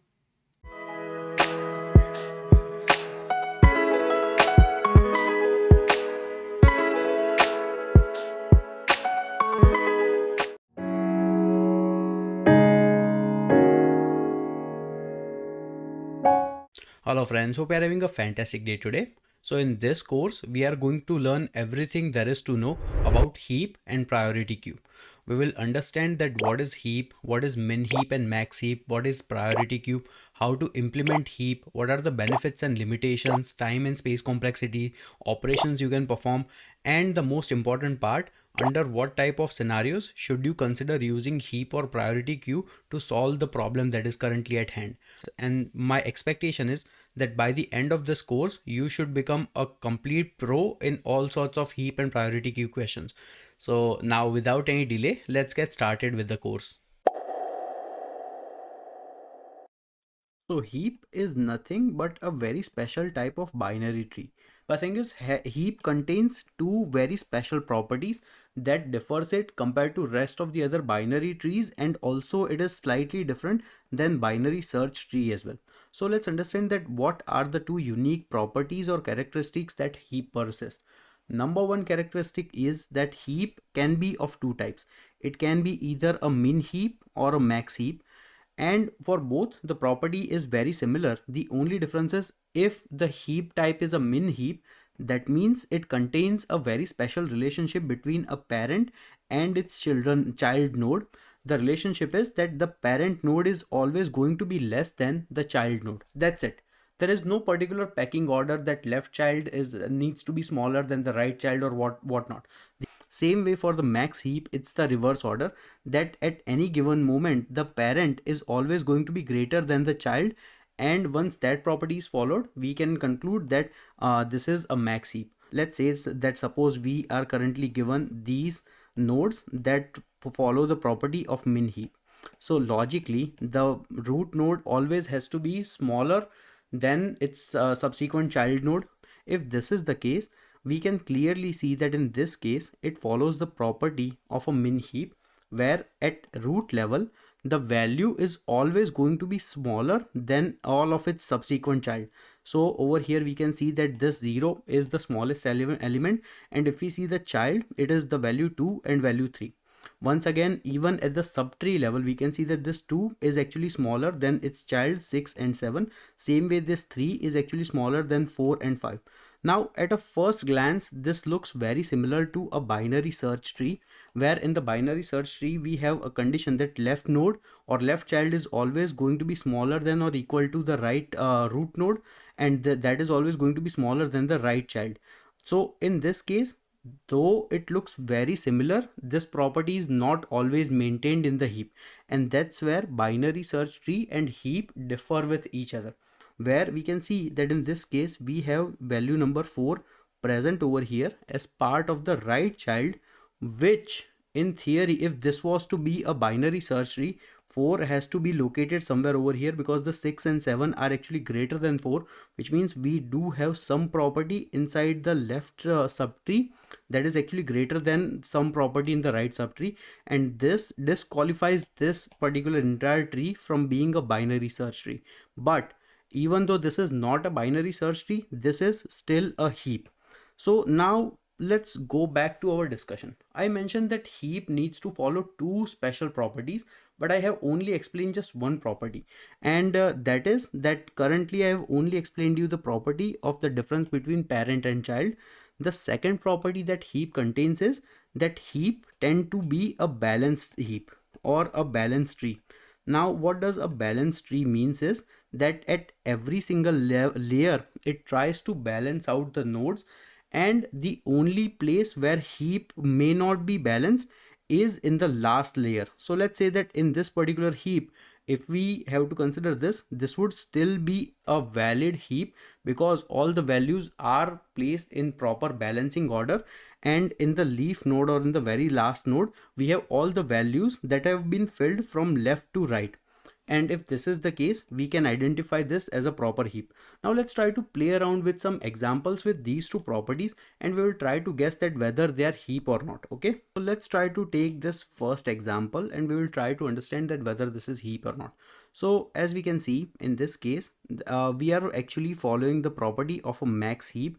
Why this one is a max heap? Because notice that at every single root layer the parent is always going to be greater than its subsequent child values. So this is the property of a max heap. So at this layer, max heap property is followed. At this layer, once again max heap property is followed, and once again, so we can see that each of the subtree follows one property of the max heap, which means this is correct. Next thing, we will have to check that whether this is a balanced tree or not. So currently we can see that this particular root node 3 contains two child, but that is because we only have these many elements. So this is the only possibility. So this is still a valid heap, and this one is actually a max heap that is currently valid. Now let's try to take another example for this one. Now this one seems like a min heap. The thing is, this one is smallest value, and we can see that its subsequent children are greater than smallest value. So far this is correct in terms of min heap. if we see the structure of this particular binary tree, this also looks a balanced binary tree, so there is no issue with this. But when we do and identify the differences amongst these two elements, we can see that if this was supposed to be a min heap, then this value, this child, this parent has to be smaller than its subsequent child, which is not the case over here. So we can say that this is not a proper example of a heap, so this is not a valid heap. Same way, if we look at this example, once again, this looks like a max heap. We can see that it is following all the property of child being smaller than its parents appropriately. No issues with this one. But this is also not a valid tree, because, and remember I told you that all the child has to be filled from left to right. In this case, we had one space over here and we have one space over here that has not been filled as part of the child, and we have this child being located over here, which means this is not a balanced tree. So this is also not a valid heap. And once again, this is another example. So in this case, we can see that once again property of max heap is being followed, but the issue is that this is also not a balanced tree because of this particular element. If this was something like this, then this would have been a valid binary tree, but or a valid heap, but that is not the case. The answer is quite simple. I mentioned that heap has two types. First one is a min heap and second one is a max heap, and both allow us to gain a very specific property. With the min heap, we can also always find the smallest element inside the entire binary tree at the root location, because remember, what is the definition of min heap? It's quite straightforward, that every single parent has to be smaller than all of its child. So in this case, because this is the parents, or this is like the root tree, also it is parent to every single child, which means this has to be the smallest element inside the entire binary tree. So this is the most beneficial item for a min heap. Same way with the max heap, we repeat the same thing in the reverse, that parent has to be greater than all of its subsequent child. And if this property is being followed, then no matter if we had like 500 elements inside our heap, at every given location we would have maintained the property of it being a min heap or max heap, and we can always find the root node to be the maximum element amongst all of these elements in this case. So this is the primary benefit of maintaining a heap, that at any given moment we can identify that what is the smallest element or what is the largest element inside the entire heap. Now question comes, binary search tree does the same thing. There is a slight difference, and that slight difference is that I mentioned that in the binary search we are maintaining the property of left child being less than or equal to root node, and root node being less than or equal to right child, which is not what we are maintaining inside the heap. In the heap, we only care about is that at any given moment the relationship has to be between parent and child. And there is another reason that why are we maintaining this type of hierarchical structure, because, or why are we maintaining this type of balanced binary tree structure, because we don't want to be in a situation where we have all the nodes just like this, or something very inefficient, something like this type of structure, because this takes a lot of time to find and figure out elements, that what are the smallest or what are the largest. If we had a balanced tree, basically we will have to do less number of iterations to go down below inside our heap, and that is another one of the benefit of heap compared to binary search. And the reason I'm putting so much emphasis on giving you the differences between binary search tree and heap and other binary trees is because this is the core concept, that why are we actually building heap. Understanding this would always give you a click in your brain whenever you encounter a heap related question, or whenever you encounter a real life scenario where you have to keep track of the person or the number of instances where you need to find out the smallest value quickly or the largest value quickly. So now let's try to deviate away and try to understand one more important principle.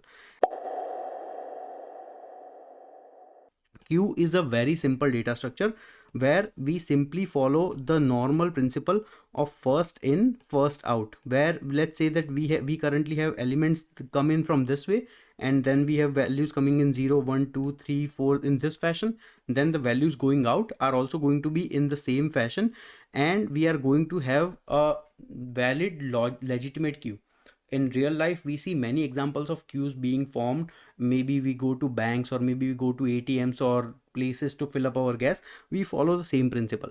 But the thing is, many times in reality we might have some situation where some nodes actually or some person actually needs to be treated little bit differently, little bit specially. That this is true in terms of real life scenarios like banks or places where you need to go for public gathering. Because imagine if someone is like disabled, or someone is pregnant, or someone, there is some elder fellow, then in that case we try to give them higher priority compared to rest of the people who are already currently placed or already currently waiting inside the line. Because let's say that there are 4 people in the line, suddenly a person comes in and that person may be physically handicapped. So you don't want to be that bad person to say that, hey buddy, you need to follow the line. You actually wants to be generous enough and try to give that person the priority to complete their task first. And this is what many times we have to do inside the computer systems as well, where we will have to implement some sort of data structure that typically does the work in normal, like typical queue fashion. But from time to time we may have some priority nodes that come in that needs higher priority or higher resources, and that needs to be tackled immediately. So some example could be, let's say that currently I have a system like Amazon, where in the Amazon I'm usually trying to process the orders that come in regular intervals at normal times. But imagine that I suddenly realize that someone is trying to purchase a value of $50,000, and that might be suspicious. So do I actually wants to put this order behind the queue and leave the customer and be like that customer already placed their order and now they are just waiting for their confirmation? No, I actually wants to process this order immediately, because this is a high priority item that I need to get rid of. So that's why this is going to have higher weightage and this would be processed first. This concept is also applied and desperately needed inside the world of computer science as well. Well, we already know, or we already have a queue like data structure where we follow the principle of FIFO. But the thing is, this is where using heap comes into the picture to actually implement priority queue. Because remember, what does heap do? Heap at any given moment can say that this is currently the highest priority if we are judging the priority based on the minimum value of something, or this can be the highest priority if we are trying to judging something based on the maximum priority of something. In either case, if we have implemented the heap correctly, we can actually process priority queue in the simplest fashion, because at every single interval or every single moment we are going to be able to find out that what is the node that contains the highest priority, depending on whether the minimum property or maximum property we are trying to differentiate. And then we are going to be able to say that this is the node that you should be processing right now. Now coming back to my question, why would you assume that only minimum or maximum would be sufficient enough to determine the priority of any particular node? And that's where the normal concept comes in, where let's say that there are currently 2 people waiting right now, and you want to decide that amongst these 2 people, which person are you going to give your groceries. Okay, let's say that you are currently grocery shop owner. So if there are 2 people, what you are going to do, you are going to do some sort of comparison. You are going to say that which person is maybe willing to pay me more money, or which person is maybe like dying of hunger and you want to help them. So there is always going to be the game of comparison you are going to be playing amongst any 2 available node or more than one nodes. So whenever the comparison comes in, one has to become the winner based on some property. So this is what heap allows you to find out. It says that, okay, you tell me what property you want me to judge nodes based on, and depending on the property, whatever the value you set up, you can always find out that which node contains the highest priority. And if there is only one node left, then that one node is the highest priority, because there is only one node. So this is how combination of heap and concept of priority queue can actually give birth to some of the most amazing and very fastly performing data structures and algorithm items that we can do. We all know the property of a heap. Number one property is that heap is always going to be balanced, And second property is that heap is going to have a parent child relationship. So if it is going to be a min heap, then parent is always going to be smaller than child. If it is a max heap, then parent is always going to be greater than heap or greater than its child. So let's try to understand this, and we will try to understand conceptually that how does implementation of heap works. So let's say currently I only have one node, and that is node number 5. Okay, and I'm trying to maintain a max heap.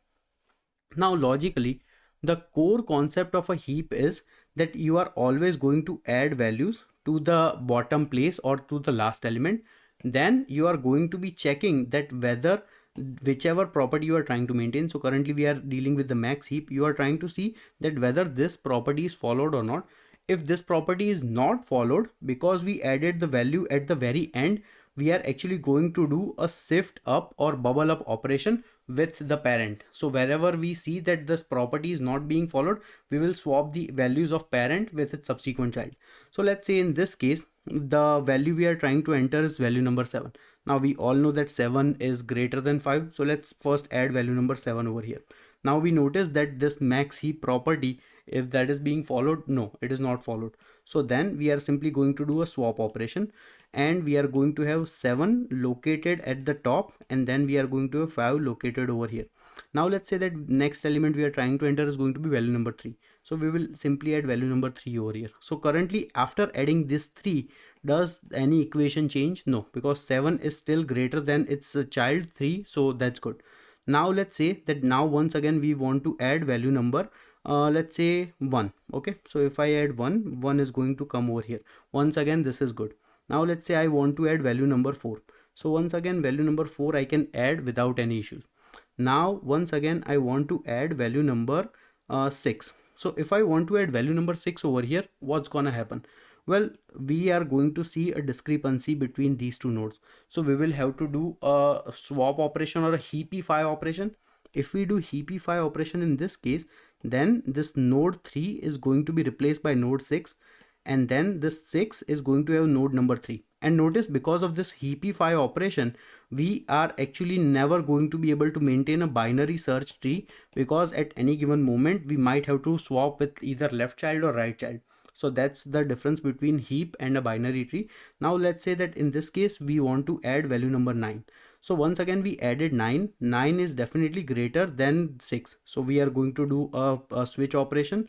So if we do that, then our node value number 6 is going to end up over here, 9 is going to end up over here. But this is still not correct, because we still have a parent that is smaller than its subsequent child. So once again we are going to do a heapify operation for bubble up, and this is going to be 9 and this is going to be 7. And this is how the implementation of heap works, in order to maintain the property of this being maximum heap, or this, or maybe we can have same example for a min heap as well. And finding this property is going to be very crucial and very useful. Now let's imagine a scenario where we might have to kick one element out, because in the priority queue, once you process the node, there is no point of keeping that node as the highest priority. So let's say that in this case we decide that this 9 has been now processed. So once this 9 gets processed, we will have to do the heapify operation again. So in that case, the simple thing we are going to do is we are going to check that what are the subsequent child of this particular element, and whichever poses the greater value, that value needs to be switched up. So in this case 7 would be shifted up, but now the 7 is once again empty. So once again we are going to repeat the same process. We are going to find the value with the highest value. So in this case, which is 6. So once again this 6 is also going to be shifted up, and we are going to have this node becoming empty. So remember, inside the heap, whenever we process a node, we always have to do shifting operation, but eventually the node from the bottom is always going to be removed. It is never going to be that node from the middle gets removed and then there is nothing and then there is an imbalance in the tree. No, it's always going to be a balanced tree, and we are going to maintain the heapify property very easily, very thoroughly, and very clearly. So here is a simple implementation for min heap class, and you can do the same implementation for the max heap. We just have to change the condition. So let's understand that how we are going to do it. We can see that we are actually going to use an array to represent a heap, which means in an array we will have to identify that for any particular given value what are going to be the parent node and what are going to be its child node. So we will figure it out. First, this is a simple constructor to create a new instance of a min heap based on given capacity that we can maintain. Now we have some helper methods, that is this parent, left child, right child, and is a leaf or not. So this simply identifies that because we are using an array, we can define that based on any given index position, we should be able to identify that who is the parent of that particular index position, what is its left child, what are the right child, what is its right child, and whether that given node is the leaf node or not. Next, let's learn that how we can actually insert a new element inside into the heap. So for that, it's a pretty simple process. First, we check that if the given heap is full. If that is not the case, we are going to check that what are the current elements, and we are also going to increase the size of the existing heap. Then we are going to do the heapify operation and we are going to do the swap operation. So the logic is quite simple, that because remember we are going to be adding the element inside the very last position of the heap, and after adding it to the last position of heap, we are going to check that for the current position where we are inside the heap compared to that with its parent node, if we follow the property of the current node being smaller than its parent node, if that is the case, then we would have to do the heapify and bubble up operation. So we are going to do the swap amongst elements, and then once again we are going to repeat the same process by marking the current node as the parent node, and keep on repeating until we reach to a place where this condition is no longer true. Same way, if we want to do the remove min operation, which it's quite straightforward, we simply have to remove the very first element that is currently present inside the heap, and then once again we will have to make sure that what is the current element or the main element inside the heap, that is that we are going to find the minimum value amongst the remaining child, and we are also going to reduce the size of the existing heap by removing the last element, and once again repetitively doing the heapify operation.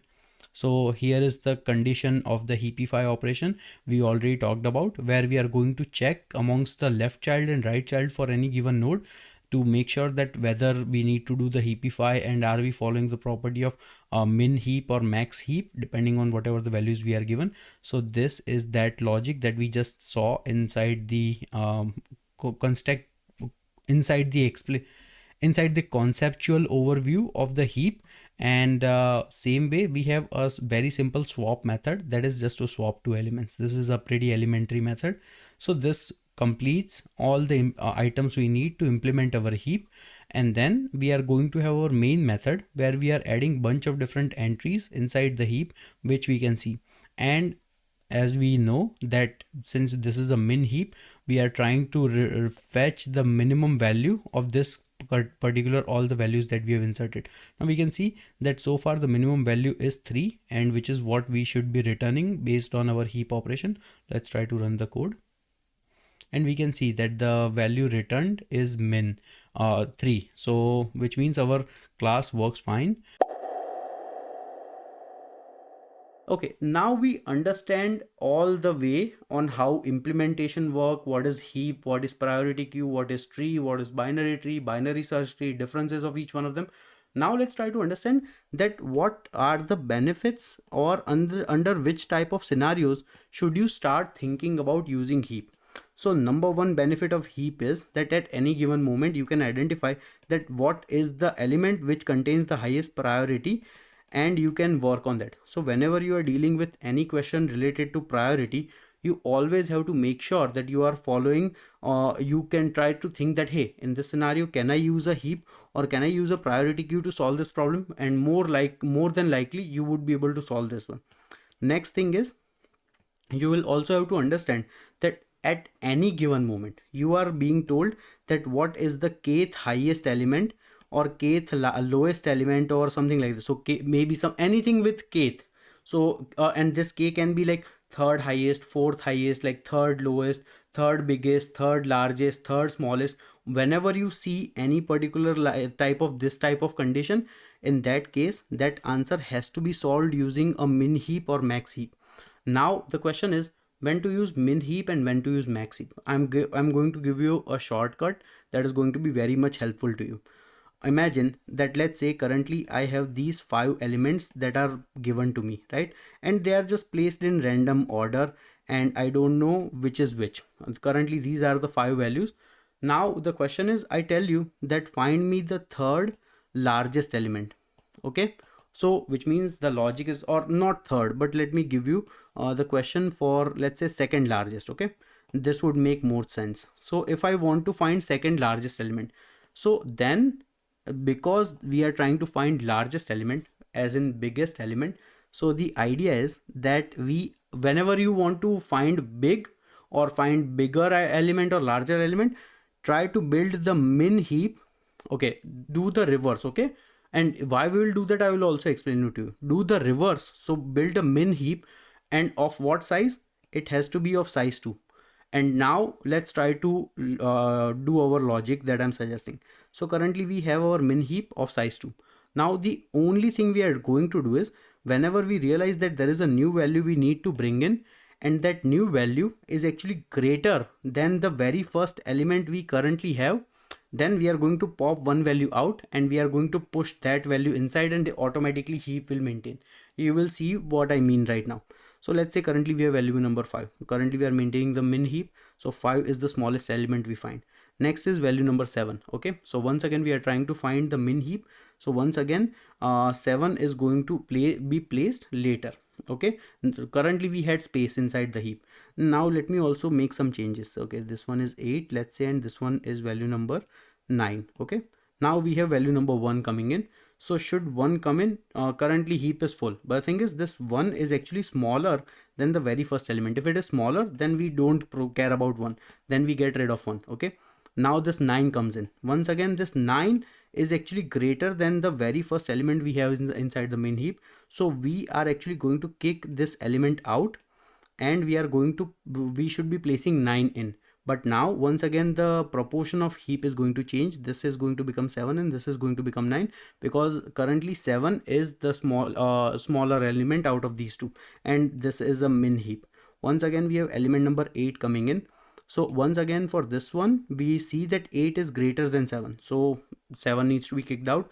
Now where does 8 fit in this case? So 8 is actually going to fit over here. And notice that by doing this operation, we actually did find a min heap of size 2. We are trying to find the second largest element, and the second largest element is going to be the first smallest element inside our min heap. That's it. This is the whole solution. You just figured out that how does the solution work, and we did what we wanted to do. You know, the funny thing is, even if we did not apply this property of like fetching the largest value out, still we would have ended up with this example and this option. So this is one of the very powerful way where you can start to think about using heap in order to solve all of your problem. And these are some of the most common type of problems inside the heap. So logically, the number one operation we can do is that we can add elements inside the heap. That is a simple task. Second option is that we can actually remove element from the root. So we can actually figure out that which is the smallest value and which is the largest value. And this removing element from the root is typically done in nearly constant time. So big O of 1 time we can do this operation. Now adding adding is actually done in big O of log n time. Why log n time? Because we have to do the heapify operation, so that's why it takes log n time. And even for the removal, we can figure out the value in big O of 1 time, but once again after removing we have to do the heapify operation, so that could potentially take big O of log n time. So in the worst case scenario, it is typically big O of log n. In the average scenario, it's usually going to be big O of 1 or around that time.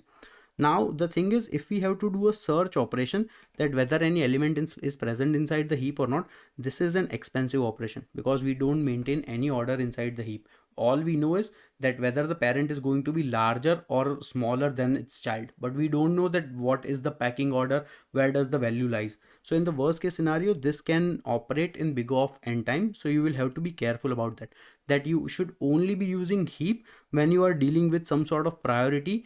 And if you have some other operation like searching or things like that, then maybe try thinking about using a binary search tree or some other type of sorting mechanism, because that is going to be much more helpful.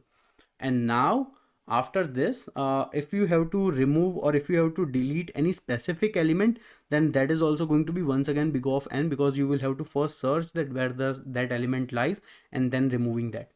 And this is it. So now I hope that you understood that what is heap, what is priority queue, what are the differences, commonality, benefits, drawbacks, under what type of scenario should be using it. So the LeetCode problem we are going to do is called last stone weight. Now, in my opinion, this is one of the most awesome problem I have seen. We can see that this one is an easy problem and also a very well-liked problem. The problem statement is that we are given an array integer of stones that defines the weight of every single stone that is currently present. Okay. Now we are playing a game with these stones.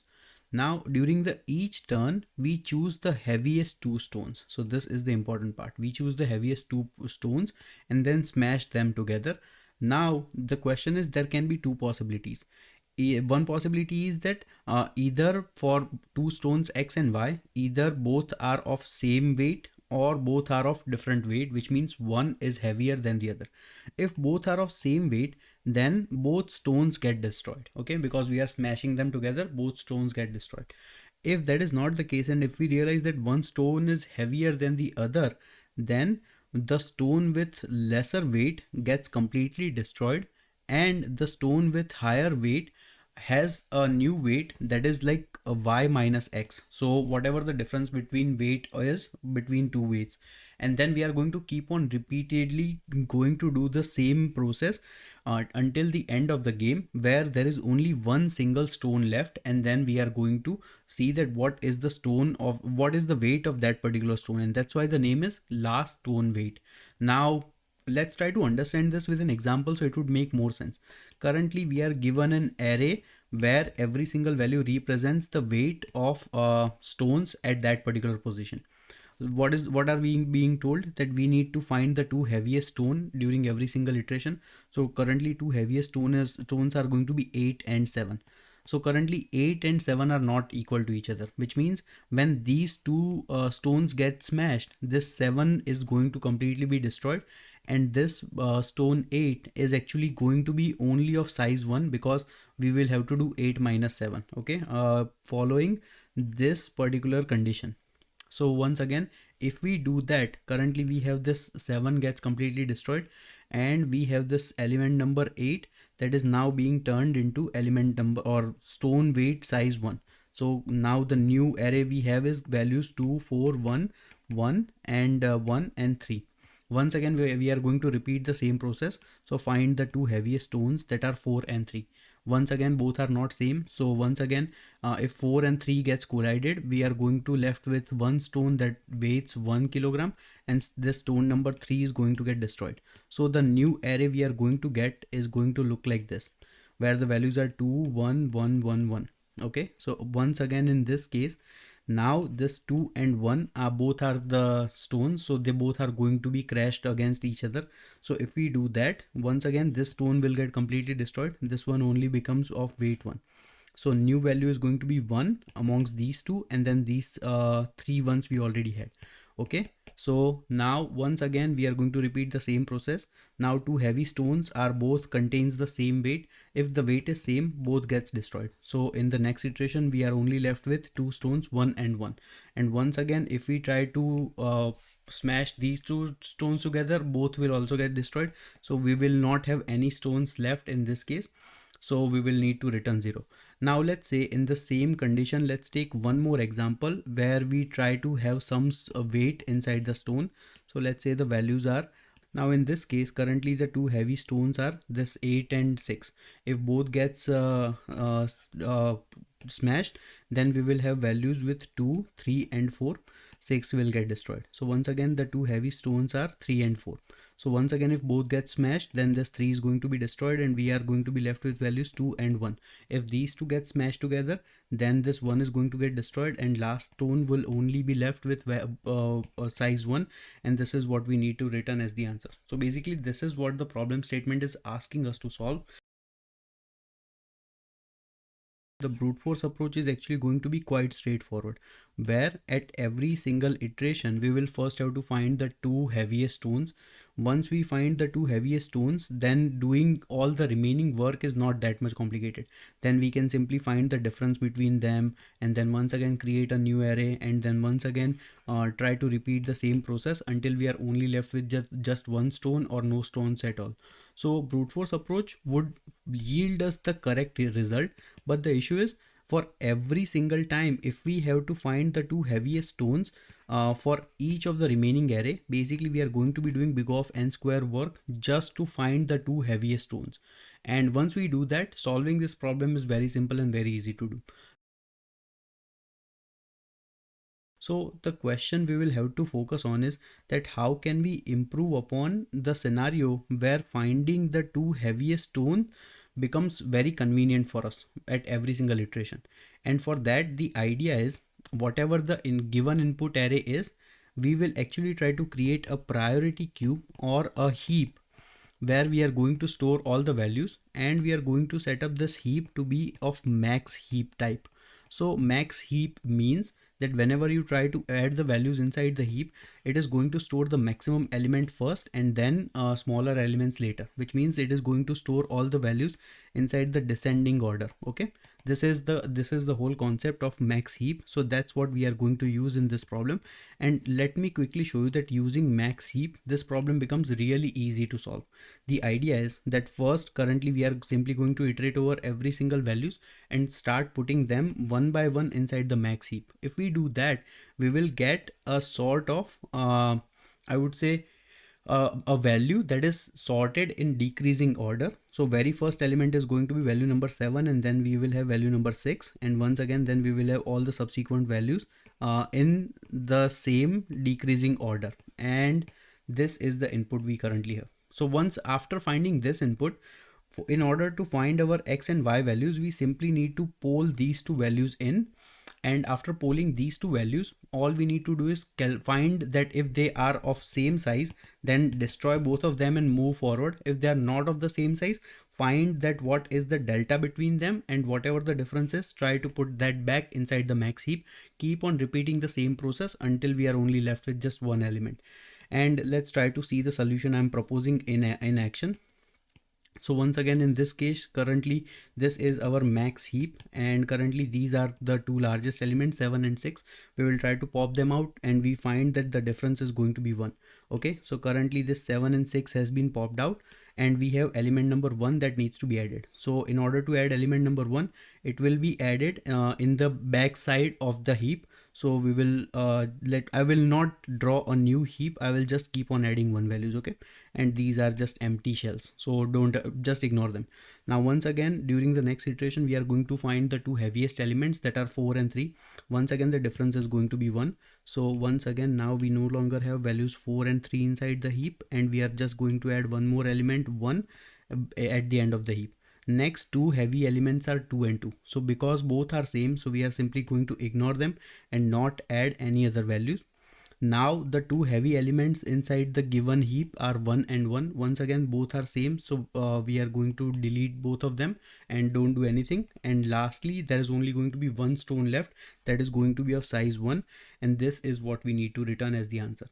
So you realize that after storing all of this information inside a heap, that is a self-balancing data structure that automatically sorts itself with new elements being added, how easy this problem becomes. So once we implement the heap, this problem is very simple, and we know that insertion inside the heap takes log n time, and we will have to do it for n given input. So it's going to take n log n to store all the values and complete this problem. So this is going to be the time complexity. If we see space complexity, that is going to be big O of n, because we are saying we will have to create a new heap to store all of these values. So there is no other way to move around that, but still this is a very good time and space complexity. Now let's try to quickly see the coding solution for this one. Okay, so first of all, we are going to initialize our max heap, and this is how we actually initialize it using the priority queue.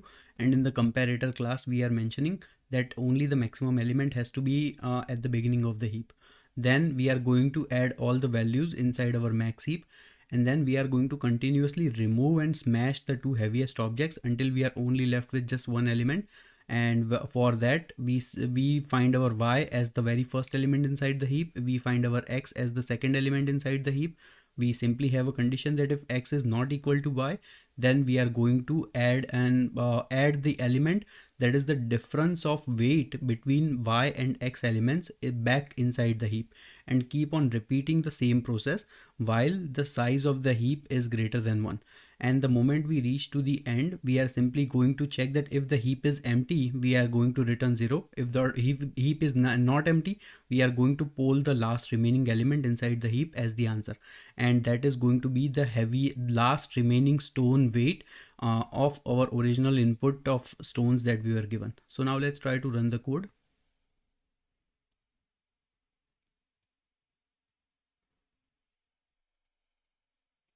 Seems like our solution is working as expected. Let's submit this code. And our code runs 98% faster than all the other solutions. That in itself suggests that we are doing something really good and really right. So once again, this coding solution is present inside our GitHub repository. You can go and check it out from there. Thank you.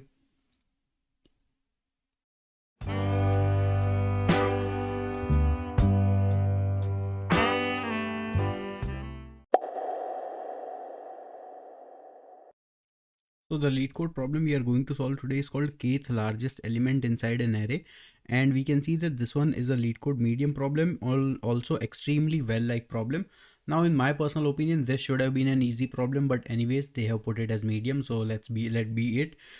We are given an integer array nums, and we are also given an integer k. Basically, we need to return the kth largest element that is currently present inside the array.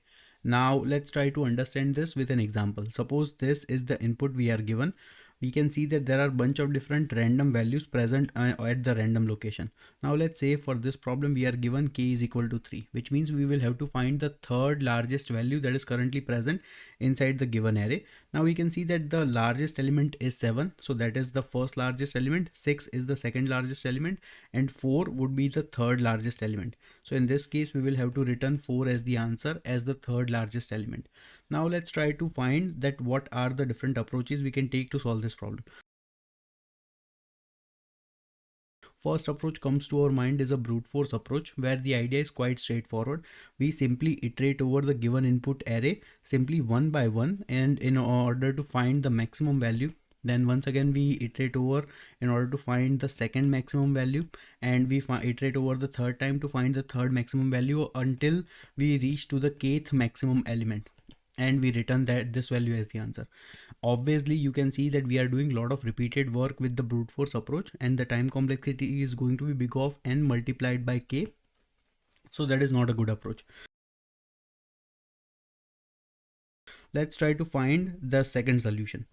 Now second solution is quite straightforward, that for this given input, if we somehow sort this given input, then finding the kth element is very easy, because then we will know that after sorting this, the largest element is going to be for the first one, and then we will have values stored something like this one, where we can easily find that which is the third largest element in just like that. So sorting will take big O of n log n time, and then finding this element will only take big O of k time, or just like this would be instantaneous because it's an array. Okay, so overall this is a good approach, works fine, but the issue is we are explicitly told that we need to solve this problem without sorting.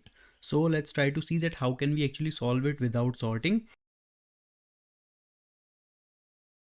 For that, we actually have two options.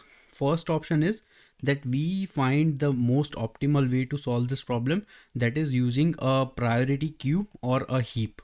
That is one way. And second option is that whether we use a quick select algorithm. So let me know in the comments if you want to see the quick select approach. I can also make a video on that in the future, but in this time we are simply going to use a heap. The idea is we need to find the kth largest element.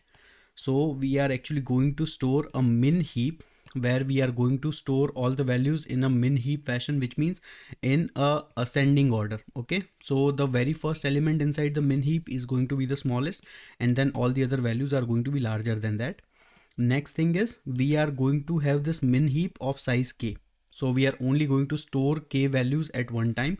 And third thing is that in this particular min heap, we are going to have a condition that, let's say if a new value we are trying to add, if that value is x, if that value is greater than the very first value we currently have present inside the min heap, then we are going to kick this value from the min heap out and try to put x inside the min heap. So min heap once again is going to maintain its sorting property, and it is going to keep all the values inside the min heap or ascending fashion.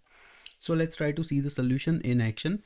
So let's initialize our min heap. So currently the given k is equal to 3. So the size of the min heap is only going to be 3. Very first element is value number 4. The second element is 2. So once again we are going to store the values inside the ascending fashion. So 2 and 4. Next element is 6. So 6 would be added over here. Okay. Next value we are trying to add is value number 1. So once again 1 is a smaller value. So if one value is smaller than current minimum heap, then we don't need to do anything. We can simply skip over. Why? Because we know that in this particular fashion, the third largest element is actually going to be the very first element inside the heap, and that is still going to remain 2. So we don't need to add value number 1, and we can simply skip over. Now we are at value number 7. So 7 is greater than the very first value inside the min heap. So we will have to kick this value out, and then we will have to put 7 in. But 7 would not be put in the place of 2. Once again, we will do the operation of self-adjusting the min heap. So values are going to be 4, 6 and 7. Once again, after adding 7, we have value number 3. So once again, 3 is actually smaller than value number 4. So we don't need to add 3. Once again, we have value number 2. 2 is once again smaller than value number 4, which means we don't need to add 2 as well. So after the end of iterating over the entire array, the very first element inside the min heap has to be the kth largest element, which we can see over here that this 4 is the third largest element inside our array. And that's it. So this is how easy it is to solve this problem using a min heap, and we can simply come up to the solution very quickly, very easily, without any delays. So let's try to calculate the time and space complexity in this case. The time complexity is going to be that we will have to iterate over every single element, and for that we will have to insert the values inside the min heap or do some sort of checking. So for n times we will have to do log n work. So it's still going to be the n log n time. It's still same as sorting, but the thing is, rather than sorting, we are using a priority queue to take care of the values inside the priority fashion, inside the min heap fashion.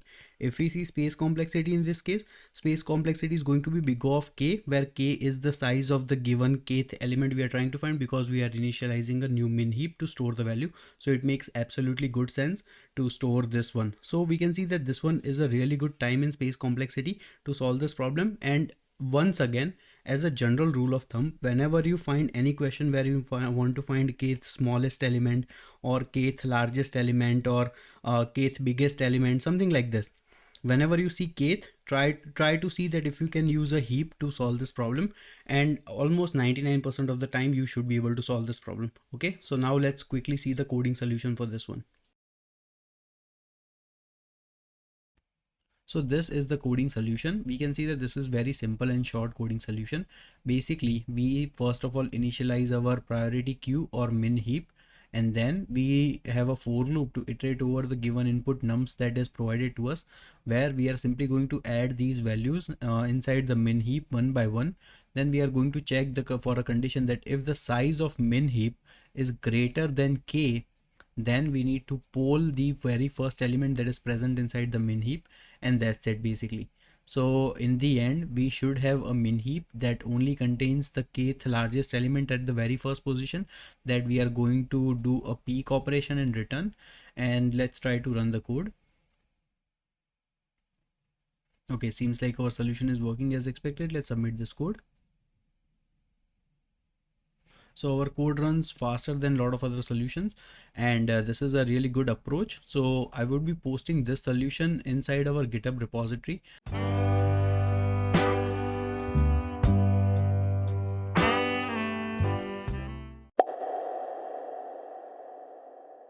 So the LeetCode problem we are going to solve today is called K closest points to origin. Now we can see that this one is a LeetCode medium problem and also a very well-liked problem on LeetCode. The problem statement is quite straightforward. We are given an array of points that represents points on an XY plane or a graph. And we are also given an integer K. Now we need to return the K closest point to the origin. Now we are also given that what is the mathematical equation to point the distance between any two points, and that is the Euclidean distance formula. So that is x1 minus x2 square plus y1 minus y2 square and square root of the whole thing. So we need to say that, okay, say for an example, if this is the input we are given, we can see that there are a bunch of different points presented to us. Now I have plotted these points on this graph, and we need to return the K closest point to the origin. So origin is going to be this point 0, 0. So origin point is always going to be 0, 0, and we need to use the Euclidean formula. So let's say that we are given K is equal to 2.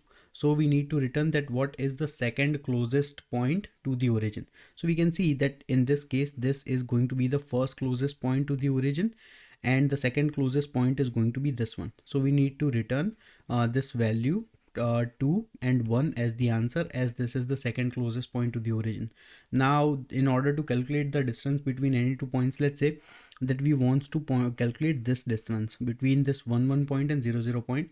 So the mathematical equation is going to be 0 minus the whatever the x square is, that is x minus 1. So 0 minus minus 1 and the square of this one plus, once again we will take y1 minus y2, so 0 minus this one is 1, so 0 minus 1 and the square of whole thing, and then we are going to do the square root of this whole thing. So that is going to give us this distance. That since in this case we are given K is equal to 2, we need to find the second closest element in order to, and return that as the answer. So in this case the answer is going to be 2 and 1 that we need to return. So that's it. This is the whole thing that what the problem is asking us to solve. So brute force approach is actually quite straightforward. In the brute force approach, what we can do is we can simply start calculating all of these distances that are currently given to us, and then after calculating all of these distances we will have some random values, because for sure we are not going to get exact values because we don't know which one is the closest, which one is the farthest. Let's say we find some random values, like let's say that this one is 3, this one is 2, this one is 1. I'm just giving some arbitrary values, okay? So something like these. Then once again amongst these values we will have to find that what is the second closest value. So once again for that we will have to iterate over the given array and find the second closest value. In order to do that, it can still take big of n square time in the worst case scenario. So we will have to do something better.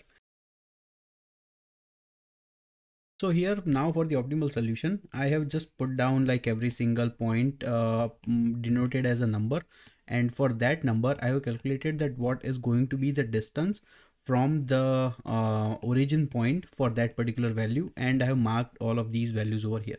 Now say for an example, just for understanding's per sake, we will try to now understand that this one as if it does not contain a square root. Okay, this is just going to help us understand that what the solution is look like and how we can use max heap in this case to solve the problem.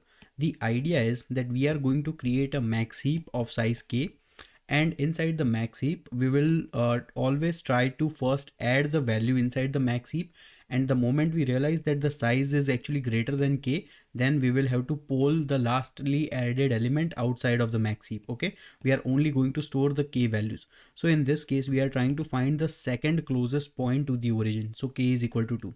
So let's say let's quickly initialize our max heap, and inside the max heap currently we don't have anything. Now in the max heap, we are only going to store 2 elements. Okay. I'm just adding one more element over here because this is, we will put down the buffer value to see if we exceed the size of the max heap. If we exceed, we are going to pop this element out. Okay. So now let's try to populate our max heap with the theory we just mentioned. So first we have value number 7. So we are going to put value number 7. Then we have once again value number 7. So we are going to put value number 7. Once again we have value number 2. So once again we will have to adjust the input. So it's going to be 7 and then 7 and then 2, but we exceeded our place because we only want to store 2 elements. So we are going to kick the 7 out and we are going to leave this as it is. Then we have value number 5. So once again this needs to be readjusted. So values are going to be 7 and then 5 and then 2, but once again we exceeded the number of inputs, so we will have to kick the 7 out. Now we only have value number 5 and 2. Once again we have value number 6. So 6 would come over here because this is a max heap. So we are following the property of descending order coming to the first. So the maximum value is going to be stored at the very top. And then once again we will have to kick the 6 out because we only wants to keep k is equal to 2 elements. Lastly we have value number 3. So once again first we will do the readjustment. So values are going to be 5, 3 and 2, but once again this 5 is excess, so this will also be kicked out. And then we are now done with all the values, and now we only have these 2 values inside our max heap. And the very first element inside the max heap has to be the kth closest element to the origin, and which we can see because this is the endpoint and the distance is square root of 3, and we can see that this is actually the second closest point to the origin after this one. So this is what we need to return as the answer, and this is the whole solution. So basically the important portion in this one is that first this problem looks complicated because we are dealing with like XY graphs, and I know many people after high school haven't even dealt with this one, plus you might have forgot about the Euclidean distance equation, but don't worry, these are all just the constant matter. So all we need to do is, number one, we are going to iterate over the given input, and we are going to find that what has been the Euclidean distance from every single point to the origin using a simple mathematical formula, that is x1 minus x2 square plus y1 minus y2 square and the square root of the whole thing. Okay. After doing this one, we simply need to initialize our max heap to the values or size of k, and we are simply going to do the operation that we just mentioned. In the end, we can simply do max heap dot peak operation, and that is going to provide us the kth closest point to the origin. And that's it. This is the whole solution. So now if we see time and space complexity, in this case, time complexity is actually going to be big O of n log n, because it takes log n time to enter values inside the heap, and we will have to do this n times. Plus we will also have to spend some time calculating the distance from the origin to that particular point, but that is going to be constant effort that needs to be done for n values. So we can simply ignore this one because it is no longer relevant, because we already have a higher time complexity component. Space complexity, once again we will have to create an extra heap, so that is going to be big O of k. So now let's try to see the coding solution for this one. So the coding solution is actually quite straightforward. We are first of all going to initialize our max heap, and inside the max heap we are going to store the values based on the distance from the origin to that particular element, and that is going to be done based on using the Euclidean distance formula from the origin. And once we have those values sorted, then all we need to do is just simply add those values inside our heap. Now inside the heap, we will first add the value, then we will check that if the size of heap exceeds the value of k, we are going to poll the very last element we entered inside the heap, and that's it. Now in the end, we simply need to collect the kth closest point from the heap. So for that, we can simply create a result array, a 2D array, and we can simply run from I to the k, and we will try to find the element, and then we will poll it inside the result, and then we can simply return that as part of the result. So this is the whole solution. Now let's try to run the code. Okay, seems like our solution is working as expected. Let's submit this code. And our code runs pretty fast compared in terms of time complexity, and extremely good in terms of space complexity. So once again, the solution is present in our GitHub repository. So if you want, you can go ahead and check it out from there. Thank you.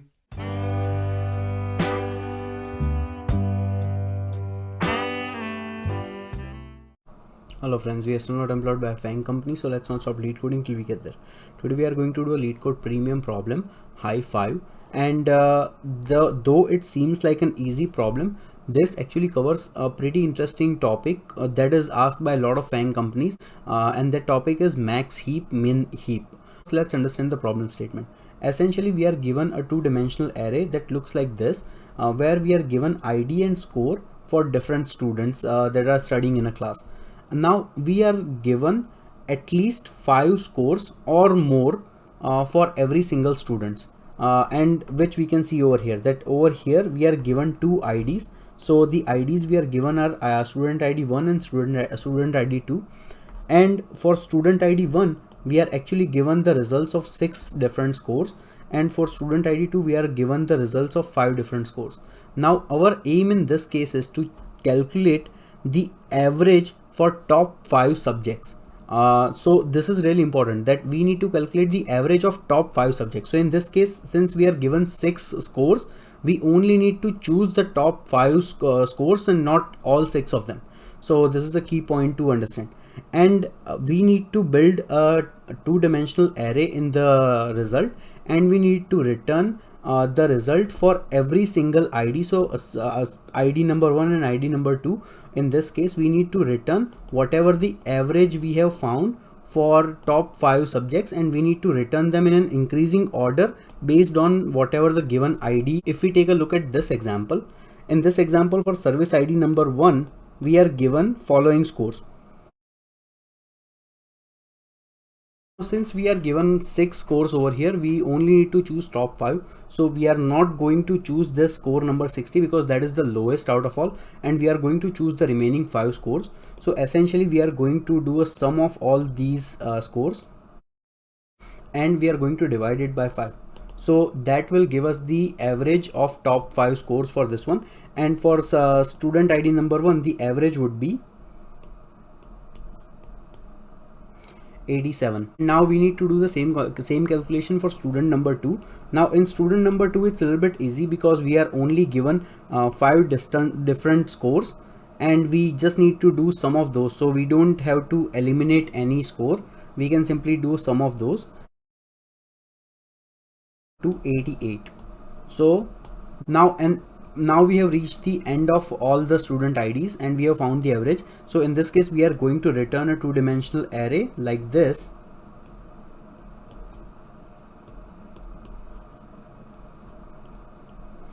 and this would be our answer. So the first approach we can use is we can actually sort the given input, and we can sort the given input based on ID, and after we are done sorting it with using ID, we can sort it for every single ID, we can sort it using score. So that will make our lives easier. And suppose we are dealing with the same input, so we can sort this input as mentioned based on ID and score, and this would be the sorted input. Okay, so now since we have the sorted input, it becomes pretty trivial that how we are going to actually solve it. We are simply going to iterate over the sorted array, and for every single ID we are only going to iterate over it just 5 times. So whatever top 5 values we found, we can keep on adding those top 5 values. Once we reach end of the loop and we are done with the top 5 values, we are going to divide it with whatever the sum we have found with value number 5, and that would give us the average of that particular ID. And then we will move, then if for that ID if more entries exist, we are just going to ignore all of those cases, and then we will simply switch on towards new ID, and we are going to keep on repeating this process. So let's see that in action. So basically for ID number 1 we are simply going to iterate over. So we are going to find top 5 values, which are these values. We are going to keep adding them up, and after that we will divide it with 5. So for ID number 1 we are going to find the average as 87, and then once we are at this stage and we have already calculated the average, if we keep iterating over our array, we are going to find that there exists one more entry with ID number 1, which is this 60. And because this is already sorted and we have already calculated the top 5 entries that we could find over here, we don't need to use this case. So we can simply ignore the scenario and we would move forward up until we will find the next ID. Now in this case, we will find the next ID over here, this ID number 2. So again, for ID number 2, we are going to do the same process. We are going to iterate over first 5 elements and we will keep on doing the sum of their scores. And once we get the score, we are simply going to divide it with 5. So even for ID number 2, we are going to keep adding all the values, divided it by 5, and we will find the average for ID number 2 to be 88. Now since we have both of these answers stored, we can simply return and will simply keep on adding these values to a two-dimensional array, and we will simply return this at the end. So this would be 87, 88, and this would be our answer. Now we can notice over here that because we had the sorted input, it becomes pretty easy for us, and we can simply iterate over the sorted array just once, and then we will be able to generate this answer. Now if we calculate the time and space complexity in this case, well, the time complexity for this case would be actually n log n. And the reason it's n log n is because though iterating over this input, this sorted input is only n work, but the thing is we will have to first from this input generate the sorted input, and that actually takes big O of log n time, and that is why the overall time complexity is going to be n log n. And if we see the space complexity in this case, it would be big O of n as well, because we are creating an additional sorted array where we are storing all these values. Now in terms of time and space complexity, the next approach I am proposing is also going to be the same time and space complexity. So if you want to end your video, you can end it over here. There is nothing more optimal that is coming your way. So essentially in the given input, we are basically given two things, ID and score. And the most critical part to solve this problem is actually to identify top 5 scores for every single ID. And in order to achieve that, we have already tried sorting method, but the thing is there exists a better approach. And in that better approach, what we are going to do is we are going to create a hash map. Now inside the hash map, we are going to treat ID as key. So key would be ID, and inside the values, we are going to keep track of whatever the scores we are given for this given input. The thing is, the way we are going to keep track of the scores is actually a little bit interesting. We are actually going to keep track of scores in an decreasing order.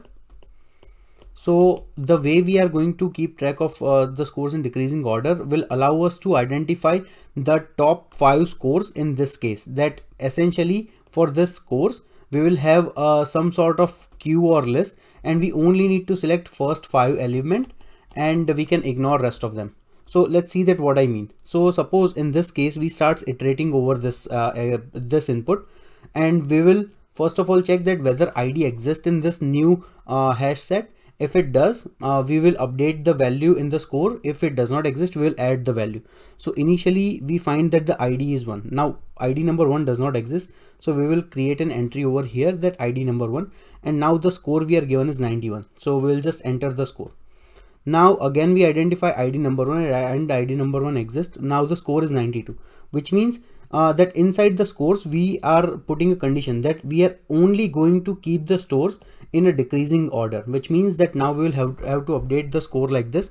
Again, we find ID number 2. Now ID number 2 does not exist. So we will have to make an entry, and score is 93.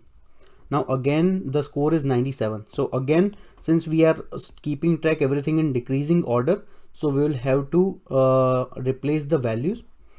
Now again, ID number 1. Now this is 60. So 60 can directly be appended at the end of this whatever data structure we have. Now we have 77. Again, we can append 77 over here. This one is 65 for ID number 1. Now 65 needs to go in over here. So we will have to update the value like this. And now this one is 87. So next value is 87. Again, we will have to update the value like this.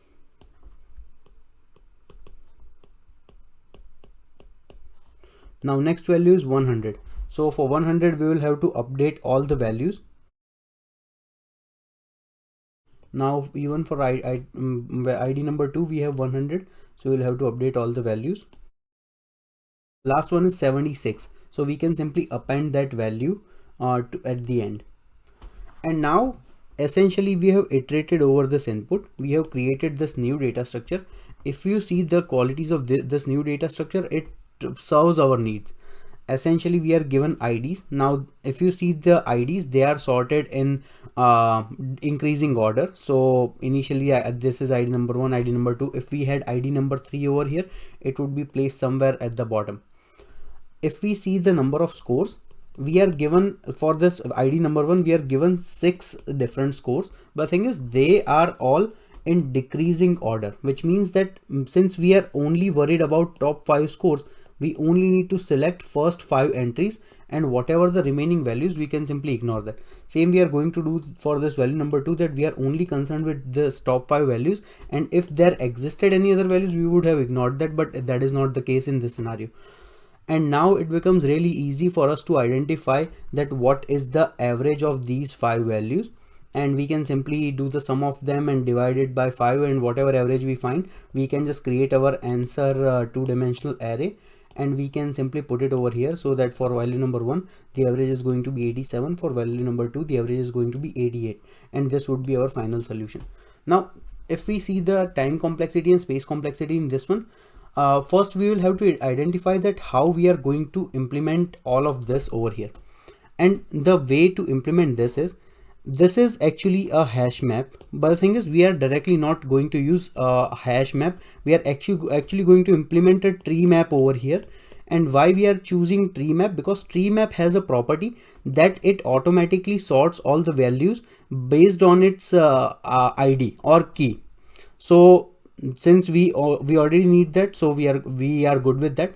Now in terms of the second property for this tree map, we will also have to see that how we are going to store these values. Now these for storing these values, the important property we need is that at any point we insert any value, we will need to insert it in the right place, and we will need to maintain the decreasing order in this case. So in order to maintain the decreasing order, the best data structure to use this is to actually use a priority queue in this manner. And in the priority queue, we are actually going to flip the basic condition. Like originally in the priority queue, whenever you store the value, all the value gets stored in an increasing order. But the thing is over here, since we are using max heap, we are going to need decreasing order. So that's why we are going to revert whatever the entry we have for this priority queue.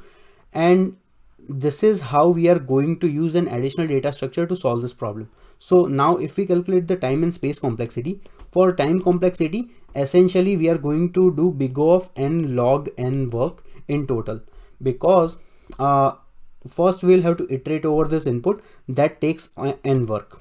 Then we will have to create this tree map and fill in all the values. Also we will have to maintain the priority queue that takes n log n work. And in the end we will have to generate this answer. So this takes n work because we will have to iterate over whatever this tree map is. So the longest work we are going to do is going to be n log n.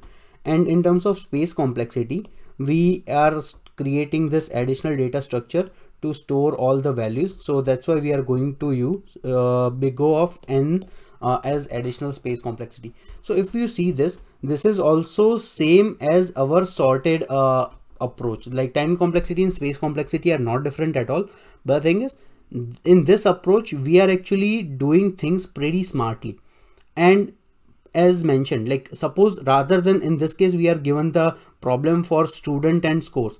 Suppose we could have been given the problem of any particular player and their goal scoring average. So we need to calculate something related to that. Or we could have given scenario where any company's stock performance over the last 5 years, and we need to select the top performing 4 quarters out of amongst those 5 years for all the companies, and we need to return them in a sorted manner. Like these are all the different ways where how this question can be framed, but we can actually use it and provide the answer using this max heap concept. Also, there is another way to solve this problem using min heap. So let me know in the comments if you want me to solve the min heap as well, and I can also show you that approach.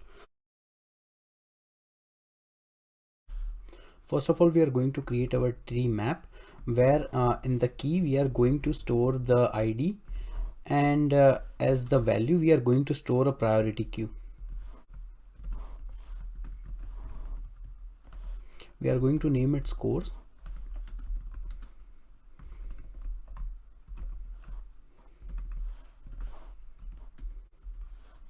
Now we are going to iterate over the given input array, and we are going to store all the values to our tree map. So the first value inside the given input array at the 0th index is going to be ID. So we are going to create a new variable called ID.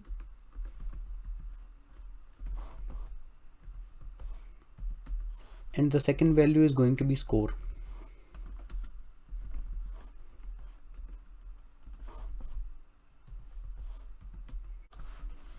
So first we are going to check that if the current ID already exists inside our hash map or not, and if it does not exist, we will add it there.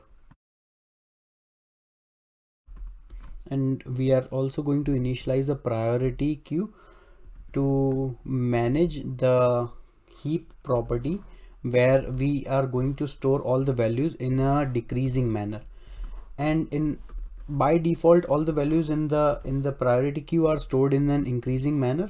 So this is the way to reverse that order. I'm sure that different languages will have different formatting, but that is the general idea. And once that happens, we are going to update the value of score for every single ID.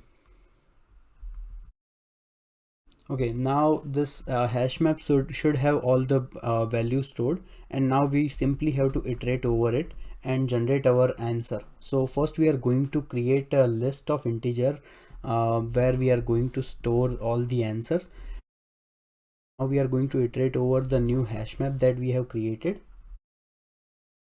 For every single ID we are going to calculate the value of sum. So initially we are going to have the value as 0, and now we are going to iterate over the first 5 elements inside the priority queue, and every single time we are going to increase the value of sum.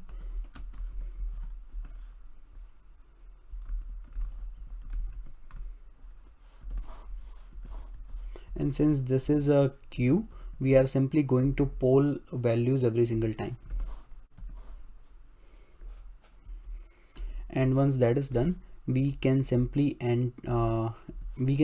store the results inside our list that we had created.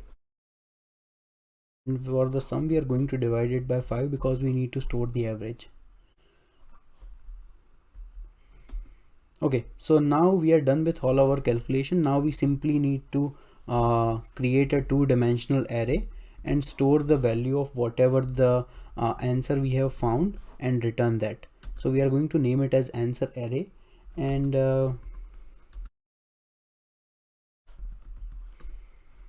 now we will return this newly created answer array.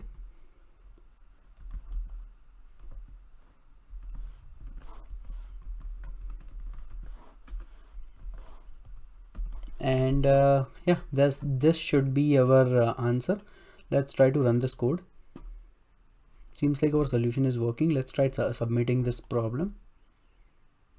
Okay, our submission works pretty fine, and I would be posting this code in the solution or in the comments. You can check it out from there. And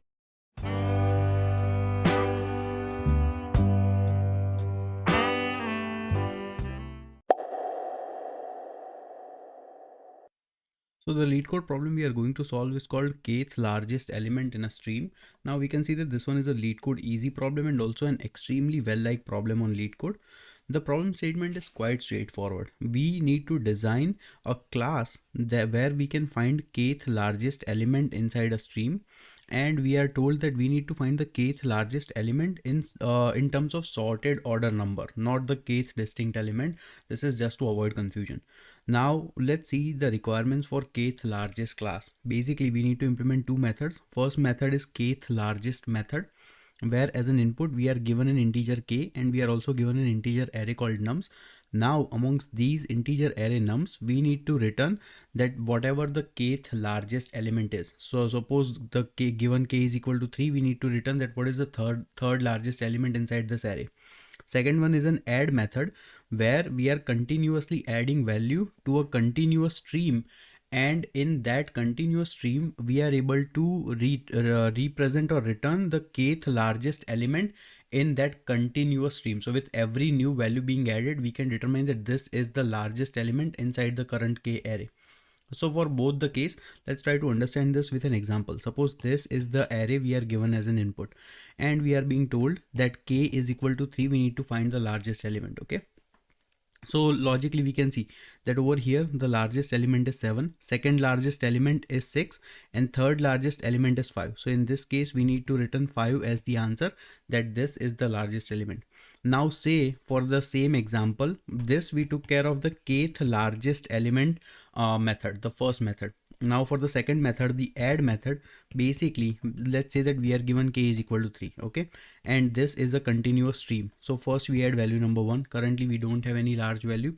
Then we add value number 2, and then we add value number 5. Now so far, what is the third largest value inside this continuous stream? So the answer is going to be 1. Then we decide to add value number 4. So once again, what is the third largest stream currently? So third largest value would be value number 2. So we will need to return 2. Let's say we add value number 3. So currently what is the third largest stream? So in this case, the third largest element so far amongst these 5 elements is value number 3. So we need to return this.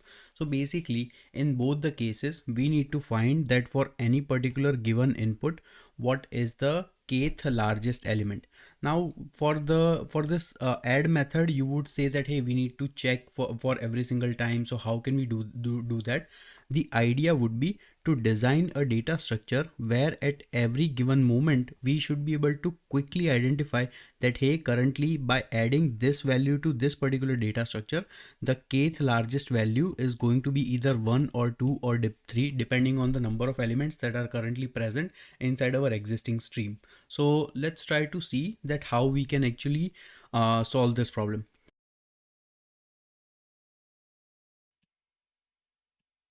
Okay, so if we see the brute force solution for this problem, brute force solution is actually quite straightforward.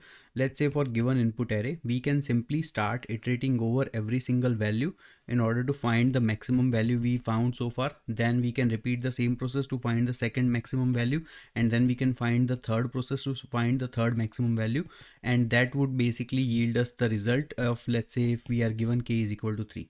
This approach is very slow. Basically it yields in big of n square time complexity, so we definitely don't want to do that. So that is one option. Second option in this case is, let's say that for the same given input, if somehow we decide that we can actually sort this given input, then it becomes very easy for us to find any kth largest element.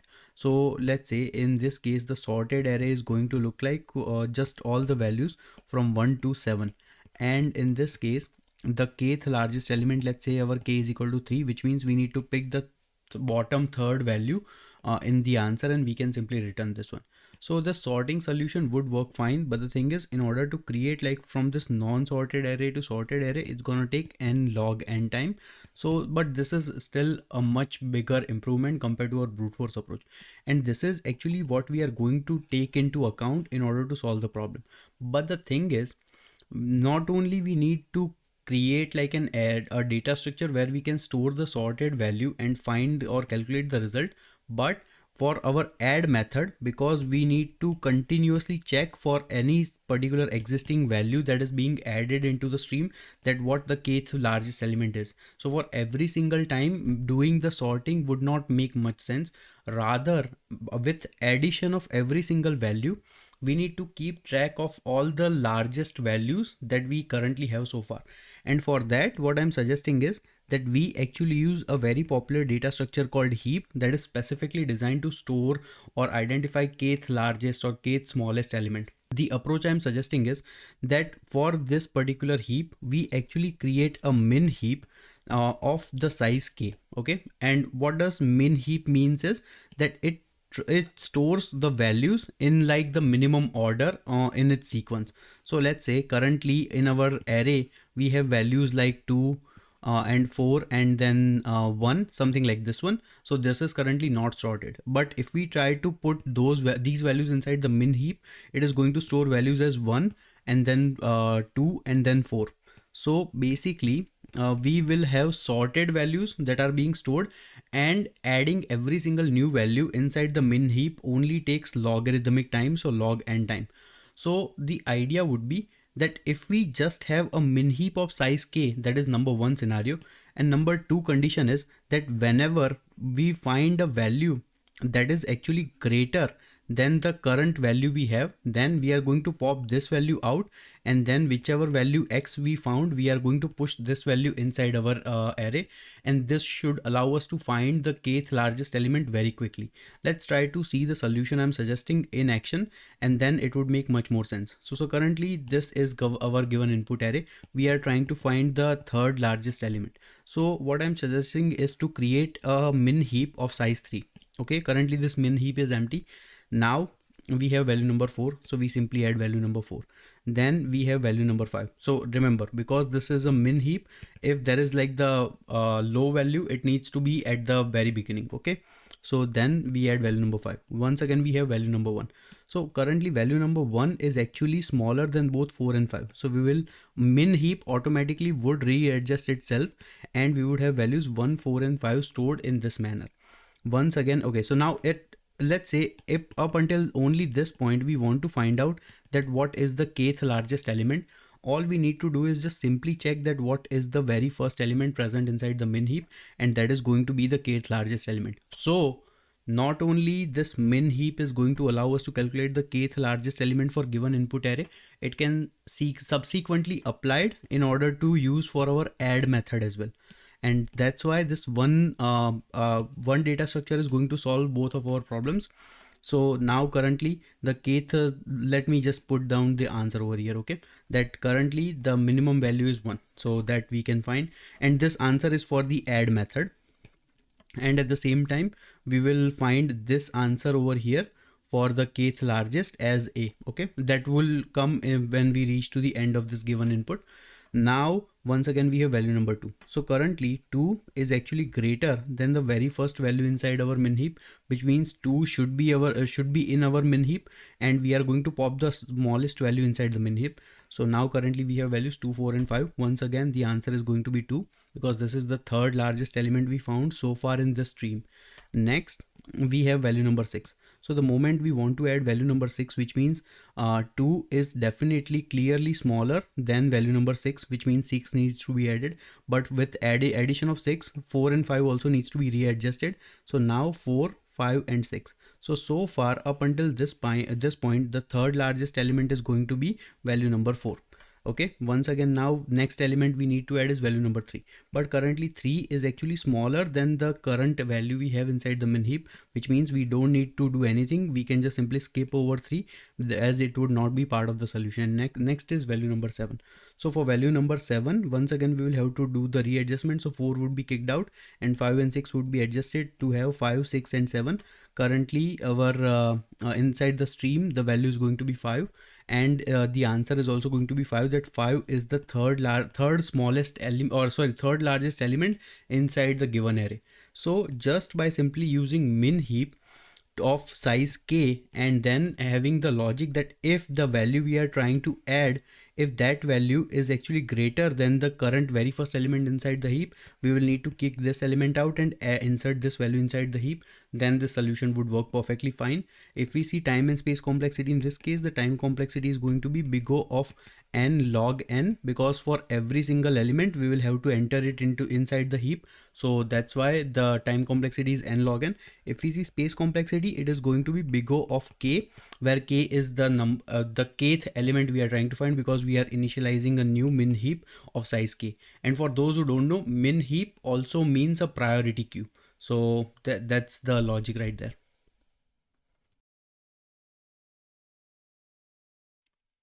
So first of all, we are going to initialize our priority queue and integer k, a couple of private variables to store them. Then we are going to have our kth largest method, where we are going to store the values of k and also initiate a new min heap instance with the size k. Then for every single element that is currently present inside the nums, we will need to add that value inside our nums array. So for that, rather than doing anything else, we can just simply use the add method.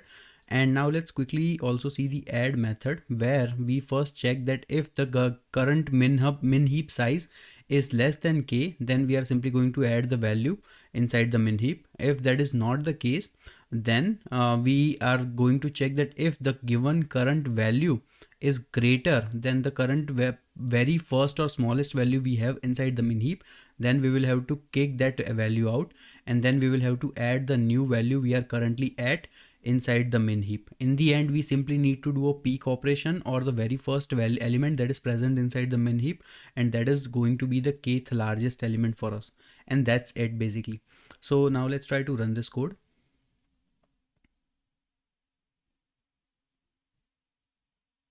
Okay, seems like our solution is working as expected. Let's submit this code. And our code runs pretty fast compared to a lot of other solutions, which is pretty good. It is excellent in terms of space complexity as well. And once again, the coding solution is present on our GitHub repository, so you can go and check it out from there. Thank you.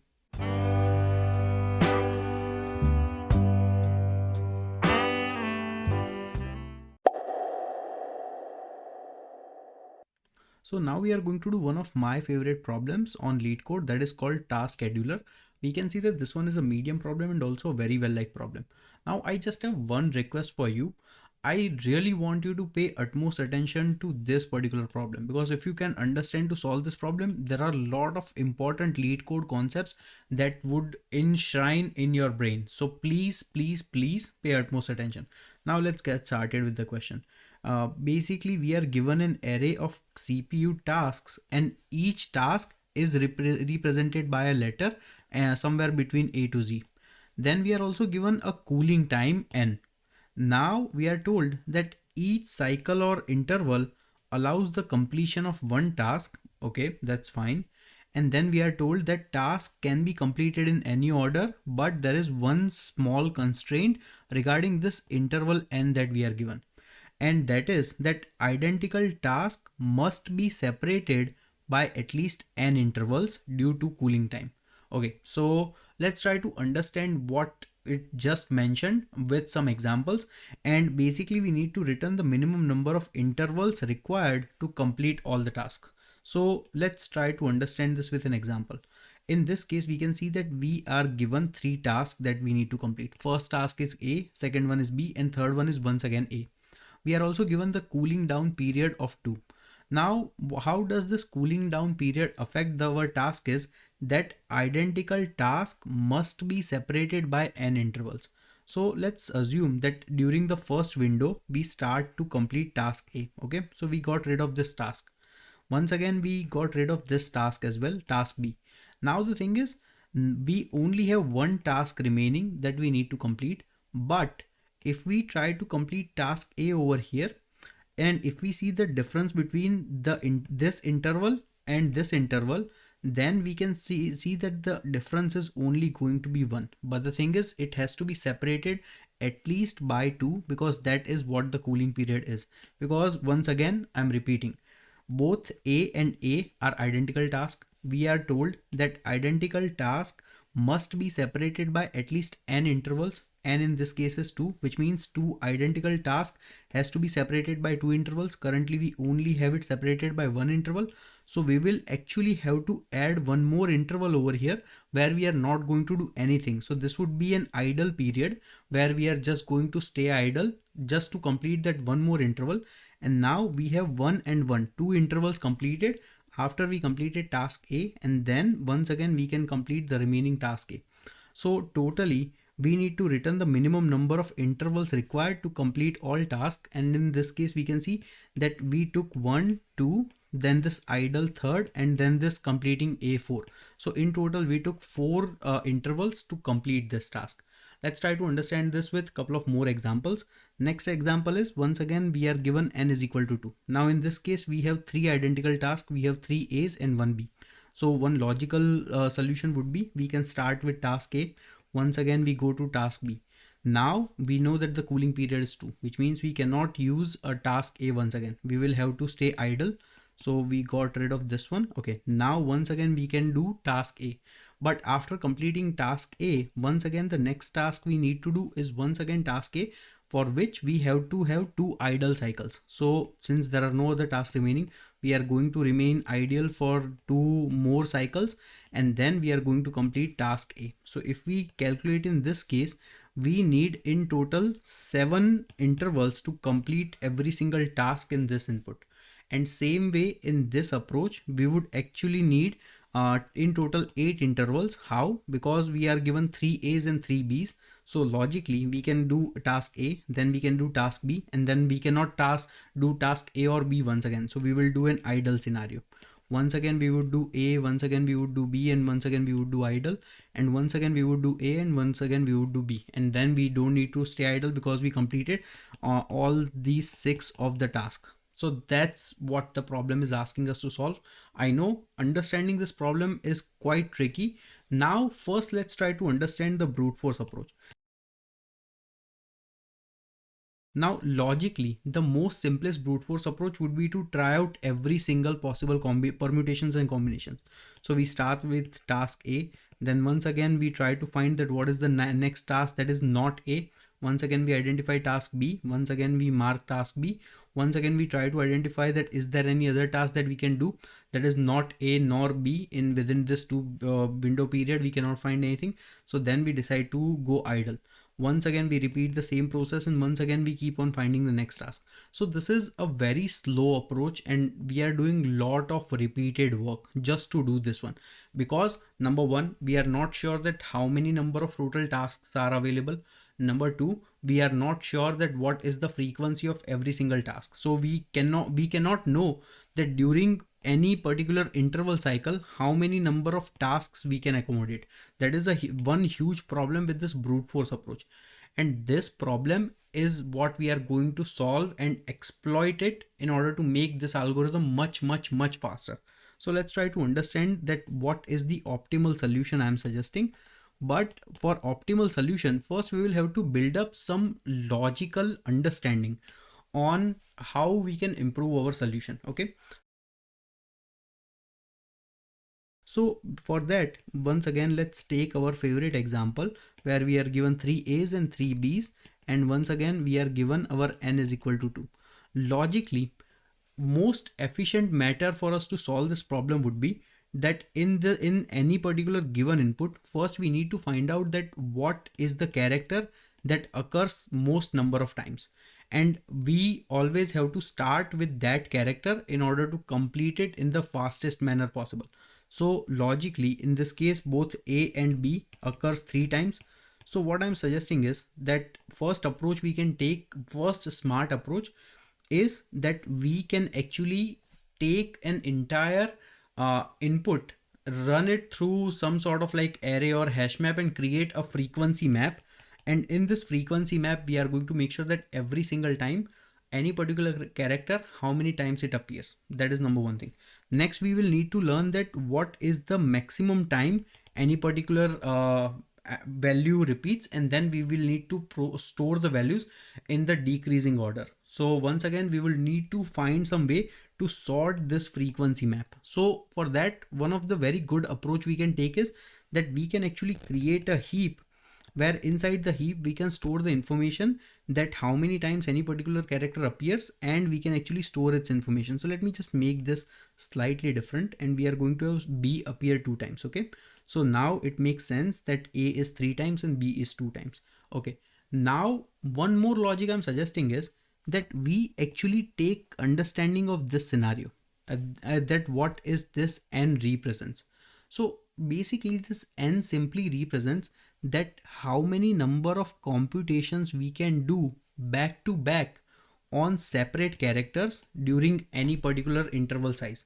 But the interval size has to be n plus 1. Why n plus 1? Because remember, we want, let's assume, let's go back to our very first example. Now let's try to understand this logically. First, let's say we add value number A. Okay, then we add value number B. Okay, now how many more operations we can do where we can basically either there can be two options. Number one option is that maybe we have some other value that is not A and not B that we can add over here. That is one option. If that is not the case, another option is that instead of adding this another value, we will need to add an idle value over here. And then the whole cycle of once again reaching out to character number A would reset, because then we would have covered the two destination from this our original value A that we were looking at, which means that in order, depending on the value of n, we would actually have to consider the scenario of n plus 1 as part of one cycle, because in one cycle we can only take unique characters during that one cycle, and if we have less unique characters than this one cycle, then we will have to use idle cases. So which means if we have unique characters, we can simply reduce the values of those unique characters.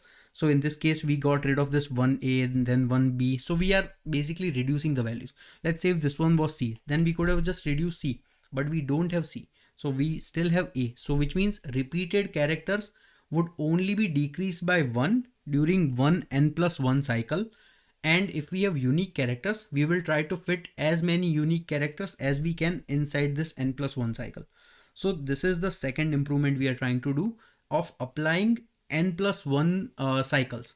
So let's understood that number one, we already know that we created our hash map. We created our frequency map. Then we created a heap to store the frequencies that are coming in. And next we are going to be marking the scenarios based on n plus 1 cycles. Now these are the three improvements. Now I'm suggesting fourth improvement, and that's why I'm telling you that this problem is such a mind-blowing problem, because you are making improvements after improvements after improvements in order to make the efficient algorithm, and that's why you are learning a lot of new things. So that's why I'm paying my utmost attention. Coming back to the question, so understand in this case that so far we are keen on understanding that how many number of A's are present and how many number of B's are present and how many number of C's are present. The thing is, apart from storing this value inside the frequency map, we don't have any other information that we need to utilize this for. All we can do is that we are already tracking the values based on the cycles. We already have a heap to store the values in sorted order. Now, instead of storing these characters, why don't we just store the frequencies? Because in the end, we simply need to return that what are the total number of intervals we are going to need. So in the heap, we can actually store the frequencies. The idea is we are going to be traveling in the cycle by manner. So cycle in this case is, this is 2. So there is going to be cycle of 3s. Okay. And we know that how many number of unique characters are present inside this given input, because inside the heap, we only have 2 distinct frequencies. So that's why there are only 2 unique characters present. So this becomes our way to understanding that there are only 2 unique characters. We know that in one cycle, we can only iterate over just unique characters and reduce their frequencies. For rest of the time, we will have to put the idle slots. And what I'm suggesting is that we initially start our heap this way. Then we are going to run in the cycles of 3s. With every single cycle, we are going to pop the elements out of the heap to make sure that whether heap is empty or not. If heap is empty, if there are no values inside the heap, then we will simply add idle values till we make n plus 1. So why do we even make idle values? We know that after removing all the elements of the heap, basically for this cycle we still have some elements that for which we haven't calculated the frequency. And if there exists some frequency, which means the entire n plus 1 has to be part of the answer, and then we simply have to reduce the frequency by 1 and once again repeat the same process. So this is the whole solution I'm suggesting. Now let me quickly show you the optimal approach. Let's walk through the optimal approach and then we will see the coding solution. So if we see the optimal approach now, it is going to make much more sense. Once again, let's take our example and we have 3 A's and 2 B's and we have n is equal to 2. Okay. Logically we have our heap. So currently inside the heap we only have values 3 and 2, that is the frequency map. And notice that this frequency map is actually sorted based on the ascending order property. Then once again for n is equal to 2, which means we are going to do the cycles of value 3. Okay, so let's try to do the first cycle of value 3. During the first cycle of value 3 we are going to pop one element, this 3, out of our heap. Currently we have, and we are creating a temporary list to store the value of heap, and then we are going to reduce it out of the temporary loop. Okay, so currently this is 3, we popped one element out. Currently this is 2, once again we popped both the elements out, and we realize that currently our heap is completely empty. There are no values inside the heap. So if heap is empty, then we need to check that what was the value that we took out from the temporary loop. We took out the values 3 and 2, which means we will have to reduce these values, and reducing these values are going to be 2 and 1, which means the temporary list is not 0. So in this case, because temporary list is not 0 and our heap is empty, we know that during the first cycle we will have to do 3 intervals. So we are going to mark 3 that we have completed so far. So we are going to have a variable called interval where we are going to store the values. So far we have completed 3 variables. Once again, notice that inside the temporary list we first had values 3 and 2, but we reduced the frequency by 1. After reducing the frequency, once again we are going to populate this value 2 and 1 once again back into the heap. Once again we are going to run the operation. So once again in our temporary list we are going to have values 2 and then value 1 coming in, and we are also going to have a heap becoming empty. Now heap is empty, we try to reduce the frequency. So reduced frequency is going to be 1 and 0. Now after reducing the frequency we realize that there are still some values present, which means this entire interval we are also going to consider. So it is going to be 3 plus 3 so far. After this, once again we realize that this value is 0. So 0 value we kick out from the temporary list, we put the value back inside the heap. So currently heap only contains value number 1. Okay, so now after containing value number 1, we will try to pop value number 1 out. Currently heap is empty, but we are not going to add 3 so far because this might be the last character, which is the case because in the temporary list we identify that there is only 1. If we do like a reduce operation minus minus, then this becomes 0, which means temporary list does not have any value and heap only had 1 value. So we are simply going to add that value that we take out from the heap or take out from the temporary list. So in this case, we need to make minimum 7 intervals to complete each of these cases. And let's try to walk through these 7 intervals. So of course, our given n is equal to 2. So first we are going to do operation A, once again operation B, and then we will have to do idle operation. Once again, we are going to do operation A, operation B, and our idle operation. So now, so far we have taken out 2 A's and 2 B's, and in the end we simply have our operation A we need to do. So total we need to do 7 intervals in order to complete this problem. And this is the solution. I know I went over a lot of things, but I hope that this made sense, that what I was explaining. If we see time and space complexity in this case, well, time complexity contains a lot of steps. So number 1 step is we need to build frequency map that takes big O of n time. Plus we will need to iterate, we will need to generate the heap. So that takes big O of n log n time. Then we will have to run our while loop iteratively till we reach out, till we complete every single cycle. That is once again going to take big O of n, and then we will have to subsequently do the total number of intervals that we are going to be able to make. And that can, in the worst case scenario, it can be big O of n square. So in total, we can say that our time complexity is still going to be big O of n square, but this is much more efficient approach compared to our brute force that would have yielded us big O of n cube time complexity. So that was going to be horrendous. If we see space complexity, well, we are using frequency map and we are also using heap and plus temporary array list. So basically we are using big O of n extra space, and this is still, in my opinion, a good enough time and space complexity. So here is the coding solution. First thing we are going to do is, for given input task, we are going to run across and create a new frequency hash map where we are going to store the frequency for every single task or every single character. Once we have frequencies, we are going to build our max heap based on the frequency. So we are going to initialize our priority queue to store the integer values of the frequency sizes, and we are going to add all of these values from our frequency map, and they would automatically be sorted in descending order.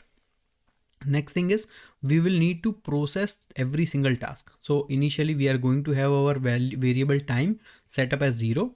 Then we are going to have a condition that while our given heap is not empty, we will need to do the following. So first thing is that we will need to initialize our temporary list that we mentioned that we will have to create.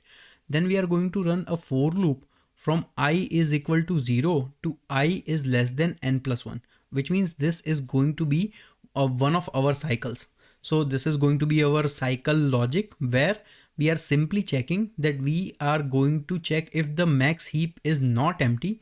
We are going to keep on polling every single value out from the temporary list to the temporary array list, and we will keep on repeatedly doing it until our given max heap is either empty or we complete the n plus 1 cycles. In either case, we will have to add n plus 1 items depending on this. Then we will have to reduce the values from the frequencies. So because we are popping values out from our temporary from our heap, which means currently they are stored inside our temporary array list. So we are going to reduce the frequency and keep on checking that if the frequency is greater than 0, we are simply going to add that value to our max heap. If the value is equal to 0, then we are not going to add it to our max heap. Next thing is, we will need to update the time, and the time update is going to be quite straightforward, that if the given max heap is equal to empty, then we simply need to update the size by n plus 1. If that is not the case, then we will need to update the size or update the time based on the temporary variable size we had, which means that was the additional values we found inside our temporary array list that got popped out of heap. And in the end, we simply need to return the time, and this should provide us all the intervals we had. So this was a brilliant question, a brilliant solution. Now let's try to run the code.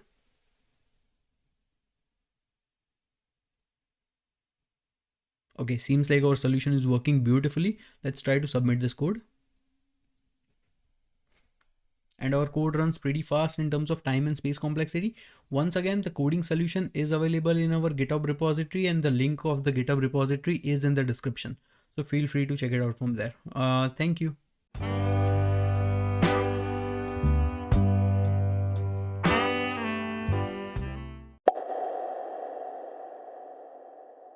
So the LeetCode problem we are going to solve now is called employee free time.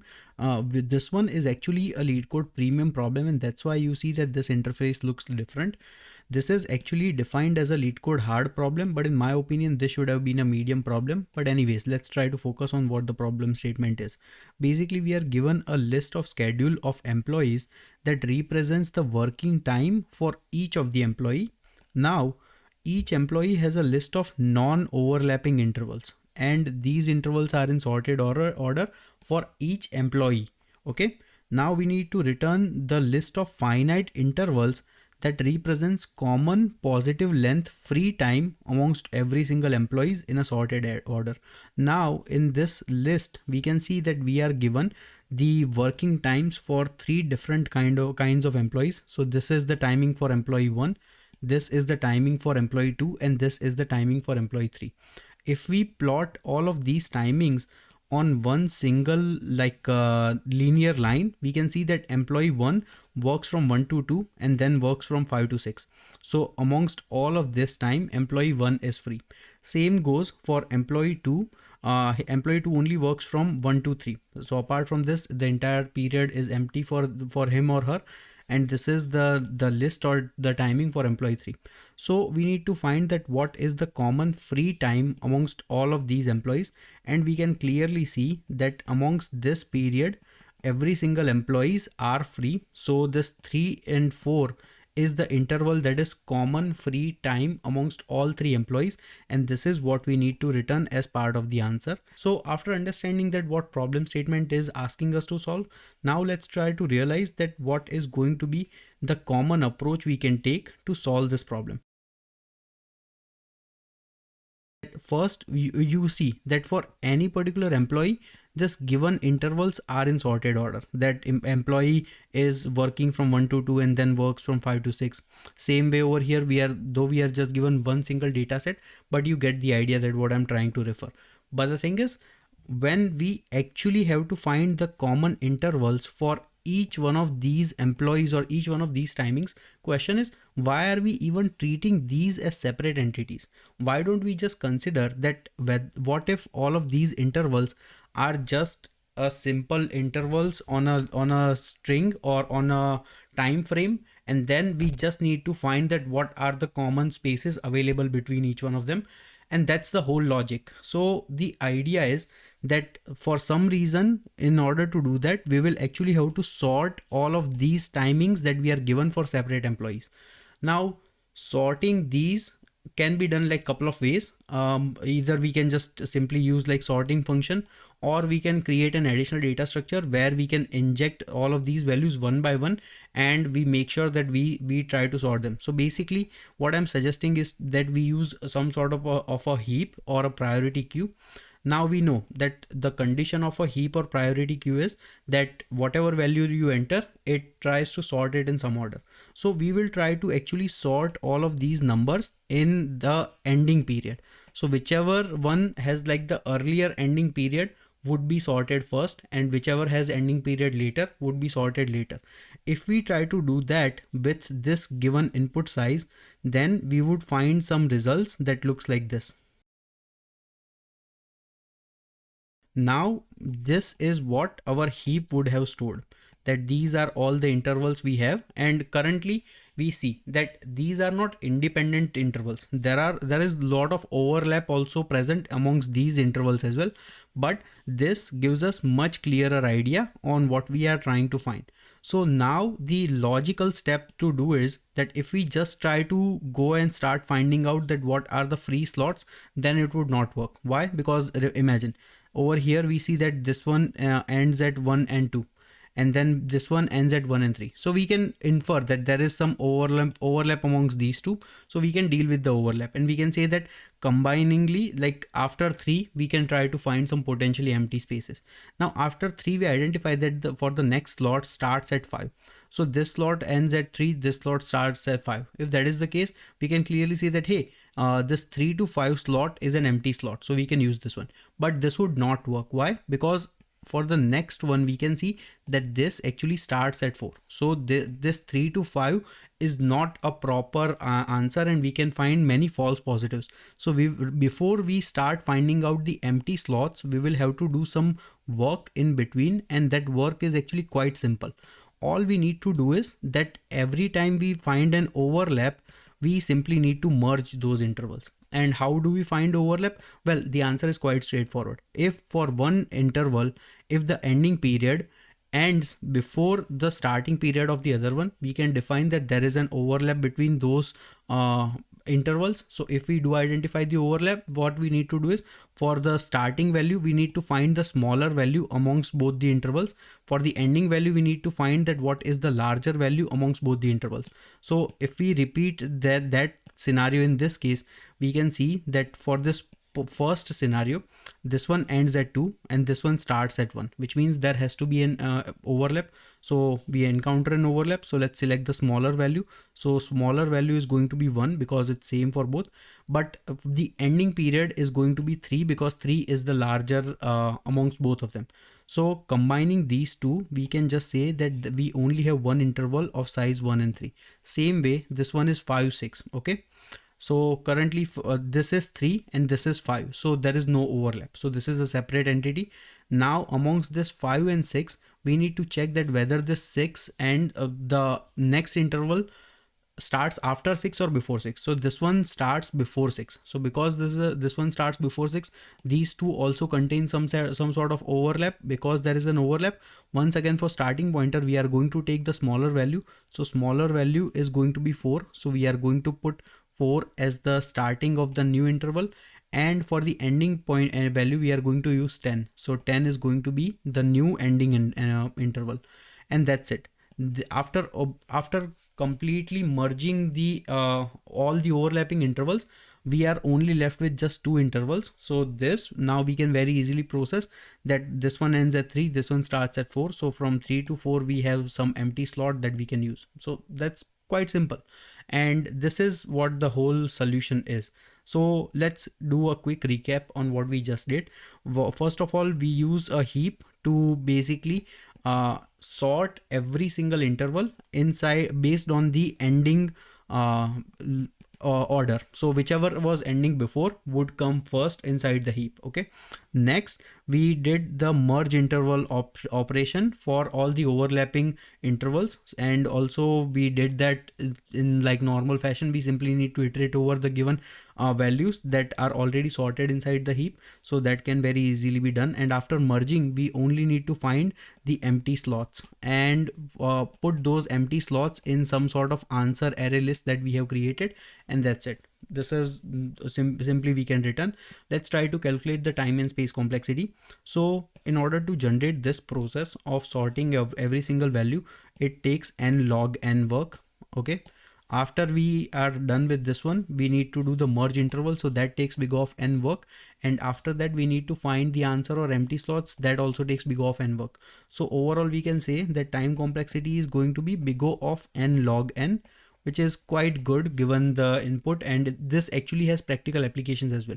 We see the application of this type of problem in all sorts of calendar and Google calendars and all the scheduling problems. So this is a real life scenario that we are solving in LeetCode. And if we see space complexity, well, because we are using an additional heap, it's going to be big O of n as well. So relatively this is good enough time and space complexity. Now let's quickly see the coding solution for this one. So first of all, we are defining our class interval, which contains the start and end value. Then we have our main solution where we need to return the list of free times for every single employees based on the given schedule. So first thing we are going to do is initialize a new array list to store the results. Then we are going to initialize our heap or priority queue, where inside the heap we are going to insert the values based on the ending pointing. So the value that ends first would be placed at the beginning of our heap, and then we are simply going to add all the intervals inside the heap one by one, irrespective of employees. After doing that, our heap should contain all the values in the appropriate manner, and then we are simply going to run a while loop that while the given heap is not empty, we are going to check that what is the current heap and what is the current value and what is the previous value. We are going to check that if there exists any particular overlap or not. If there is an overlap, then we will have to select that what is going to be the appropriate end pointer. If there is no overlap, then we are simply going to add those values to our result array or result array list that we have created. And in the end, we are simply going to update the next and previous counters to update the values that we are fetching out of the heap. And that's it basically. So this is the whole solution. Now, unfortunately, I would not be able to run the solution because this is a LeetCode premium problem. But anyways, the solution is available on our GitHub repository. So if you want, you can go ahead and check it out from there. Thank you.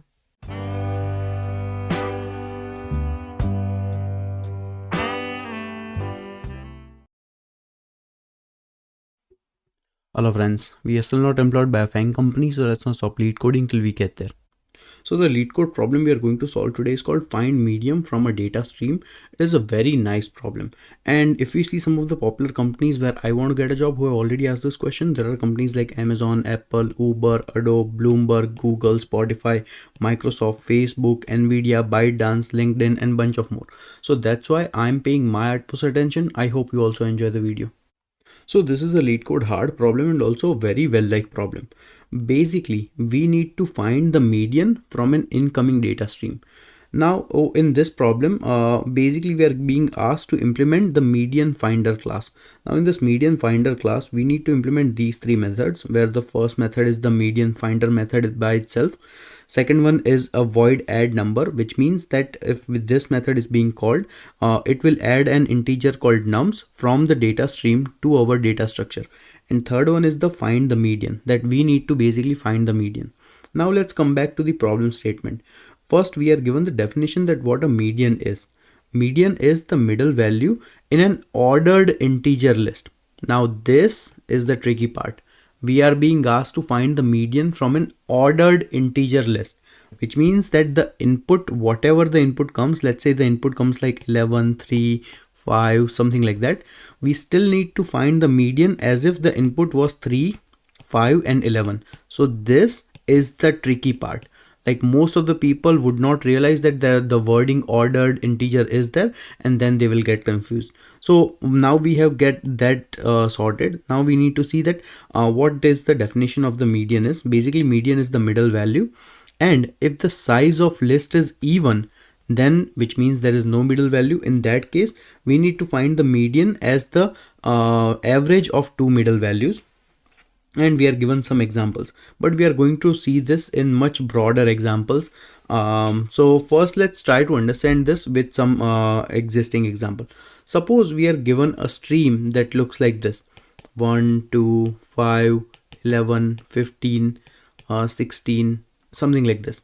What would be the median in this case? Well, if we go based on the definition currently, well, this stream is actually an even stream, which means that there is no exactly one middle value. We are currently seeing two middle values in this case.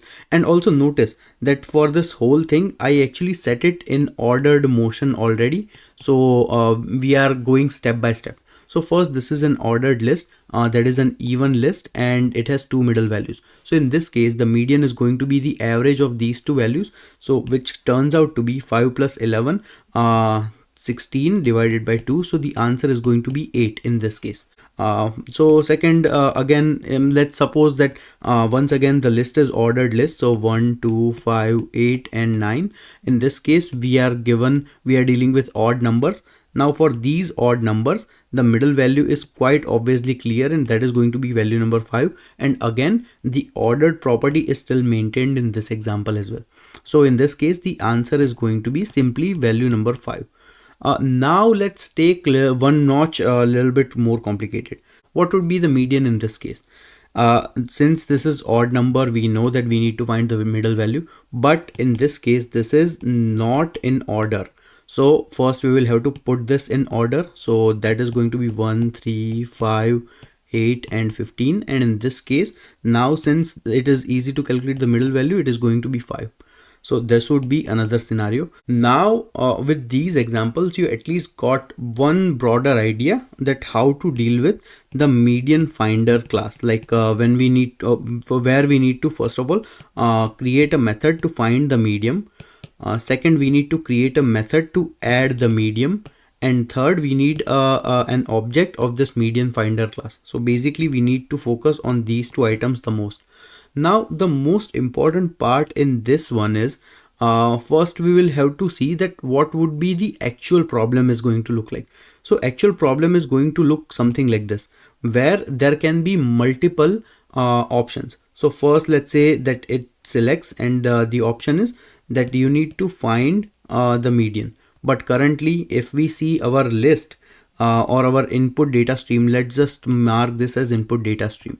Currently in our input data stream, there are no values, which means if we call out this find median function, basically it is going to return 0. So this time, or return null value, actually not 0. So let's say that this returns the value null. Okay. Now again we are calling add number method. So if we call add number method and we say that okay, add number 5. So in this case, currently in our data stream there is only one value, that is 5. Now we call add number method again, and we add value number 6. So now our data stream has value number 6. Once again we call the add number method and we add value number 2. So in this case, currently our data stream has value number 2. And then if we call the find median method, which means we will have to find the median. Now in this case, ideally this find median method should give us the answer according to all of these examples we saw. So basically, first for this data stream, it's 5, 6, 2. So we are going to put it in the ordered list, that is going to be 2, 5 and 6. And the answer in this case needs to be returned as value number 5. So 5 is what we would return over here for the find median. Now again, there can be bunch of more operations to be performed same way. So let's say that again we add a number and this time we add the number 11. So our data stream is going to have value number 11. Now if we want to find the median, then again there would be an additional bit of changes. So it would be like this would be our sorted data stream, and the median is going to be 5.5, and this is what we will return. So basically it will keep on changing. Now our job is to do this in the most efficient manner. Okay. Now in this array list, what we are going to do is from whenever our main method, whenever we see add number method being called, we are going to simply push one number down this data structure. So let's say we got numbers coming in as 6, 8, 2, 1, 5. Okay, this is the sequence of numbers that came in, and then we encountered the find median method. Now again, since this is a brute force approach, we are going to take this step by step in the very preliminary fashion. So first thing that we would do is that we need to find the median of this array list, but currently this array list is not sorted. So because this is not sorted, we are going to simply sort this.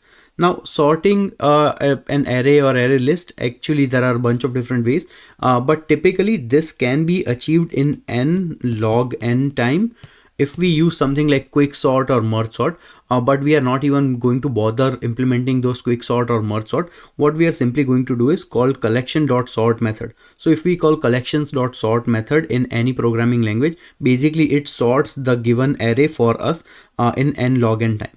So after that, we are going to have a sorted array, and the sorted array is going to look something like this. It's going to be 1, 2, 5, 6, 8, and this sorted portion took us n log n time. Okay, now for this 1, 2, now finding the median, it becomes quite simple, because we know that for array fetching takes big O of 1 time, and also putting the value takes big O of 1 time. We already know the size of the array, so in this case the array size is going to be 5. So because array size is 5, we know this is odd number, and since this is odd number, we need to find the middle value. So middle value has to be located at position number 3, or if we see in the array, it has to be sorted array, and the index value has to be 2. So because this is 0, 1 and 2, and whatever the value is located over here, we are going to simply return that, and that is going to be our answer. So let's break down how does our brute force solution compare to everything we have done so far. So it actually seems to do justification, because if we see in this case, the finding median is being done through two processes. First process is that we are sorting the given input, and second process is that we are actually finding the median by doing the average depending on the odd or even value. Now this case is a constant operation, so this can be done in big O of 1 time, but the sorting is actually a little bit tricky, and this takes n log n time. So overall, the finding median is going to be done in n log n time, and adding number is actually quite quick, so that is being done in big O of 1 time. So if we see the total time complexity in this case, the total time complexity for this brute force approach can be considered as n log n, and that is not so bad, but we want to do it in much faster manner. So we will have to strive for something that where we can store or where we can save in terms of time complexity. Well, optimal solution is actually comprised of couple of different components, and what those components are, first we will have to find the room that where we can actually save in terms of time complexity. So we are currently taking care of finding median by using first sorting the given input, and second one is finding the actual median. Now this portion is quite easy, so we can ignore this one. This portion is the trickiest. And why this is the trickiest? Because we actually have an incoming data stream that is generating bunch of different random numbers, and we are taking these random numbers and creating them in a beautiful sorted list, and this sorted list is then being used to find the median depending on the middle values. Now since we already know that the input that is coming in at one at a time, so if the input is already coming at one at a time, why can't we design a structure that automatically sorts itself, and we are not going to need to care about the sorting property? So we already took care of one portion of it.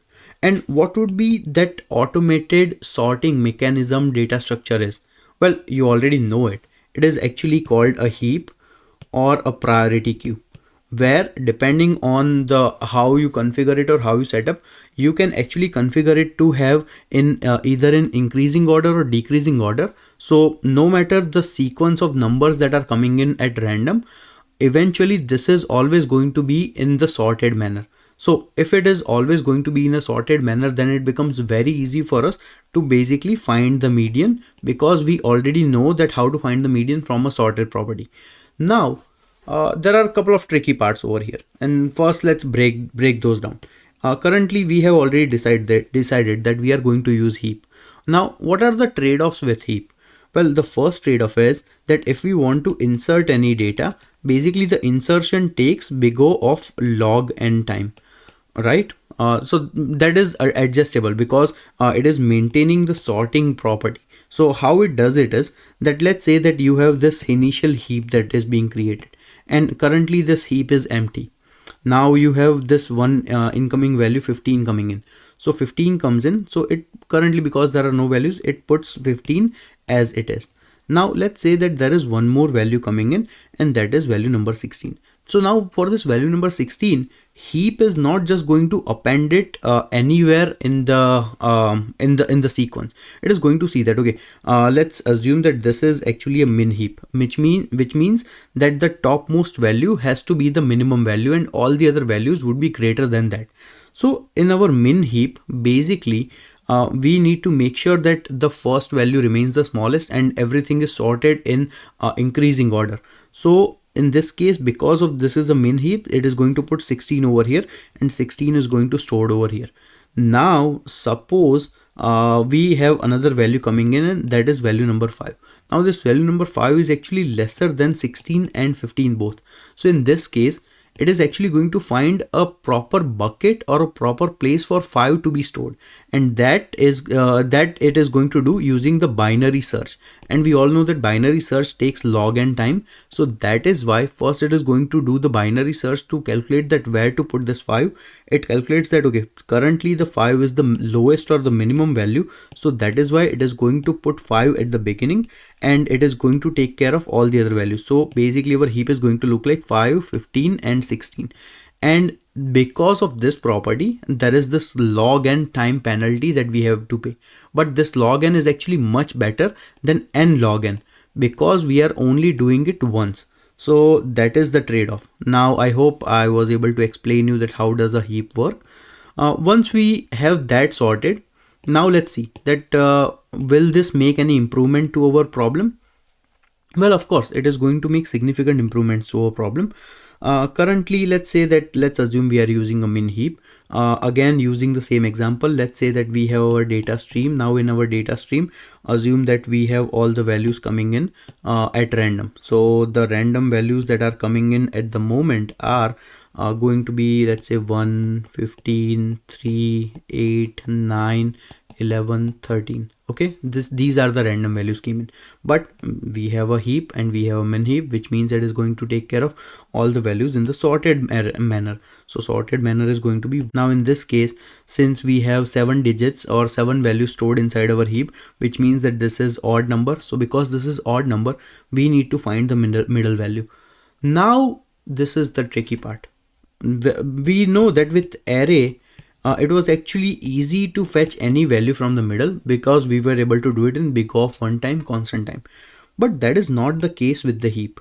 So fetching the middle value, it is actually going to take big O of n divided by 2 time, because we are doing it sequentially, one by one, to reach to the middle point. So in that case, since it is taking that much time, can we do some improvements to actually find the median quicker? So now we know that what is the issue with the typical ordered list.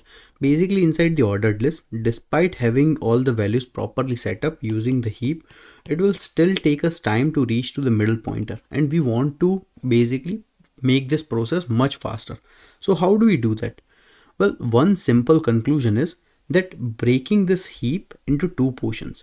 And how do we break this heap into 2 portions is that first we are going to have a max heap. Now what does a max heap means? Max heap is going to be this portion of the given existing list. And if you notice, one property in this portion is that every single element at the end of this heap is always going to be the maximum value compared to all of its peers. And this is the only value we care. Same way, we would have another partition being made inside our heap, and that is going to be this remaining portion. Now inside this remaining portion, we can actually call this min heap. And why we are calling it min heap? Because the only value that is of concern to us is this middle pointer. We don't care about all of these values. We only care about this value because this is going to be the minimum value compared to all of its peers. And if, for an example, if the current heap size, or if let's say that max heap and min heap, we will try to make them exact equal in terms of the number of elements that are currently present. So let's say that in our current data stream, if the values are even, basically in that case, max heap and min heap, they are going to have even values. And in our data stream, if the values are odd, then in our case, our max heap is going to have one more value compared to our min heap, and that's it.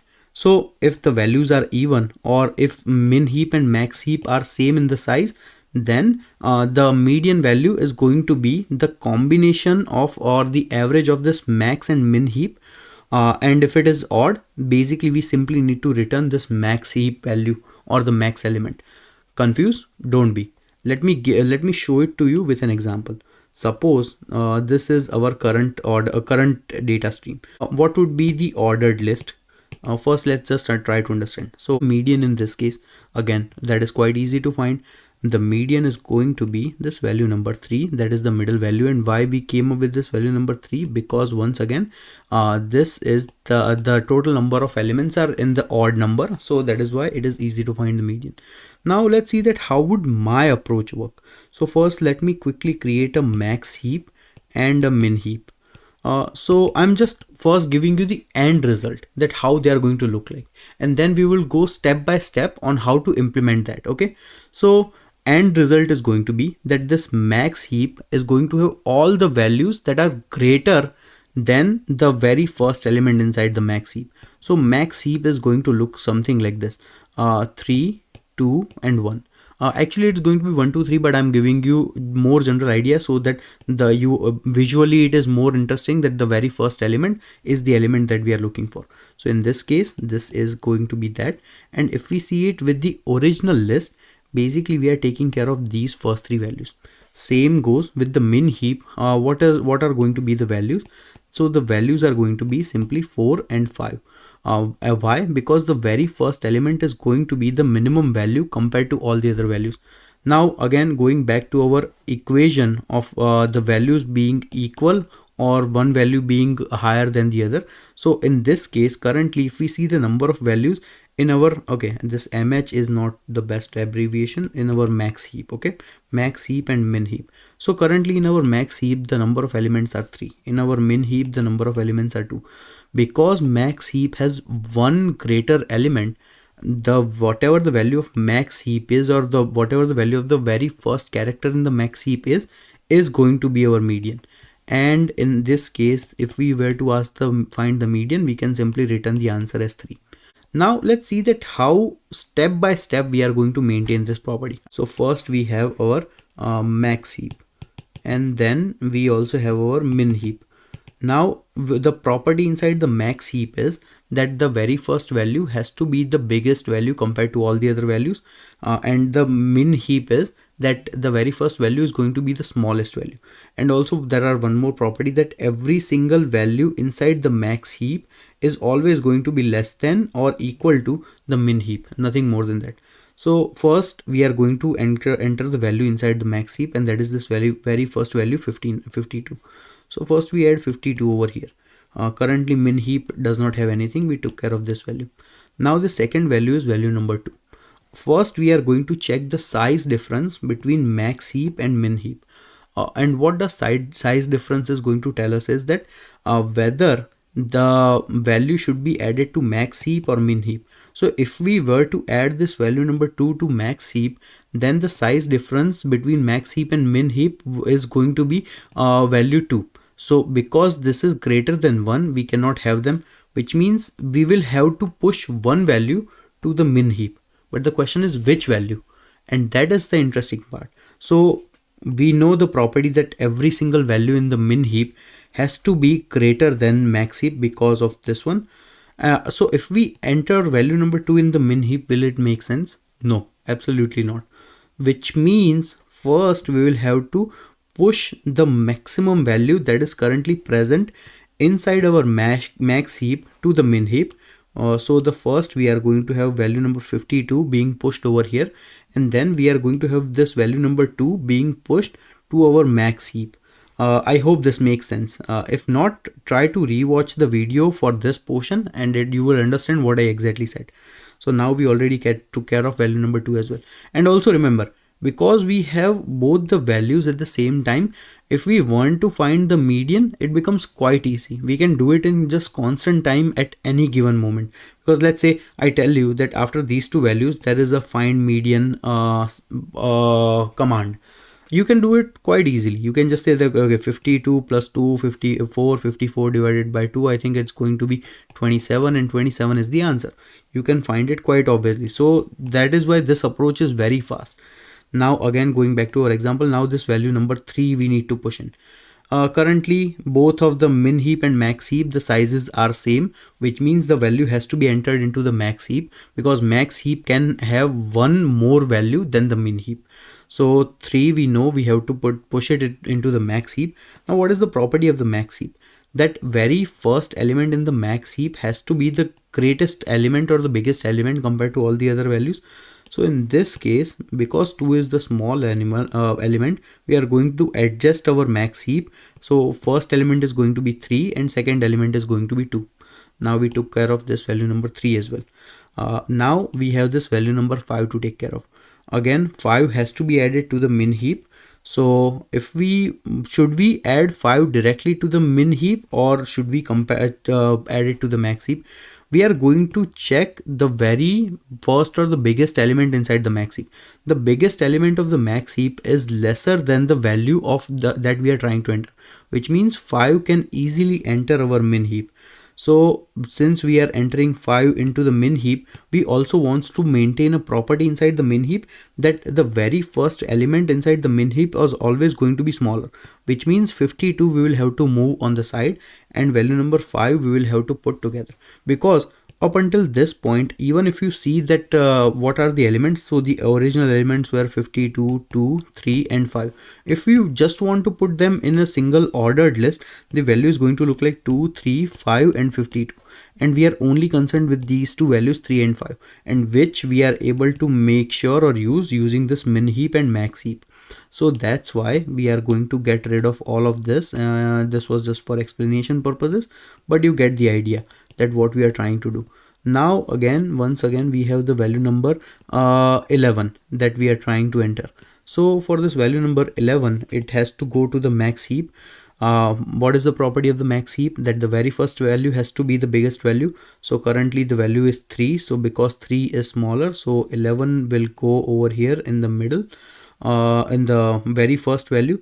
So we are going to get rid of these two, and the value is going to be 11, 3 and 2. And currently what is going to be the median value? The median value is going to be value number 11, the biggest value of our max heap. But question is, can 11 stay there? Of course not. Why not? Because every single element inside the max heap has to be smaller than every single element in the min heap. And currently we have value number 5 that is actually smaller, that is residing in the min heap. So that should not happen. So once again, we will have to first, before adding 11 over here, first we will have to add value number 5 over here. And then since the size differences between max heap and min heap is greater than 1, so 11 would rather going there, it would enter over here. And in this case the values are going to look like that 11 and 52. Okay, now we have the very final element 7 that we need to enter. So where should 7 go? Again, this already has one element greater, so we know for sure that 7 has to go to min heap. But 7, we are going to compare 7 with the very first element. So 7 is greater than 5, which means 7 can easily go into our min heap. And since 7 is the smallest element, we will have to make adjustments before we enter 7 over here. So the values are going to be 7, 11 and 52. So in the end, we are going to have our two min heap and max heap. So max heap is going to look like 5, 3 and 2. And the min heap is going to look like 7, 11 and 52. And now if we are being asked to calculate the median, it is quite obvious. We are just going to do addition of 7 plus 5. So our value is going to be 12 divided by 2. And the answer is going to be 6. And this is the beauty of heap. And this is why this problem is a hard problem, but also very popular problem. Let's calculate the time and space complexity. So again, for the time complexity, first we need to find that for the max heap and min heap. So insertion takes log n time.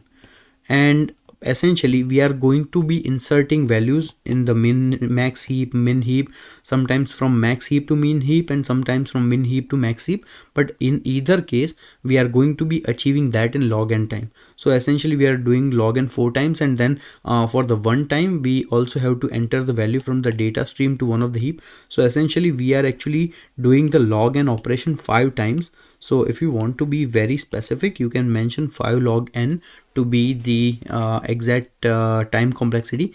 And plus, in order to find the median, this operation is actually constant. So big O, that is being done in big O of one time. So this is a very good time complexity. Now let's calculate the space complexity. So space complexity is basically going to be big O of n, where n is the number of values that are currently present inside the incoming data stream. So here is the coding solution.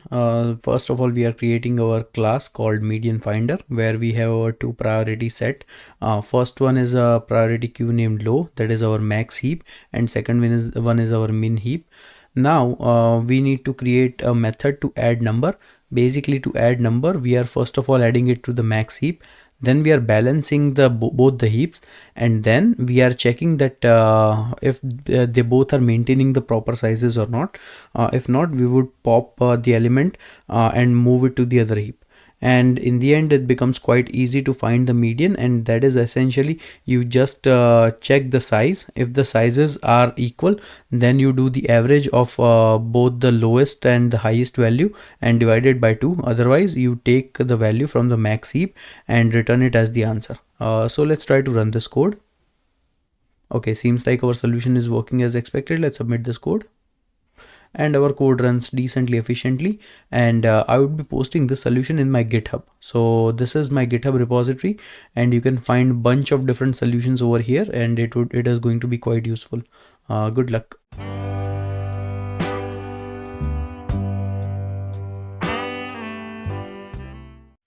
So now the problem I'm going to solve can be asked in three different ways in three different interviews.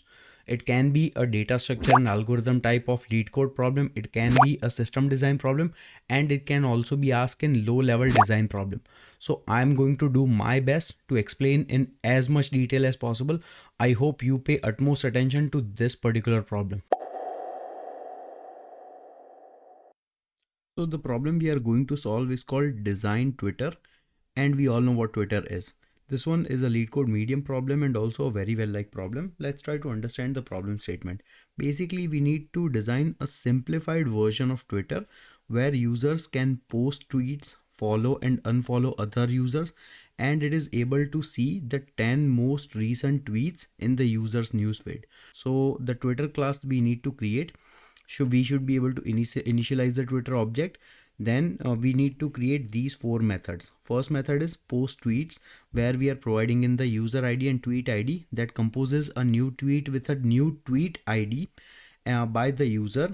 Then we need to create a linked list type of structure for get news feed, where depending on the user ID we provide, it retrieves the 10 most recent tweet IDs in the user's news feed. Now for this 10 most recent tweet IDs, we are given some logic that each item in the news feed must be posted by the users who the user followed by the users themselves. Okay, so you should only be able to see the tweets that of the people that you are currently following. That's basically what it's trying to say.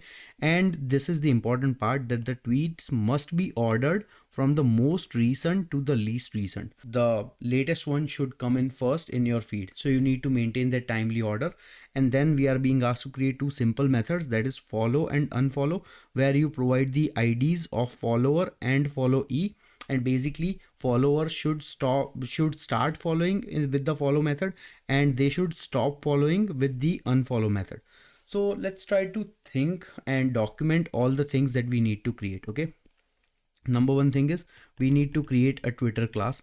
Now in this particular Twitter class, we need to generate four methods. Now logically, first let's start thinking about each one of them one by one. So let's take the small problems first, because if you can't solve the hard part, solve the easy part first. Now for the following and unfollowing logic, basically we have two sets of users.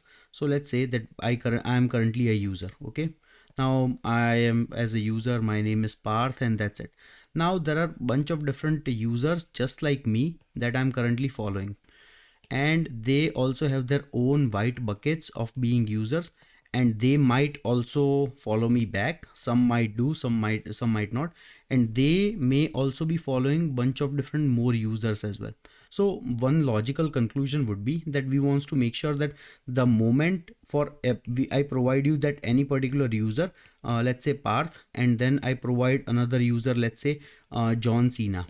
So I should be able to see immediately that whether Parth follows John Cena or not. And I would like to do this in the quickest manner possible. So the only way to do that is that if for any particular user I create some sort of hashing solution, like a hash set or a hash map, where I provide the information of every single user that this particular user Parth is currently following. And in this hash set, then it becomes very easy for me to find that whether any particular user ID is being followed by this user named Parth. If that is the case, then I can quickly add and remove those entries. So that way I should be able to tackle both follow and unfollow methods, because then it becomes pretty simple for us to identify that. But in order to accomplish that, we will have to first take in few accounts or few considerations. Number one thing is how we are going to configure our user details, like what are the items we should be putting in inside the user class.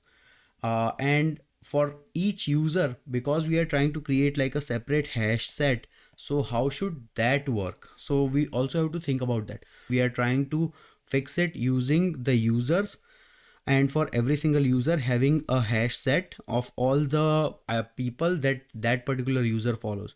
So for that, what I'm suggesting is that we first of all create a separate user class, and in this particular user class, that number one, we have the user ID, and then we also provide two methods. First one is a follow method, and second one is an unfollow method, where both the things this follow and unfollow method does is exactly to look up inside the hash set for that particular user and identify that whether there is a connection or not.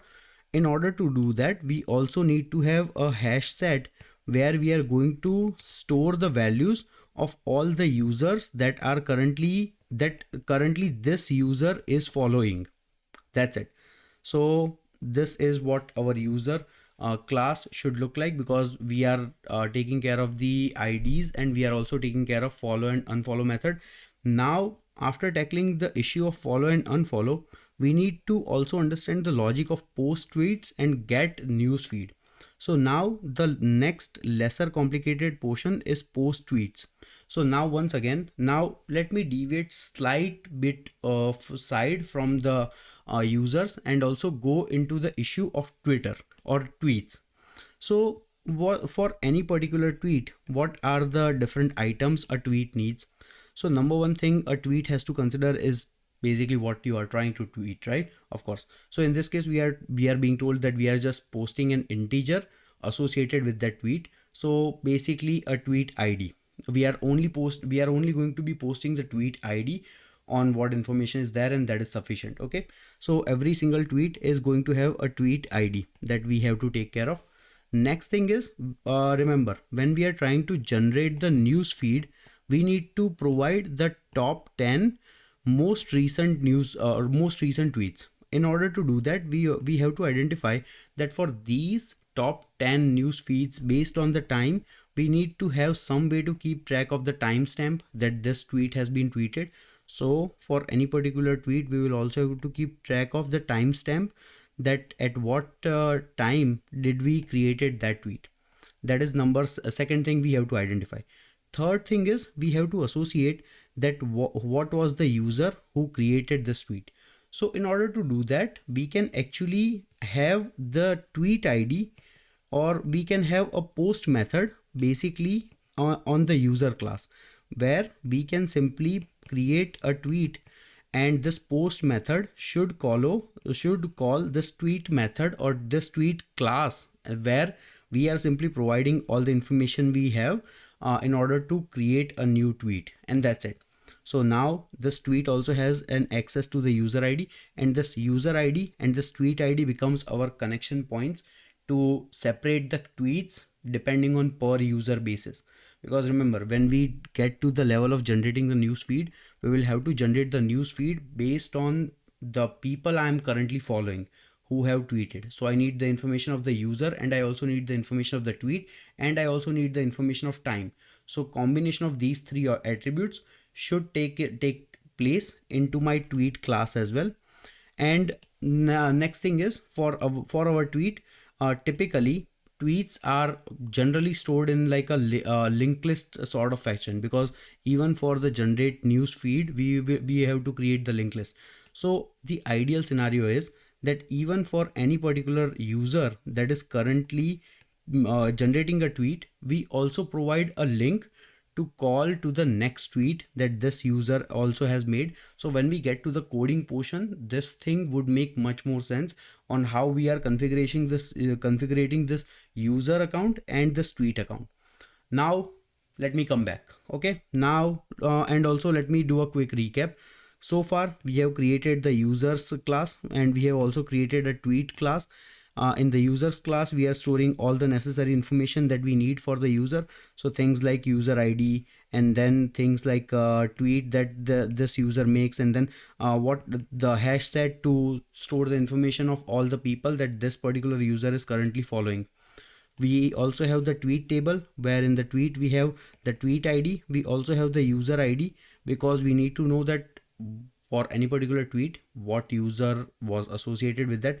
And anyways, we are also having a post method that deals with the tweet class we have on our side. Remember, there needs to be a connection in this case. Okay, so that's why it needs to make sense. Once again, coming back for our tweet class, and also this is also going to be a time bound event, so we are also going to store time for each one of this one. Now coming back to our main Twitter class. Okay, we already took care of follow, and we already took care of unfollow methods. we also took care of how we are going to post tweet method. So basically, if we see the structure of the post tweet method in the original question description, we are simply providing the user ID and we are also providing the tweet ID that this particular user is posting. Same thing, what we can do is, even for our post tweet method, we can simply provide in the values of the tweet ID and the user ID, and we can associate all of these things together. Now comes the tricky part, and the tricky part is that last thing is we need to be able to generate the news feed. Okay, so in order to generate the news feed, what we will have to do? So let's first try to understand logically what is being asked us to solve. We need to provide the top 10 or the most recent 10 tweets that were being made by all the people who I currently follow. Okay, so all the people who are followed by me. Okay, now this makes sense. Now let's try to visualize it. Currently I am the user, and for this particular user path I'm trying to generate the newsfeed. This path is currently following 10 different people, and all of these 10 different people, they are also users on their own.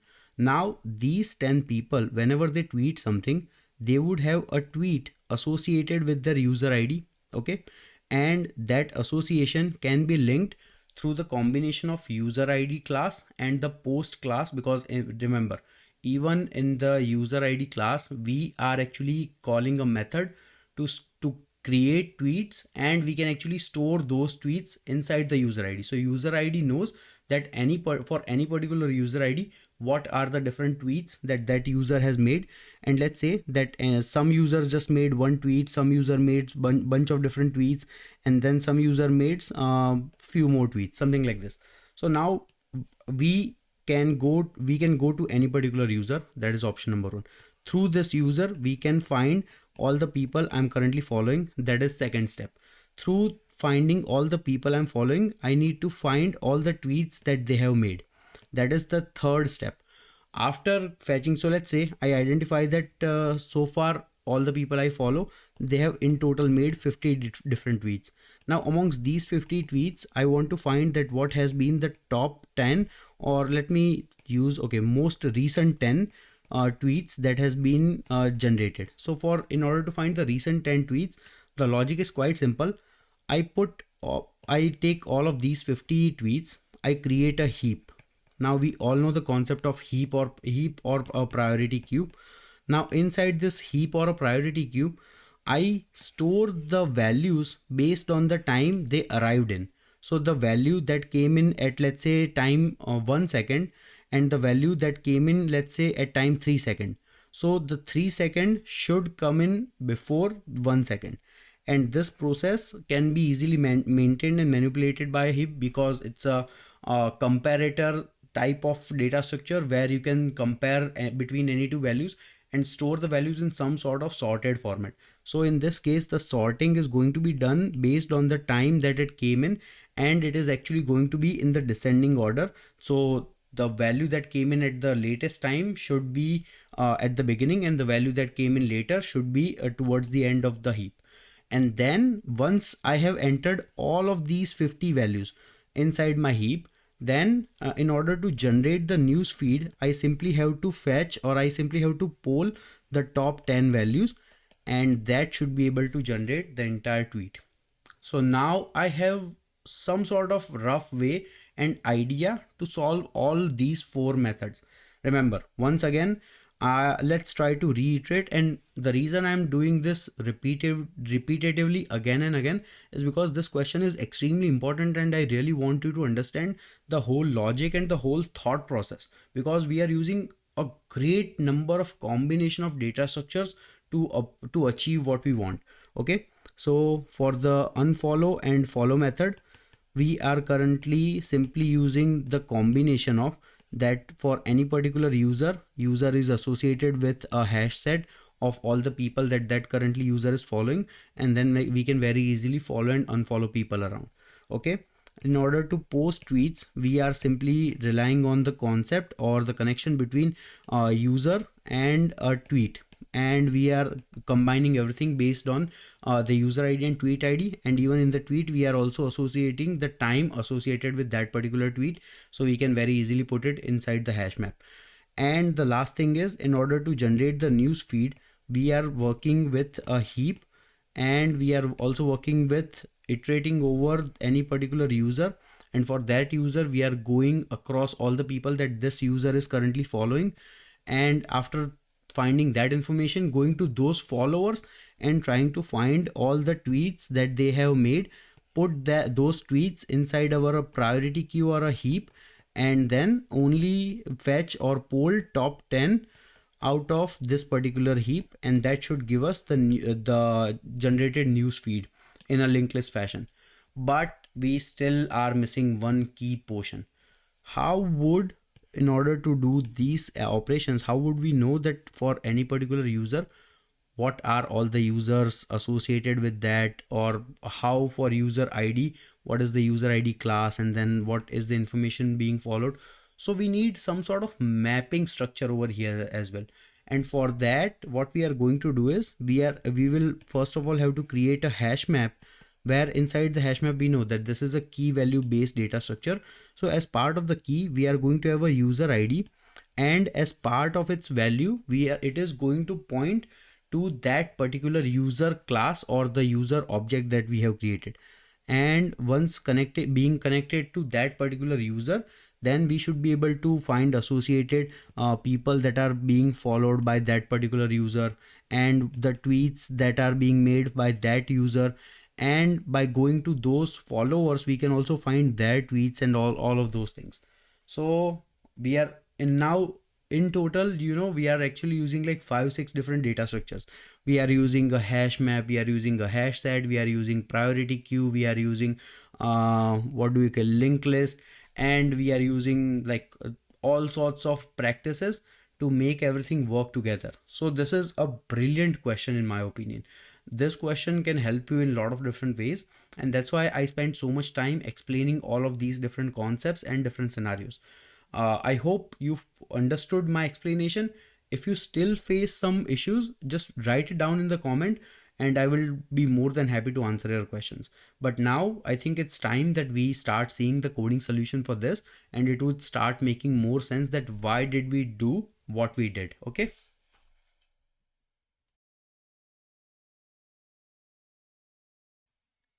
Okay, so this is our Twitter class, and we first of all initialize a static timestamp, initialize the value at 0, and then we are simply going to update the value by 1, so we can keep track of the time. Now let's try to understand how does our user class looks like. As specified, we are going to have an ID for any particular user. We are also going to have a hash set where we are going to store all the people that are currently being followed by this particular user ID.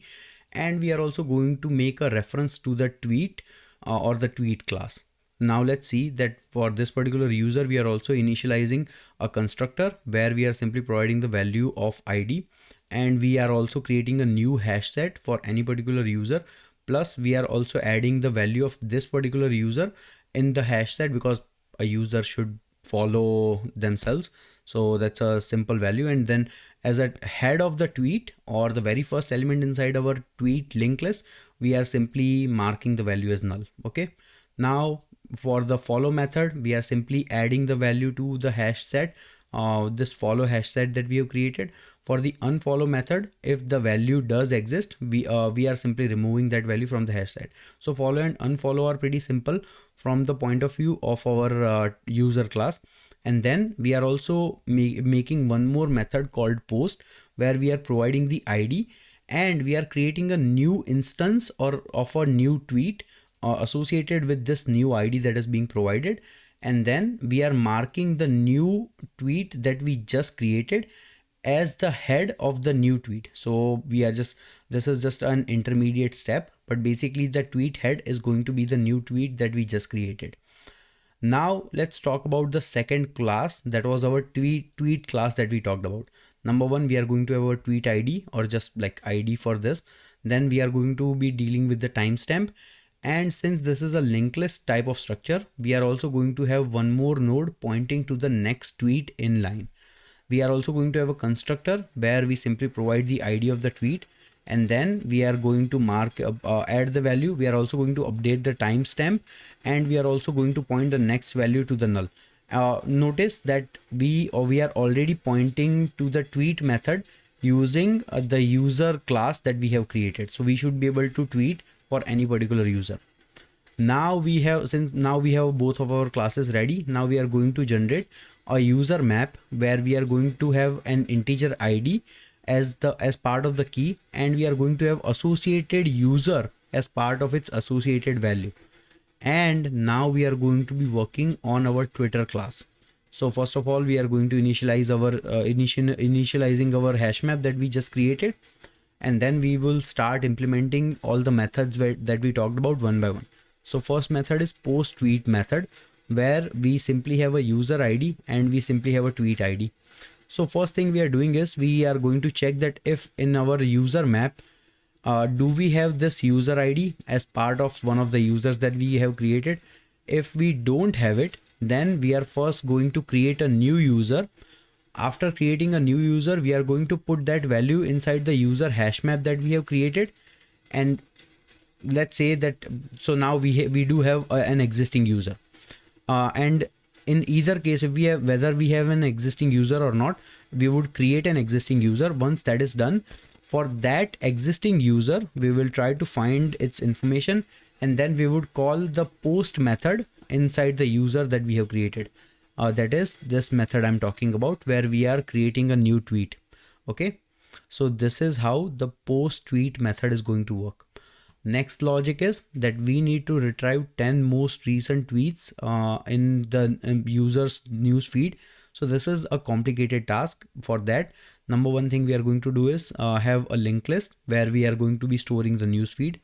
We are going to check that if for this particular user ID, if we don't have it as part of the user ID, we can simply return a blank news feed. If that is not the case, we will first have to create a new hash set to store the information of all the users that are being followed by our user ID that is provided as part of the input. So we find that information. We also create a new heap or a priority queue where we are going to store the information based on the timing. So the value with higher timing would come in before, and the value with lower timing should stay on the backend side.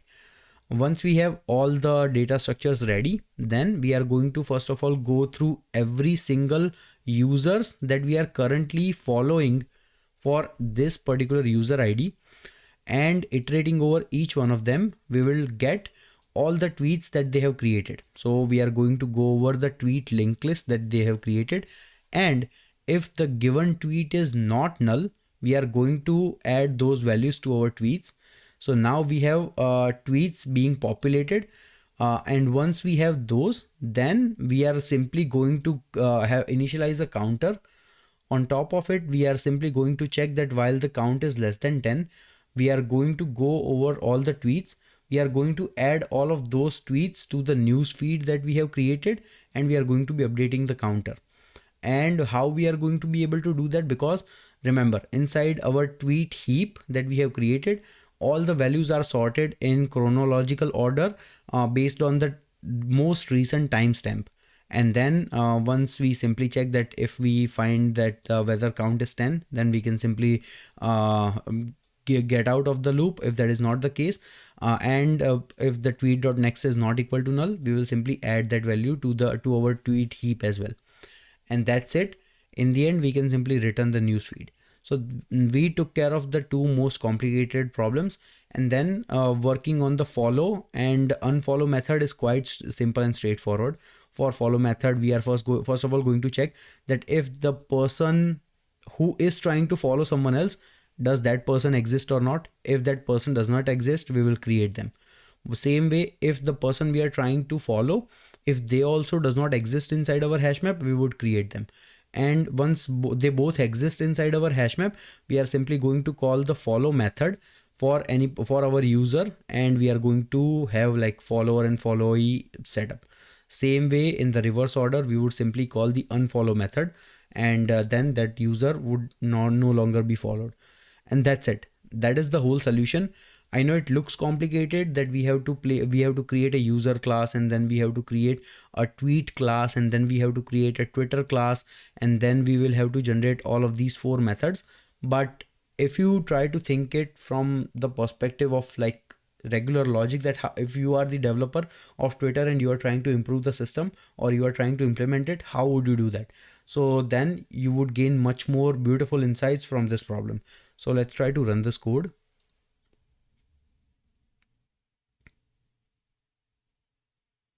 Okay, seems like our solution is working beautifully. Let's submit this code.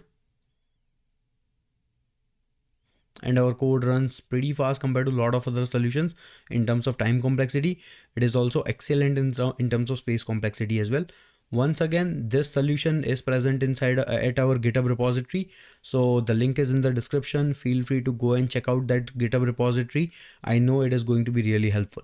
And let me know in the comments if you find this question interesting. Did I explain it well? Did I messed up? Or whatever your thoughts are. Okay, thank you.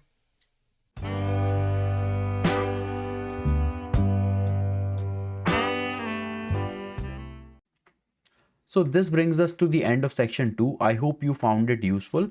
Now you can directly jump into section 3 and continue with our 50-hour mega DSA course. There are no issues with that. Just because of the restricted limit on my channel, I can't upload the full 50-hour at once. Now, if you made up until this point in the video, can you just comment the word apples, so I would know that at least you were here, and it's just a personal thing that I'm trying to collect. If you are listening to this, please comment the word apple. Okay, thank you, take care.